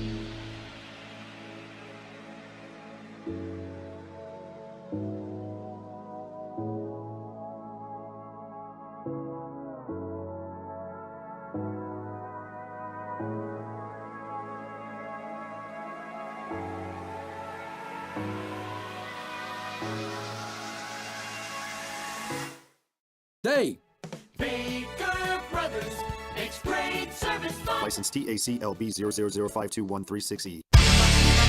Yes, sir. Welcome back, nation. Cowboys versus Eagles by the numbers here. Blogging the boys with the story that'll serve as my no doubt about it evidence that the Cowboys have to get motivated to fix this run defense, either with coaching or trades, one way or another, okay? Cap hell came for the Cowboys. They had some serious salary cap casualties. And somehow they still have one of the best rosters in the entire NFL, even after trimming 3 or 4 really good players off of it. I'd have been livid last year looking at that roster. I'd have fired the coaches. But they are back, and they are on a redemption tour like no other. So salute to the coaches and the players and everybody for stepping up. But we need this to get better. NFL trade deadline is November 1st, by the way, just for reference. Headline. Cowboys stat overview. How the Cowboys front seven matches up with the Eagles offensive line, and the little sub thing after the headline. While many think the Eagles have a top 3 offense in football, Dan Quinn and the Dallas defense might have something to say about it. Okay, this is again Blogging the Boys. Salute to those guys. They're doing great work over there, aren't they, guys? Blogging the Boys out. Yeah, they do a nice job. Yeah, just cranking content. First real talking point of this article is the premise that maybe the Eagles' running game isn't all that amazing considering their opponents, and all the Eagles' opponents this year have been like between 15 and 28th at stopping the run, and they gauge that not off of rushing yards allowed per game, because that would not be a very accurate indication. It doesn't take into account game flow and all that. They go with run play win rate, and it's ugly who the Eagles have faced. They're either average or bad at stopping the run. Now, the bad is that the Cowboys are 26th in that run stop win rate. There's only 6 teams in the NFL worse than them. So, gentlemen, you have the floor. You heard me go upside Stephen Jones' head with that question last week. And so my question for you here is, can you win the Super Bowl with the run defense this bad? Yes.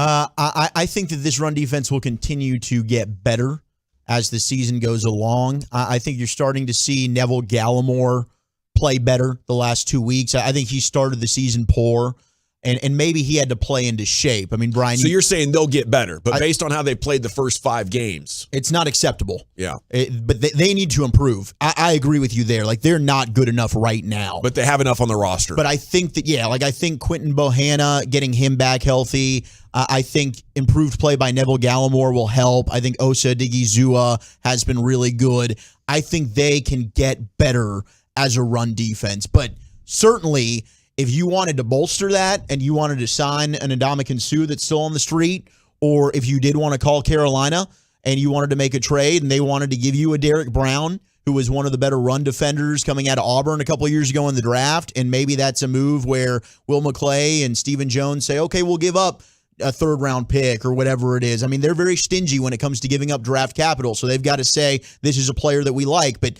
that's a hell of a guy. That's a former top 10 pick. Carolina needs picks, and they do need help. I'd be burning up that. Derek Brown would now. be a home run kind of guy to come in here and bolster that defensive line. That's why it's annoying that they let a guy like John Ridgeway go, because while he did not flash at all in the preseason or in camp, that's just a big body that can just hold the point at the line of scrimmage and then allow the speed that you have at safety and linebacker to rally around the football. I love the idea of the big, young, game-breaking defensive tackle. I don't know if that works because of the draft capital that you have to give up and the contract that you have to give up, and they have money earmarked for contracts. So, I'd be more interested in like Sue or a veteran, like they had the Brent Urban guy last year that didn't work out ultimately. He got injured. But I would love your thoughts on this, Brian. 26th. Where are they struggling on the run? What area? What area? When you watch the game, where do they struggle on the run? Is it Gallimore? Is it the smaller tackles? Where does the ball go when they get gashed on off the of their left side? The defense's left side. Yeah, and it's on the edge, right? Yeah. It's the perimeter runs. Okay, it's not when we start talking about trading for Derek Brown and improving defensive tackles and Ndamukong Suh and people like that. It's really this. They've been able to handle things inside. The problems they've had have been on the edge, and it's force, it's safety play, it's defensive ends, it's linebackers getting over the top. That's where the problem's been. I don't think anybody's run the ball with any huge success inside on them. So to me, it's more about scheme and how you're playing on the edge. If Diggs is more willing to tackle, and we saw it last week. We did. If Diggs is more willing to not give ground on the edge and widen the corner, then you're going to probably play a little bit better run defense. If you get Van Der Esch or Barr or one of these guys, Parsons, downhill off the edge in the alley, you're probably going to play better run defense. So is the solution replace Barr with a good run stopping inside linebacker? Yeah, I think to me the biggest problem is they have a corner that wasn't initially willing to tackle. They were late getting a linebacker in. They were getting hooked at the edge, and they weren't getting a linebacker because he's playing the B gap, because your defensive tackles are doing their job in the A. Okay. The inside linebacker is responsible for the B gap. That's the next gap. So over. Is this the cost of playing the pass so strong? I think it's when you get light on the edge, when you're, and that's the thing. Even with Randy Gregory there, that his not being a stout defensive end. That's why guys like Armstrong and people like that, Tank, have a little bit more success, because hasn't Tank been great at this? Well, in his career? That's the thing. That's what I'm saying. The whole thing was, can you get people to play on the edge? When you just get knocked down and all of a sudden then you got the linebackers trying to scrape over the top and they can't get there, people are like going, well, what the hell's wrong with Van Der Esch? Well, Van Der Esch is trying to play in the B gap. That's his responsibility. If the ball goes the outside and then all of a sudden you got the A secured, he's got the B, the end has the C gap to the outside, and now there's a corner and a safety that are running that way too. Bobby Bell came on the other day. What was he telling us about the ball? 12 yards of carry on the outside? On the outside. Yeah. That's your problem. If somebody were to come in there and do just like the Rams that year in the playoffs, they bullied you inside. The linebackers weren't, they were handling inside. The human log was in there playing, Woods and all those guys. They were getting bashed around in there. Ball was going inside. Yeah, that's difficult. But where teams have run the ball on this team is on the perimeter. And we can't take Diggs off the field, obviously, to improve your tackling at can't, cornerback. and that's why. But he's gotten better, I would say. No, that's what I'm saying. That's what I'm saying. Hopefully your run defense improves because of scheme and because of players' willingness to say, okay, I've got to be better. I can't get just pushed out of here. I've got to be better at playing my gap. I've got to get better at getting over the top. Maybe with Wilson on the field, you get more downhill play. Yeah. In gaps. And Kirsch is going to give you more sound tackling, obviously. Yeah, that's the trick. So do you believe it fixes by the time we get to the playoffs? I think to me is as long as it's a perimeter game, to me, I think it could get taken care of. But the minute you say that, if they start just running on you inside, you believe in the tackles against the run, though. I do believe in the tackles against the run. Yeah, I do, because they've shown that the ball hasn't. When teams, what the Rams tried to do, the Rams didn't really try and run the ball on the outside last week. Well, to me, that seems even easier then, because finding a veteran linebacker who can stop the run, they're not making $5 million. These are league minimum type of dudes. Well, and just not to. Well, they went cheap. They went cheap on Barr. And Barr's not as good as he has been in the past. He's played one good game. I think it was against Cincinnati. He looked good. Otherwise, I'm with you. He's played subpar. I will say to your point, Gavin, they have not played against a good line yet. And this week, if Philly's healthy, we'll get our first test against, all right, how do they hold up inside against a good line? That's what I'm worried about. Will Philly be healthy? It's Philly. It's San Francisco. Tampa did run well against you. Green Bay's getting close to 5 yards per attempt. And then once you get to the Super Bowl, it's Buffalo or Kansas City. Yeah. Like Andy Reid is going to destroy any sort of weakness you have, isn't he, Brian? Oh, no, that's what Andy does. But, okay, let me ask you this then, guys.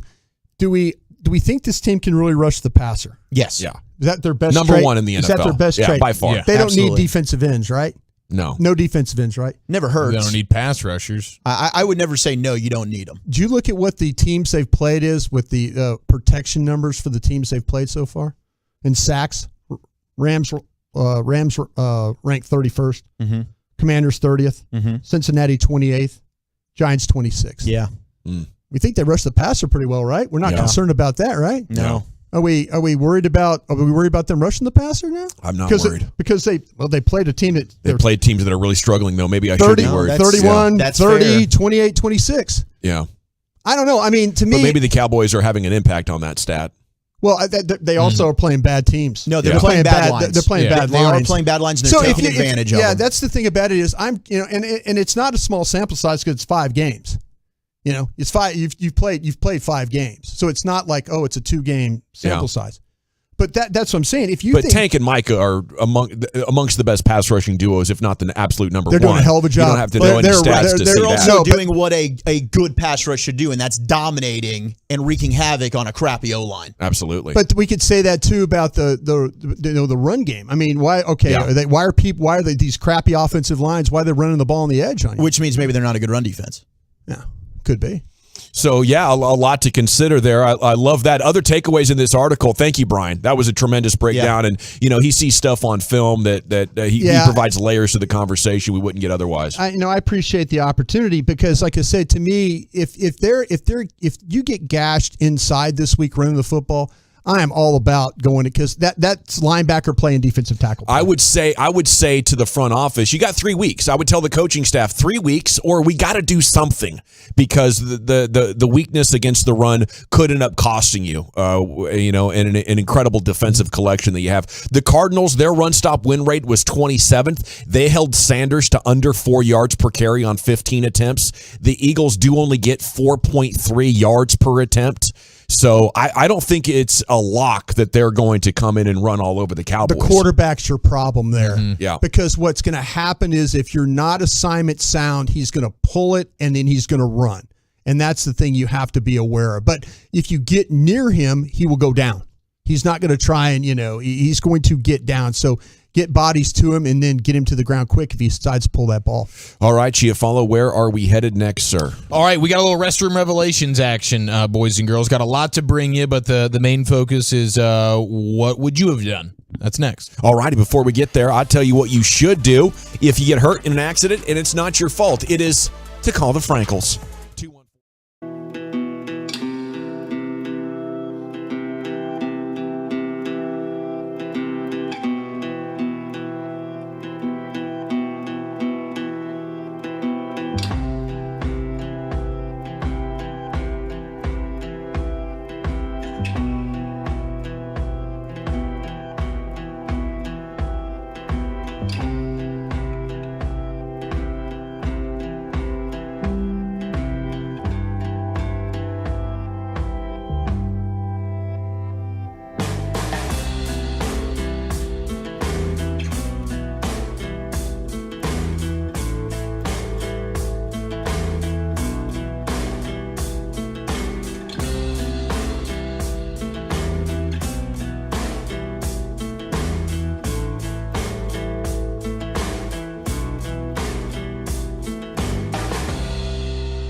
Bama, Tennessee, others.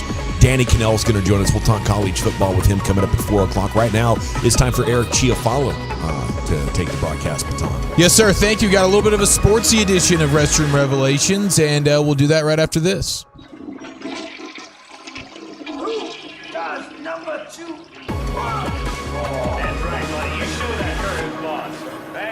Hey, just grab a hold of something, bite your lip, and give it hell. Come on. We're going to get through this. I thought this was very apropos. Ball State, the Cardinals, they have a new school or team sponsor, and it is Manscaped, preferred grooming partner of the Ball State Cardinals. And I just think with NIL and some of the sponsorship things, like, we're really getting creative and doing it right. That makes a ton of sense. There's a UNC, North Carolina basketball player. His name's Malik, but his nickname, I guess since birth, has been Leaky. They call him Leaky. So he just got a local plumbing and air situation going down NIL style somewhere near Chapel Hill. So kudos to that guy, Dakotas Crawford. He's got his thing going on. I think Kool-Aid McKinstry's got something fun. Let's go. General Booty. Malik Hooker, I heard on Sounds of the Sideline they were calling him Leak coming off the field. Okay. Get this man a plumbing deal or something like that. Absolutely. Makes a ton of sense. So shout out to Ball State capitalizing as any smart business person or school would. And then I also wanted to bring this up. Bobby Belt tweeted this out on Sunday when he was at SoFi Stadium in Los Angeles. And False. I wasn't really sure, you know? And it was the bathroom situation at SoFi Stadium. Yes. They don't have a clear sign for men or women. They don't have the stick people. Right, yeah, they don't have the stick people. Or the friendly little letters that just simply read men. Yeah, it's just like a circle and a triangle. Yeah. Like at Twin Peaks, they have stand to pee or sit to pee. Okay, yeah. Is that what they were doing? No, this is... There, you know where to go, but the circle and the triangle is kind of, which one are we going into? Or do we just guess, and whichever one you're comfortable I would say the upside down triangle would clearly be female, but I don't think this triangle was upside down. No, this is just it's just the left door is a restroom, and it's got just a circle on the door, and then the right door has just a normal triangle. And those are the only indicators for who's supposed to go where. And he sent it to me in Walchuk, and I was like, honestly, I sat there for a second because I'm like, I'm sure there's something that makes sense here, but I didn't know, and I actually would have gotten it wrong. Like, do you guys? I don't know if you guys know what this is, and if you're in a public place, you'd end up seeing guys going one way and girls going the other, so you'd figure it out. But like, if I was just standing there by myself, like when he sent me the picture of this, it's like, okay, there's a circle on the door on the left, and there's a triangle on the door on the right. I would have gone. I thought the circle was like for like a ball, like balls. I'm like, okay, maybe that's for dudes, and then a triangle looks a little bit like, just a good old fashioned whispering eye. I guess the opposite. I thought triangle was the man one. And I don't know why. That's just, I would have guessed triangle. This is where I'm supposed to go. Have you guys seen this before? Is this a common thing? I know it's out west. It's Los Angeles. seen it. But I've never seen this it locally here. So I didn't know what to do. I wouldn't have known. I think you just poke your head in and look around, right? Yeah, that's what. Like you just look in, and if you see stalls, then we're in the right spot. If it's That's what all Dalrymple would cubicles, or not cubicles, but Cubicles? whatever the hell. That's some the word I'm looking for Dalrymple here. advice right Yes. there. Cubicles is just the office. Just a peek. Yeah. It's all That's a stalls. Don't mind this. Don't I know mind I this. This is definitely where I'm supposed to be. Yep. Close that door behind me, please. Excuse Thank me, you. sorry, coming in later. Oh, Dick Dalrymple. Don't mind this on the counter. So seriously though, if you guys see the circle and the triangle, like initially, where do your minds go? Like, would you have, if no one was Well- there to help you, you can't phone a friend. There's no lifelines. Yeah. What would you have done? Well, because gender symbols are usually the circles and then the cross, and then there's the circle and the arrow. Yeah, right. Yeah. That's so I would have thought. This is just I know, a that's- triangle and a circle, man. I know. This is yeah, like, I'm here's two confused. shapes. I am confused. Yeah. This is next level stuff. Like, I don't know. We're still identifying as one or the other, but they're suggesting maybe you identify as a shape. Who knows what they're doing out there, man? It is hard to say. I'm Googling it right now. I can't get answers. So it turns out. You mean out there in Los Angeles? Yeah. Do you not know the audio we just played at 2:30? Yeah, you're right. Maybe it is like the rest of us. Where would your mind have gone there, Lucius? Are you going circle? I get confused at Pluckers. Yes, me too. I get confused at Pluckers. Like, which one is it? Oh, okay, yeah. So you just go in the parking lot. Hey, the outdoor pee, man. You can't really beat that one. Oh, the best. Yeah, did we figure out which one it was? We did, yeah. We did figure it out. The round one is for guys? The round one? No. Yeah, no. That's what I would have thought, right? But it turns out the triangle is like the male anatomy is a bit of a triangle. You got two, and then you got the one. Yeah. So built body boys. Yeah. That's what I'm talking about. And then the circle, I guess, is more of like a hold situation. I got my kibbles and bits. Yeah. So I guess I guess the triangle is sort of the male there, and then the circle is I'd the be female. disappointed if I was a lady. Be like, nah, man, my dress looks like a triangle. But that's also fun. And this guy on Wilt is built like a circle. Yes. Very confusing. I don't know. What the hell are we doing? Yeah. So shout out to Bobby. I hope he went into the right He spot did. there. You guys ever gone to a bathroom at Buca de Beppo? Never been there. Oh, they got a lot of imagery in there. What do you mean, like statues? Oh, yeah. Pictures, murals. Oh, wow. All very vulgar. Have you guys been to these new bathrooms where it's actually the men and women wash their hands in the same place? Ooh, no. It's like you walk in. Yeah, I've seen that. Yeah, there's a I've seen couple of that. places, Yeah. and it threw me for a loop. What about the very first clubs that you can? It's like both sexes in the bathroom. Club Blue used to be like that downtown. There was another club here in Dallas just like that. Yeah, unisex as they call it. Yeah, that's I right. kind of like that because one Yeah, line too. usually ends up being way longer, and then you get the opposite sex that's trying to cheat into our bathroom line, and then they get in trouble. It's just a whole bunch of drugs being done. Yeah. That's also very that's true, true. and it's usually the Johnny football. 100%. Yeah, 10 out of 10. Can I ask you a bathroom question real quick here? At a sporting event, do you usually go through the exit door with a long line? If there's a long line in the entrance, do you just go ahead and go through you the go exit? back door style. Go sneak back in. door. That's a heady play. I'm not gonna Never lie. have. I think I've done that on accident. Accident. huh? Accident? You I sure? think it's good. Okay. That's two. Accident for sure. Yeah, okay. It's a smart move, man. It's a smart move. There is an artist as we continue here, Restroom Revelations. I don't really understand this, and I guess he is. He's not the first of his kind. He's kind of paying homage, if you will, but he's an artist, or he considers himself that, in London, and he Prince? sells jars of his own urine for $500 a pop. Is he getting paid? He's getting $500 a pop? I don't understand. What's special about it? I don't know. It's just I guess he's got like an artistry way of the way he cans it.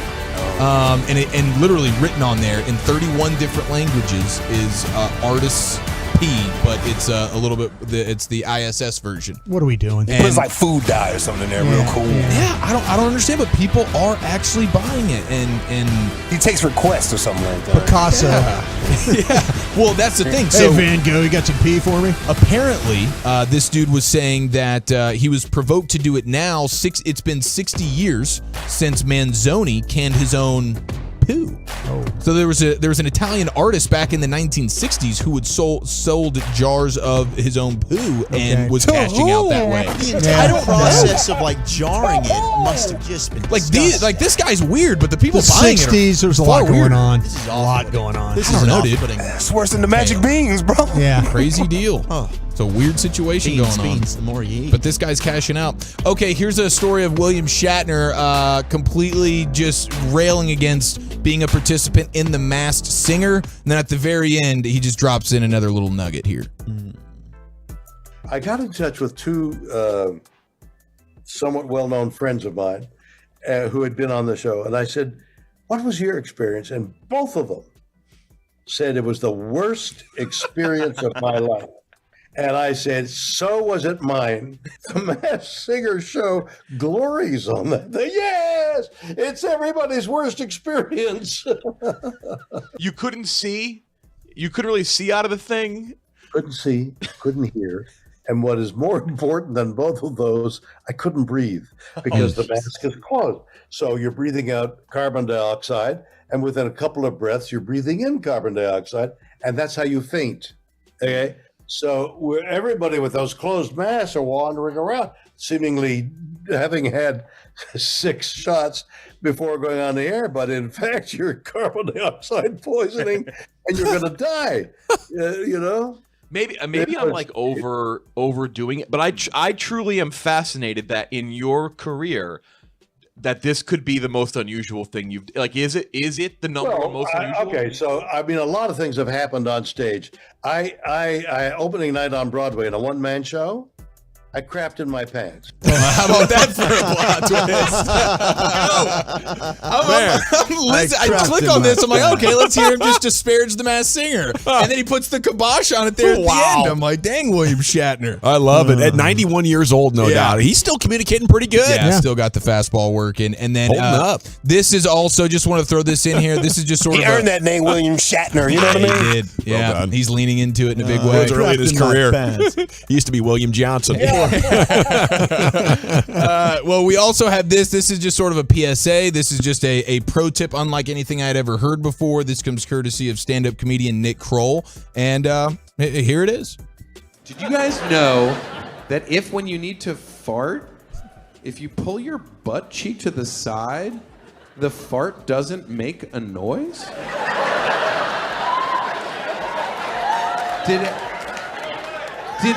All the women knew. 100%.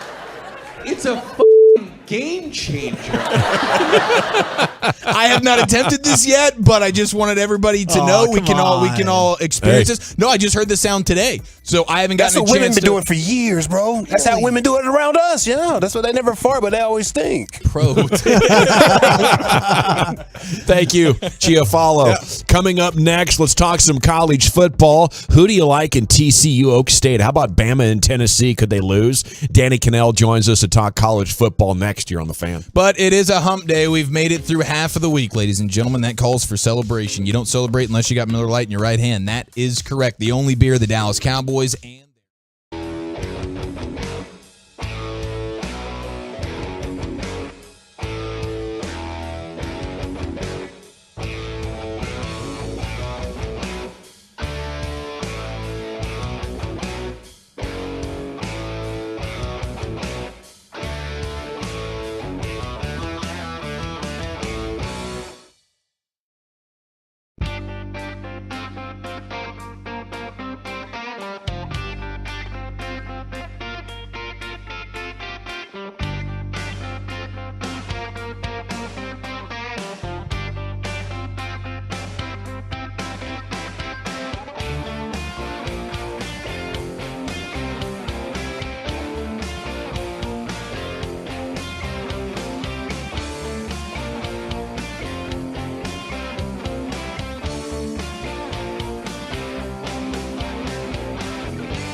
It's hour number 3 of the G-Bag Nation here on 105.3 The Fan, and let's talk with former college and NFL quarterback, now college football analyst expert, Danny Cannell. Danny is coming on courtesy of betonline.net. Check out BetOnline for updated college football playoff, conference, Heisman, and college football week 7 lines.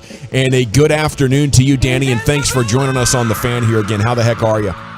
I am awesome, fellas. What's going on? It's hard to believe college football is already halfway through. Yeah. It is flying by, but it has delivered, man. It's been a fun season so far. I think it's only going to get better. It has, and we have some really interesting local storylines here, including Texas. I know they're 16.5-point favorites against Iowa State. Love your thoughts on the game, but I want to know how good the eyeball test tells you they are with Quinn Ewers back there.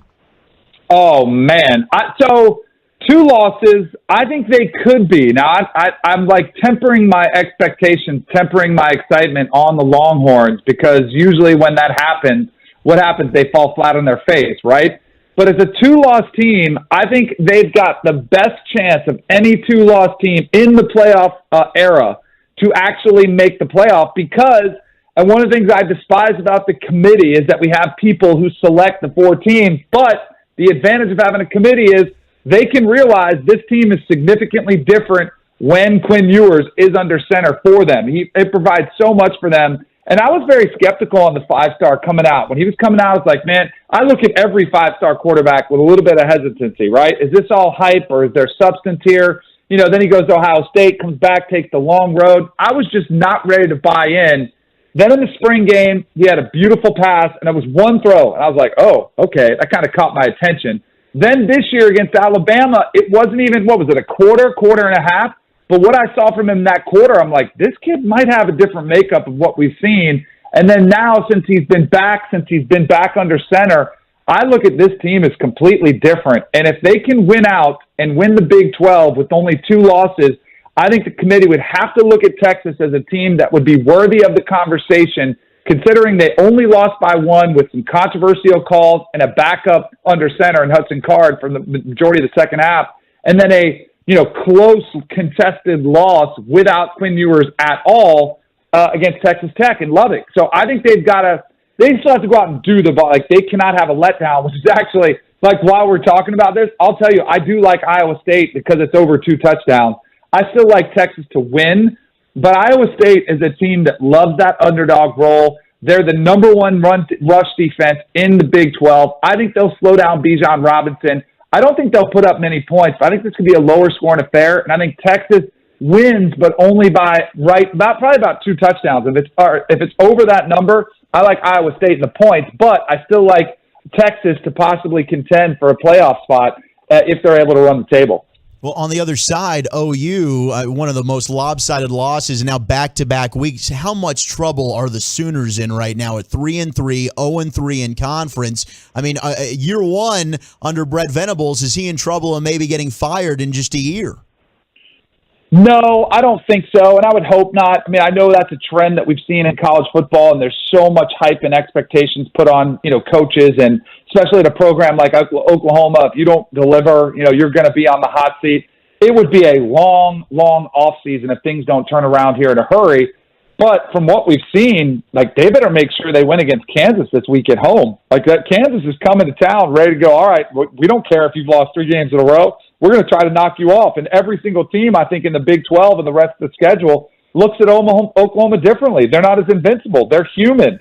And they've been beaten badly by a couple of their opponents. It's, to me, I think Brent Venables is trying to do a lot on the defensive side of the ball, things that, take time and take a lot of coaching, and it takes a lot of repetition to get to on the defensive side of the ball schematically. There's got to be a comfort level there. To me, it looks like a defense is thinking too much. They're getting caught out of position. They're giving up massive big plays. That, I would think, would get eliminated over time. And then you saw the massive drop-off without Dylan Gabriel. There is a gap that's pretty wide between Dylan Gabriel and anybody who plays behind him, which is a case you have at a lot of schools, that happens out there. You've seen seasons derailed if you lose your starting quarterback. But you asked if the season's, I think the season is done. If they finish 9-3 and they win out, which I don't think they do, that's still a setback. I mean, I think if they're 8-4, That's probably the best case scenario. And Oklahoma fans are going to be, that's not good enough for us. We're used to winning, going to the playoffs. So I think it's just going to be one of those rebuild years for the Sooners. I still like Brent Venables. I still like the foundation that he's laying, but it's going to be a long, probably about a year until next season, until you start, really starting to reap the benefits of him being hired. And what you cannot have, and I saw this firsthand at Florida State, because Florida State was a similar program that used to be awesome and used to be contending, and then we've had a rough patch about 5 or 6 years now where the fans become divided. You start losing recruits, you start losing some enthusiasm and some excitement, some donations to those collectives, and the negativity really does start to snowball. That, to me, is the biggest concern for Oklahoma. Danny, when the season started, everybody was riding the trains of Alabama, Georgia, Ohio State. Halfway through the season, though, do you see that as being a strong group, or is there a chance that maybe one of those or two of those falter along the way? Oh, I think there's an outstanding chance that they falter. I mean, Georgia almost – they didn't – so they had a game against Kent State where they played down to the level of competition. They started slow. They turned the switch, and they got it going back, and they won the game. Didn't cover. Then they played Missouri as a 4-touchdown favorite, and they almost lost that game, legitimately lost that game on the road against Missouri, who's okay. They're not great. And then against the Auburn team, they kind of get it back on track, but I do think they're showing some vulnerabilities to possibly getting beaten. Now, their schedule is not very hard at all. I mean, the SEC East is down this year, and they don't really have anybody left that's going to test them, I don't think. Tennessee coming to town will be their biggest test, and that could be very interesting. That's a team that I think could get them. And then if they play Bama, which I think they do, that's a team that could get them. So I think there's a slip up there somewhere along the way. And then Alabama, I mean, we talked about the Texas game. You can make a case they should have lost that game if you get a face masking call at the end of the game, or if you get a hold on the play where they brought the corner blitz and Bryce Young just plays Houdini and makes a play. But, they still won the game. Then against Arkansas with a backup, they let Arkansas back in that game. Wasn't in danger of losing. But then against Texas A&M, who's struggling this year, it came down to the final play of the game, and they almost lost. I think Bama or Georgia, one of them is going to get knocked off at least once here coming down the stretch. So I think they're vulnerable. I don't think they're in this unbeatable tier that we put them on coming into the season. And Ohio State, they're to me the number one team in the country because they haven't shown that flaw yet. They haven't had that game where they've struggled yet. But wait till they get in the meat of their schedule and they start playing some better competition, because as it looks now, Ohio State, their best win is probably Notre Dame, which was week 1 of the season. Since then, they've played teams that aren't playing up to par, like Wisconsin, who's not as good. They just fired their coach. Michigan State's been abysmal this year. So we're not going to see Ohio State get tested until they get, really in the next couple weeks when they come back against Iowa, Penn State down the stretch. And then, of course, the matchup that everybody's looking for, the Michigan Wolverines coming to town that rivalry weekend. Danny Cannell with us here on The Fan. How much trouble is Bama in this weekend with Tennessee?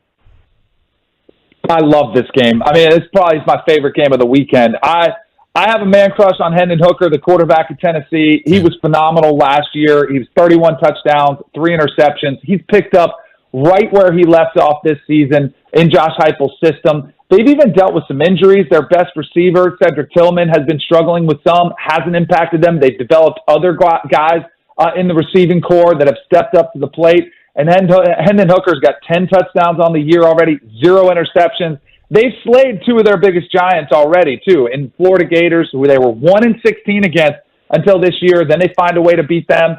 They go to Baton Rouge and smoke them with a really impressive win. And then you've got these 2 opposing forces. Tennessee comes in with all this positive mojo, and Bama comes limping in a little bit. But this is that final, you got to slay this giant if you're Tennessee. And Alabama still has the best coach of this generation, still has the best quarterback, who I do think plays this weekend, and Bryce Young. And they do have the best defensive player, Will Anderson. But they've had them all along, right? Why aren't they as dominant? I feel like this might be the game that Bama kind of puts their foot down. But I'm going to go ahead and take Tennessee, ride the hot hand, take the 7 points. I think Alabama wins, but I do think Tennessee keeps it within that number. Danny, they're playing football again out in Los Angeles. What do you make of UCLA and USC? Who are they ever? And it's great. I love seeing the Pac-12 back in the conversation. that was a conference that was decimated by COVID. I mean, a lot of their schools only played 4 games in an entire season.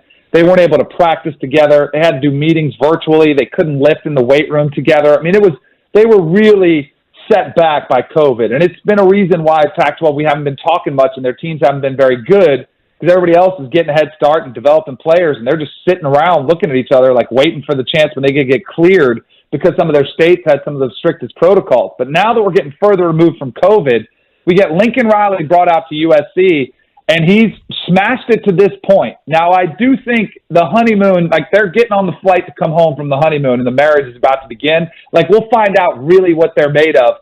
They've got a tough test on the road at Rice-Eccles Stadium to play the Utah Utes, who are coming off a loss against UCLA. But I think that game was more about where UCLA is, which is ahead of what everybody thought they were going to be.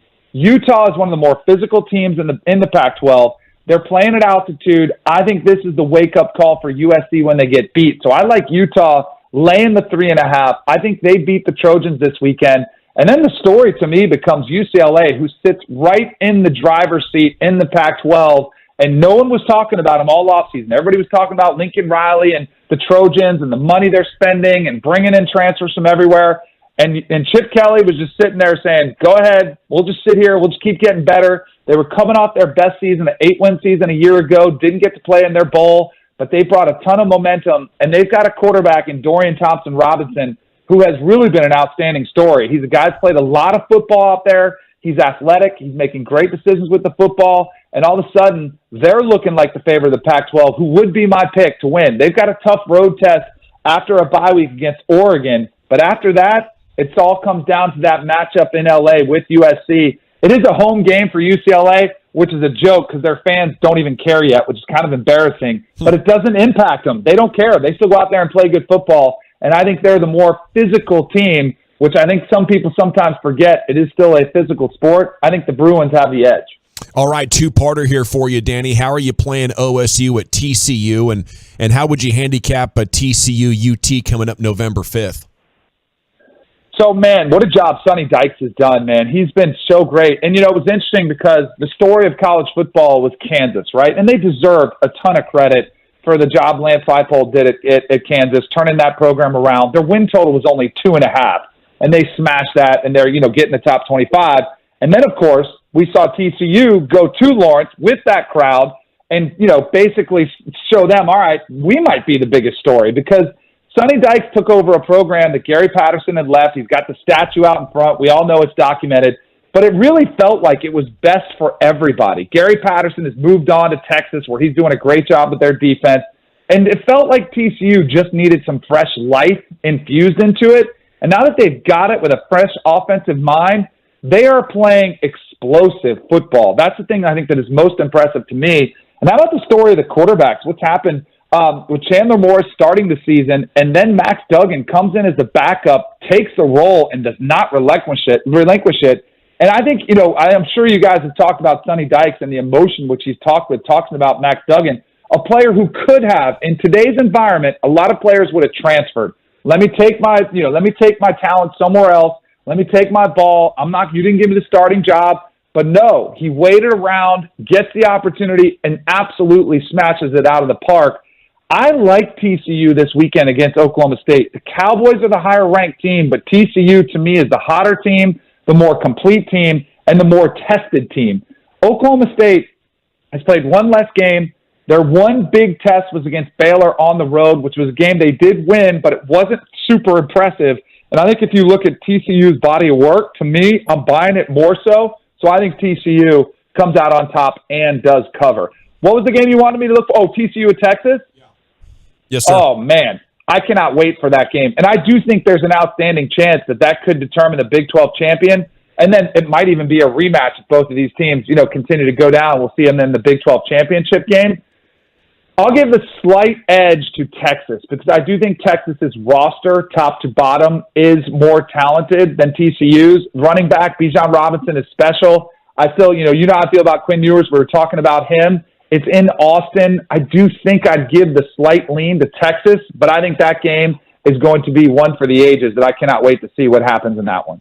Danny, got to ask you about the Aggies. They're off this week, but almost upset Alabama a week ago. What do you think about Jimbo so far and what's been an up-and-down season for the Aggies?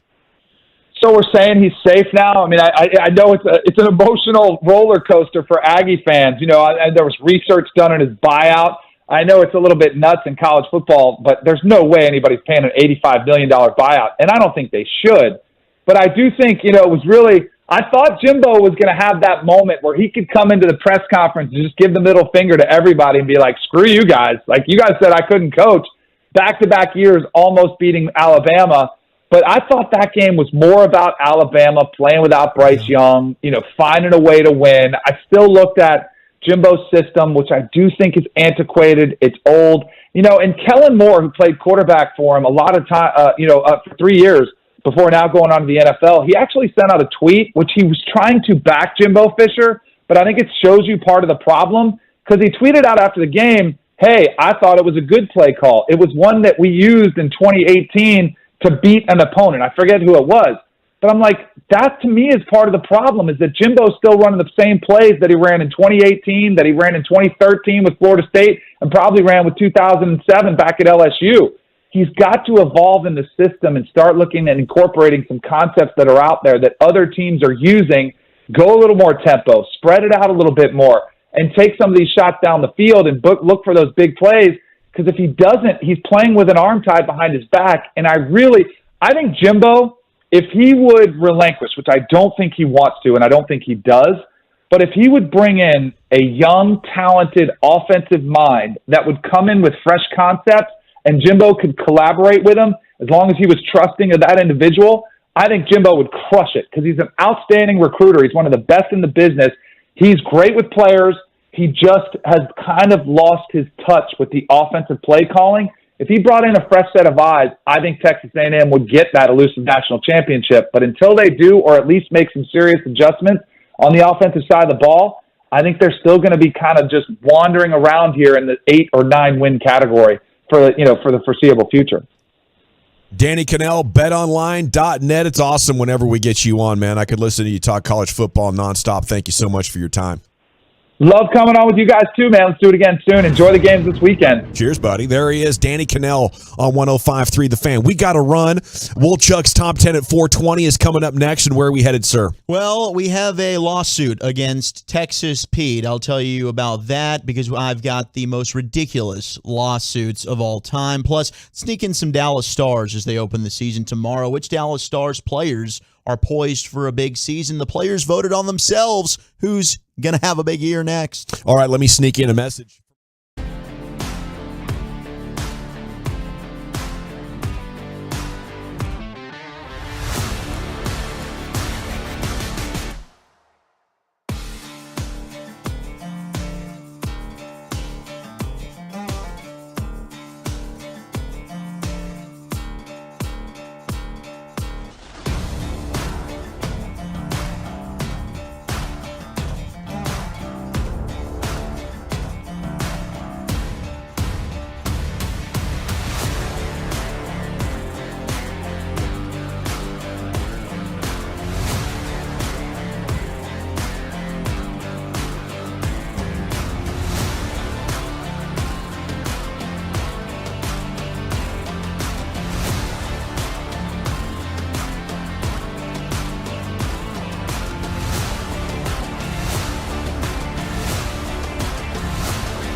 Cowboys, Eagles, Sunday Night Football. Tailgate with us beginning at 4 p.m. with the Specs kickoff at 7:20 on DFW Sports Station 105.3 The Fan.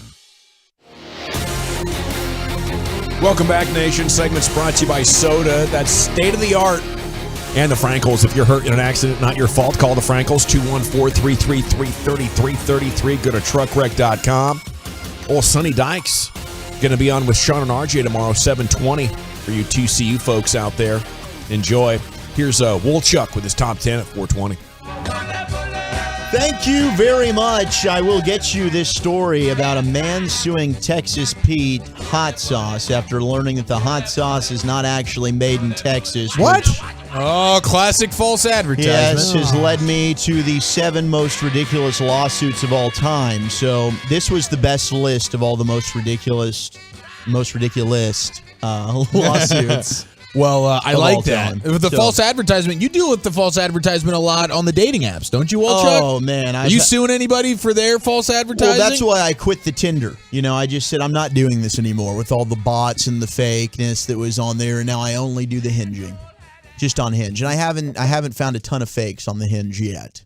Just the false advertising. Where, is it the angles? It's the angles. Maybe it's just like a seven year ago picture. And usually if there's all of a sudden things have changed. If there's a filter. Yeah, the filter you can't. That's also a red flag. But the beauty is inside, right?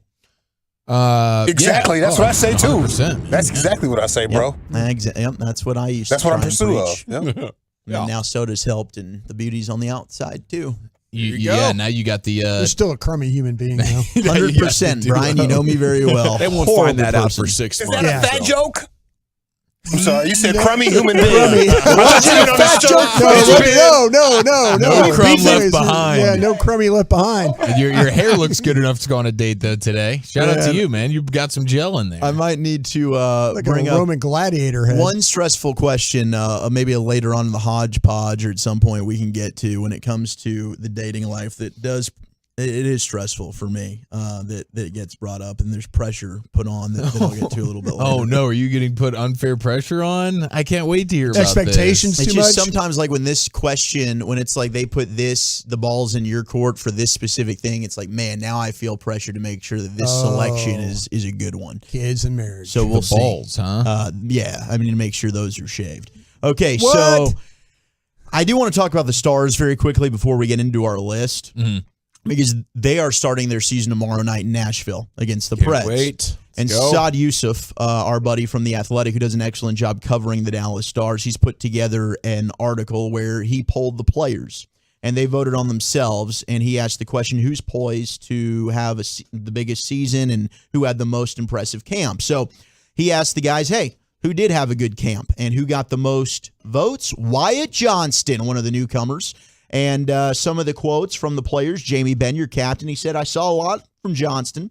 I thought he had a great camp, deserving to have a spot on the team and start with us. Essa Lendell, I remembered him from a year ago. He was really good back then, but now doesn't seem like he's just playing in his first games. Very skilled player, good hockey IQ. Pumped to see him getting his games. Rope Hintz said he's improved a lot. He's a great young player that can make plays. He's smart, so he's going to be a great player.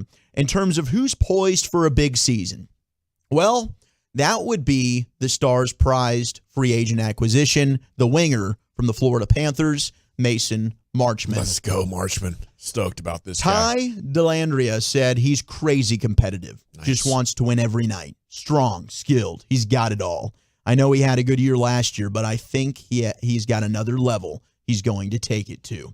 Jamie Benn. You can't talk about Marchman without talking about his eyes, though. Beautiful. Oh, my gosh. Stunning. Like we thought Randall Cobb had some amazing sports eyeballs. This dude's eyes are absolutely electric. Mm-hmm. Electrifying. Like, do not look at my girl dead in the eyes. No. She will fall in love immediately. That's a steal your girl kind of guy right there. Oh, yes. Absolutely. Jamie Benn said he looked pretty good in preseason. He's a big body that's going to bring a lot to this team, and he's definitely going to have a bigger role than he did last year.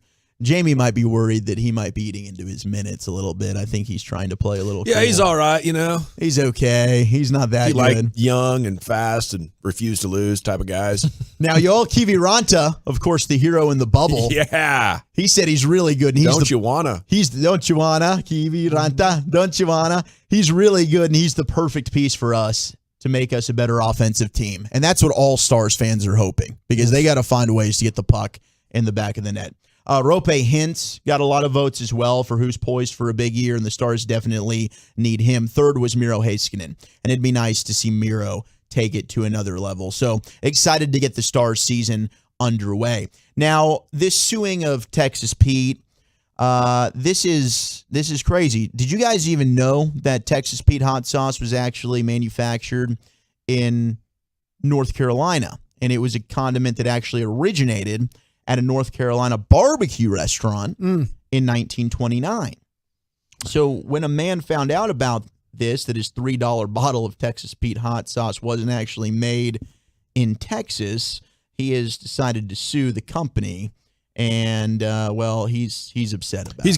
He's gonna fail, right? Yeah, I don't think that he's going to win this. He's gonna lose. Like, you gotta have just mad money just laying around to say, I'm gonna retain a lawyer for this. But it's and time. And apparently, right? Because it's expensive to sue somebody. Yeah, it ain't easy, bro. Legal fees, it's time consuming. That's a guy who's got time. You're man. not going to win that, man. It sounds like an old retired guy with bag. Yes, and he's like, let me make a stink here. I don't know. It just seems weird that you have to be, from the place that it says. Like we eat Tex-Mex food. We're not half in Mexico. Yeah, we are, technically. Okay, there you go. Yeah, we are. We had to fight for our independence, right? 100%. Remember the Alamo! Yeah. So I have a list of the 7 most ridiculous lawsuits of all time. Maybe you remember some of these. Texas pizza is delicious, by the way. It is very good. And we actually, big fan of that we used to serve that at Chick-fil-A as the hot sauce. Good hot sauce. Make some good chicken wings with it. This is my introduction to Texas Pete, Have you never tried it? I don't go into the traditional hot sauce land very often. Wow. I'm a sriracha guy. I love sriracha. But there's some good hot sauces out there. Yeah. The main time I get Texas Pizza is at Golden Chick. If I roll through their drive-thru, that's their hot sauce that they give you, and it's delightful. It's very good. Louisiana hot sauce, of course. Yeah. Very Cholula. good. I had to say that quite a bit. Yeah, Cholula, outstanding. Love me some Tabasco. I like Tabasco. There's another one, Tapecitos, maybe. Oh yeah, that's another good one. Yeah, that's another. That's I'm more good. of a Mamacita guy. I like Mamacitas too. I respect that. And shout out to the 682. Oh, Mamacita. They do feel good powdered. All right, number 7. 7 most ridiculous lawsuit of all time. A high school student sued for being woken up in class. Ooh. Yeah. That's what you're there for, bro. They're 16 years old. They're a Connecticut high school student. Vinicius Robichaire dozed off during class, was woken up by their math teacher, Melissa Nadeau. Smacked her palm on his desk, said, "Wake the hell up." Students' parents decided to sue Danbury High School, the Connecticut Board of Education, and the city of Danbury on his behalf, claiming that, their son suffered severe injuries to his left eardrum. Mm-hmm. That case was dismissed, and, that young man has been mocked by his fellow students ever since. Is that the same Danbury, the home of the Danbury Trashers? Oh, I don't know. That's a good question. Oh, I hope so. It's a great documentary if you haven't seen it, by the way. You haven't seen the Danbury Trashers documentary? No. Yeah, it's one of the greatest documentaries in the last 5 years. I didn't put that on my list. Facts. Number 6. A man sues Michael Jordan for facial resemblance. Wow. Yeah, we thought everyone wanted to be like Mike, right? Mm-hmm. Well, in 2006, this was a Portland man, Dawson. Maybe you remember this. Alan Heckard decided that he wanted to file a lawsuit against Michael Jordan and Nike founder Phil Knight for a combined $832 million. Hey, go big or go home. Good number. Right, yeah, that's the number. Half of the amount, $416 million, was aimed at Jordan simply for having similar facial features, while the other $416 million was aimed at Nike for turning Jordan into the recognizable figure that he is. Heckard had been mistaken for the NBA superstar for the last 15 years and had grown tired of it. Heckard told the court that Jordan caused him emotional pain and suffering. defamation and personal injury. Heckard eventually dropped the suit. Why is that a bad thing? Think how many freebies you could get if you just went with it and said, yeah, I'm Michael Jordan. Yeah. Was he working a business angle like he's trying to be a Jordan lookalike at kids' parties or something, and he wanted to get publicity through the suit? Like, I'm always wondering, what's the angle? What are you going for? Yeah, maybe it's the long play there. That's a weird one. I'll tell you, we're in the midst of a couple of weird ones, like with the dude who was doing the pink smoke on Monday Night Football. He's trying to claim he got a concussion and whatnot. Now he's trying to raise awareness for his PETA thing, right? Yes, he's trying to propel the story further so Right. his message can be out there. Number 5, a $10 dry cleaning bill turns into a $67 million civil suit. In May 2005, Roy L. Pearson was preparing to begin his new job as administrative judge and was looking forward to sporting a nice suit for his first day at work. He bought a pair of pants to a dry cleaner for alterations, and they went missing. Pearson first demanded $1,150 for an entire brand new suit rather than just the pants. The Chungs, who owned the laundromat, who are the owners, first offered $3,000, then $4,600, and finally $12,000 for the missing suit. But Pearson continued to push the envelope. 2 years later, he decided on a nicer round number. That was $67 million. Pearson not only lost the case, but he was required to pay the defendant's legal fees, and a judicial panel recommended that Pearson not receive a 10-year term on the bench. So are we over on these? None of these have actually held any water. Number 4, a man sued himself and asked the state to pay. That's what I'm talking about. This was in 95. He was thinking. Yeah, dude. How can I get this bread? What the hell? Robert Lee Brock from Indian Creek Correctional Center filed a lawsuit against himself for a whopping $5 million for violating his own civil rights. He contended that his religion forbids the use of alcohol, and that even so, he made the choice to drink, which led him to commit the crimes that had him sent behind bars. That's actually pretty funny. That's a good bit to keep yourself busy in jail. Exactly. Hey, guys, look at what I'm cooking up. Going in front of the judge tomorrow for this. It's hilarious. As you may guess, the case was dismissed. Number 3, you had the McDonald's hot coffee lawsuit. This is the one I find is ridiculous. That one was insane. Yeah. Stella Liebeck, she was awarded $640,000. Her compensatory damages were reduced by 20% because a jury ruled that her injuries were 20% her fault. Yeah. Because she should have known not to have held her coffee in her lap without a lid. What the hell are you doing? But the coffee was too hot, right? It turned out that's like why she won. Yeah, McDonald's was overdoing it. Yeah, the average coffee is like 160 degrees, and theirs is like 190. Yeah. So Number 2, Pennsylvania graduate school student sues teacher over a C+ grade. Megan Thode was more than displeased when I would have gave a hug to my teacher. I appreciate it. Dude, thank you for She's giving me That's generous. Thank you very much. What the hell's your problem? Here's a gift. grading on a curve. Appreciate it. It ended up costing her $1.3 million in lost earnings.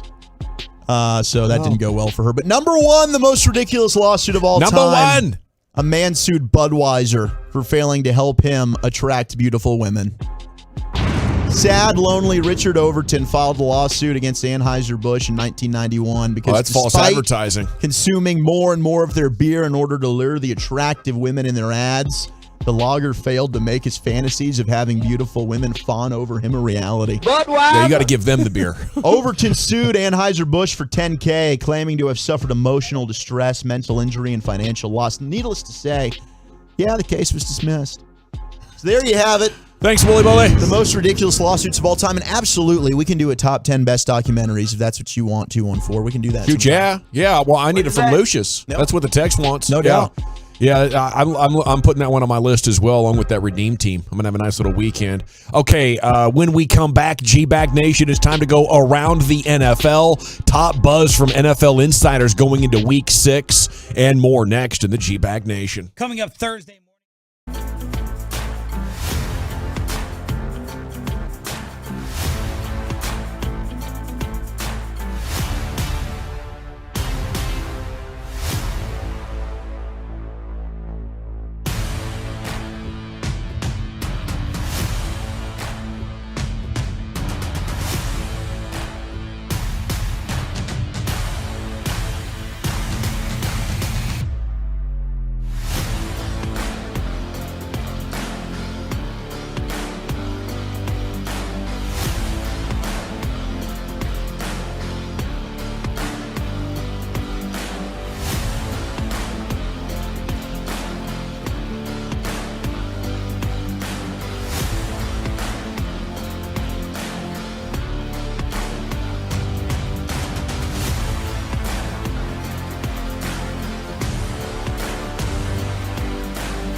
Those shortages and demand are driving up prices. Classic Chevrolet will never charge over MSRP. Not now, not ever. Experience the difference today. This is Texas. This is Classic. Find new roads. Well, thank you, Lucius. Let's go around the NFL. It's brought to you by Metter Dodge Chrysler Jeep Ram. Let's go around the NFL. G-Bag style on 105.3 The Fan. Okay, I got first down here for teams that want Sean Payton. Jeremy Fowler, ESPN. He had an insider report on this. Sean Payton's name will continue to buzz as the coaching cycle turns, and the understanding of the situation as it pertains to the Saints. Interested teams must request permission to speak with Payton. Still in the contract in New Orleans through 2024. If the Saints grant permission, both sides must agree to compensation for a contractual release. It is an obligation similar to most contracts, and it wouldn't surprise if teams already have contacted New Orleans to get a feel for what it would take. He was on the Cow Turd show the other day and said he does see Carolina as an attractive option, even though they don't have a quarterback. There are a number of quarterbacks coming in to the draft. I mean, things could change quickly. It seems very unlikely the Cowboys will move on from Mike McCarthy. The time to do it was last year when they had an even more loaded roster than this one and completely fell apart, couldn't solve their problems, but they stuck with Mike, and now I'd be shocked if he's let go at the end of this season. I mean, who knows what happens over the next 11 weeks or so. He's doing a great job, though. Yeah. I mean, the guy is. I mean, you start to talk about guys, the quarter pole coach of the year, you have to mention Mike McCarthy winning with a backup quarterback for sure. But how old is Sean Payton now? Sean Payton is younger than me, so he's probably 56 or 57.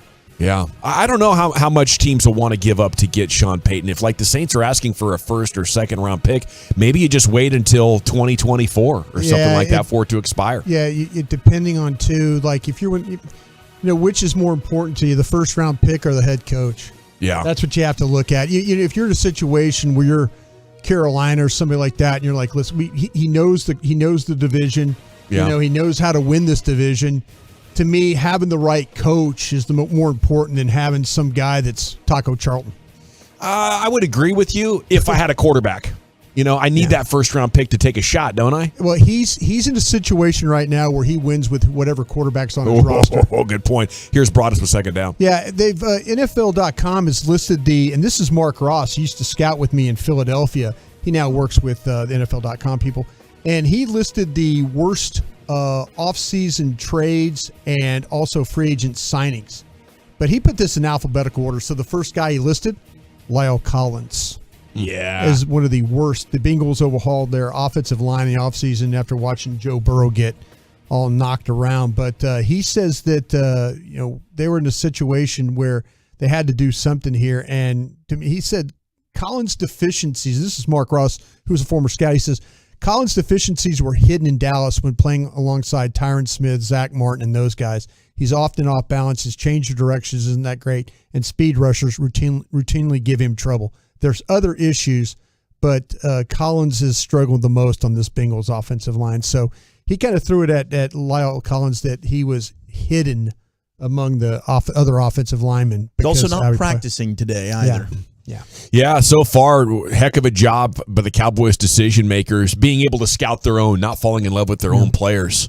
Okay, here's Wolchuk with third down. Might have a quarterback controversy brewing in New England as Bill Belichick today did not commit to Mac Jones as the Patriots quarterback once he comes back and is healthy. He said, I don't know if he'll start.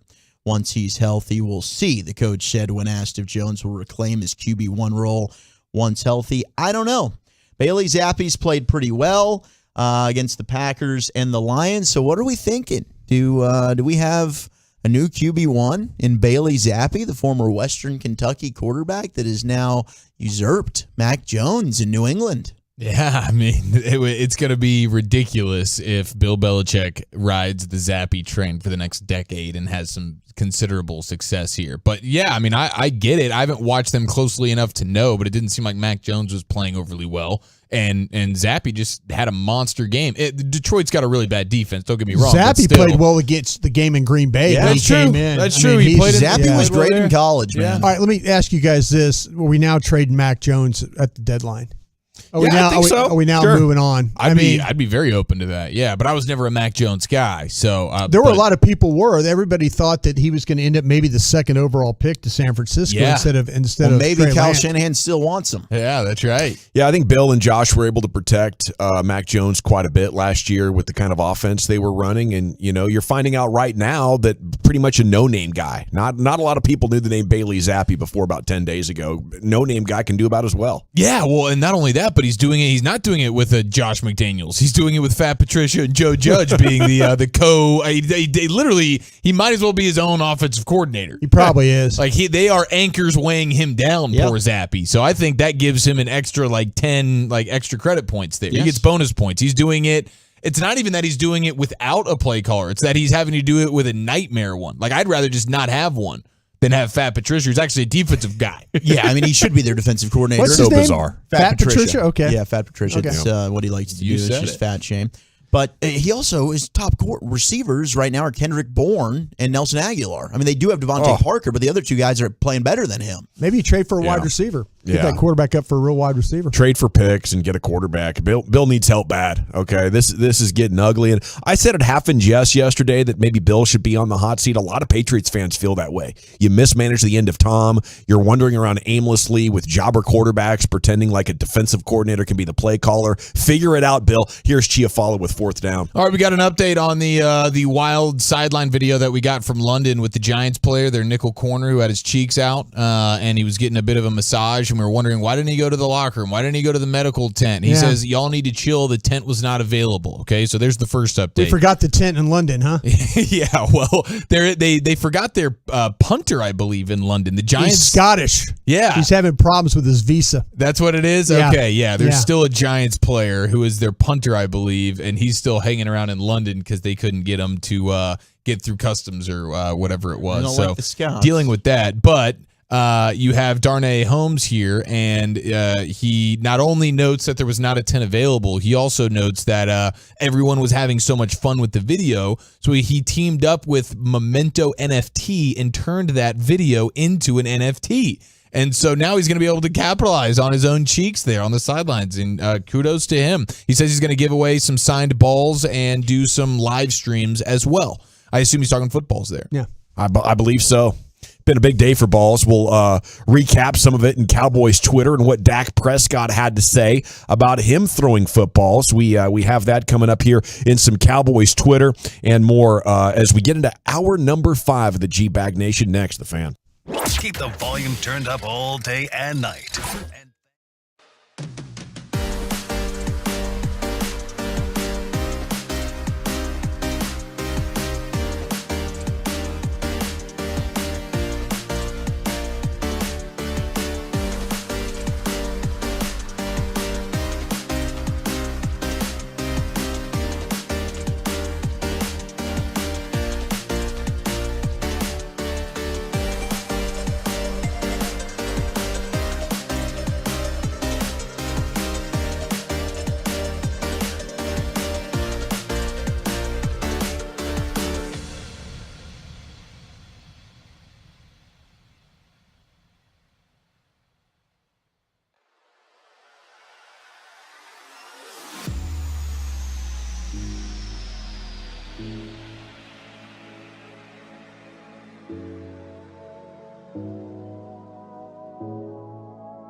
MyFitnessStore.com studios.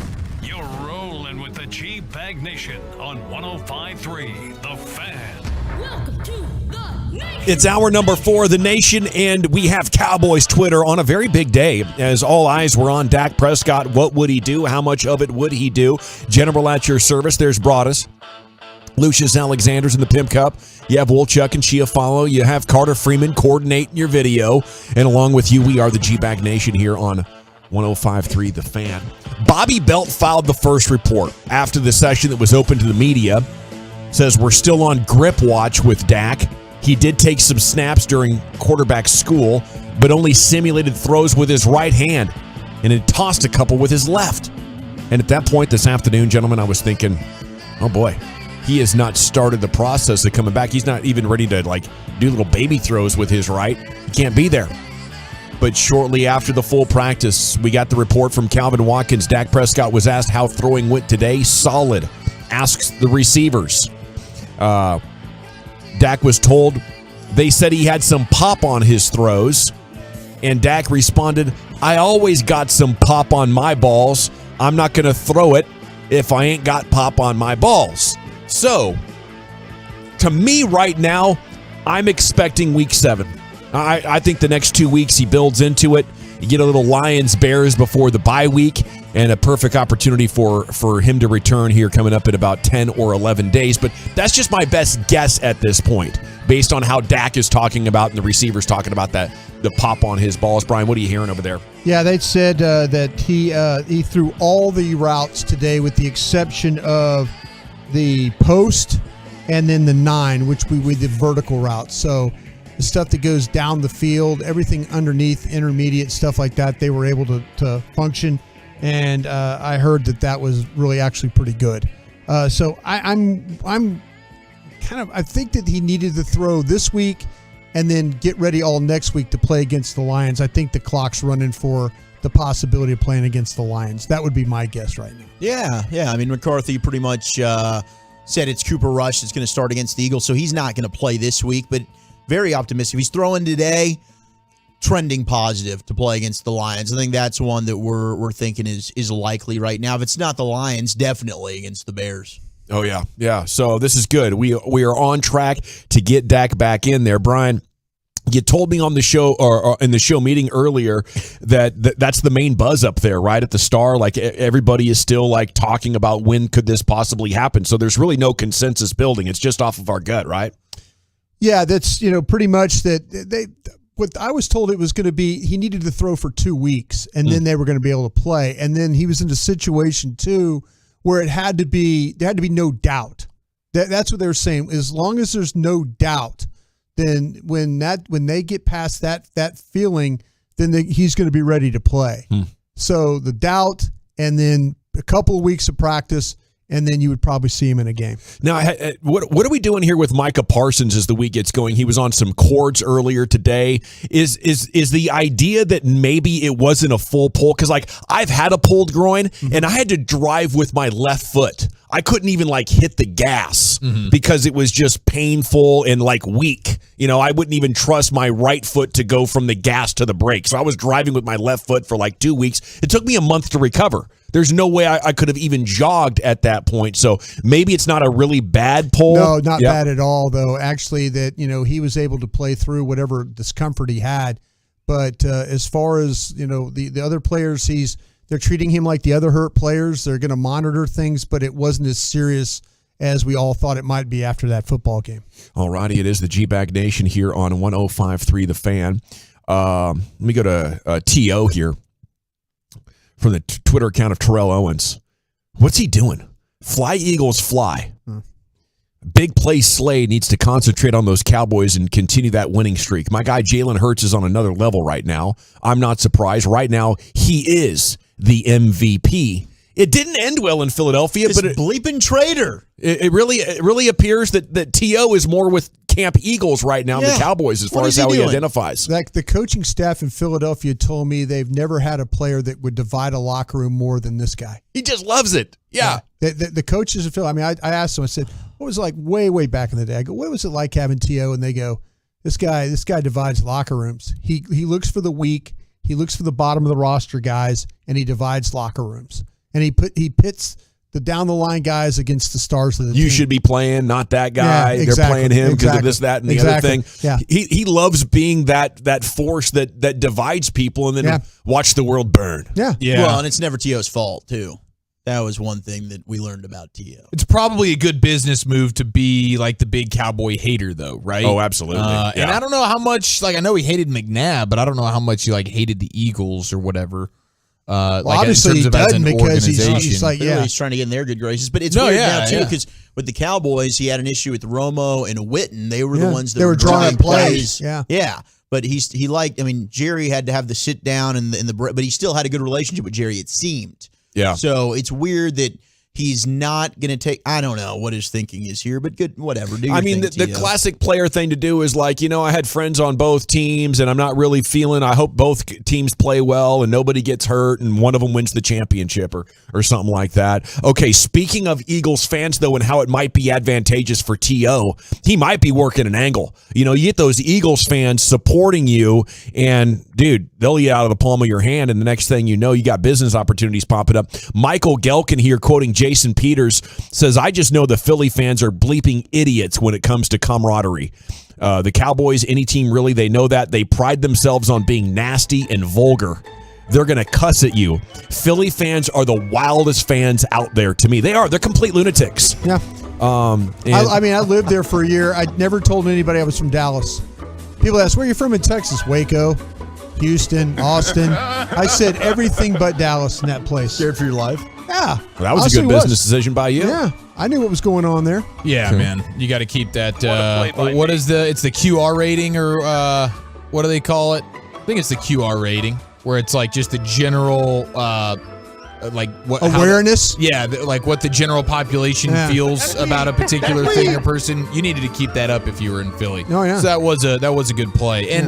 And everybody pretty much echoes this. Like every Cowboy that we've ever talked to, Barry Church, hopefully we'll have him on before the game and get to chat with him about some of his moments in Philly. I know that was a big one. Aaron Rodgers talks about whenever he was there still backing up Favre. Yeah. And he was just the backup, and so he's sitting on the bench the whole time, and he says the whole game, and he found it to be funny, where the whole game they're just yelling at him like, Rodgers, get the splinters out of your ass. Rodgers, get the splinters out of your ass, because he was just riding the bench the whole game. So, they're known for everybody, but especially Cowboys, and especially on a night game. It's got like that LSU kind of vibe where it takes it to kind of another level. These guys are boozing on the brown liquor for breakfast, and then boom, all day. There's not a better win, in my opinion, in the NFL than beating Philadelphia.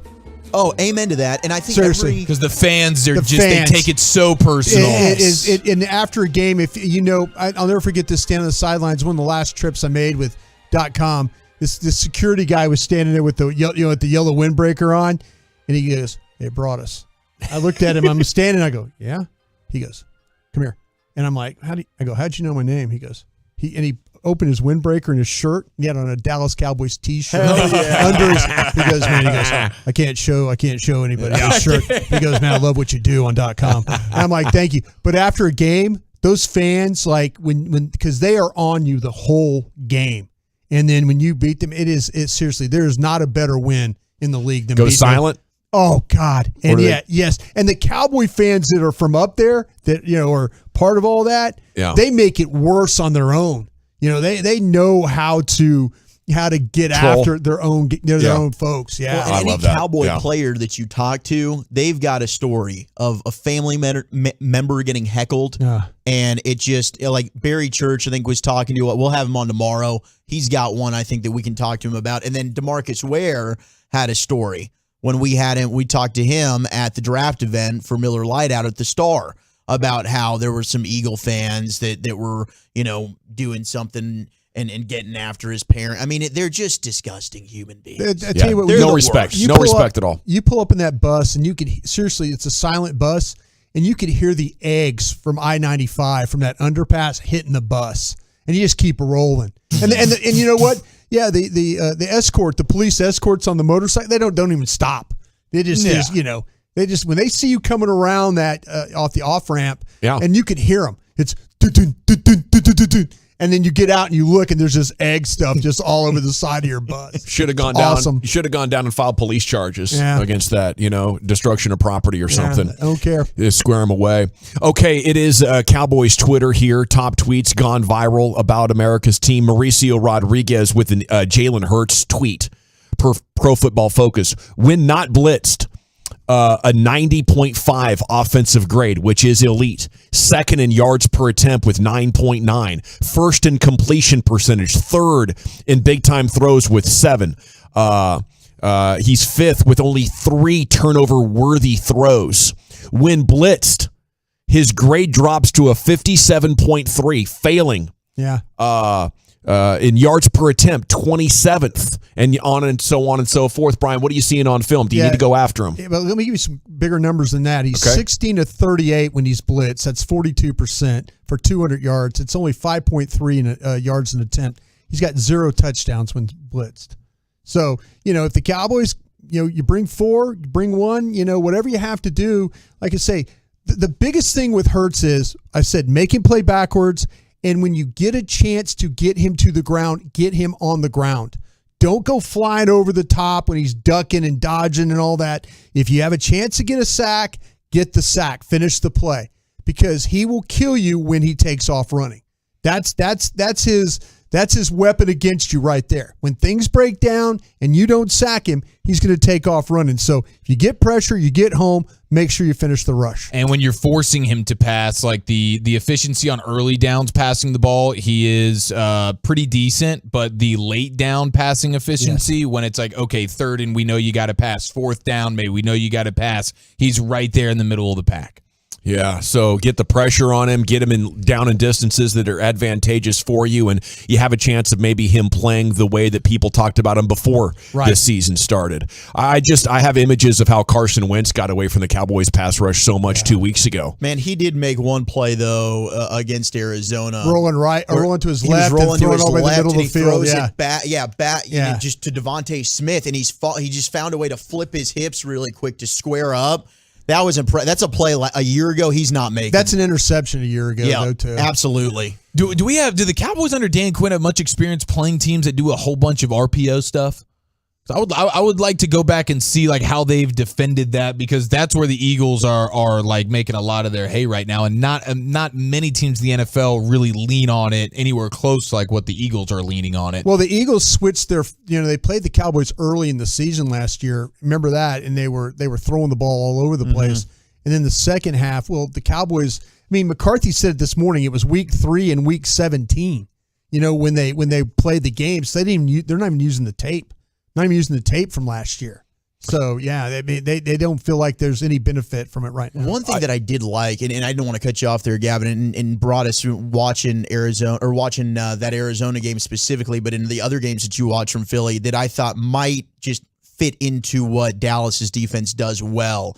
They play, sideline to sideline a lot, where they're trying to get the ball to the perimeter, and, instead of vertically, they're doing a lot of stuff like kind of with the screen game, or let's try and get the ball in space to Goddard. And I think with the team's speed and rallying to the football, that kind of plays into the hands of the Cowboys defense to where that might be successful if that's the attack that they want. I think if they're trying to stretch the field and Hurts is able to extend plays that way, that might be better. But if they want to go ahead and play, all right, we're going to try and get the ball into the flats, I think the Cowboys defense might be successful in this game. It is a really interesting question that Chiafala brings up, I think, about how much experience they have of defending the RPO, because that is something that your coordinators have to try out with different players, figure out what you're going to do to try to throw them off. I think there's 3 keys. You got to crash the mesh point in the backfield. You got to change what they call the conflict player, which is the player the quarterback is reading, right? So you got to rotate that between 3 guys and then disguise it.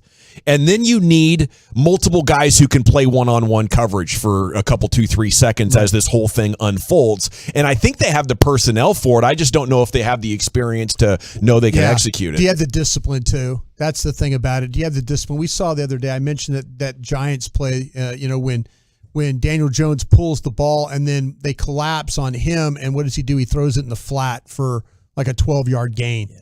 That's stuff that the Eagles do, too. I do want to, in my final Cowboys Twitter tweet, salute Ed Werder. His father passed away. McCarthy mentioned it. He sort of let us in on the journey that no son or daughter really wants to go through. It was very touching, and we haven't had the best history with Ed Werder over the couple of years, but I wanted to, really thank him for, allowing us to kind of experience that through him. And he put some really great words on it. And apparently his dad was a great guy. So sorry for his loss, and thanks for sharing on Twitter. It is time now to hit the expressway. 35 minutes of uninterrupted sports content. We do have Bobby Belt coming up at 5:30. We'll get you caught up on everything breaking in the world of sports throughout this broadcast afternoon next in The Fan.